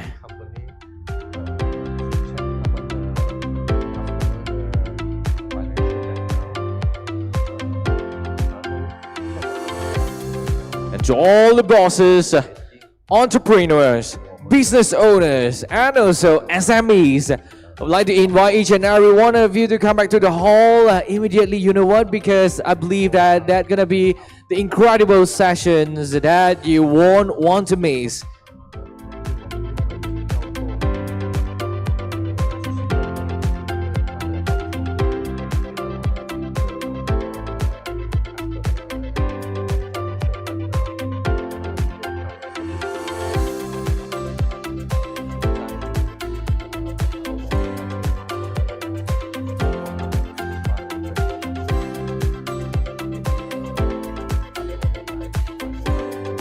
So once again, ladies and gentlemen, I would like to invite each and every one of you to be seated and welcome back to the ballroom as we begin in 1 minute.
All right, ladies and gentlemen, welcome back, and we hope you had a quick, refreshing tea break. Thank you so much for coming back again, and thank you so much for joining us. And we now continue with our next speaker session, focusing on how businesses can streamline operations and unlock greater productivity through smart, integrated technology. So up next is a session titled Innovation Through Integration, ZOHO's software suite for seamless business management. So to share more on these, ladies and gentlemen, please welcome Mr. Khoo Ching, Regional Marketing Manager, APAC ZOHO. Let's give him a warm round of applause as he takes the stage.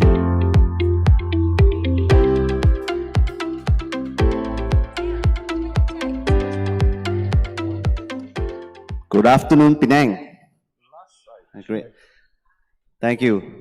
So let me just run through to see whether the clicker works. Yes, the clicker works.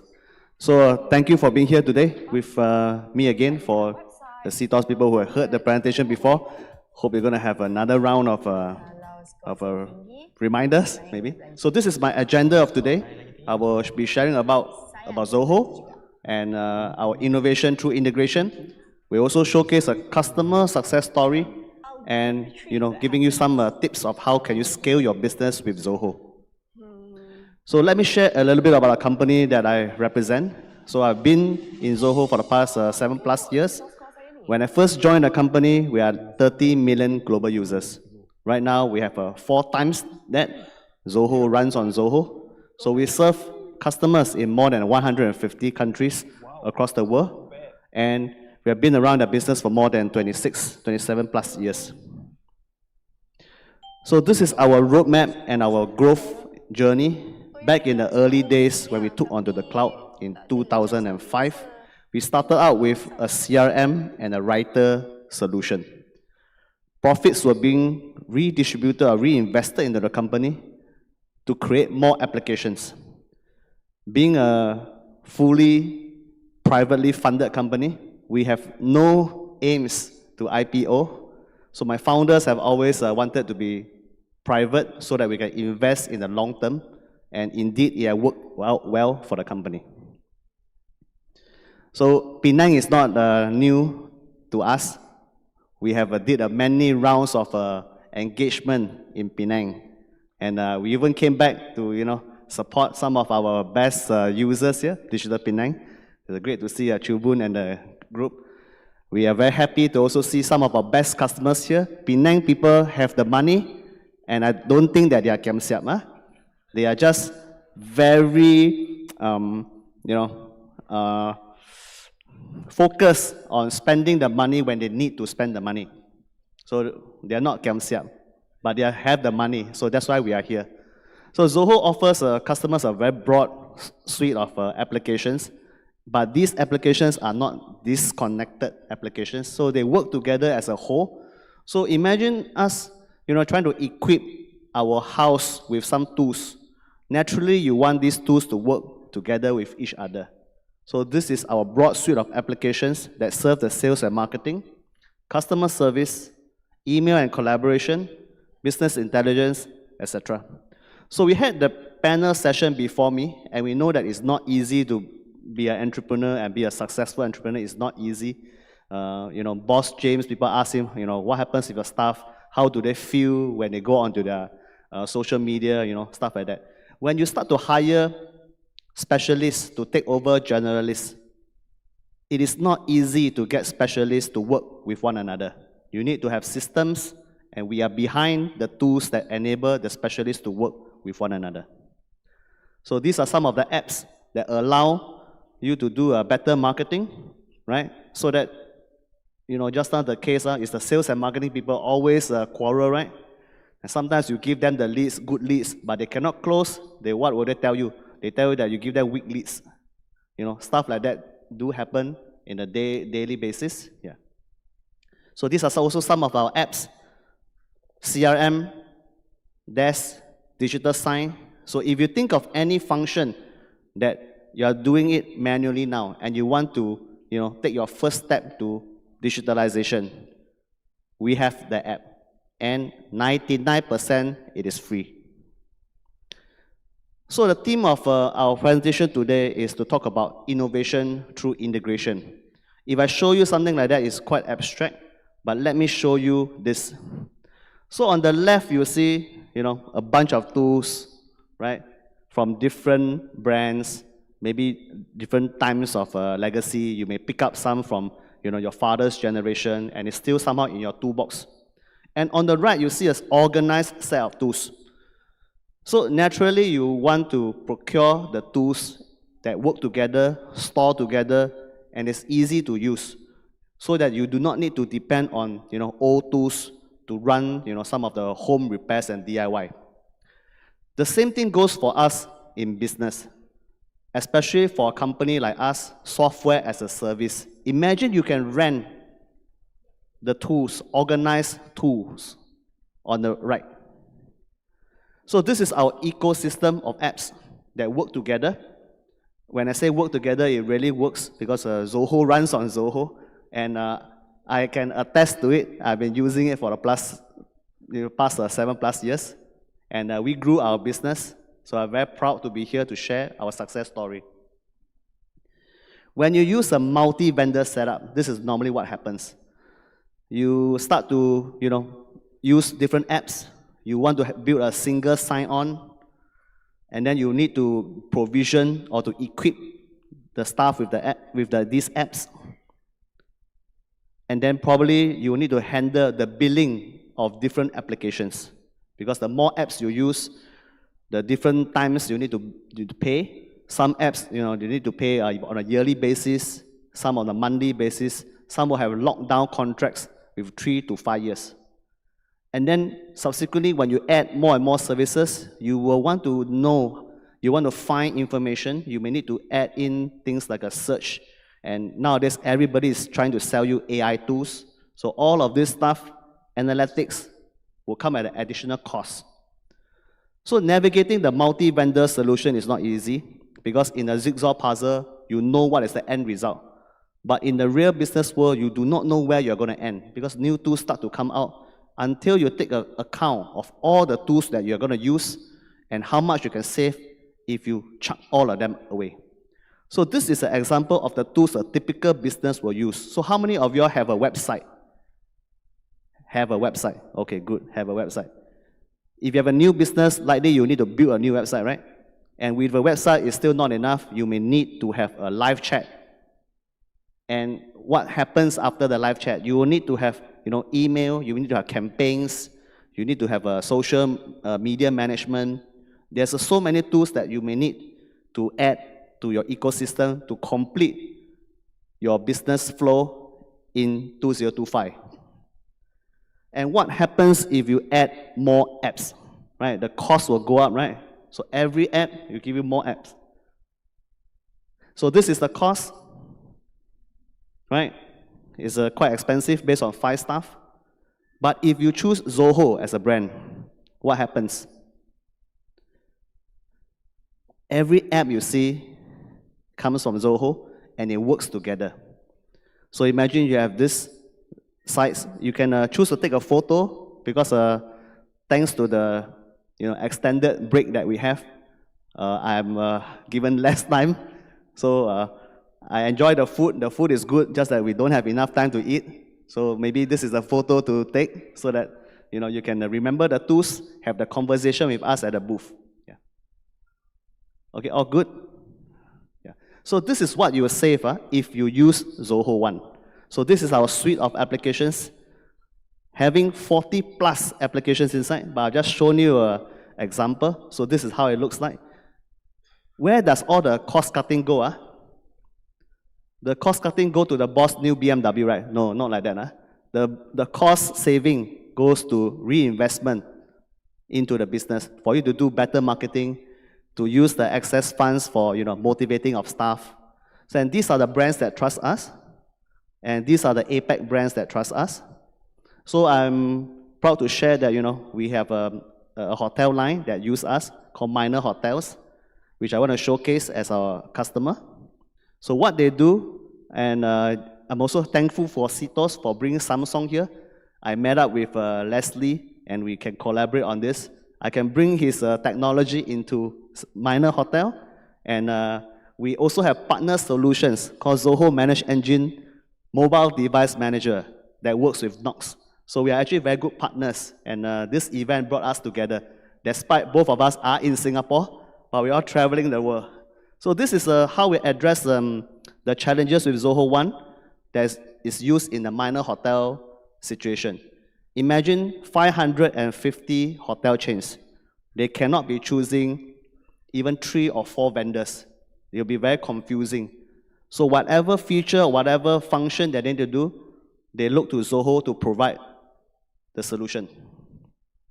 So this is from Miss Ogla, a testament from minor hotels, 550 hotel chains around the world.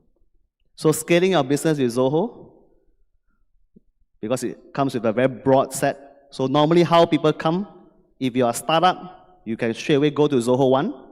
But for normal customers, you start with one app, go through the first app, progress to the second or the third app, converge to a suite, and then to the overall system.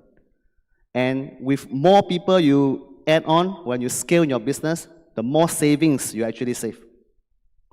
So this is my short presentation. I see a time's up.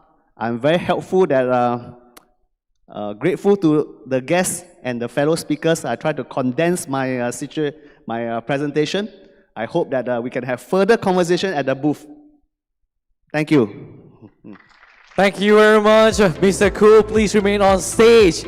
And now we would like to invite Ms. Lee Shin Mei to the stage to present a token of appreciation for Mr. Khoo's valuable contribution today. Thank you so much for being here. So ladies and gentlemen, if you have any other question related to ZOHO's software, please do not forget to drop by at ZOHO's booth, and I believe that all of our representatives right over there will bring you the information that you're looking for. And I believe that you want to know more about it, okay, for your business. Thank you so much. Thank you, Mr. Khoo, and thank you, Shin Mei, for the presentation. Thank you. Thank you, Mr. Khoo, Chia, Ching, for the insightful presentation on leveraging integrated solutions for business efficiency and growth. So ladies and gentlemen, our next session highlights a crucial topic that affects both business performance and employee well-being, financial wellness in the workplace. So in today's evolving landscape, empowering employees with the tools and knowledge to manage their financial health isn't just a perk. So it is a responsibility and a competitive advantage. So up next, the session titled Empowering Employees, Enabling Impact, the Employer's Role in Financial Wellness. So ladies and gentlemen, please join me in welcoming Mr. Ang Gee Guan, the Group CEO of CTOS, the Group CEO of Setlary.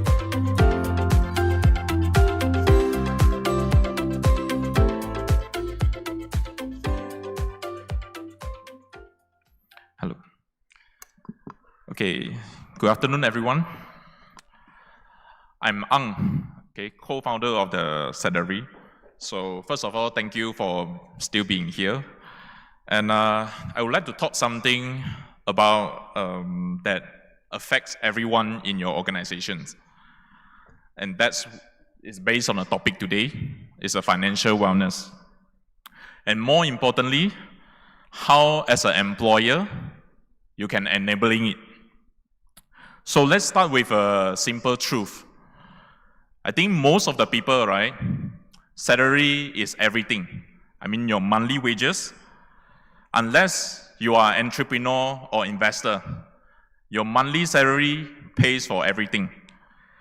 So it pays for the bills, feeds your family, and of course, it has to cover the emergency. And that's why we created this platform. We call it Setlary because it's inspired from the word of salary. So Setlary is actually a platform that helps the companies to set up the emergency funds.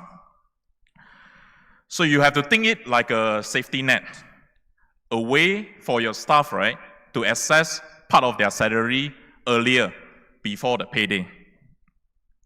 And they can access it anytime they need it, 24/7. So let me explain how it works. We actually partner with all the local regions banks.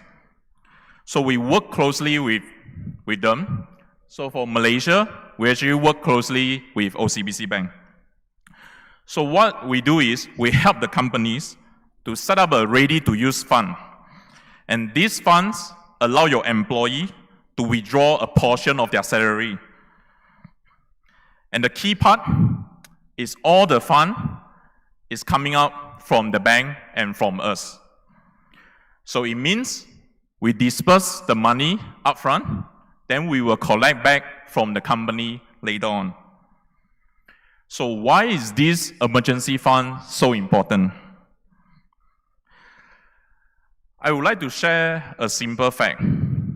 In Malaysia, right, when you are having a salary below 2,000, you can't actually apply for a credit card.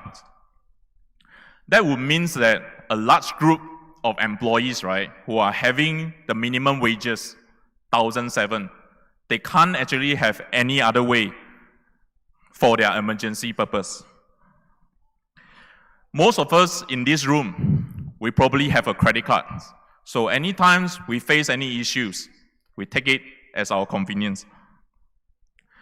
But when they face an emergency, like a medical bill, right, or broken motorbikes or anything, they often turn to the simpler solutions, which is likely to be the illegal lenders.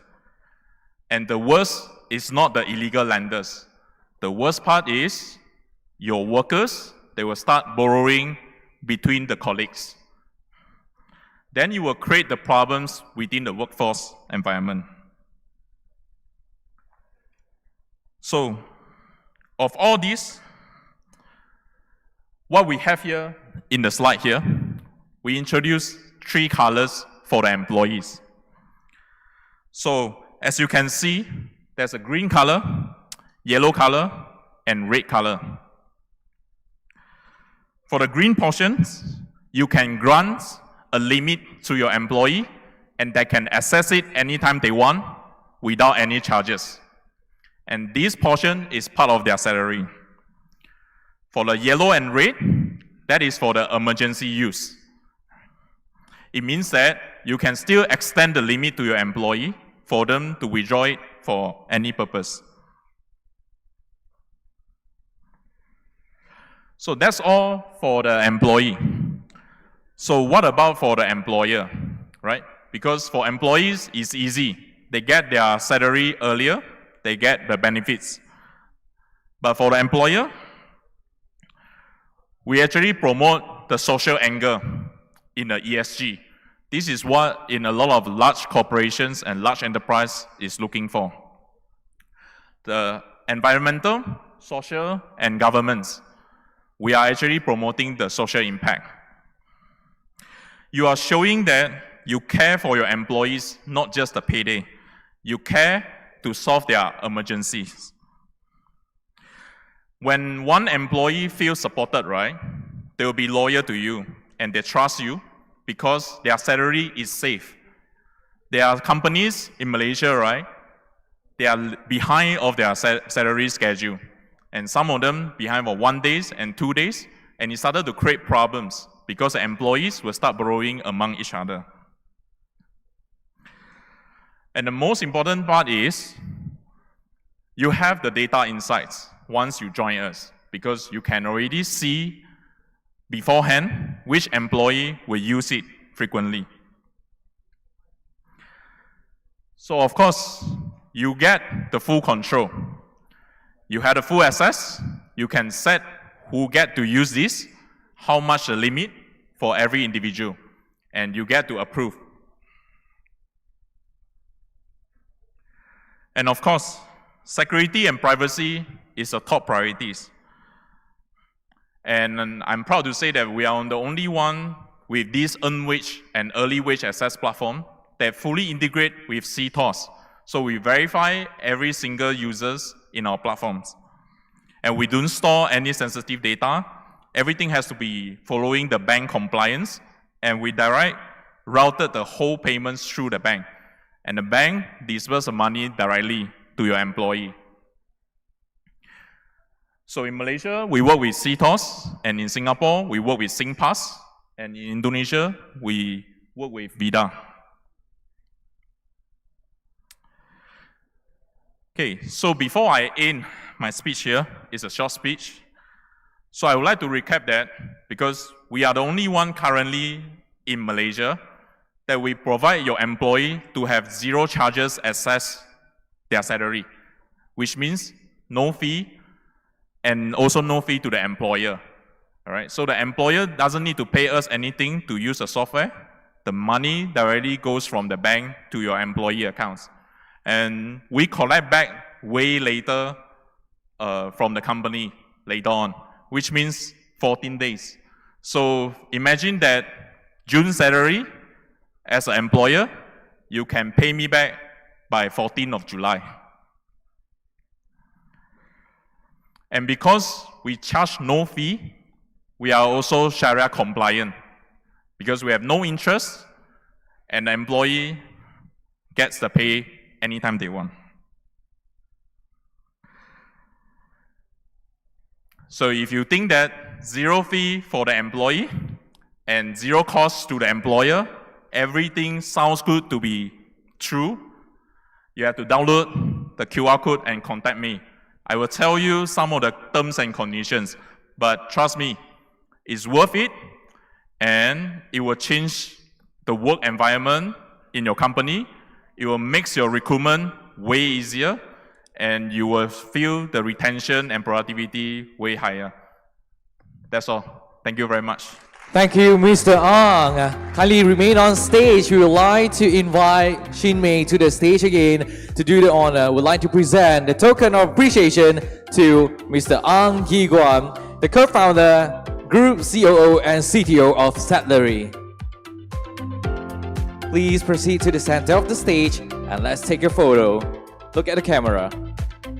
Once again, thank you, Mr. Ang Gee Guan, the co-founder and Group COO and CTO of Setlary, for the insightful and thought-provoking session on how employers can support financial wellness and create a real impact in the workplace. And kindly take your seat. Thank you.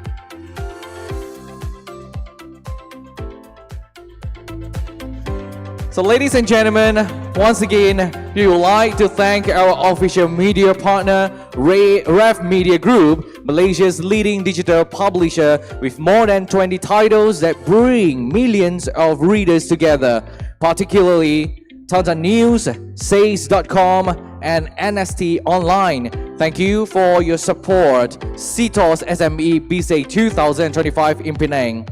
At the same time, let's not forget our official merchandise partner, Princes. What better way to talk about your organizations other than having a masses parading your brand everywhere you go. With Princes, you can create memories of your brand, show your appreciation to your partners and clients while giving them something special to remember you by. So ladies and gentlemen, please do not forget, if you are a business owner, if you sign up for CTOS Credit Manager today, you'll receive a 300 ringgit on your Touch and Go e-wallet upon activation, and then go for 2-day credit IQ training course to understand how you can utilize CTOS Credit Manager to manage your finances better. This training is 100% claimable with HRD Corporation. So again, let me remind you, that is 100% claimable. So ladies and gentlemen, as we approach the final stretch of today's impactful event, and if you haven't done so yet, please make sure drop your name card into the lucky draw box. Okay, since we do have a lucky draw sessions after our final discussion. So now move on to our final panel discussion, and it is a topic that's incredibly relevant in today's uncertain global trade landscapes. The title of these sessions, Mitigating Risk from US Tariff Impact, Strategies for Malaysian SMEs. And not just that, we're going to talk about tax as well. So this panel will explore the challenges posed by shifting global trade dynamics, and more importantly, the strategies and insights that can help Malaysians SMEs navigate and respond to tariff-related risk. So we are privileged to be joined by the panel of highly experienced industry experts, which is Mr. Marcus Tan, Executive Director, Tax, Baker Tilly, and also Mr. Huang Xin Yang, Tax Director, KPMG. And moderating this timely discussion is Ms. Lee Xin Mei, the Chief Operating Officer, CTOS Data Systems. So without further ado, let's give a round of applause to invite our panelists on the stage. As usual, so after the panel discussion, if you have any other question, please do not forget to scan the Slido QR code on the screen later, and we will try our best to address your question. So ladies and gentlemen, without further ado, I would like to pass the stage to our panelist and moderator. Good evening, everyone. Hope everyone is enjoying the session so far. And I'm actually in between the lucky draw and, maybe all of us are picking the grand prize winner, right? So really stay tuned. However, before we kind of like end the day and also end, our second edition of Biz Day, it is very important. Also, what are the initiatives that, our government is doing to help really groom our SME, not from the perspective of digitizing, but really digitization. Then I think everyone actually will agree with me that we really have an enjoyable session with the entrepreneur, really them sharing very honest challenges and also how they mitigate some of the challenges that they are facing when they are building their business. Again, we also then kind of like match some of the topic that we have from really all our strategic partner and sponsor in terms of what they are putting in place using technology to help our businesses here. Again, this is the last session, so we have the privilege of having Marcus Tan, he's the Executive Director of Tax from Baker Tilly, and also Mr. Huang Xin Yang, Tax Director from KPMG. So why I kind of like wanted to pronounce their title and also the organization clearly, these are really the subject matter experts that we got today to really share on a topic about tax. And Penang, as what mentioned by one gentleman just now, is actually a state where really the economy is actually driven by industrial, manufacturing, export, especially semiconductor and also manufacturer. So here I wanted to really kickstart by really maybe addressing, not me addressing, but really Marcus and Huang addressing this, right? What is actually the impact of the US tariff changes? This could be from a lot of different perspectives, direct impact or indirect impact. And what is the nature of tariff?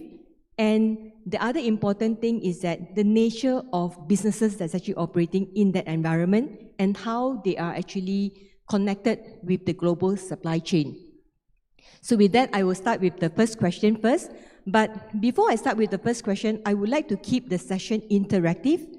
After asking maybe 2 to 3 questions and let our gentlemen answer, we will then open the floor for questions.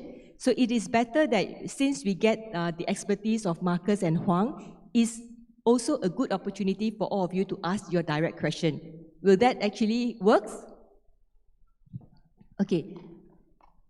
So with that, Marcus, maybe asking the first question, what is the changes or the direct impact to our businesses here, or maybe the mid-sized SME that's actually doing business globally? Maybe they are buying things from China, then they remanufacture it and export to US, for example. So what do you see, or what are the challenges that you think our SME will face? Right. Thank you, Xin Mei, for the question. I think to start off, the word tariff sounds like a very big word, right? Yeah, so it's actually referring to tax or duties that is imposed by the country, right, when they import the product into that country, right? So when you increase the tariff, it's going to increase the cost of your product, right? So when you export, your product becomes more expensive, right?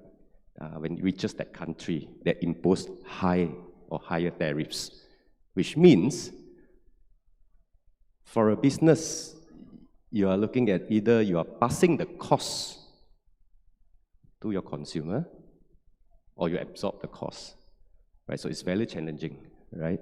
Yeah, that's one thing. The second thing is it will affect your business. It will affect your sales orders, right? When things become more expensive, naturally, it might reduce their orders. Or they probably defer the orders, and all this business decision from your customers, particularly in the US, for example, it might or it will affect your business from your sales perspective, from your revenue perspective, right? In a very worst case scenario, your sales will dip. It might become a going concern situation for your company, you know. Would your company be able to sustain, whether it's short term or for a longer term, in this type of business environment? And more so, if that US market is your main market for export, what would you do, right? So it can be a very serious situation for companies, big or small, or SMEs, to face these type of challenges in times of uncertainty or for political reasons by President Trump, for whatever he wants to achieve, right? From a business perspective, it will mean the livelihood, the going concern, right, of your company, survival, you see? So there are a lot of things that the companies will need to think, explore, look for alternatives. Yeah. So in a nutshell, I think those are the things that we can consider. Of course, we have some session today that we can explore and talk about more. Yeah. Maybe I can let Wong to add on. Yeah. Maybe Huang can add on, I think, to the perspective, right? Like how businesses is facing and should handle this. I think Marcus have hit it on the nail, the word uncertainties. Because, for 2 decades, international trade are all mostly governed under WTO rules. Without understanding the details, basically it means everyone is playing the game following the same rules. So it gives that predictability to traders, in doing business in multiple territories. But what US have done recently is, US is saying that I don't want to follow all these rules anymore. I backed out of it, I make up my own rules. So because US does that, then, obviously China, EU, or whichever larger economies may decide to retaliate or introduce something in response to that. What that means to traders is, if you are doing business mainly shipping goods to US, US is not giving the same level of certainties to you anymore. I think all of us have read enough social media news that changes are flip-flopping, right? So you run the danger of making a deal, go into the transaction, and after your goods leaves wherever is being shipped out on its way to US, halfway the tariff costs change. And by the time it lands, it changes again. So that, I think, makes it very, very hard for businesses. So to me, I can go into a lot of technical things, but if we filter it down, it simply means for trader, especially for SME, A few things that you need to know is, number one, your people, your process, your data. It's time that you think harder about having the flexibilities in place so that you can respond very quickly. Instead of optimizing it like in the past, you optimize it to a stage you think that's enable you to compete effectively in multiple territories. Now you need to think, I need more data, I need more flexibility in my pricing system, my costing, so that I am able to respond very quickly if terms change. So that's the number one thing. The number two is obviously pricing and cost. So if you enter into a contract, if you make a deal, previously both sides, the buyer and the seller side, want certainty. So you negotiate, you agree with the terms that both sides are happy with. Now, I think both sides want flexibility in the contract because, like what Marcus said, increased cost, right? So from point A to point B, the whole value add chain, the US government is now reaching in and wanted to take a slice of it as revenue. So what it means to buyer and seller and everyone along the chain is US government want a slice of the cake. So now everybody, well, in the worst case scenario, you end up arguing who should bear the cost, right? In a more friendly manner, every party will start discussing how do we all work together so that we pay the least amount that will satisfy US government and hopefully preserve the cake at the maximum level for all of us to share. So you need clauses in contract, you need flexibility in pricing terms to enable everyone to respond. If you just agree to one terms and stick to it, then when the uncertainty comes, either you or your trading partner may not be able to respond to it. So one example I give, I'm not sure if everybody understands the in-call terms, right? Many people in the news after this whole saga started say that, oh, like that, all seller will just sell X work and FOB. Okay, X work FOB means your buyer takes care of all the risks, all the costs after the goods leave wherever it's leaving. As a seller, you can say that I want to do that. But would your buyer agree? Your buyer aren't stupid also, right? Because your buyer will be thinking, wow, you want to sell XOB, FOB. Means tomorrow Donald Trump announce something new, then I will have to take all the risks. I cannot. So they will be pushed back too. So it's not all good. End of the day, I think all the parties will need to start talking to each other because the uncertainties are there. Everyone will get hit. There's no point arguing and pushing it to each other. Later, if I have a chance, I can share some ways how can you potentially mitigate or reduce this a little bit, but you won't be able to remove it entirely. There's no such thing. So that's why I think, Huang, this is a very good, I think you said that maybe later, I think I'm going to ask you the question now, right? And maybe Marcus can add on, after Huang reply this. So I think being SME, again, you mentioned about people, processes must be really stringent or at least have those processes to put in place, right? At least to protect the uncertainty. Then it comes to the part of, you mentioned about data and, having a contract that has all the terms and conditions, that will be maybe technology can't replace. But SME being SME, right? So there's a lot of things that they need to take care of. So that is actually where this is sidelined to your answer just now, right? How to mitigate? Who can they reach out to get help? And especially when you mention, Marcus can add on, is that everybody need to come together. How the SME or, reaching out to who they can come together and get, some mitigation, some advices to really reduce all this uncertainty. Yes, I think agree. For SME, I think the most obvious difference is resources are limited. Multinational can have in-house advisors, lawyers and everywhere and to reach out to, but for SME, there's going to be a limit. But still, I think SME need access to those information, and attending seminars and webinars or read is one way, but nothing beats talking to the real expert. This is where I think SME really need to have a different mindset. Perhaps, it's time to seek expert advice if your in-house capabilities are not there.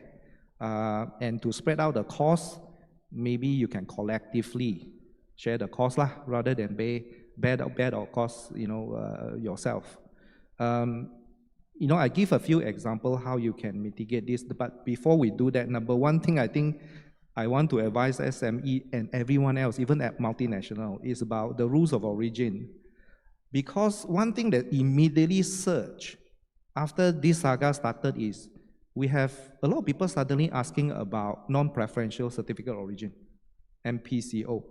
Suddenly, a lot of exporters want to apply for non-preferential certificate of origin. There's a huge surge in inquiries about how do I do that, can you do that for me, and all that.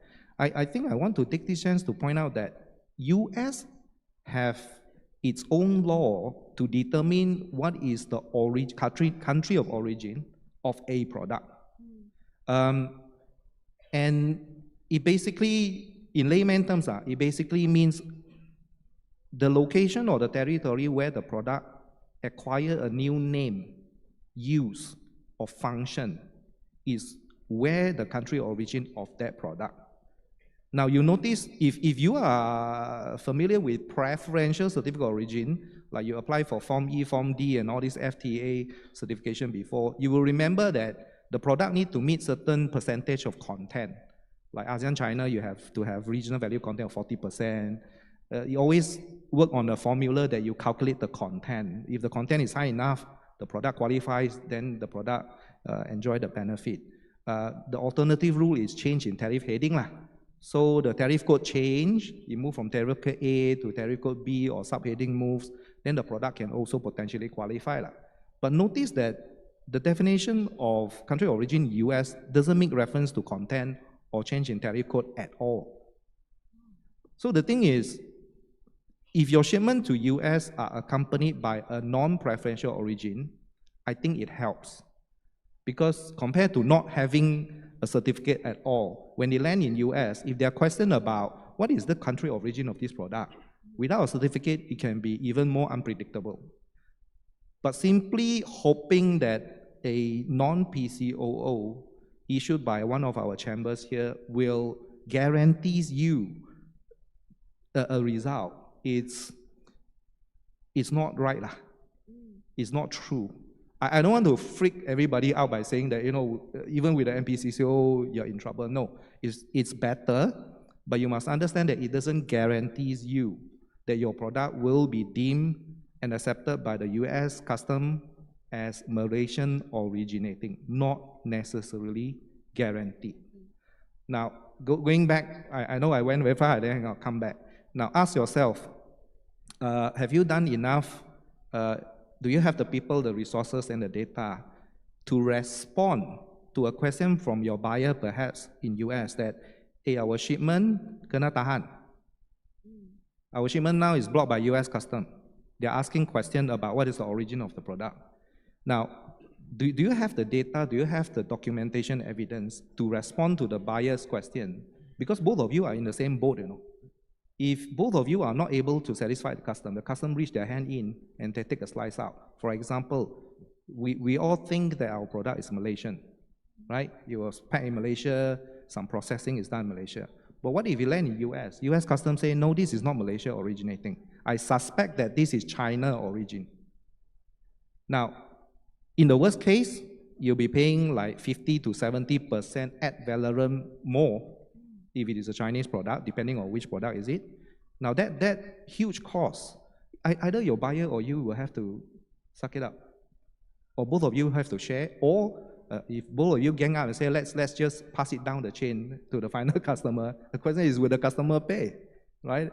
So you need to be able to be aware of things like that and be prepared for it, so that if the kind of problem arises, you're able to respond.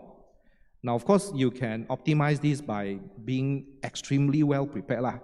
But for SME, I acknowledge that that may or may not be doable for everyone, but you need to start thinking and start going on that direction, and not just hope that the same way of doing business in the past is good enough. Of course, if you ship to other country, then the risk that you will see in US isn't there lah. If you are shipping to Europe, you are shipping to Middle East, no, those risks that I mentioned there doesn't arise. But for now, it doesn't. We don't know in the future whether things will change or not. Because what US did unilaterally have forced countries like China and EU and many other countries to respond. And when they respond, they will tighten their rules. They will make changes. So monitoring the developments, read more news, keep yourself abreast of the development become more and more important. Marcus, you have anything to add? Yeah. I wanted to touch on, SME getting help from Chamber of Commerce, or any trade association in Malaysia, or SME association or anything, right? Because they could give good advice, potentially, or what are the challenges, what are the potential situation that you may need to know or to avoid. Yeah. So good to know about the matter about the non-preferential country of origin matter. Yeah, because a lot of people are looking at that perspective to in a way to circumvent the situation or to mitigate the situation. Yeah. So another form of support that the SME could potentially consider is to reach out to Matrade. I know Matrade is actively talking to many businesses. How they can help in this type of situation. Are they facing tariff impact type of export and all that, right? So Matrade also provides, what I understand is that they also provide support, not just from business advisory, they can also connect you to government agencies for support. Yeah, I mean, if a SME is looking at financial support, for example, right? I think earlier this month, the Prime Minister has announced the government business financing guarantee scheme, right? 1.5 billion ringgit, right? So all of which I think 1 billion is for that guarantee scheme, which means that SMEs can apply, obtain for some financial support with probably minimal interest rate, soft loan guaranteed by the government. Yeah, I mean, the financial support is there, right? Or possibly go through the development bank, right? Can check out with development bank because I know that out of that 1.5 billion, 500 million can be channeled through that development bank, to support SMEs as well. Yeah, so there are some channels that SME can look for financial support, non-financial support kind of thing. Yeah. So I think in terms of, let's say, the financial support, like Marcus, you mentioned just now, they can channel it, maybe go to a development bank.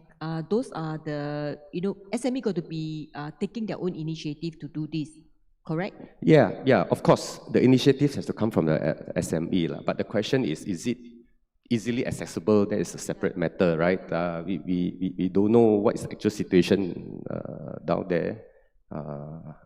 So this is something where we will hope that it really works for the SME, right? It's not just an announcement where the funds is actually, very hard to access, right? Or very hard to apply to obtain, right? What kind of conditions, what kind of requirements, all this needs to be understood, basically, right? Yeah. So maybe some of these associations who have been very actively engaging with the government, right, giving ideas to the government on how to support and help SMEs, perhaps they can shed some light, show you how to go about it. So I think what I hear is that I think one of the good approach is that all of us will be working with certain association, or we have contact with, I think, certain association, or I think Marcus mentioned about the SME association, probably SME called Matrade. So this is also, I think, very good, levers for us to approach and, get help maybe support and advice, right? If let's say we are not certain about something. But then one of the question here is that, I mean, through reading, we understand that there's a 90 days pause from the 9 April to 8 July time frame. But what is actually the implication? Because it says that now, you know, the 24% is not applicable, but the 10% is still, I mean, what is actually being imposed, right? But is there any further implication that is, I mean, maybe we don't hold a crystal ball, but at least I wanted to hear Marcus and Wong perspective, right? Is there, what are the other complicated implications that can happen from this uncertainty? I think from what I see is that this is just a temporary measure and time flies, right? 9th of July. Yeah, it's next month. Exactly, it's coming very soon, right? I think you can read from the news. I think our government, our Prime Minister have been trying their best, you know, to find ways to help SMEs. We don't know, of course, like you mentioned, we don't have the crystal ball, right? Will this be extended or not?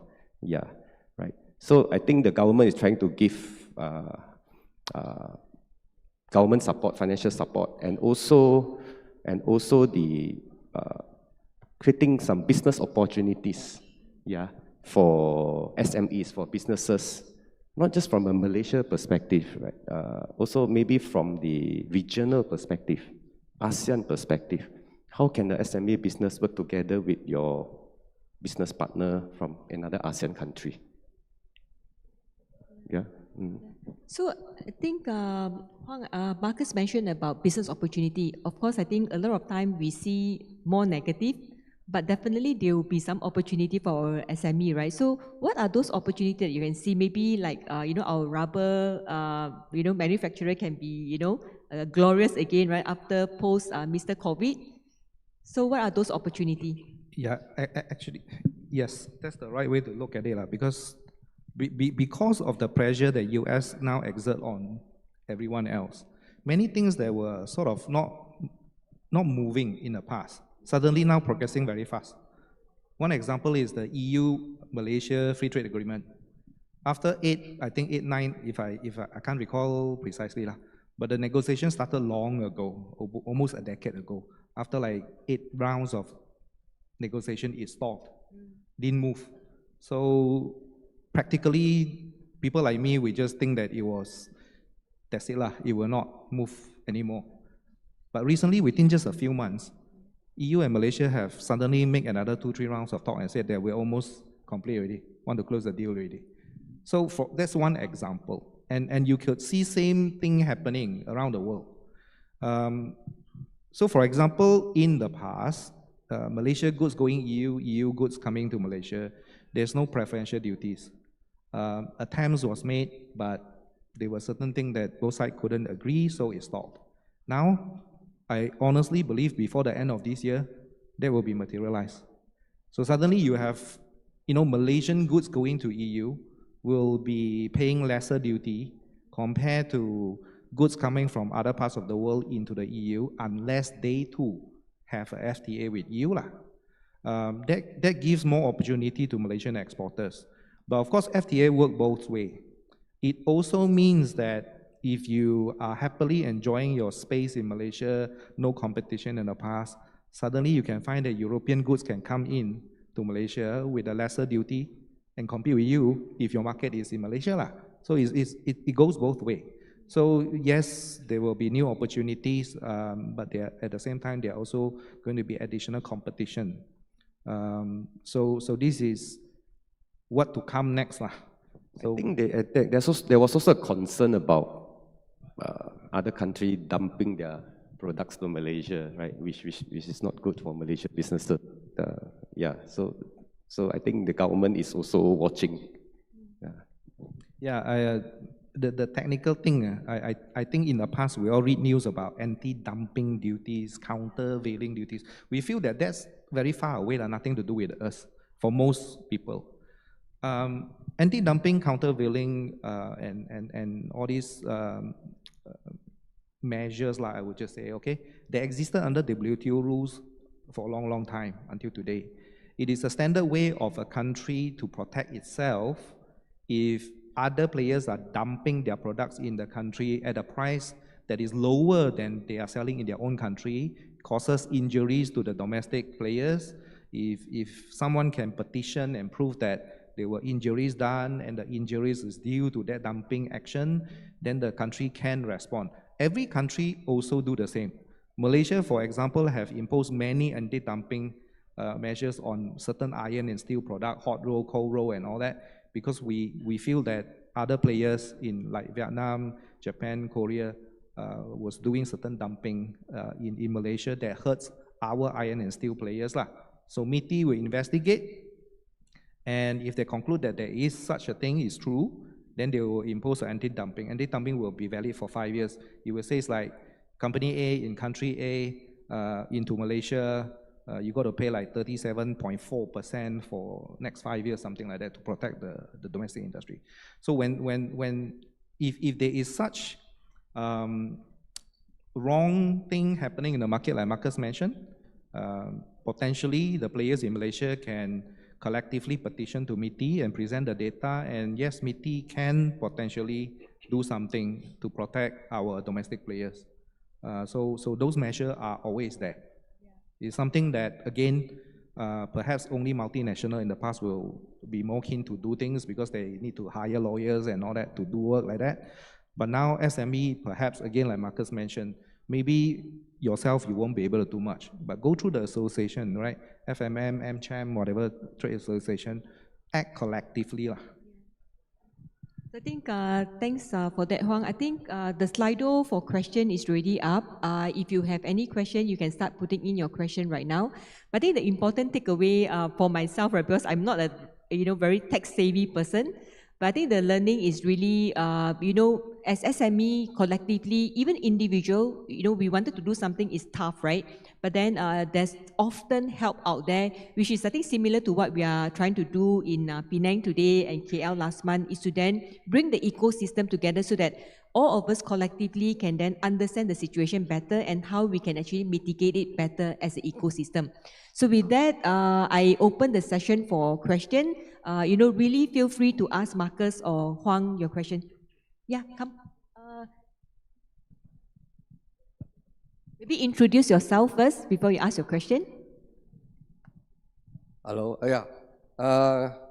can say good evening now, 6 o'clock. Okay, all the panelists. Okay, my name is Tai Bing Su from Bright Edge Resources. So I have one question here. So what proactive steps can Malaysian SME take to diversify their export market and also reduce over reliance on the US amid the rising tariff risk? Thank you. The question is how to diversify and to then avoid, I think, the US tariff potential whatever uncertainty. That's the question. Yeah, I think first thing that came to my mind is, I think you could engage with Matrade. Matrade is an agency that knows where are the other markets that you can, right, diversify, right, other than US market, right? You can look at Europe, Middle East. You see, so these are the markets, or even South America, for example.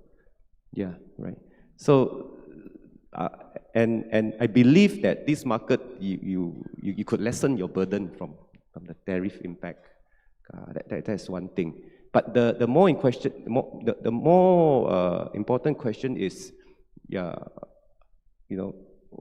how are you going to do it after you identify that potential market, right? How do you connect, right? It could be through government agencies or associations or your own business partners. Yeah, you may not be able to do it alone. You can do it collectively, of course, with the help of government agencies or commerce associations, all that, right? When you look at a potential market, say you want to move your final assembly or your value add activities to that. Instead of everything is done in Malaysia, and then you export to US, and then you're affected by the tariffs and all that. Yeah. So these are the things that you can consider, right? Diversifying and looking into other markets, right? So final assembly, value add activities like R&D, design, or anything that can potentially meet the requirement for you to obtain the country of origin certification, maybe, right? That could be one solution or one something that you can explore, right? So if you go through that, I think it will help. It will help. Of course, you will need to probably get that country, let's say Europe or Middle East, that country's government people to make it easier for you to come in as well, right? Because these are the things that we don't know what will be the restriction, right? Yeah. So these are the things where we may not know. That's why when you talk to chambers or Matre, or that maybe they can share something with you, right? This market is friendly. This government to government has good relations, right? So it's beyond just yourself, beyond just Malaysia. It's a Malaysia and Malaysia government. I believe Malaysia and Middle East relationships are very good, right? Yeah. Wong, you want to add on? Yeah, I think I'll add a little bit of a technical perspective to this. It's more of the mindset awareness. For example, I'll take two examples, US and then EU. Yeah. So we don't have time to talk about it, but the tariff measure the US introduced against Canada and Mexico is different from what the rest of the world are facing, because the US is saying that in respect of Canada and Mexico, they will need to pay equally very high tariff, like the rest of the world, but accept goods that are processed, manufactured in Canada and Mexico that meets the rules of origin in the free trade agreement between the three of them. And then it can enter US with less tariffs. So now if you're exporting to US direct last time, your processing is done in Malaysia. The question that you need to ask yourself is, can you shift some of the processing to Canada or Mexico so the product acquire the status of being originating in Canada or Mexico before it enter US? So from a point A to B direct, you're shifting it so they become A to B, B to C, in order to gain certain advantage. So something like that, I think SME in the past may not have thought about it, but now it's time to think about it. It also doesn't mean you need to set up a full-fledged factory in Canada and Mexico. You could find a toll manufacturer or contract manufacturer to do certain additional processing. And like Marcus said, some of these things you can explore in Matrade, because they may have the statistics and data that will help you to make that decision, right? So same thing like if you're looking at Europe, Malaysia currently have an FTA with Turkey. Not many people pay attention to that. But again, because Malaysia and Turkey have an FTA, you may be able to shift certain processing to Turkey because your intermediary goods from Malaysia to Turkey, you will have a lower tariff.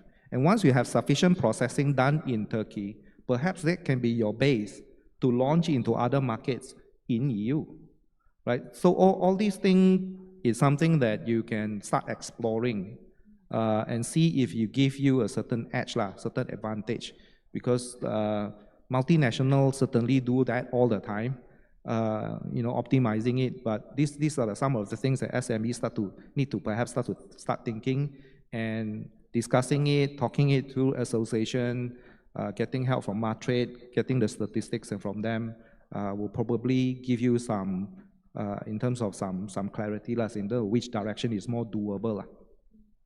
All right, thank you. Is there any other question? Yes, actually, we do have a lot of questions from Slido, and now we would like to pass the screen to Shin Mei, so you may choose the next question. Thank you so much. Okay, I asked, I think one of the questions that get ranked highest, right? So, who is the issuer of MPCOs? Trade group, chambers, or MITI? MITI decision to become the sole issuer was sudden. I can answer that. Now, in Malaysia, we have the MPCO in Malaysia were issued by, I think, 42 or 43 authorized Chamber of Commerce, authorized by MITI to issue. There are 42, 43 like that. I'm not sure about the exact numbers. In the past, it has been that way for a very long time.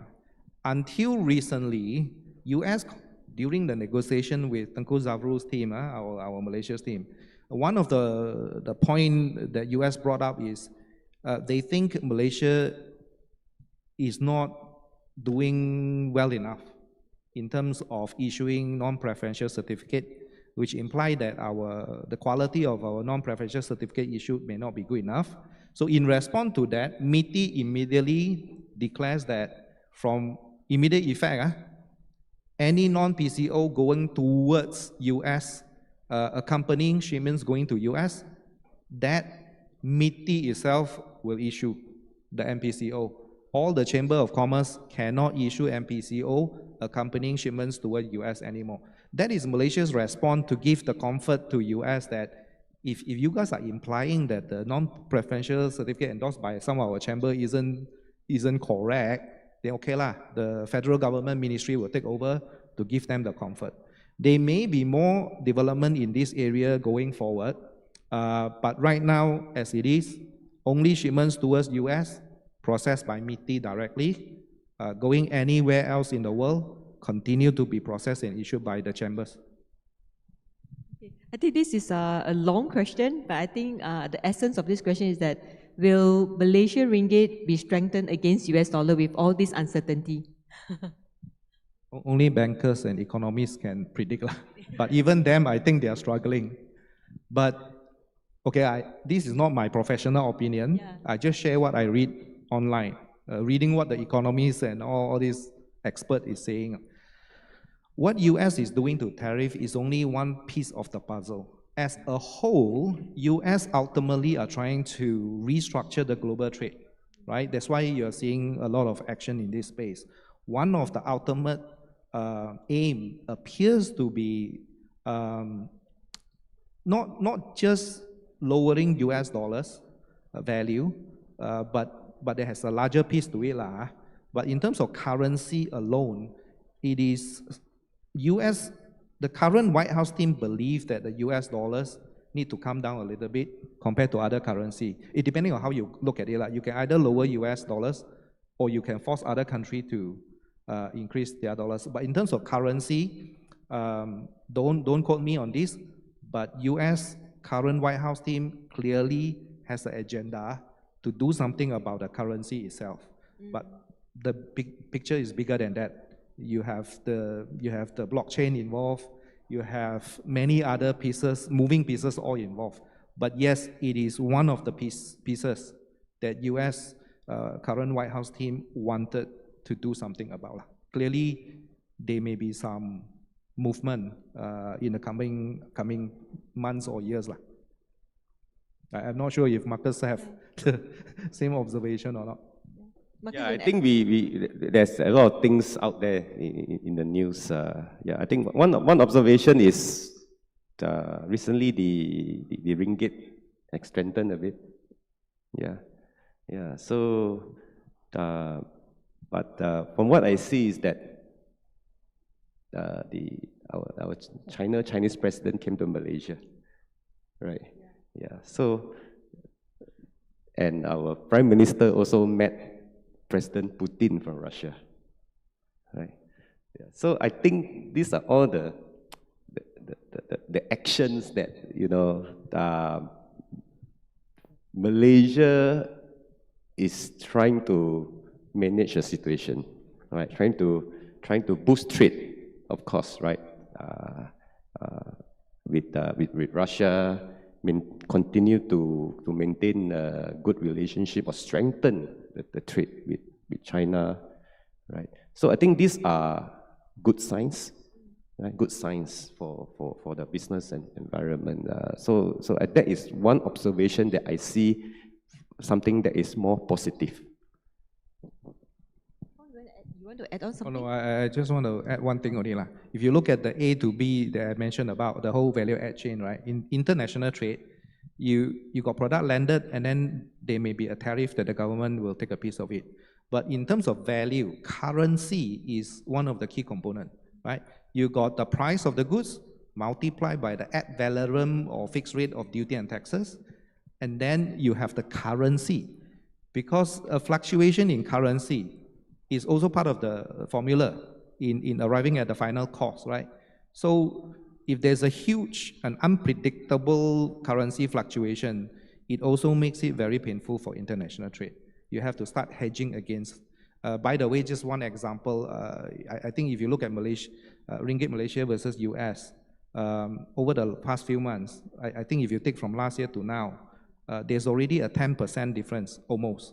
So that can translate into an impact that is equal to a 10% tariff in the whole, formula. So it is a very important piece, currency. But I think the three of us here today are not an expert on this currency matter. Yeah. All I can say is, watch the currency movement as well. It is one of the pieces that every country is now actively doing in response to the situation. So I think, thanks for that, Marcus and also Wong. I think one of the questions I wanted to ask earlier is around SST. Because I think SME being SME, I think beginning of the year, we have the GST, then, several things changed, right? And then with all the rush, the mad rush for e-invoicing, then again, there's another announcement, last week. So with that, then, this week alone, there's an announcement that, the SST will take in place. So I think there's a question from our audience is that, how will the newly announced SST, the impact to the supply chain, right, especially for retailer and reseller of affected goods? Okay, I mean, there could be two situations, right? The SME business, if you are in the business where, say, you are providing a service, rental, for example, right? A very hot topic, right? Rental, leasing, right? In the past, there's no SST, right? It's not a taxable service subject to SST. Now, all of a sudden, you need to look at, assess your situation. Whether your rent, obviously, from the news, rental fall under the taxable service, subject to SST, right? So you need to assess your threshold, how much is your rental income, right? Which then leads you to the next step, whether you need to register or not for SST, right? So at the point after registration of SST, then you will charge SST. You can't just simply charge SST, right? Yeah. So there's one situation where you are in the business that you don't have to charge SST. Now you're charging SST. You're making more expensive for your customers. You see, it could affect your business, right? Do you pass the cost? No choice, right? You're actually collecting the SST and pay to the government. So end of the day, your customers will suffer, right? There's another situation where you could be in the business where there are already SST, but you were not in that scope, and government expanded the scope, and your business is caught under the expanded scope. Right? It could be that situation as well, or 6%, 8%, So I think from a big picture, I think that there's a lot of sentiment that is something not something that the SME businesses are welcoming this kind of move from the government, right? They are already affected with tariffs, their business, cash flow, manage your costs, right? Fighting for survival, maybe, So now you have this additional SST compliance, that kind of thing. Yeah. So I can see that the general sentiment is there. But from the news is that what the government has announced is that the sales tax and the service tax, like the revision to sales tax and the expanded scope for service tax, all these will kick in 1st July. Yeah, 1st July this year. And I think the government realized that taxpayers or businesses need more time, right? So they give around 2 months time frame, right, for businesses to assess themselves in July, from now to July. And if you need to register, you need to register in August, and to start charging from 1st September. So these are the things where I think at this point of time, it's good to assess. Yeah, I mean, you may not feel happy about it, but law is still a law. You need to comply. We don't know whether the government will make any U-turn. We don't know. Some say maybe. Yeah. So at this point of time, I think my advice is that please start assessing your situation and what is your next step. You have about 2 months to be ready to determine and to comply. So I think because of, the time, we are time's up already, right? I think maybe a quick one, right? 30-second, Huang and also Marcus. I hear from Marcus already, right? The SME should take action now because knowing SME, right? Sometimes it's just, let's wait lah. Maybe they will extend again. But is that the right thing to do? Huang, 30 minutes to really wrap up what SME should do and then react to Marcus. I echo what Marcus said lah. Now, I've been through the SST version 1.0 and then I've been through the first GST that died before implemented. And I have been through the full implementation of GST and then I went through this. All I can say is, be hardworking, check the MOF, Federal Gazette and Custom website daily because the guidelines will be uploaded and then they will be revision and changes. Read the news. All this is very important before the full implementation date because right now the entire team that implemented this, the MOF team, those that make the laws, as well as the team that write all the guidelines, the guidance from customs side, they are all there during this time. Now, for SME, I think this is a time where you really need to study, discuss, debate, ask questions. And if there's anything that you feel that is unjust, unfair, not clear, confusing, this is the time that you quickly escalate the matters. Again, if you yourself are not in position to do so, go through the trade association. Because this is a time where those two teams that I mentioned in government are ready to listen, to hear you out, and probably respond and make amendments and revision to it if they are able to, if they agree. They're not going to agree to everything that you complain, but this is the time that you act. Compared to do nothing and act based on assumption, and 1 year later, custom audit team comes and question you, you'll be too late by then. Act now. So this is the golden week or months for you to respond.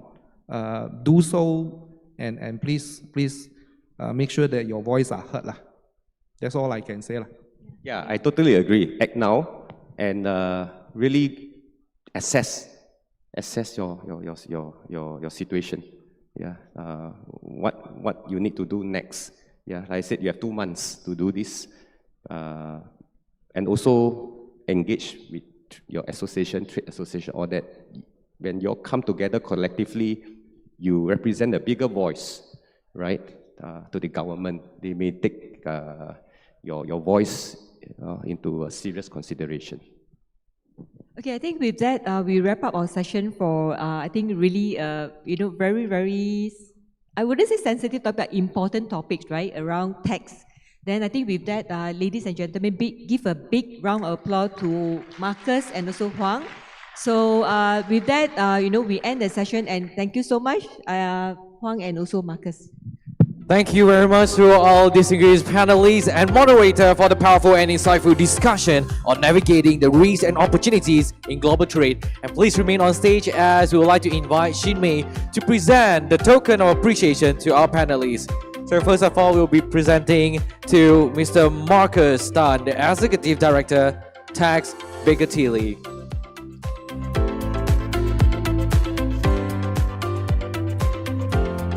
Camera next, we'd like to present the token of appreciation to Mr. Huang Shiyang, Tax Director, KPMG.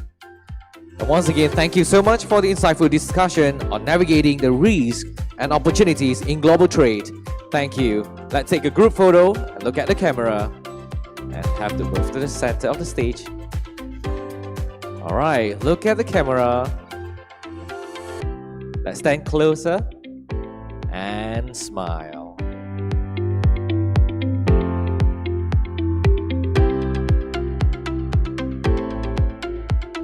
Thank you once again. Thank you, Shinmi. Thank you, Marcus. And thank you, Mr. Huang. Kindly take your seats.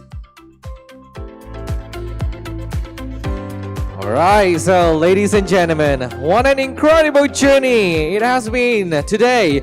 So from deep dive into e-invoicing and digital transformation to bold discussions on entrepreneurship, sustainability, employee wellness, and global trade, SME Biz Day, CTOS SME Biz Day 2025 Penang has truly brought together some of the brightest minds and most practical insights to empower the SME community. So we hope you leave today with fresh and perspective, yes, and actionable strategies and meaningful connections to support your business growth and transformation journey. To all of our esteemed speakers, panelists, moderators, sponsors, and especially to all of you, our participants right over here, our amazing participants, thank you for your energy, your engagement, and your presence throughout the day. So ladies and gentlemen, and now, it's time to end on the high note. You know what's gonna be the next agenda of the day? Anyone can tell me what is the next agenda of the day? Lucky draw. Yes. Everyone look very tired, huh? No worries, come on. This is gonna be the final one. Ladies and gentlemen, good luck. Come on. Everyone say you are amazing to the body on your left, on your right. Come on, let's put out your right hand. Okay, put on your right hand. Everyone, come on. Let's move a little bit. Okay, to refresh yourself. Put on your right hand and then tap on the shoulder of a friend on the left and right, front and back. If you do not have anyone, no worries. Say hi to me, okay? And tell them you are amazing. Come on, ready, go! Yes, you know what? Because you can stay out throughout the day, you are amazing. And I believe that you receive a lot of information today right over here. Receive a lot of knowledge as well. So I believe that you will implement all the information that you gain today right over here. So next, ladies and gentlemen, we do have 4 prizes for 4 lucky winners. Before we go for this lucky draw sessions, I would like to share with you the prizes. Okay, we're giving out a Samsung 27-inch QHD 180Hz gaming monitor and it's worth 999 ringgit, and 1 Samsung Galaxy Tab S9 and it's worth 1,795 ringgit. 1 Samsung Galaxy A56 5G 256GB and it's worth 2,199 ringgit. And the winner, the grand prize winner, gonna walk away with Samsung 65-inch TV and it's worth 3,599 ringgit. Are you ready for the grand lucky draw? Come on, the louder you shout out, the higher is the possibility to be the winner. Okay, then I'm telling the truth, because last event in KL, the loudest walk away with the TV. Do you want to try your luck? Come on. One more time. Are you ready? Yes, great. Oh, your card is still haven't dropped yet. Okay, Jeff. Okay, I will take only one, to be fair. I will take only one. Okay, keep one. Okay, come on, ladies and gentlemen. I give you 30 seconds. Anyone still yet to drop your card? 10 seconds for you. Okay, so I drop this now. No more cards, right? Okay, if no more cards, and now let's invite Shin Mei to the stage. Let's give a big round of applause to Shin Mei. She's an amazing lady, staying here from the morning until now, together with all of you, just right in front at the participant row. Okay, so we're gonna draw the first one. So the first one, we do have the Samsung 27-inch 180Hz gaming monitor, and it's worth 999 ringgit. Yeah, especially for the guys. If ladies, you got it, you can give it to your boyfriend or your husband, or maybe you can give it to me. And the winner goes to Siti Amina binti Zainur. Ada tak? Okay, if you're not the winner today right over here, please don't go anywhere else later on once we announce the grand prize, because we do have surprise for each and every one of you. Okay, so we skip, we go for the next winner. Is that okay? Yes, see, power up. Okay, the next winner goes to Lily Chin Lily. Lily Chin Lily from Ong and Raymond Ho. Not around, we go for the next one. Yes, amazing. Okay, so if you're not in the hall, we will go for the next winner. The next winner goes to James Oon, JKS Jaya Acoustic. Oh, congratulations, gentlemen. Come on. Do you mind to tell me your phone number for verification purpose? Your phone number is? Congratulations to James! Wow, you're gonna walk away with this 27 QHD 180Hz gaming monitor, and it worth 999 ringgit. Thank you so much, congratulations. Watch your step. Okay, we go for the next draw. The next prize, okay? I would say that is the third prize of today. The winner gonna walk away with, I'm gonna check it again. That is a tablet. Okay, it's a Galaxy S9. Okay. Oh, okay. I got her card just now. Yeah, I got her card just now. Next door during lunch. The winner goes to Emmy Lee I May. Emmy Lee I May, executive dealers representative, retail, broking. She's not around. Okay, we go for the next winner. Yes, okay. Okay, we're gonna draw for the next one. The next winner goes to Sam. Okay, Sam Lim Siok E-A-N-G Yang Lim Siok Yang. Congratulations to Sam. At first when I called Sam, I thought he's a guy. Myself, Samuel. Okay, do you mind to tell me your phone number for verification purpose? Congratulations to Sam! Whoa, you're gonna walk away with the Samsung Galaxy Tab S9, and it's worth 1,795 ringgit. Congratulations! Thank you. Alright, so ladies and gentlemen, 2 prizes left. Okay, if you want to increase your luck, very simple. Tell your friend on your left and right and say good luck. When you say good luck to somebody, you will receive 7 times of lucks, you know? Okay, do it right now. Come on, 2, 3, go! Okay. The next winner gonna walk away with Samsung Galaxy A56. Okay, 5G, and it is 2,199 ringgit. The winner goes to Leong Weng Kuan. Leong Weng Kuan from Leong Eng and Tan. Redraw, we redraw it, Okay. Whenever we redraw, everyone happy. Okay, so the next winner, Joshua Tae Kien Hui. Joshua Tae Kien Hui. Congratulations, Joshua. Come on, Joshua. Do you mind to tell me your phone number? Congratulations, Joshua! Let's give a big round of applause. Come on, congratulations to Joshua. Walk away with Samsung Galaxy A56 5G smartphone and worth 2,199 ringgit. All right, so the time you've been waiting for. Yes, that's gonna be the final prize for tonight. The next winner gonna walk away with Samsung 65-inch TV and worth 3,599 ringgit. If you're not able to bring it home, tell me, okay? I can arrange delivery service to my house, okay? The winner goes to... Alright, the winner goes to... Okay, I presume it's a female, okay? It's a she. Okay, it's a she. So guy, let's stay tuned. Maybe she's not around, who knows? Her name is Wendy. Hold on. What's your surname? Lim. Wendy Lim. Oh, Wendy Yup! Congratulations! Alright. Come on, Wendy. Tell me your Singapore office address. Congratulations! Congratulations to Wendy Yup!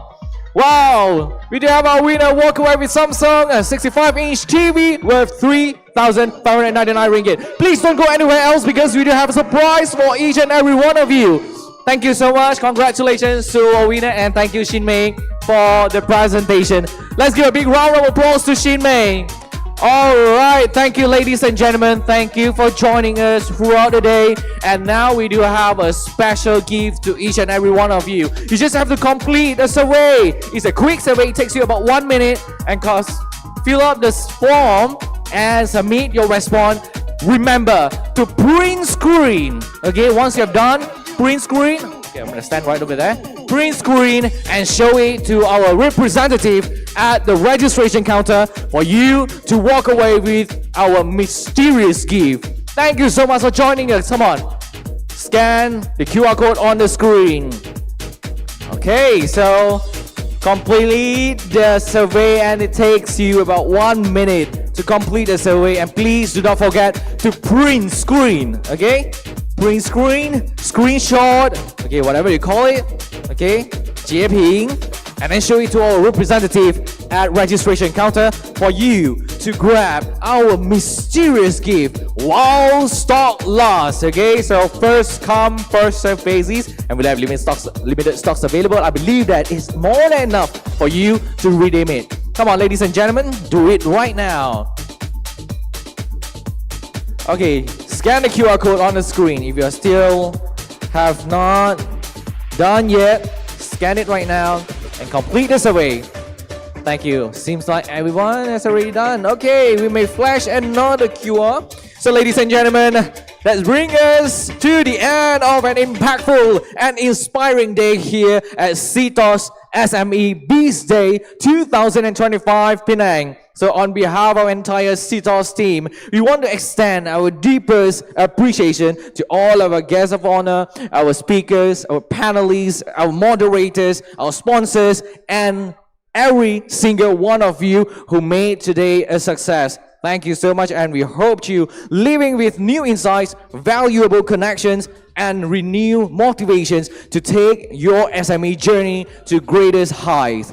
So all of our lucky winners, congratulations. For everyone else, thank you for staying with us all the way. And please do not forget to grab your mysterious gift at the registration counter once you have done complete the survey. That's a quick survey. Thank you so much. Once again, please do not forget to print screen. Okay, and now we do have another QR code on the screen. We do have our next CTOS SME Biz Day 2025 conference at Johor Bahru on 9th of July 2025, which is next month. Remember to send this good news to all of the friends who are staying in JB.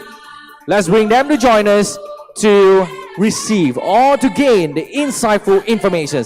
For your information, and next conference or next CTOS SME Biz Day 2025 in JB, we have a special guest, which is Oriental Copy, to the stage to share with you. And once again, ladies and gentlemen, I would like to wish all of you have a wonderful Thursday evening. And thank you so much once again for joining us at CTOS SME Biz Day 2025 in Penang. And wish all of you safe journey. We hope to see you again next year. Good night, and special brought to you by CTOS. Someday the sky above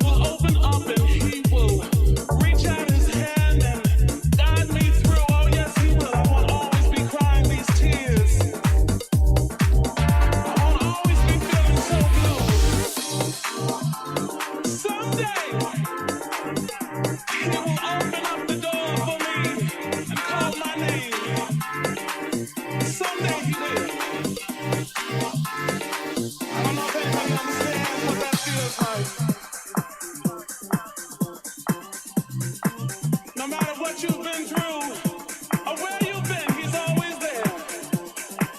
With his arms open wide, accepting me for who I am. And I love him so much. And now I would like to invite all of CTOS staffs to proceed to the stage area for a group photo session.